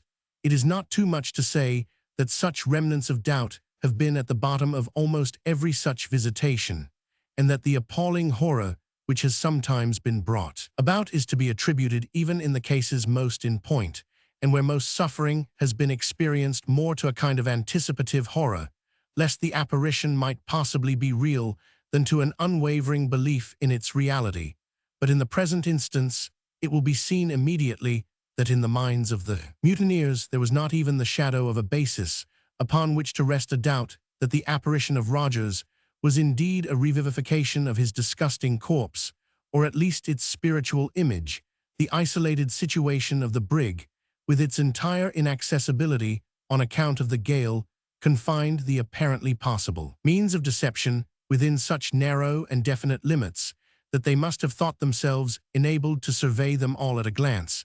They had now been at sea 24 days, without holding more than a speaking communication with any vessel, whatever the whole of the crew, to at least all whom they had the most remote reason for suspecting to be on board, were assembled in the cabin, with the exception of Allan the watch, and his gigantic stature. He was 6 feet 6 inches high, was too familiar in their eyes to permit the notion that he was the apparition before them to enter their minds, even for an instant. Add to these considerations the awe-inspiring nature of the tempest, and that of the conversation brought about by Peters, the deep impression which the loathsomeness of the actual corpse had made in the morning upon the imaginations of the men, the excellence of the imitation in my person, and the uncertain and wavering light in which they beheld me, as the glare of the cabin lantern swinging violently to and fro fell dubiously and fitfully upon my figure. And there will be no reason to wonder that the deception had even more than the entire effect which we had anticipated. The mate sprang up from the mattress on which he was lying, and, without uttering a syllable, fell back stone dead upon the cabin floor, and was hurled to the leeward like a log by a heavy roll of the brig. Of the remaining 7, there were but 3 who had at first any degree of presence of mind. The 4 others sat for some time, rooted apparently to the floor, the most pitiable objects of horror and utter despair my eyes ever encountered. The only opposition we experienced at all was from the cook, John Hunt and Richard Parker, but they made but a feeble and irresolute defense.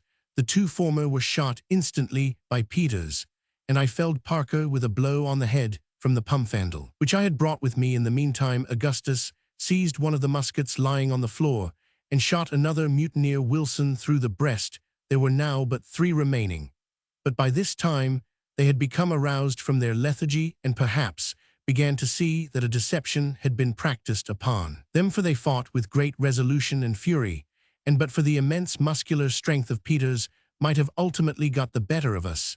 These 3 men were Jones Greeley and Absalom Hicks. Jones had thrown Augustus to the floor, stabbed him in several places along the right arm, and would no doubt have soon dispatched him, as neither Peters nor myself could immediately get rid of our own antagonists, had it not been for the timely aid of a friend, upon whose assistance we surely had never depended. This friend was no other than Tiger. With a low growl, he bounded into the cabin at a most critical moment for Augustus, and throwing himself upon Jones, pinned him to the floor in an instant. My friend, however, was now too much injured to render us any aid whatever, and I was so encumbered with my disguise that I could do but little. The dog would not leave his hold upon the throat of Jones. Peters, nevertheless, was far more than match for the 2 men who remained, and would no doubt have dispatched them sooner had it not been for the narrow space in which he had to act, and the tremendous lurches of the vessel. Presently, he was enabled to get hold of a heavy stool, several of which lay about the floor. With this, he beat out the brains of Greeley as he was in the act of discharging a musket at me, and immediately afterward, a roll of the brig throwing him in contact with Hicks, he seized him by the throat, and by dint of sheer strength, strangled him instantaneously. Thus, in far less time than I have taken to tell it, we found ourselves masters of the brig. The only person of our opponents who was left alive was Richard Parker. This man, it will be remembered, I had knocked down with a blow from the pump-handle at the commencement of the attack. He now lay motionless by the door of the shattered stateroom. But upon Peters touching him with his foot, he spoke and entreated for mercy. His head was only slightly cut, and otherwise he had received no injury, having been merely stunned by the blow. He now got up, and for the present we secured his hands behind his back. The dog was still growling over Jones, but upon examination we found him completely dead, the blood issuing in a stream from a deep wound in the throat, inflicted no doubt by the sharp teeth of the animal. It was now about 1 o'clock in the morning, and the wind was still blowing tremendously. The brig evidently labored much more than usual, and it became absolutely necessary that something should be done with a view of easing her in some measure. At almost every roll to leeward, she shipped a sea, several of which came partially down into the cabin during our scuffle, the hatchway having been left open by myself. When I descended, the entire range of bulwarks to larboard had been swept away, as well as the caboose, together with the jollyboat from the counter. The creaking and working of the mainmast, too, gave indication that it was nearly sprung to make room for more stowage in the afterhold. The heel of this mast had been stepped between decks, a very reprehensible practice occasionally resorted to by ignorant shipbuilders, so that it was in imminent danger of working from its step. But to crown all our difficulties, we plumbed the well, and found no less than 7 feet of water. Leaving the bodies of the crew lying in the cabin, we got to work immediately at the pump, Sparker, of course, being set at liberty to assist us in the labor. Augustus' arm was bound up as well as we could effect it, and he did what he could, but that was not much. However, we found that we could just manage to keep the leak from gaining upon us by having one pump constantly going, as there were only 4 of us. This was severe labor, but we endeavored to keep up our spirits and looked anxiously for daybreak, when we hoped to lighten the brig by cutting away the mainmast. In this manner we passed a night of terrible anxiety and fatigue, and when the day at length broke, the gale had neither abated in the least, nor were there any signs of its abating. We now dragged the bodies on deck and threw them overboard. Our next care was to get rid of the mainmast, the necessary preparations having been made. Peters cut away at the mast, having found axes in the cabin, while the rest of us stood by the stays and lanyards. As the brig gave a tremendous lee lurch, the word was given to cut away the weather lanyards, which being done, the whole mass of wood and rigging plunged into the sea clear of the brig, and without doing any material injury. We now found that the vessel did not labor quite as much as before, but our situation was still exceedingly precarious, and in spite of the utmost exertions, we could not gain upon the leak. Without the aid of both pumps, the little assistance which Augustus could render us was not really of any importance. To add to our distress, a heavy sea, striking the brig to the windward, threw her off several points from the wind, and before she could regain her position, another broke completely over her and hurled her full upon her beam ends. The ballast now shifted in a mass to leeward. The stowage had been knocking about perfectly at random for some time, and for a few moments we thought nothing could save us from capsizing. Presently, however, we partially righted, but the ballast still retaining its place to larboard, we lay so much along that it was useless to think of working the pumps, which indeed we could not have done much longer in any case, as our hands were entirely raw with the excessive labor we had undergone, and were bleeding in the most horrible manner. Contrary to Parker's advice, we now proceeded to cut away the foremast, and at length accomplished it, after much difficulty owing to the position in which we lay. In going overboard, the wreck took with it the bowsprit, and left us a complete hulk. So far we had had reason to rejoice in the escape of our longboat, which had received no damage from any of the huge seas which had come on board. But we had not long to congratulate ourselves for the foremast having gone, and of course the foresail with it, by which the brig had been steadied. Every sea now made a complete breach over us, and in 5 minutes our deck was swept from stem to stern, the longboat and starboard bulwarks torn off, and even the windlass shattered into fragments. It was indeed hardly possible for us to be in a more pitiable condition. At noon there seemed to be some slight appearance of the gales abating, but in this we were sadly disappointed, for it only lulled for a few minutes to blow with redoubled fury about 4 in the afternoon. It was utterly impossible to stand up against the violence of the blast, and as the night closed in upon us, I had not a shadow of hope that the vessel would hold together until morning. By midnight we had settled very deep in the water, which was now up to the orlop deck. The rudder went soon afterward, the sea which tore it away lifting the after portion of the brig entirely from the water, against which she thumped in her descent with such a concussion as would be occasioned by going ashore. We had all calculated that the rudder would hold its own to the last, as it was unusually strong, being rigged, as I have never seen one rigged either before or since. Down its main timber there ran a succession of stout iron hooks, and others in the same manner down the sternpost. Through these hooks there extended a very thick wrought iron rod, the rudder being thus held to the sternpost, and swinging freely on the rod. The tremendous force of the sea which tore it off may be estimated by the fact that the hooks in the sternpost, which ran entirely through it, being clinched on the inside, were drawn every one of them completely out of the solid wood. We had scarcely time to draw breath after the violence of this shock, when one of the most tremendous waves I had then ever known broke right on board of us, sweeping the companionway clear off, bursting in the hatchways, and filling every inch of the vessel with water. Chapter 9. Luckily, just before night, all 4 of us had lashed ourselves firmly to the fragments of the windlass, lying in this manner as flat upon the deck as possible. This precaution alone saved us from destruction. As it was, we were all more or less stunned by the immense weight of water which tumbled upon us, and which did not roll from above us until we were nearly exhausted. As soon as I could recover breath, I called aloud to my companions. Augustus alone replied, saying, "It is all over with us, and may God have mercy upon our souls by and by."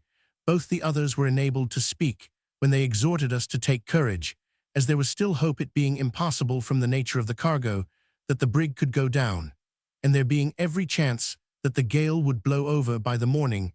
These words inspired me with new life, for strange as it may seem, although it was obvious that a vessel with a cargo of empty oil casks would not sink, I had been hitherto so confused in mind as to have overlooked this consideration altogether, and the danger which I had for some time regarded as the most imminent was that of foundering. As hope revived within me, I made use of every opportunity to strengthen the lashings which held me to the remains of the windlass, and in this occupation I soon discovered that my companions were also busy. The night was as dark as it could possibly be, and the horrible shrieking din and confusion which surrounded us, it is useless to attempt describing. Our deck lay level with the sea, or rather we were encircled with a towering ridge of foam, a portion of which swept over us every instant. It is not too much to say that our heads were not fairly out of the water more than 1 second in 3.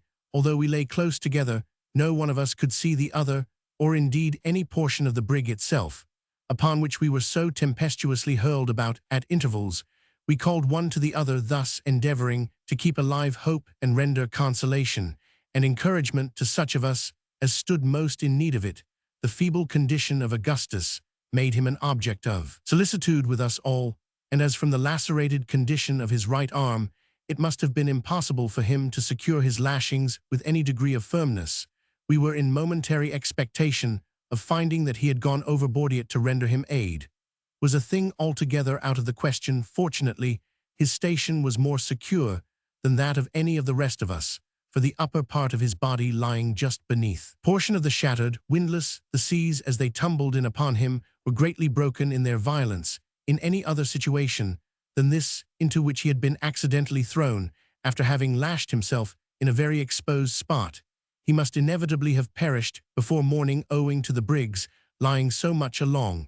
We were all less liable to be washed off than otherwise would have been the case. The heel, as have before stated, was to larboard about one half of the deck, being constantly under water. The seas, therefore, which struck us to starboard, were much broken by the vessel's side, only reaching us in fragments, as we lay flat on our faces, while those which came from larboard, being what are called backwater seas, and obtaining little hold upon us on account of our posture, had not sufficient force to drag us from our fastenings. In this frightful situation we lay until the day broke, so as to show us more fully the horrors which surrounded us. The brig was a mere log rolling about at the mercy of every wave. The gale was upon the increase, if anything blowing indeed a complete hurricane, and there appeared to us no earthly prospect of deliverance. For several hours we held on in silence, expecting every moment that our lashings would either give way, that the remains of the windlass would go by the board, or that some of the huge seas, which roared in every direction around us and above us, would drive the hulk so far beneath the water that we should be drowned before it could regain the surface. By the mercy of God, however, we were preserved from these imminent dangers, and about midday were cheered by the light of the blessed sun. Shortly afterward, we could perceive a sensible diminution in the force of the wind, when now, for the first time since the latter part of the evening before, Augustus spoke, asking Peters, who lay closest to him, if he thought there was any possibility of our being saved.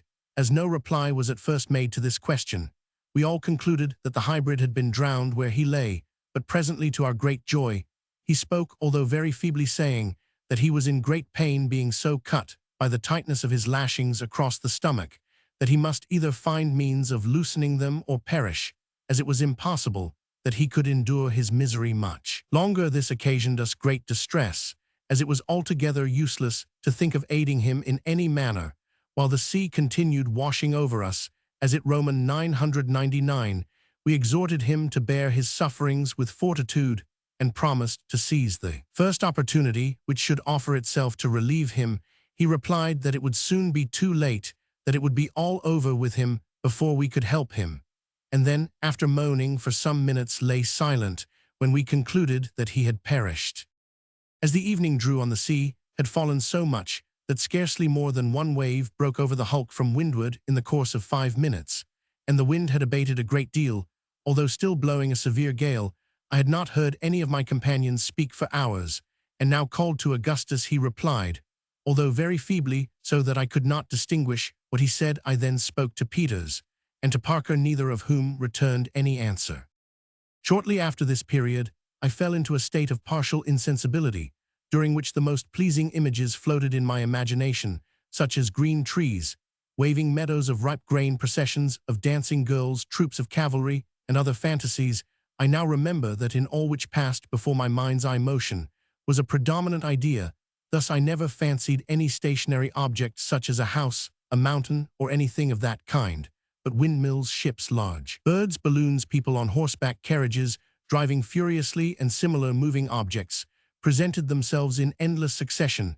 When I recovered from this state, the sun was as near as I could guess an hour high. I had the greatest difficulty in bringing to recollection the various circumstances connected with my situation, and for some time remained firmly convinced that I was still in the hold of the brig near the box, and that the body of Parker was that of Tiger. When I at length completely came to my senses, I found that the wind blew no more than a moderate breeze, and that the sea was comparatively calm, so much so that it only washed over the brig amidships. My left arm had broken loose from its lashings, and was much cut about the elbow. My right was entirely benumbed, and the hand and wrist swollen prodigiously by the pressure of the rope, which had worked from the shoulder downward. I was also in great pain from another rope, which went about my waist, and had been drawn to an insufferable degree of tightness. Looking round upon my companions, I saw that Peters still lived, although a thick line was pulled so forcibly around his loins as to give him the appearance of being cut nearly in two. As I stirred, he made a feeble motion to me with his hand, pointing to the rope. Augustus gave no indication of life whatever, and was bent nearly double across a splinter of the windlass. Parker spoke to me when he saw me moving, and asked me if I had not sufficient strength to release him from his situation, saying that if I would summon up what spirits I could, and contrive to untie him, we might yet save our lives, but that otherwise we must all perish. I told him to take courage, and I would endeavor to free him. Feeling in my pantaloons pocket, I got hold of my pen-knife, and after several ineffectual attempts at length succeeded in opening it. I then with my left hand managed to free my right from its fastenings, and afterward cut the other ropes, which held me. Upon attempting, however, to move from my position, I found that my legs failed me altogether, and that I could not get up, neither could I move my right arm in any direction. Upon mentioning this to Parker, he advised me to lie quiet for a few minutes, holding on to the windlass with my left hand, so as to allow time for the blood to circulate. Doing this, the numbness presently began to die away, so that I could move first one of my legs, and then the other, and shortly afterward I regained the partial use of my right arm. I now crawled with great caution toward Parker without getting on my legs, and soon cut loose all the lashings about him, when after a short delay he also recovered the partial use of his limbs. We now lost no time in getting loose the rope from Peters.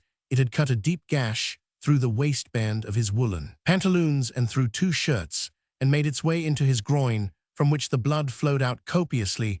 As we removed the cordage, no sooner had we removed it, however, than he spoke, and seemed to experience instant relief, being able to move with much greater ease than either Parker or myself. This was no doubt owing to the discharge of blood.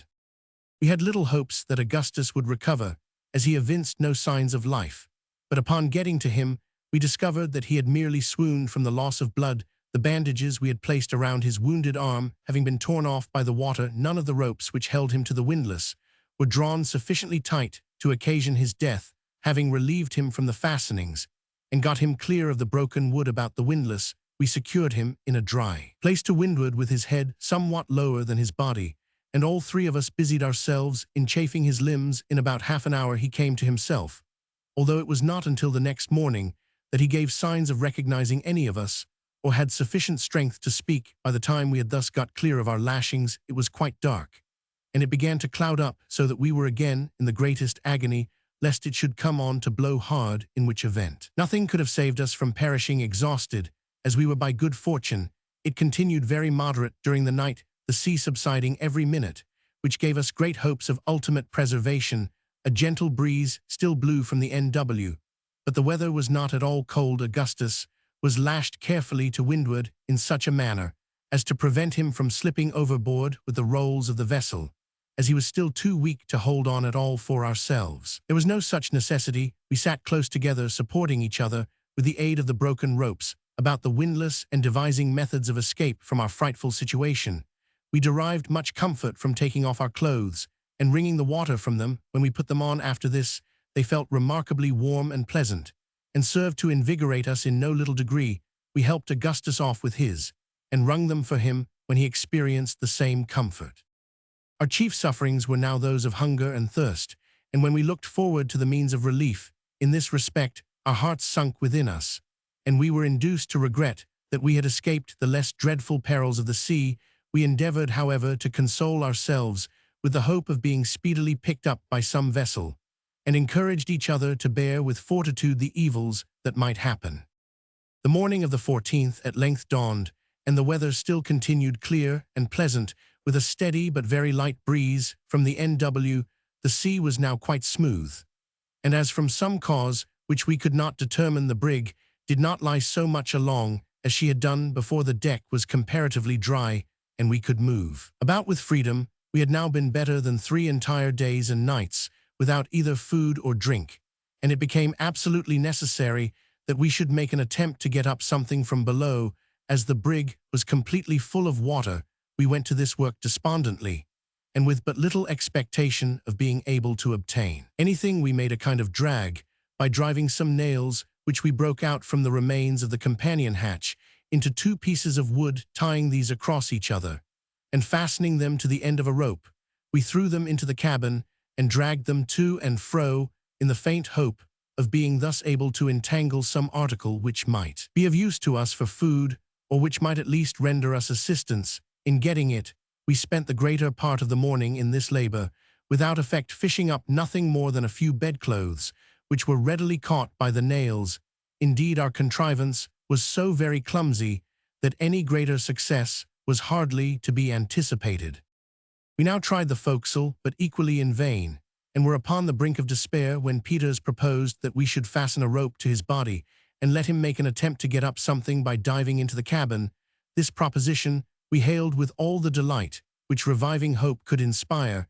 He proceeded immediately to strip off his clothes, with the exception of his pantaloons, and a strong rope was then carefully fastened around his middle, being brought up over his shoulders in such a manner that there was no possibility of its slipping. The undertaking was one of great difficulty and danger, for, as we could hardly expect to find much, if any, provision in the cabin itself, it was necessary that the diver, after letting himself down, should make a turn to the right, and proceed under water a distance of 10 or 12 feet, in a narrow passage to the storeroom, and return without drawing breath.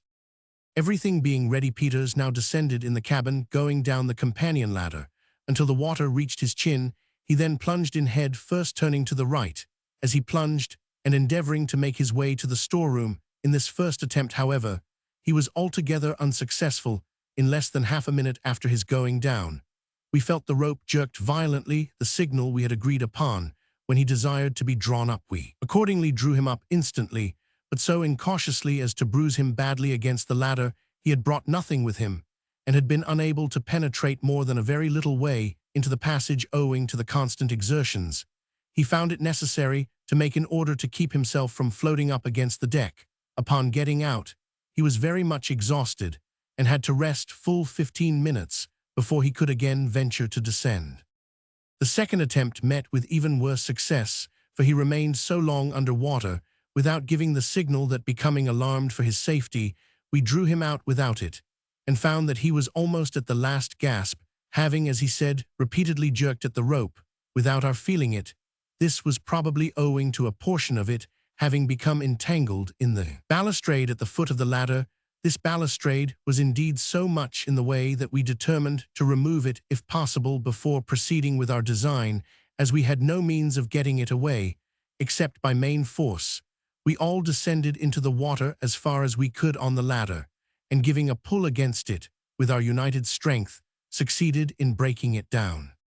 The third attempt was equally unsuccessful with the 2 first, and it now became evident that nothing could be done in this manner without the aid of some weight, with which the diver might steady himself and keep to the floor of the cabin. While making his search for a long time, we looked about in vain for something which might answer this purpose, but at length, to our great joy, we discovered one of the weather fortunes so loose that we had not the least difficulty in wrenching it off.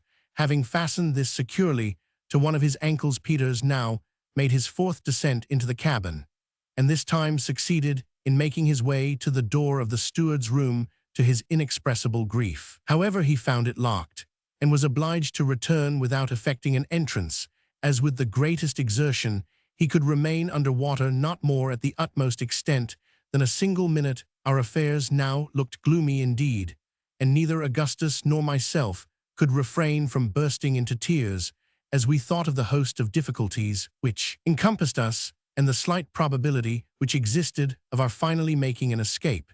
But this weakness was not of long duration. Throwing ourselves on our knees to God, we implored his aid in the many dangers which beset us, and arose with renewed hope and vigor to think what could yet be done by mortal means toward accomplishing our deliverance. Chapter 10. Shortly afterward, an incident occurred which I am induced to look upon as more intensely productive of emotion, as far more replete with the extremes first of delight, and then of horror, than even any of the 1,000 chances which afterward befell me in 9 long years, crowded with events of the most startling, and in many cases of the most unconceived and unconceivable character. We were lying on the deck near the companionway and debating the possibility of yet making our way into the storeroom, when looking toward Augustus, who lay fronting myself, I perceived that he had become all at once deadly pale, and that his lips were quivering in the most singular and unaccountable manner. Greatly alarmed, I spoke to him, but he made me no reply, and I was beginning to think that he was suddenly taken ill, when I took notice of his eyes, which were glaring apparently at some object behind me. I turned my head, and shall never forget the ecstatic joy which thrilled through every particle of my frame, when I perceived a large brig bearing down upon us, and not more than a couple of miles off I sprung to my feet, as if a musket bullet had suddenly struck me to the heart, and stretching out my arms in the direction of the vessel, stood in this manner motionless, and unable to articulate a syllable. Peters and Parker were equally affected, although in different ways. The former danced about the deck like a madman, uttering the most extravagant rhodomontades, intermingled with howls and imprecations, while the latter burst into tears and continued for many minutes weeping like a child. The vessel in sight was a large hermaphrodite brig of a Dutch build, and painted black with a tawdry gilt figurehead. She had evidently seen a good deal of rough weather, and we supposed had suffered much in the gale, which had proved so disastrous to ourselves, for her foretopmast was gone, and some of her starboard bulwarks. When we first saw her she was, as I have already said, about 2 miles off, and to windward, bearing down upon us. The breeze was very gentle, and what astonished us chiefly was that she had no other sails set than her foremast and mainsail, with a flying jib off course. She came down, but slowly, and our impatience amounted nearly to frenzy. The awkward manner in which she steered, too, was remarked by all of us, even excited as we were. She yawed about so considerably that once or twice we thought it impossible she could see us, or imagined that, having seen us and discovered no person on board, she was about to tack and make off in another direction. Upon each of these occasions we screamed and shouted at the top of our voices, when the stranger would appear to change for a moment her intention, and again hold on toward us. This singular conduct being repeated 2 or 3 times, so that at last we could think of no other manner of accounting for it than by supposing the helmsman to be in liquor. No person was seen upon her decks until she arrived within about a quarter of a mile of us. We then saw 3 seamen, whom by their dress we took to be Hollanders. 2 of these were lying on some old sails near the forecastle, and the third, who appeared to be looking at us with great curiosity, was leaning over the starboard bow near the bowsprit. This last was a stout and tall man with a very dark skin. He seemed by his manner to be encouraging us to have patience, nodding to us in a cheerful, although rather odd way, and smiling constantly so as to display a set of the most brilliantly white teeth. As his vessel drew nearer, we saw a red flannel cap which he had on fall from his head into the water, but of this he took little or no notice, continuing his odd smiles and gesticulations. I relate these things and circumstances minutely, and I relate them, it must be understood, precisely as they appeared to us. The brig came on slowly, and now more steadily than before, and I cannot speak calmly of this event. Our hearts leaped up wildly within us, and we poured out our whole souls in shouts and thanksgiving to God for the complete, unexpected, and glorious deliverance that was so palpably at hand of a sudden. And all at once there came wafted over the ocean from the strange vessel, which was now close upon us, a smell, a stench, such as the whole world has no name for, no conception, awfully, suffocating, insufferable, inconceivable. I gasped for breath, and turning to my companions, perceived that they were paler than marble. But we had now no time left for question or surmise. The brig was within 50 feet of us, and it seemed to be her intention to run under our counter, that we might board her without putting out a boat. We rushed aft, when suddenly a wide yaw threw her off full 5 or 6 points from the course she had been running, and as she passed under our stern at the distance of about 20 feet, we had a full view of her decks. Shall I ever forget the triple horror of that spectacle? 25 or 30 human bodies, among whom were several females, lay scattered about between the counter and the galley in the last and most loathsome state of putrefaction. We plainly saw that not a soul lived in that fated vessel, yet we could not help shouting to the dead for help. Yes, long and loudly did we beg, in the agony of the moment, that those silent and disgusting images would stay for us, would not abandon us to become like them, would receive us among their goodly company, we were raving with horror and despair, thoroughly mad through the anguish of our grievous disappointment. As our first loud yell of terror broke forth, it was replied to by something from near the bowsprit of the stranger, so closely resembling the scream of a human voice that the nicest ear might have been startled and deceived. At this instant another sudden yaw brought the region of the forecastle for a moment into view, and we beheld at once the origin of the sound. We saw the tall, stout figure still leaning on the bulwark and still nodding his head to and fro, but his face was now turned from us so that we could not behold it. His arms were extended over the rail, and the palms of his hands fell outward. His knees were lodged upon a stout rope tightly stretched, and reaching from the heel of the bowsprit to a cat-head on his back, from which a portion of the shirt had been torn, leaving it bare, there sat a huge seagull busily gorging itself with the horrible flesh, its bill and talons deep buried, its white plumage spattered all over with blood. As the brig moved farther round, so as to bring us close in view, the bird with much apparent difficulty drew out its crimsoned head, and after eyeing us for a moment, as if stupefied, arose lazily from the body upon which it had been feasting, and flying directly above our deck, hovered there a while, with a portion of clotted and liver-like substance in its beak. The horrid morsel dropped at length with a sullen splash immediately at the feet of Parker. May God forgive me, but now for the first time there flashed through my mind a thought which I will not mention, and I felt myself making a step toward the ensanguined spot. I looked upward, and the eyes of Augustus met my own with a degree of intense and eager meaning, which immediately brought me to my senses. I sprang forward quickly, and with a deep shudder threw the frightful thing into the sea. The body from which it had been taken, resting as it did upon the rope, had been easily swayed to and fro by the exertions of the carnivorous bird, and it was this motion which had at first impressed us with the belief of its being alive. As the gull relieved it of its weight, it swung round and fell partially over, so that the face was fully discovered. Never surely was any object so terribly full of awe. The eyes were gone, and the whole flesh around the mouth, leaving the teeth utterly naked. This then was the smile which had cheered us on to hope. This Thebat, I forbear the brig, as I have already told, passed under our stern, and made its way slowly but steadily to leeward. With her, and with her terrible crew, went all our gay visions of deliverance, enjoyed deliberately. As she went by, we might possibly have found means of boarding her had not our sudden disappointment, and the appalling nature of the discovery which accompanied it, laid entirely prostrate every active faculty of mind and body we had seen and felt, but we could neither think nor act, until, alas, too late. How much our intellects had been weakened by this incident may be estimated by the fact that when the vessel had proceeded so far that we could perceive no more than the half of her hull, the proposition was seriously entertained of attempting to overtake her by swimming. I have since this period vainly endeavored to obtain some clue to the hideous uncertainty which enveloped the fate of the stranger. Her build and general appearance, as I have before stated, led us to the belief that she was a Dutch trader, and the dresses of the crew also sustained this opinion.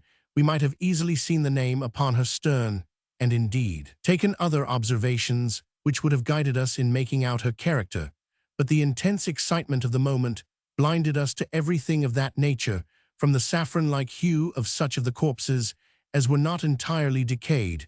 We concluded that the whole of her company had perished by the yellow fever or some other virulent disease of the same fearful kind. If such were the case, and I know not what else to imagine, death, to judge from the positions of the bodies, must have come upon them in a manner awfully sudden and overwhelming, in a way totally distinct from that which generally characterizes even the most deadly pestilences with which mankind are acquainted.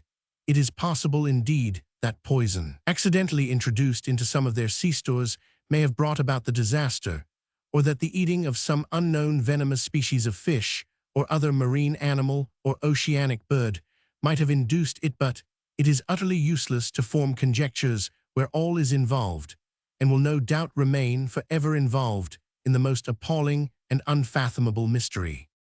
Chapter 11. We spent the remainder of the day in a condition of stupid lethargy, gazing after the retreating vessel, until the darkness hiding her from our sight recalled us in some measure to our senses. the pangs of hunger and thirst, then returned, absorbing all other cares and considerations. Nothing, however, could be done until the morning, and securing ourselves as well as possible, we endeavored to snatch a little repose in this.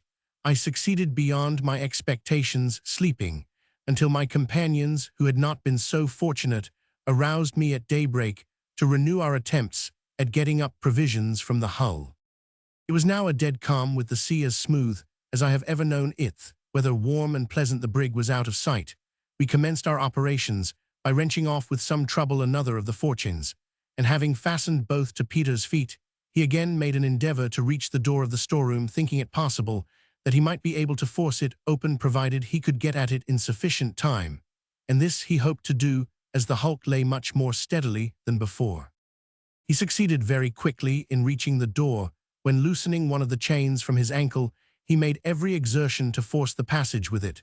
But in vain, the framework of the room being far stronger than was anticipated, he was quite exhausted with his long stay under water, and it became absolutely necessary that some other one of us should take his place for this. Service Parker immediately volunteered, but after making 3 ineffectual efforts, found that he could never even succeed in getting near the door.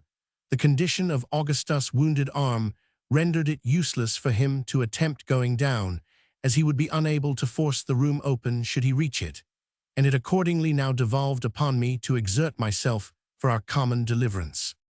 Peters had left one of the chains in the passage, and I found upon plunging in that I had not sufficient balance to keep me firmly down. I determined, therefore, to attempt no more in my first effort than merely to recover the other chain in groping along the floor of the passage. For this, I felt a hard substance, which I immediately grasped, not having time to ascertain what it was, but returning and ascending instantly to the surface. The prize proved to be a bottle, and our joy may be conceived when I say that it was found to be full of port wine. Giving thanks to God for this timely and cheering assistance, we immediately drew the cork with my penknife, and each, taking a moderate sup, felt the most indescribable comfort from the warmth, strength, and spirits with which it inspired us. We then carefully recorked the bottle, and by means of a handkerchief swung it in such a manner that there was no possibility of its getting broken. Having rested a while after this fortunate discovery, I again descended, and now recovered the chain, with which I instantly came up. I then fastened it on, and went down for the 3rd time, when I became fully satisfied that no exertions whatever in that situation would enable me to force open the door of the storeroom. I therefore returned in despair.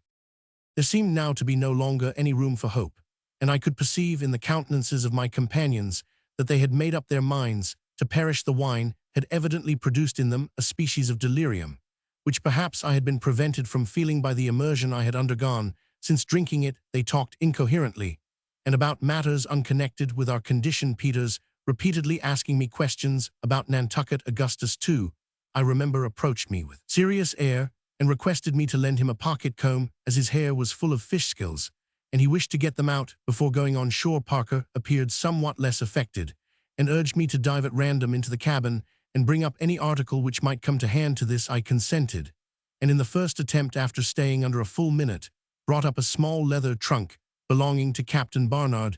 This was immediately opened in the faint hope that it might contain something to eat or drink. We found nothing, however, except a box of razors and 2 linen shirts. I now went down again and returned without any success. As my head came above water, I heard a crash on deck, and upon getting up saw that my companions had ungratefully taken advantage of my absence to drink the remainder of the wine, having let the bottle fall in the endeavor to replace it. Before I saw them, I remonstrated with them on the heartlessness of their conduct, when Augustus burst into tears. The other 2 endeavored to laugh the matter off as a joke, but I hope never again to behold laughter of such a species.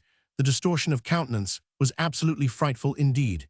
It was apparent that the stimulus in the empty state of their stomachs had taken instant and violent effect, and that they were all exceedingly intoxicated. With great difficulty I prevailed upon them to lie down, when they fell very soon into a heavy slumber, accompanied with loud stertorous breathing. I now found myself as it were alone in the brig, and my reflections, to be sure, were of the most fearful and gloomy nature. No prospect offered itself to my view but a lingering death by famine, or at the best by being overwhelmed in the first gale which should spring up, for, in our present exhausted condition, we could have no hope of living through another.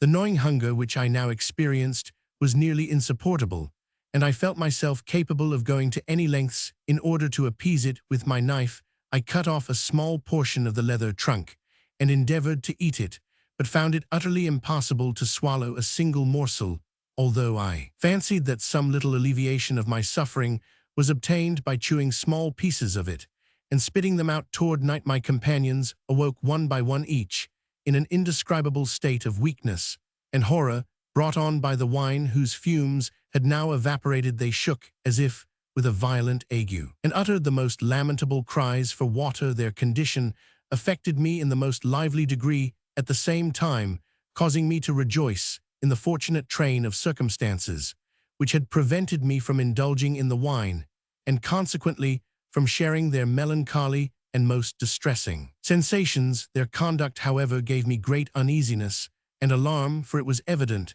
that unless some favorable change took place, they could afford me no assistance in providing for our common safety. I had not yet abandoned all idea of being able to get up something from below, but the attempt could not possibly be resumed until some one of them was sufficiently master of himself to aid me by holding the end of the rope. While I went down, Parker appeared to be somewhat more in possession of his senses than the others, and I endeavored by every means in my power to rouse him, thinking that a plunge in the seawater might have a beneficial effect. I contrived to fasten the end of a rope around his body, and then leading him to the companionway, he, remaining quite passive all the while, pushed him in and immediately drew him out. I had good reason to congratulate myself upon having made this experiment, for he appeared much revived and invigorated, and upon getting out asked me in a rational manner why I had so served him. Having explained my object, he expressed himself indebted to me, and said that he felt greatly better from the immersion afterward. Conversing sensibly upon our situation, we then resolved to treat Augustus and Peters in the same way which we immediately did when they both experienced much benefit from the shock. This idea of sudden immersion had been suggested to me by reading in some medical work the good effect of the shower bath in a case where the patient was suffering from mania apato. Finding that I could now trust my companions to hold the end of the rope, I again made 3 or 4 plunges into the cabin, although it was now quite dark, and a gentle but long swell from the northward rendered the hulk somewhat unsteady. In the course of these attempts, I succeeded in bringing up 2 case knives, a 3-gallon jug empty, and a blanket, but nothing which could serve us for food. I continued my efforts after getting these articles until I was completely exhausted, but brought up nothing else during the night. Parker and Peters occupied themselves by turns in the same manner, but nothing coming to hand, we now gave up this attempt in despair, concluding that we were exhausting ourselves in vain. We passed the remainder of this night in a state of the most intense mental and bodily anguish that can possibly be imagined. The morning of the 16th at length dawned, and we looked eagerly around the horizon for relief, but to no purpose. The sea was still smooth, with only a long swell from the northward, as on yesterday. This was the 6th day since we had tasted either food or drink, with the exception of the bottle of port wine, and it was clear that we could hold out but a very little while longer, unless something could be obtained I never saw before, nor wish to see again, human beings so utterly emaciated as Peters and Augustus. Had I met them on shore in their present condition, I should not have had the slightest suspicion that I had ever beheld them. Their countenances were totally changed in character, so that I could not bring myself to believe them really the same individuals with whom I had been in company but a few days before. Parker, although sadly reduced and so feeble that he could not raise his head from his bosom, was not so far gone as the other 2. He suffered with great patience, making no complaint and endeavoring to inspire us with hope in every manner he could devise. For myself, although at the commencement of the voyage I had been in bad health and was at all times of a delicate constitution, I suffered less than any of us, being much less reduced in frame and retaining my powers of mind in a surprising degree, while the rest were completely prostrated in intellect, and seemed to be brought to a species of second childhood, generally simpering in their expressions with idiotic smiles,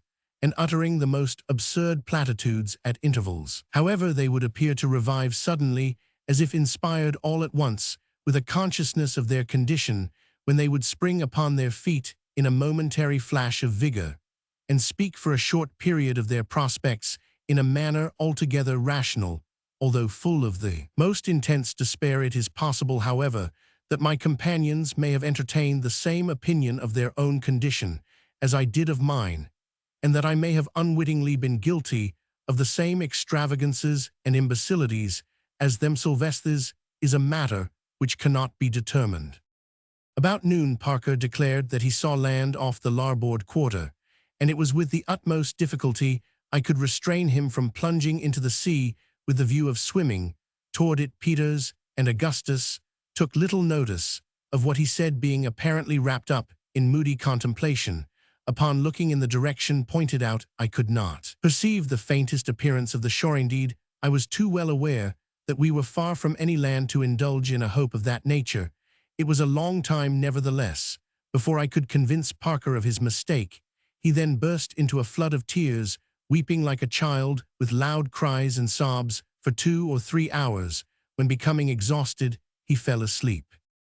Peters and Augustus now made several ineffectual efforts to swallow portions of the leather. I advised them to chew it and spit it out, but they were too excessively debilitated to be able to follow my advice. I continued to chew pieces of it at intervals, and found some relief from so doing. My chief distress was for water, and I was only prevented from taking a draught from the sea by remembering the horrible consequences which thus have resulted to others who were similarly situated with ourselves. The day wore on in this manner, when I suddenly discovered a sail to the eastward, and on our larboard bow she appeared to be a large ship, and was coming nearly athwart us, being probably 12 or 15 miles distant. None of my companions had as yet discovered her, and I forbore to tell them of her for the present, lest we might again be disappointed of relief. At length, upon her getting nearer, I saw distinctly that she was heading immediately for us, with her light sails filled. I could now contain myself no longer, and pointed her out to my fellow-sufferers. They immediately sprang to their feet again, indulging in the most extravagant demonstrations of joy, weeping, laughing in an idiotic manner, jumping, stamping upon the deck, tearing their hair, and praying and cursing by turns. I was so affected by their conduct, as well as by what I considered a sure prospect of deliverance, that I could not refrain from joining in with their madness, and gave way to the impulses of my gratitude and ecstasy by lying and rolling on the deck, clapping my hands, shouting, and other similar acts, until I was suddenly called to my recollection, and once more to the extreme human misery and despair, by perceiving the ship all at once with her stern fully presented toward us, and steering in a direction nearly opposite to that in which I had at first perceived her. It was some time before I could induce my poor companions to believe that this sad reverse in our prospects had actually taken place. They replied to all my assertions with a stare, and a gesture implying that they were not to be deceived by such misrepresentations.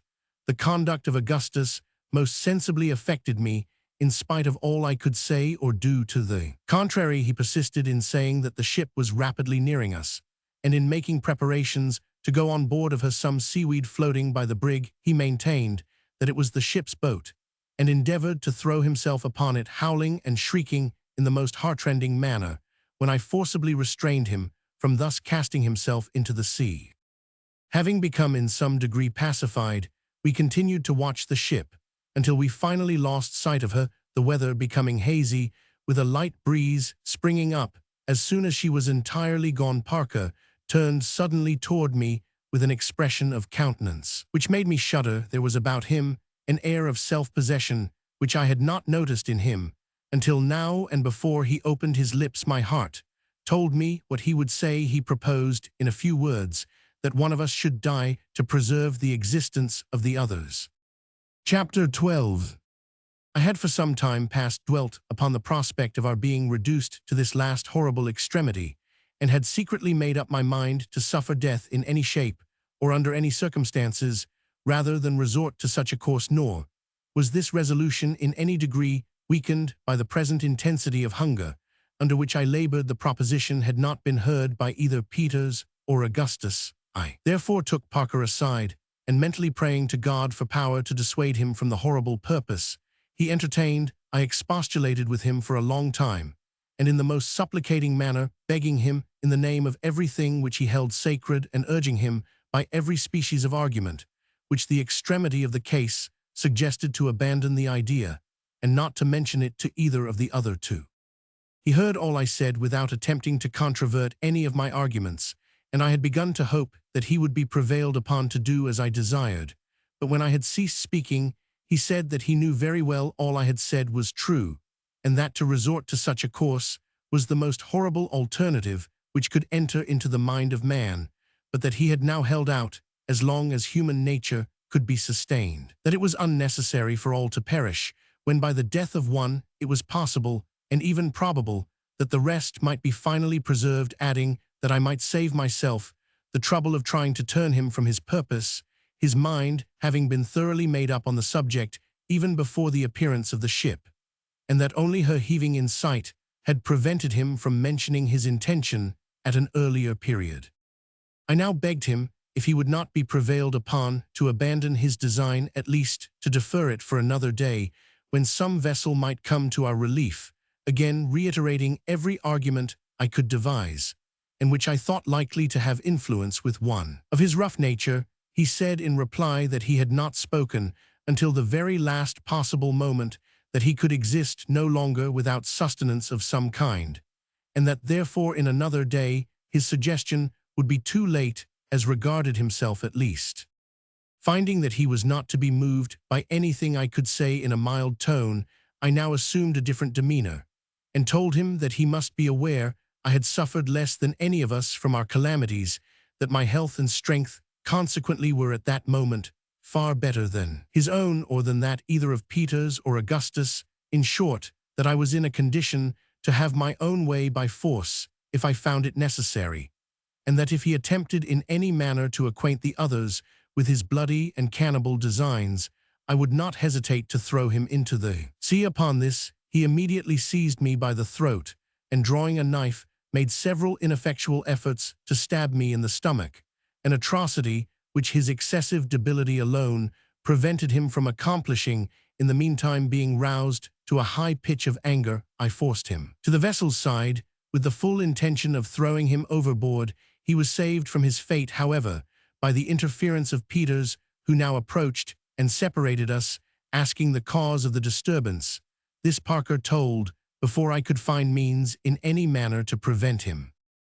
The effect of his words was even more terrible than what I had anticipated. Both Augustus and Peters, who it seems had long secretly entertained the same fearful idea, which Parker had been merely the first to broach, joined with him in his design, and insisted upon its immediately being carried into effect. I had calculated that one at least of the two former would be found still possessed of sufficient strength of mind to side with myself in resisting any attempt to execute so dreadful a purpose, and with the aid of either one of them, I had no fear of being able to prevent its accomplishment. Being disappointed in this expectation, it became absolutely necessary that I should attend to my own safety, as a further resistance on my part might possibly be considered by men in their frightful condition a sufficient excuse for refusing me fair play in the tragedy that I knew would speedily be enacted. I now told them I was willing to submit to the proposal, merely requesting a delay of about 1 hour, in order that the fog which had gathered around us might have an opportunity of lifting, when it was possible that the ship we had seen might be again in sight. After great difficulty, I obtained from them a promise to wait thus long, and as I had anticipated, a breeze, rapidly coming in the fog, lifted before the hour had expired. When no vessel appearing in sight, we prepared to draw lots. It is with extreme reluctance that I dwell upon the appalling scene which ensued, a scene which with its minutest details no after events have been able to efface in the slightest degree from my memory, and whose stern recollection will embitter every future moment of my existence. Let me run over this portion of my narrative with as much haste as the nature of the events to be spoken of will permit. The only method we could devise for the terrific lottery in which we were to take each a chance was that of drawing straws. Small splinters of wood were made to answer our purpose, and it was agreed that I should be the holder. I retired to one end of the hulk, while my poor companions silently took up their station in the other with their backs turned toward me. The bitterest anxiety which I endured at any period of this fearful drama was while I occupied myself in the arrangement of the lots. There are few conditions into which man can possibly fall where he will not feel a deep interest in the preservation of his existence, an interest momentarily increasing with the frailness of the tenure by which that existence may be held. But now that the silent, definite, and stern nature of the business in which I was engaged, so different from the tumultuous dangers of the storm or the gradually approaching horrors of famine, allowed me to reflect on the few chances I had of escaping the most appalling of deaths, a death for the most appalling of purpose. Every particle of that energy which had so long buoyed me up departed like feathers before the wind, leaving me a helpless prey to the most abject and pitiable terror. I could not at first even summon up sufficient strength to tear and fit together the small splinters of wood, my fingers absolutely refusing their office, and my knees knocking violently against each other. My mind ran over rapidly 1,000 absurd projects by which to avoid becoming a partner in the awful speculation. I thought of falling on my knees to my companions and entreating them to let me escape this necessity of suddenly rushing upon them, and by putting one of them to death, of rendering the decision by lot. Useless, in short, of everything, but of going through with the matter I had in hand at last. After wasting a long time in this imbecile conduct, I was recalled to my senses by the voice of Parker, who urged me to relieve them at once from the terrible anxiety they were enduring. Even then, I could not bring myself to arrange the splinters upon the spot, but thought over every species of finesse by which I could trick some one of my fellow sufferers to draw the short straw, as it had been agreed that whoever drew the shortest of 4 splinters from my hand was to die for the preservation of the rest. Before anyone condemn me for this apparent heartlessness, let him be placed in a situation precisely similar to my own. At length delay was no longer possible, and with a heart almost bursting from my bosom, I advanced to the region of the forecastle, where my companions were awaiting me.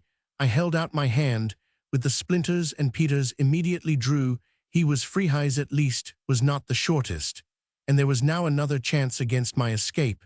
I summoned up all my strength and passed the lots to Augustus. He also drew immediately, and he also was free, and now whether I should live or die, the chances were no more than precisely even. At this moment, all the fierceness of the tiger possessed my bosom, and I felt toward my poor fellow creature Parker the most intense, the most diabolical hatred. But the feeling did not last, and at length, with a convulsive shudder and closed eyes, I held out the 2 remaining splinters toward him. It was fully 5 minutes before he could summon resolution to draw, during which period of heartrending suspense I never once opened my eyes. Presently, one of the 2 lots was quickly drawn from my hand. The decision was then over, yet I knew not whether it was for me or against me. No one spoke, and still I dared not satisfy myself by looking at the splinter I held. Peters at length took me by the hand, and I forced myself to look up, when I immediately saw by the countenance of Parker that I was safe, and that he it was who had been doomed to suffer. Gasping for breath, I fell senseless to the deck. I recovered from my swoon in time to behold the consummation of the tragedy in the death of him who had been chiefly instrumental in bringing it about. He made no resistance whatever, and was stabbed in the back by Peters, when he fell instantly dead. I must not dwell upon the fearful repast which immediately ensued. Such things may be imagined, but words have no power to impress the mind with the exquisite horror of their reality. Let it suffice to say that, having in some measure appeased the raging thirst which consumed us by the blood of the victim, and having by common consent taken off the hands, feet, and head, throwing them together with the entrails into the sea, we devoured the rest of the body piecemeal during the 4 ever memorable days of the 17th, 18th, 19th, and 20th of the month. On the 19th, there coming on a smart shower, which lasted 15 or 20 minutes, we contrived to catch some water by means of a sheet which had been fished up from the cabin by our drag, just after the gale. The quantity we took in all did not amount to more than half a gallon, but even this scanty allowance supplied us with comparative strength and hope. On the 21st, we were again reduced to the last necessity. The weather still remained warm and pleasant, with occasional fogs and light breezes most usually from N to W. On the 22nd, as we were sitting close, huddled together, gloomily revolving over our lamentable condition, there flashed through my mind all at once an idea which inspired me with a bright gleam of hope. I remembered that, when the foremast had been cut away, Peters, being in the windward chains, passed one of the axes into my hand, requesting me to put it, if possible, in a place of security, and that a few minutes before the last heavy sea struck the brig and filled her, I had taken this axe into the forecastle and laid it in one of the larboard berths. I now thought it possible that by getting at this axe, we might cut through the deck over the storeroom, and thus readily supply ourselves with provisions.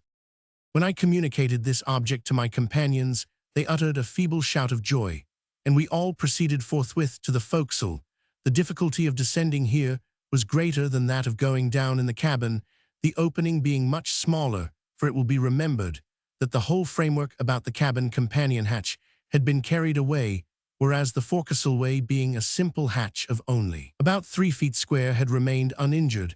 I did not hesitate, however, to attempt the descent, and a rope being fastened round my body, as before, I plunged boldly and feet foremost, made my way quickly to the berth, and at the first attempt brought up the axe. It was hailed with the most ecstatic joy and triumph, and the ease with which it had been obtained was regarded as an omen of our ultimate preservation. We now commenced cutting at the deck, with all the energy of rekindled hope. Peters and myself taking the axe by turns, Augustus' wounded arm not permitting him to aid us in any degree, as we were still so feeble as to be scarcely able to stand unsupported, and could consequently work but a minute or two without resting. It soon became evident that many long hours would be necessary to accomplish our task, that is, to cut an opening sufficiently large to admit of a free access to the storeroom. This consideration, however, did not discourage us, and working all night by the light of the moon, we succeeded in effecting our purpose by daybreak on the morning of the 23rd. Peters now volunteered to go down, and having made all arrangements as before, he descended, and soon returned, bringing up with him a small jar which to our great joy proved to be full of olives. Having shared these among us, and devoured them with the greatest avidity, we proceeded to let him down again. This time he succeeded beyond our utmost expectations, returning instantly with a large ham and a bottle of Madeira wine. Of the latter, we each took a moderate sup, having learned by experience the pernicious consequences of indulging too freely. The ham, except about 2 pounds near the bone, was not in a condition to be eaten, having been entirely spoiled by the salt water. The sound part was divided among us. Peters and Augustus, not being able to restrain their appetite, swallowed theirs upon the instant, but I was more cautious and ate but a small portion of mine, dreading the thirst which I knew would ensue. We now rested a while from our labors, which had been intolerably severe. By noon, feeling somewhat strengthened and refreshed, we again renewed our attempt at getting up provisions, Peters and myself going down alternately, and always with more or less success, until sundown. During this interval, we had the good fortune to bring up altogether 4 more small jars of olives, another ham carboy containing nearly 3 gallons of excellent Cape Madeira wine, and what gave us still more delight, a small tortoise of the Galapagos breed, several of which had been taken on board by Captain Barnard, as the Grampus was leaving port from the schooner Mary Pitts, just returned from a sealing voyage in the Pacific. In a subsequent portion of this narrative, I shall have frequent occasion to mention this species of tortoise. It is found principally, as most of my readers may know, in the group of islands called the Galapagos, which indeed derive their name from the Anamouth Spanish word Galapago, meaning a freshwater terrapin. From the peculiarity of their shape and action, they have been sometimes called the elephant tortoise. They are frequently found of an enormous size. I have myself seen several which would weigh from 12 to 1,500 pounds. Although I do not remember that any navigator speaks of having seen them weighing more than 800, their appearance is singular, and even disgusting. Their steps are very slow measured, and heavy, their bodies being carried about a foot from the ground. Their neck is long and exceedingly slender, from 18 inches to 2 feet is a very common length, and I killed one where the distance from the shoulder to the extremity of the head was no less than 3 feet 10 inches. The head has a striking resemblance to that of a serpent. They can exist without food for an almost incredible length of time, instances having been known where they have been thrown into the hold of a vessel, and lain 2 years without nourishment of any kind, being as fat, and in every respect in as good order at the expiration of the time as when they were first put in one particular. These extraordinary animals bear a resemblance to the dromedary or camel of the desert. In a bag at the root of the neck, they carry with them a constant supply of water, in some instances, upon killing them after a full year's deprivation of all nourishment. As much as 3 gallons of perfectly sweet and fresh water have been found in their bags. Their food is chiefly wild parsley and celery, with purslane sea kelp, and prickly pears, upon which latter vegetable they thrive wonderfully, a great quantity of it being usually found on the hillsides near the shore. Wherever the animal itself is discovered, they are excellent and highly nutritious food, and have no doubt been the means of preserving the lives of thousands of seamen employed in the whale fishery and other pursuits in the Pacific. The one which we had the good fortune to bring up from the storeroom was not of a large size, weighing probably 65 or 70 pounds. It was a female, and in excellent condition, being exceedingly fat, and having more than a quart of limpid and sweet water in its bag. This was indeed a treasure, and falling on our knees with one accord, we returned fervent thanks to God for so seasonable a relief. We had great difficulty in getting the animal up through the opening, as its struggles were fierce, and its strength prodigious. It was upon the point of making its escape from Peter's grasp, and slipping back into the water, when Augustus, throwing a rope with a slipknot around its throat, held it up in this manner, until I jumped into the hole by the side of Peter's, and assisted him in lifting it out. The water we drew carefully from the bag into the jug, which it will be remembered had been brought up before from the cabin. Having done this, we broke off the neck of a bottle, so as to form with the cork a kind of glass holding not quite half a gill. We then each drank one of these measures full, and resolved to limit ourselves to this quantity per day, as long as it should hold out. During the last 2 or 3 days, the weather having been dry and pleasant, the bedding we had obtained from the cabin, as well as our clothing, had become thoroughly dry, so that we passed this night, that of the 23rd, in comparative comfort, enjoying a tranquil repose, after having supped plentifully on olives and ham, with a small allowance of the wine, being afraid of losing some of our stores overboard during the night in the event of a breeze springing up. We secured them, as well as possible, with cordage, to the fragments of the windlass, our tortoise, which we were anxious to preserve alive as long as we could. We threw on its back, and otherwise carefully fastened. Chapter 13. July 24. This morning saw us wonderfully recruited in spirits and strength, notwithstanding the perilous situation in which we were still placed, ignorant of our position, although certainly at a great distance from land, without more food than would last us for a fortnight, even with great care, almost entirely without water, and floating about at the mercy of every wind and wave on the merest wreck in the world. Still, the infinitely more terrible distresses and dangers from which we had so lately and so providentially been delivered, caused us to regard what we now endured as but little more than an ordinary evil, so strictly comparative is either good or Roman 99. At sunrise, we were preparing to renew our attempts at getting up something from the storeroom, when a smart shower coming on with some lightning, we turn our attention to the catching of water by means of the sheet we had used before for this purpose. We had no other means of collecting the rain than by holding the sheet spread out with one of the forechain plates in the middle of it. The water thus conducted to the center was drained through into our jug.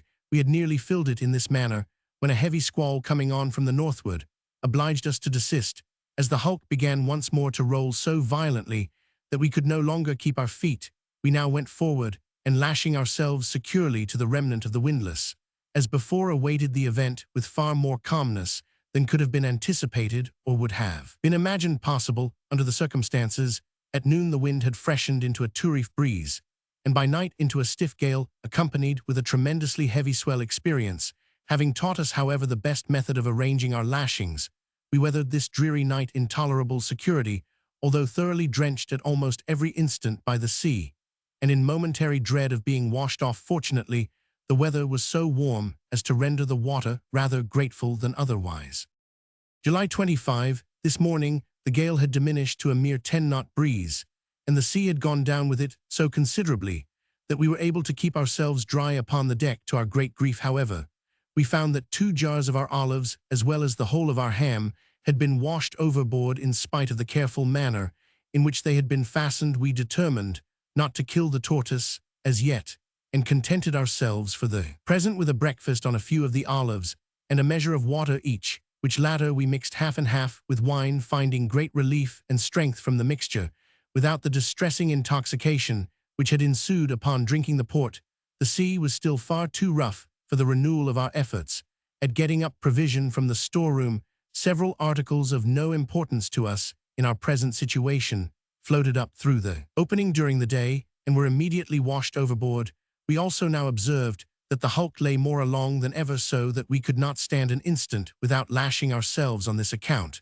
We passed a gloomy and uncomfortable day. At noon, the sun appeared to be nearly vertical, and we had no doubt that we had been driven down by the long succession of northward and northwesterly winds into the near vicinity of the equator. Toward evening we saw several sharks, and were somewhat alarmed by the audacious manner in which an enormously large one approached us. At one time a lurch, throwing the deck very far beneath the water, the monster actually swam in upon us, floundering for some moments just over the companion hatch, and striking Peters violently with his tail. A heavy sea at length hurled him overboard, much to our relief in moderate, whether we might have easily captured him.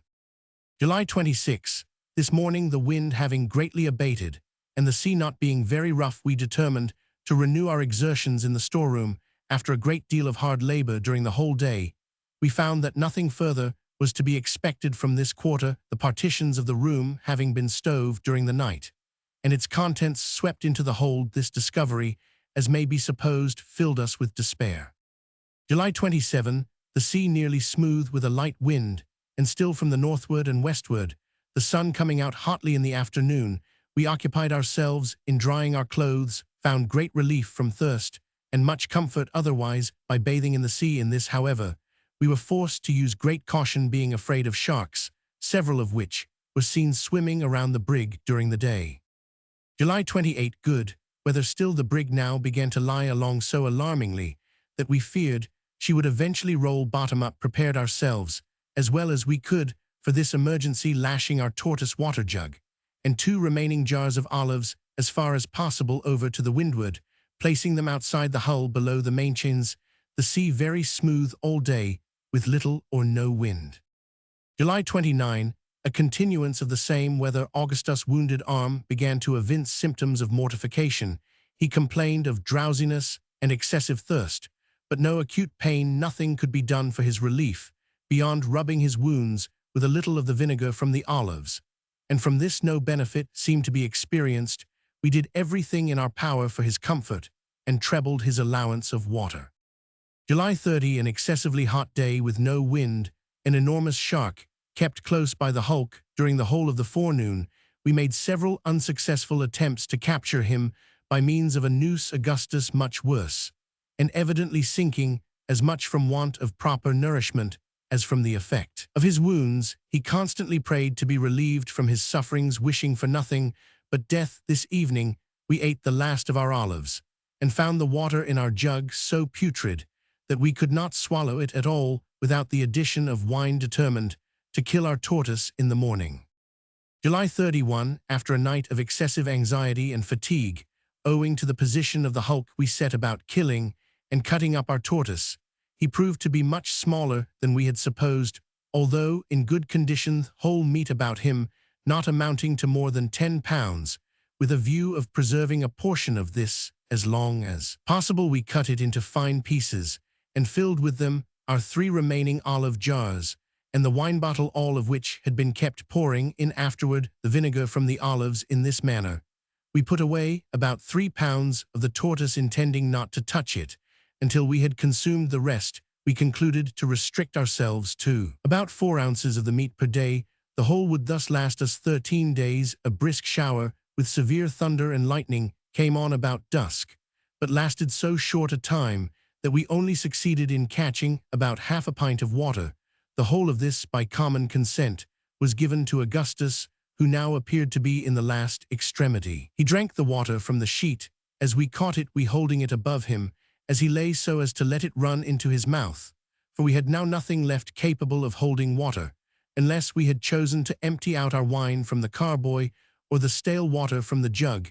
Either of these expedients would have been resorted to had the shower lasted. The sufferer seemed to derive but little benefit from the draught. His arm was completely black from the wrist to the shoulder, and his feet were like ice. We expected every moment to see him breathe his last. He was frightfully emaciated, so much so that although he weighed 127 pounds upon his leaving Nantucket, he now did not weigh more than 40 or 50 at the farthest. His eyes were sunk far in his head, being scarcely perceptible, and the skin of his cheeks hung so loosely as to prevent his masticating any food or even swallowing any liquid without great difficulty. August 1, a continuance of the same calm weather with an oppressively hot sun, suffered exceedingly from thirst. The water in the jug being absolutely putrid and swarming with vermin, we contrived nevertheless to swallow a portion of it. By mixing it with wine our thirst, however, was but little abated. We found more relief by bathing in the sea, but could not avail ourselves of this expedient except at long intervals on account of the continual presence of sharks. We now saw clearly that Augustus could not be saved, that he was evidently dying. We could do nothing to relieve his sufferings, which appeared to be great. About 12 o'clock he expired in strong convulsions, and without having spoken for several hours, his death filled us with the most gloomy forebodings, and had so great an effect upon our spirits that we sat motionless by the corpse during the whole day and never addressed each other except in a whisper. It was not until some time after dark that we took courage to get up and throw the body overboard.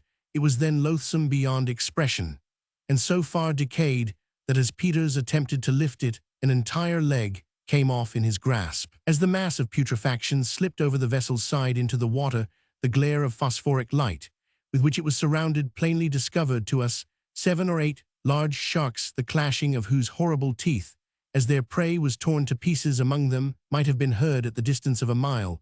We shrunk within ourselves in the extremity of horror at the sound.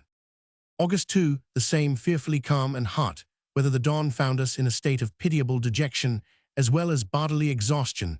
The water in the jug was now absolutely useless, being a thick gelatinous mass, nothing but frightful-looking worms mingled with slime. We threw it out and washed the jug well in the sea afterward, pouring a little vinegar in it from our bottles of pickled tortoise. Our thirst could now scarcely be endured, and we tried in vain to relieve it by wine, which seemed only to add fuel to the flame and excited us to a high degree of intoxication. We afterward endeavored to relieve our sufferings by mixing the wine with seawater, but this instantly brought about the most violent retchings, so that we never again attempted it during the whole day. We anxiously sought an opportunity of bathing, but to no purpose, for the hulk was now entirely besieged on all sides with sharks, no doubt the identical monsters who had devoured our poor companion on the evening before, and who were in momentary expectation of another similar feast. This circumstance occasioned us the most bitter regret, and filled us with the most depressing and melancholy forebodings. We had experienced indescribable relief in bathing, and to have this resource cut off in so frightful a manner was more than we could bear, nor indeed were we altogether free from the apprehension of immediate danger, for the least slip or false movement would have thrown us at once within reach of those voracious fish who frequently thrust themselves directly upon us, swimming up to leeward. No shouts or exertions on our part seemed to alarm them. Even when one of the largest was struck with an axe by Peters, and much wounded, he persisted in his attempts to push in where we were. A cloud came up at dusk, but to our extreme anguish passed over without discharging itself. It is quite impossible to conceive our sufferings from thirst at this period. We passed a sleepless night, both on this account and through dread of the sharks. August 3, no prospect of relief, and the brig lying still more and more along, so that now we could not maintain a footing upon deck at all. Busied ourselves in securing our wine and tortoise meat, so that we might not lose them in the event of our rolling over, got out 2 stout spikes from the fortunes, and by means of the axe drove them into the hull to windward within a couple of feet of the water, this not being very far from the keel. As we were nearly upon our beam ends to these spikes, we now lashed our provisions, as being more secure than their former position beneath the chains. Suffered great agony from thirst during the whole day. No chance of bathing on account of the sharks, which never left us for a moment. Found it impossible to sleep. August 4, a little before daybreak, we perceived that the hulk was heeling over and aroused ourselves to prevent being thrown off by the movement. At first, the roll was slow and gradual, and we contrived to clamber over to windward very well, having taken the precaution to leave ropes hanging from the spikes we had driven in for the provision. But we had not calculated sufficiently upon the acceleration of the impetus, for presently the heel became too violent to allow of our keeping pace with it, and before either of us knew what was to happen, we found ourselves hurled furiously into the sea and struggling several fathoms beneath the surface, with the huge hull immediately above us. In going under the water, I had been obliged to let go my hold upon the rope, and finding that I was completely beneath the vessel and my strength nearly exhausted, I scarcely made a struggle for life, and resigned myself in a few seconds to die. But here again, I was deceived, not having taken into consideration the natural rebound of the hull to windward, the whirl of the water upward, which the vessel occasioned in rolling partially back, brought me to the surface still more violently than I had been plunged beneath. Upon coming up, I found myself about 20 yards from the hulk. As near as I could judge, she was lying keel up, rocking furiously from side to side, and the sea in all directions around was much agitated and full of strong whirlpools. I could see nothing of Peters. An oil cask was floating within a few feet of me, and various other articles from the brig were scattered about. My principal terror was now on account of the sharks, which I knew to be in my vicinity. In order to deter these, if possible, from approaching me, I splashed the water vigorously with both hands and feet. As I swam towards the hulk, creating a body of foam, I have no doubt that to this expedient, simple as it was, I was indebted for my preservation, for the sea all round the brig, just before her rolling over, was so crowded with these monsters that I must have been, and really was, in actual contact with some of them during my progress. By great good fortune, however, I reached the side of the vessel in safety, although so utterly weakened by the violent exertion I had used that I should never have been able to get upon it, but for the timely assistance of Peters, who now, to my great joy, made his appearance, having scrambled up to the keel from the opposite side of the hull, and threw me the end of a ropion of those which had been attached to the spikes. Having barely escaped this danger, our attention was now directed to the dreadful imminency of another, that of absolute starvation.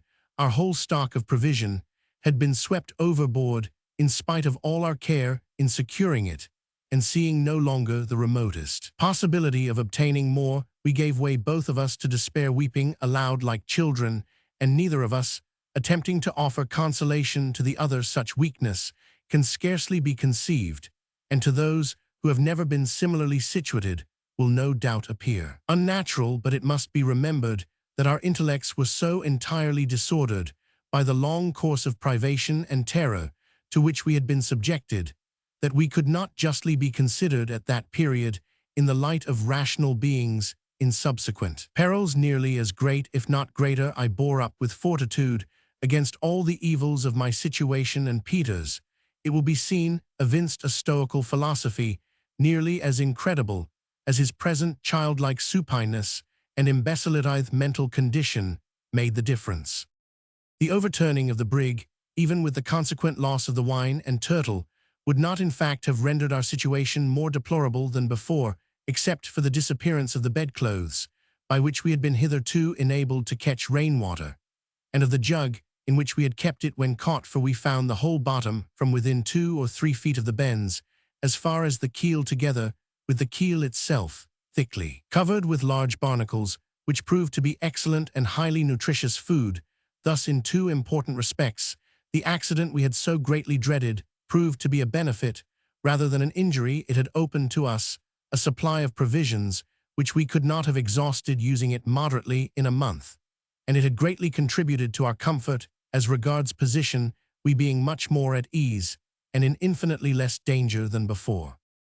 The difficulty, however, of now obtaining water blinded us to all the benefits of the change in our condition, that we might be ready to avail ourselves as far as possible of any shower which might fall. We took off our shirts to make use of them, as we had of the sheets, not hoping, of course, to get more in this way, even under the most favorable circumstances, than half a gill at a time. No signs of a cloud appeared during the day, and the agonies of our thirst were nearly intolerable. At night Peters obtained about an hour's disturbed sleep, but my intense sufferings would not permit me to close my eyes for a single moment. August 5 today, a gentle breeze springing up carried us through a vast quantity of seaweed, among which we were so fortunate as to find 11 small crabs, which afforded us several delicious meals, their shells being quite soft. We ate them entire, and found that they irritated our thirst far less than the barnacles. Seeing no trace of sharks among the seaweed, we also ventured to bathe and remained in the water for 4 or 5 hours, during which we experienced a very sensible diminution of our thirst, were greatly refreshed, and spent the night somewhat more comfortably than before, both of us snatching a little sleep. August 6, this day we were blessed by a brisk and continual rain lasting from about noon until after dark. Bitterly did we now regret the loss of our jug and carboy, for in spite of the little means we had of catching the water, we might have filled one if not both of them, as it was we contrived to satisfy the cravings of thirst by suffering the shirts to become saturated, and then wringing them so as to let the grateful fluid trickle into our mouths. In this occupation we passed the entire day. August 7, just at daybreak, we both at the same instant descried a sail to the eastward, and evidently coming towards us, we hailed the glorious sight with a long although feeble shout of rapture, and began instantly to make every signal in our power by flaring the shirts in the air, leaping as high as our weak condition would permit, and even by hallooing with all the strength of our lungs. Although the vessel could not have been less than 15 miles distant, however, she still continued to near our hulk, and we felt that if she but held her present course, she must eventually come so close as to perceive us. In about an hour after we first discovered her, we could clearly see the people on her decks. She was a long, low, and rakish-looking topsail schooner with a black ball in her foretopsail, and had apparently a full crew. We now became alarmed, for we could hardly imagine it possible that she did not observe us, and were apprehensive that she meant to leave us to perish, as we were an act of fiendish barbarity, which, however incredible it may appear, has been repeatedly perpetuated at sea under circumstances very nearly similar, and by beings who were regarded as belonging to the human species too. In this instance, however, by the mercy of God, we were destined to be most happily deceived, for presently we were aware of a sudden commotion on the deck of the stranger, who immediately afterward ran up a British flag, and hauling her wind bore up directly upon us. In half an hour more, we found ourselves in her cabin. She proved to be the Jane Guy of Liverpool, Captain Guy, bound on a sealing and trading voyage to the South Seas and Pacific. Chapter 14. The Jane Guy was a fine-looking topsail schooner of 180 tons burden. She was unusually sharp in the bows, and on a wind in moderate, whether the fastest sailor I have ever seen. Her qualities, however, as a rough seaboat were not so good, and her draught of water was by far too great for the trade to which she was destined. For this peculiar service, a larger vessel, and one of a light proportionate draught, is desirable. Say a vessel of from 300 to 350 tons, she should be bark-rigged, and in other respects of a different construction from the usual South Sea ships.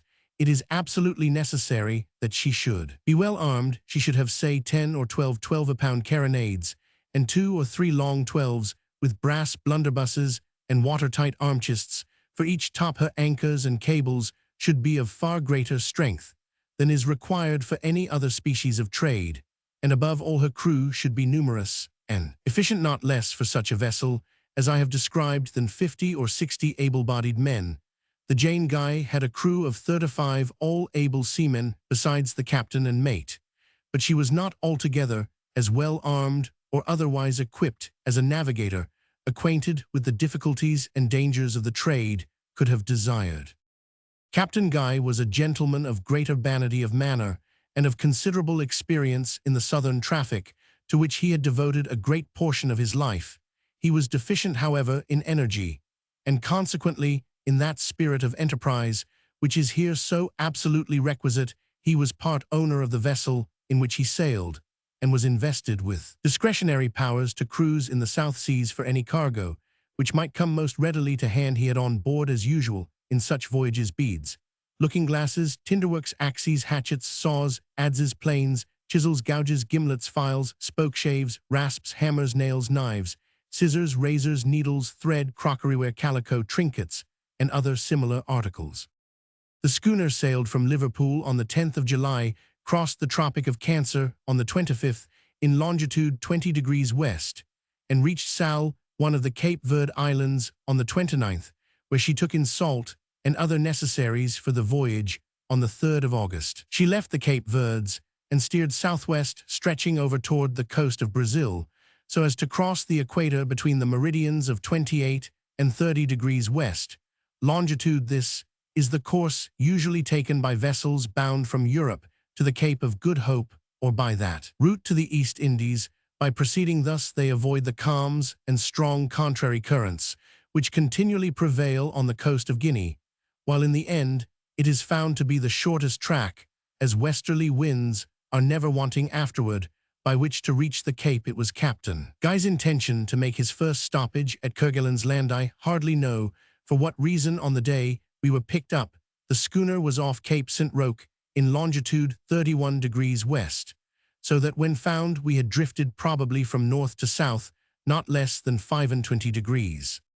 On board the Jane Guy we were treated with all the kindness our distressed situation demanded in about a fortnight, during which time we continued steering to the southeast, with gentle breezes and fine weather. Both Peters and myself recovered entirely from the effects of our late privation and dreadful sufferings, and we began to remember what had passed rather as a frightful dream from which we had been happily awakened, than as events which had taken place in sober and naked reality.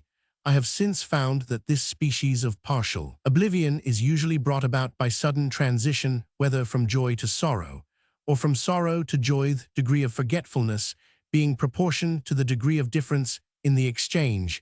Thus, in my own case, I now feel it impossible to realize the full extent of the misery which I endured during the days spent upon the hulk. The incidents are remembered, but not the feelings which the incidents elicited at the time of their occurrence. I only know that, when they did occur, I then thought human nature could sustain nothing more of agony. We continued our voyage for some weeks, without any incidents of greater moment than the occasional meeting with whaling ships, and more frequently with the black or right whale, so called in contradistinction to the spermaceti.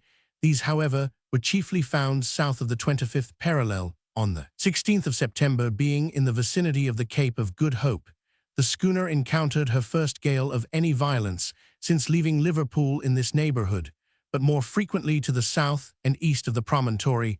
We were to the westward.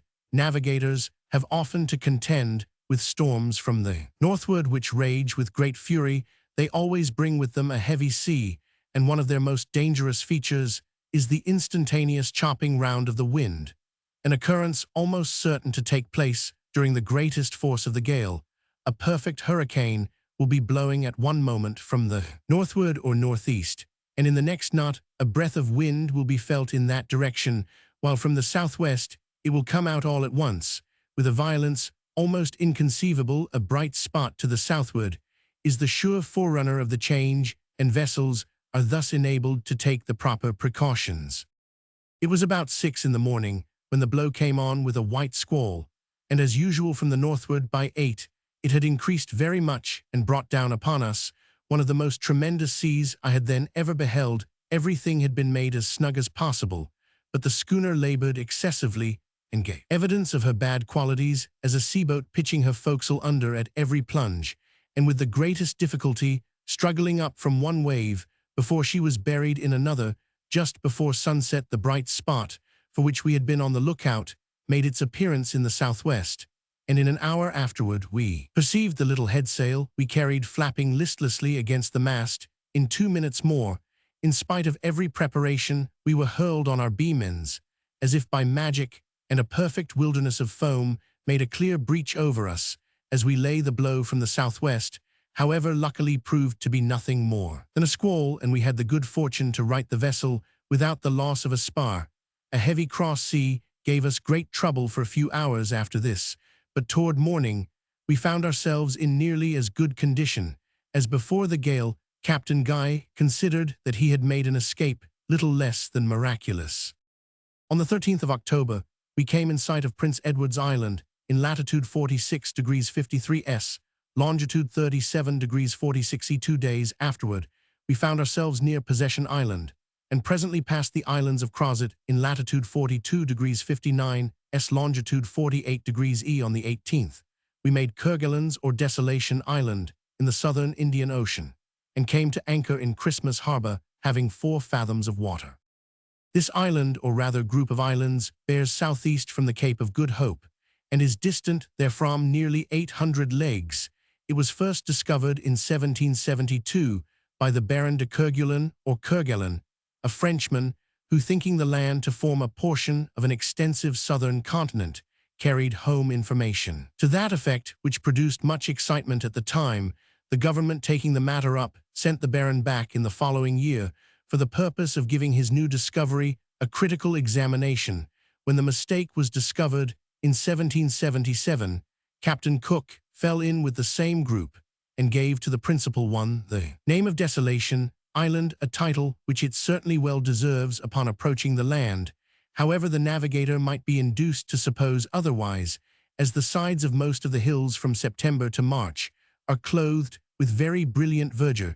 This deceitful appearance is caused by a small plant resembling saxifrage, which is abundant, growing in large patches on a species of crumbling moss. Besides this plant, there is scarcely a sign of vegetation on the island, if we except some coarse, rank grass near the harbor, some lichen, and a shrub which bears resemblance to a cabbage shooting into seed, and which has a bitter and acrid taste. The face of the country is hilly, although none of the hills can be called lofty. Their tops are perpetually covered with snow.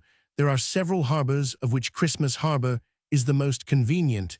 It is the first to be met with on the northeast side of the island after passing Cape Francois, which forms the northern shore, and by its peculiar shape serves to distinguish the harbor. Its projecting point terminates in a high rock, through which is a large hole forming a natural arch. The entrance is in latitude 48 degrees 40 S, longitude 69 degrees 6 E. Passing in here, good anchorage may be found under the shelter of several small islands, which form a sufficient protection from all easterly winds proceeding on eastwardly. From this anchorage, you come to Wasp Bay at the head of the harbor. This is a small basin completely landlocked, into which you can go with 4 fathoms and find anchorage in from 10 to 3 hard clay bottom. A ship might lie here with her best bower ahead all the year round, without risk. To the westward, at the head of Wasp Bay, is a small stream of excellent water, easily procured. Some seal of the fur and hair species are still to be found on Kerguelen's Island, and sea elephants abound. The feathered tribes are discovered in great numbers. Penguins are very plenty, and of these there are 4 different kinds. The royal penguin, so called from its size and beautiful plumage, is the largest. The upper part of the body is usually gray, sometimes of a lilac tint. The under portion of the purest white imaginable. The head is of a glossy and most brilliant black. The feet, also the chief beauty of plumage, however, consists in 2 broad stripes of a gold color, which pass along from the head to the breast. The bill is long and either pink or bright scarlet. These birds walk erect with a stately carriage. They carry their heads high, with their wings drooping like 2 arms, and as their tails project from their body in a line with the legs, the resemblance to a human figure is very striking, and would be apt to deceive the spectator at a casual glance, or in the gloom of the evening. The royal penguins which we met with on Kerguelen's land were rather larger than a goose. The other kinds are the macaroni, the jackass, and the rookery penguin. These are much smaller, less beautiful in plumage, and different in other respects.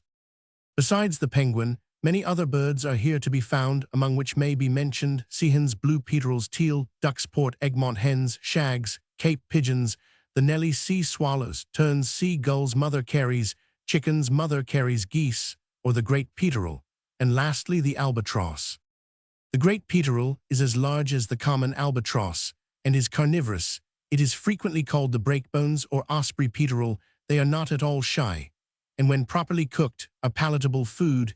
In flying, they sometimes sail very close to the surface of the water, with the wings expanded, without appearing to move them in the least degree, or make any exertion with them whatever.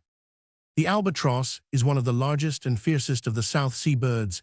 It is of the gull species, and takes its prey on the wing, never coming on land, except for the purpose of breeding. Between this bird and the penguin, the most singular friendship exists. Their nests are constructed with great uniformity upon a plan concerted between the two species, that of the albatross being placed in the center of a little square formed by the nests of 4 penguins. Navigators have agreed in calling an assemblage of such encampments a rookery. These rookeries have been often described, but as my readers may not all have seen these descriptions, and as I shall have occasion hereafter to speak of the penguin and albatross, it will not be amiss to say something here of their mode of building and living. When the season for incubation arrives, the birds assemble in vast numbers, and for some days appear to be deliberating upon the proper course to be pursued. At length, they proceed to action. A level piece of ground is selected of suitable extent, usually comprising 3 or 4 acres, and situated as near the sea as possible, being still beyond its reach.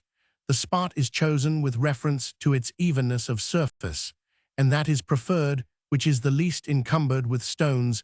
This matter being arranged, the birds proceed with one accord, and actuated apparently by one mind, to trace out with mathematical accuracy either a square or other parallelogram, as may best suit the nature of the ground, and of just sufficient size to accommodate easily all the birds assembled, and no more in this particular seeming determined upon preventing the access of future stragglers who have not participated in the labor of the encampment.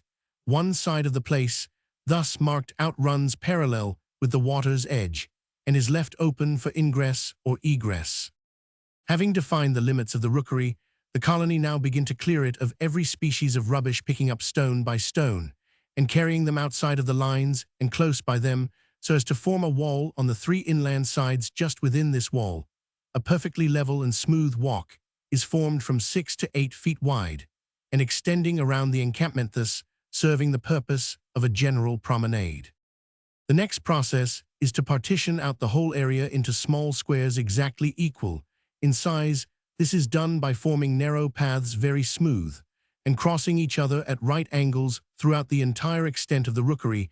At each intersection of these paths, the nest of an albatross is constructed, and a penguin's nest in the center of each square. Thus, every penguin is surrounded by 4 albatrosses, and each albatross by a like number of penguins.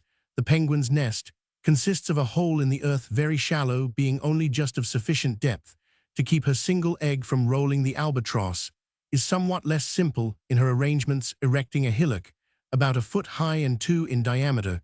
This is made of earth, seaweed, and shells. On its summit she builds her nest. The birds take especial care never to leave their nests unoccupied for an instant during the period of incubation, or indeed until the young progeny are sufficiently strong to take care of themselves. While the male is absent at sea in search of food, the female remains on duty, and it is only upon the return of her partner that she ventures abroad. The eggs are never left uncovered at all. While one bird leaves the nest, the other nestling in by its side. This precaution is rendered necessary by the thieving propensities prevalent in the rookery, the inhabitants making no scruple to purloin each other's eggs at every good opportunity. Although there are some rookeries in which the penguin and albatross are the sole population, yet in most of them a variety of oceanic birds are to be met with, enjoying all the privileges of citizenship, and scattering their nests here and there wherever they can find room. Never interfering, however, with the stations of the larger species, the appearance of such encampments, when seen from a distance, is exceedingly singular. The whole atmosphere just above the settlement is darkened with the immense number of the albatross, mingled with the smaller tribes which are continually hovering over it, either going to the ocean or returning home at the same time. A crowd of penguins are to be observed, some passing to and fro in the narrow alleys, and some marching with the military strut, so peculiar to them, around the general promenade ground which encircles the rookery. In short, survey it, as we will. Nothing can be more astonishing than the spirit of reflection evinced by these feathered beings, and nothing surely can be better calculated to elicit reflection in every well-regulated human intellect. On the morning after our arrival in Christmas Harbor, the chief mate, Mr. Patterson, took the boats, and although it was somewhat early in the season, went in search of seal, leaving the captain and a young relation of his on a point of barren land to the westward, they having some business whose nature I could not ascertain to transact.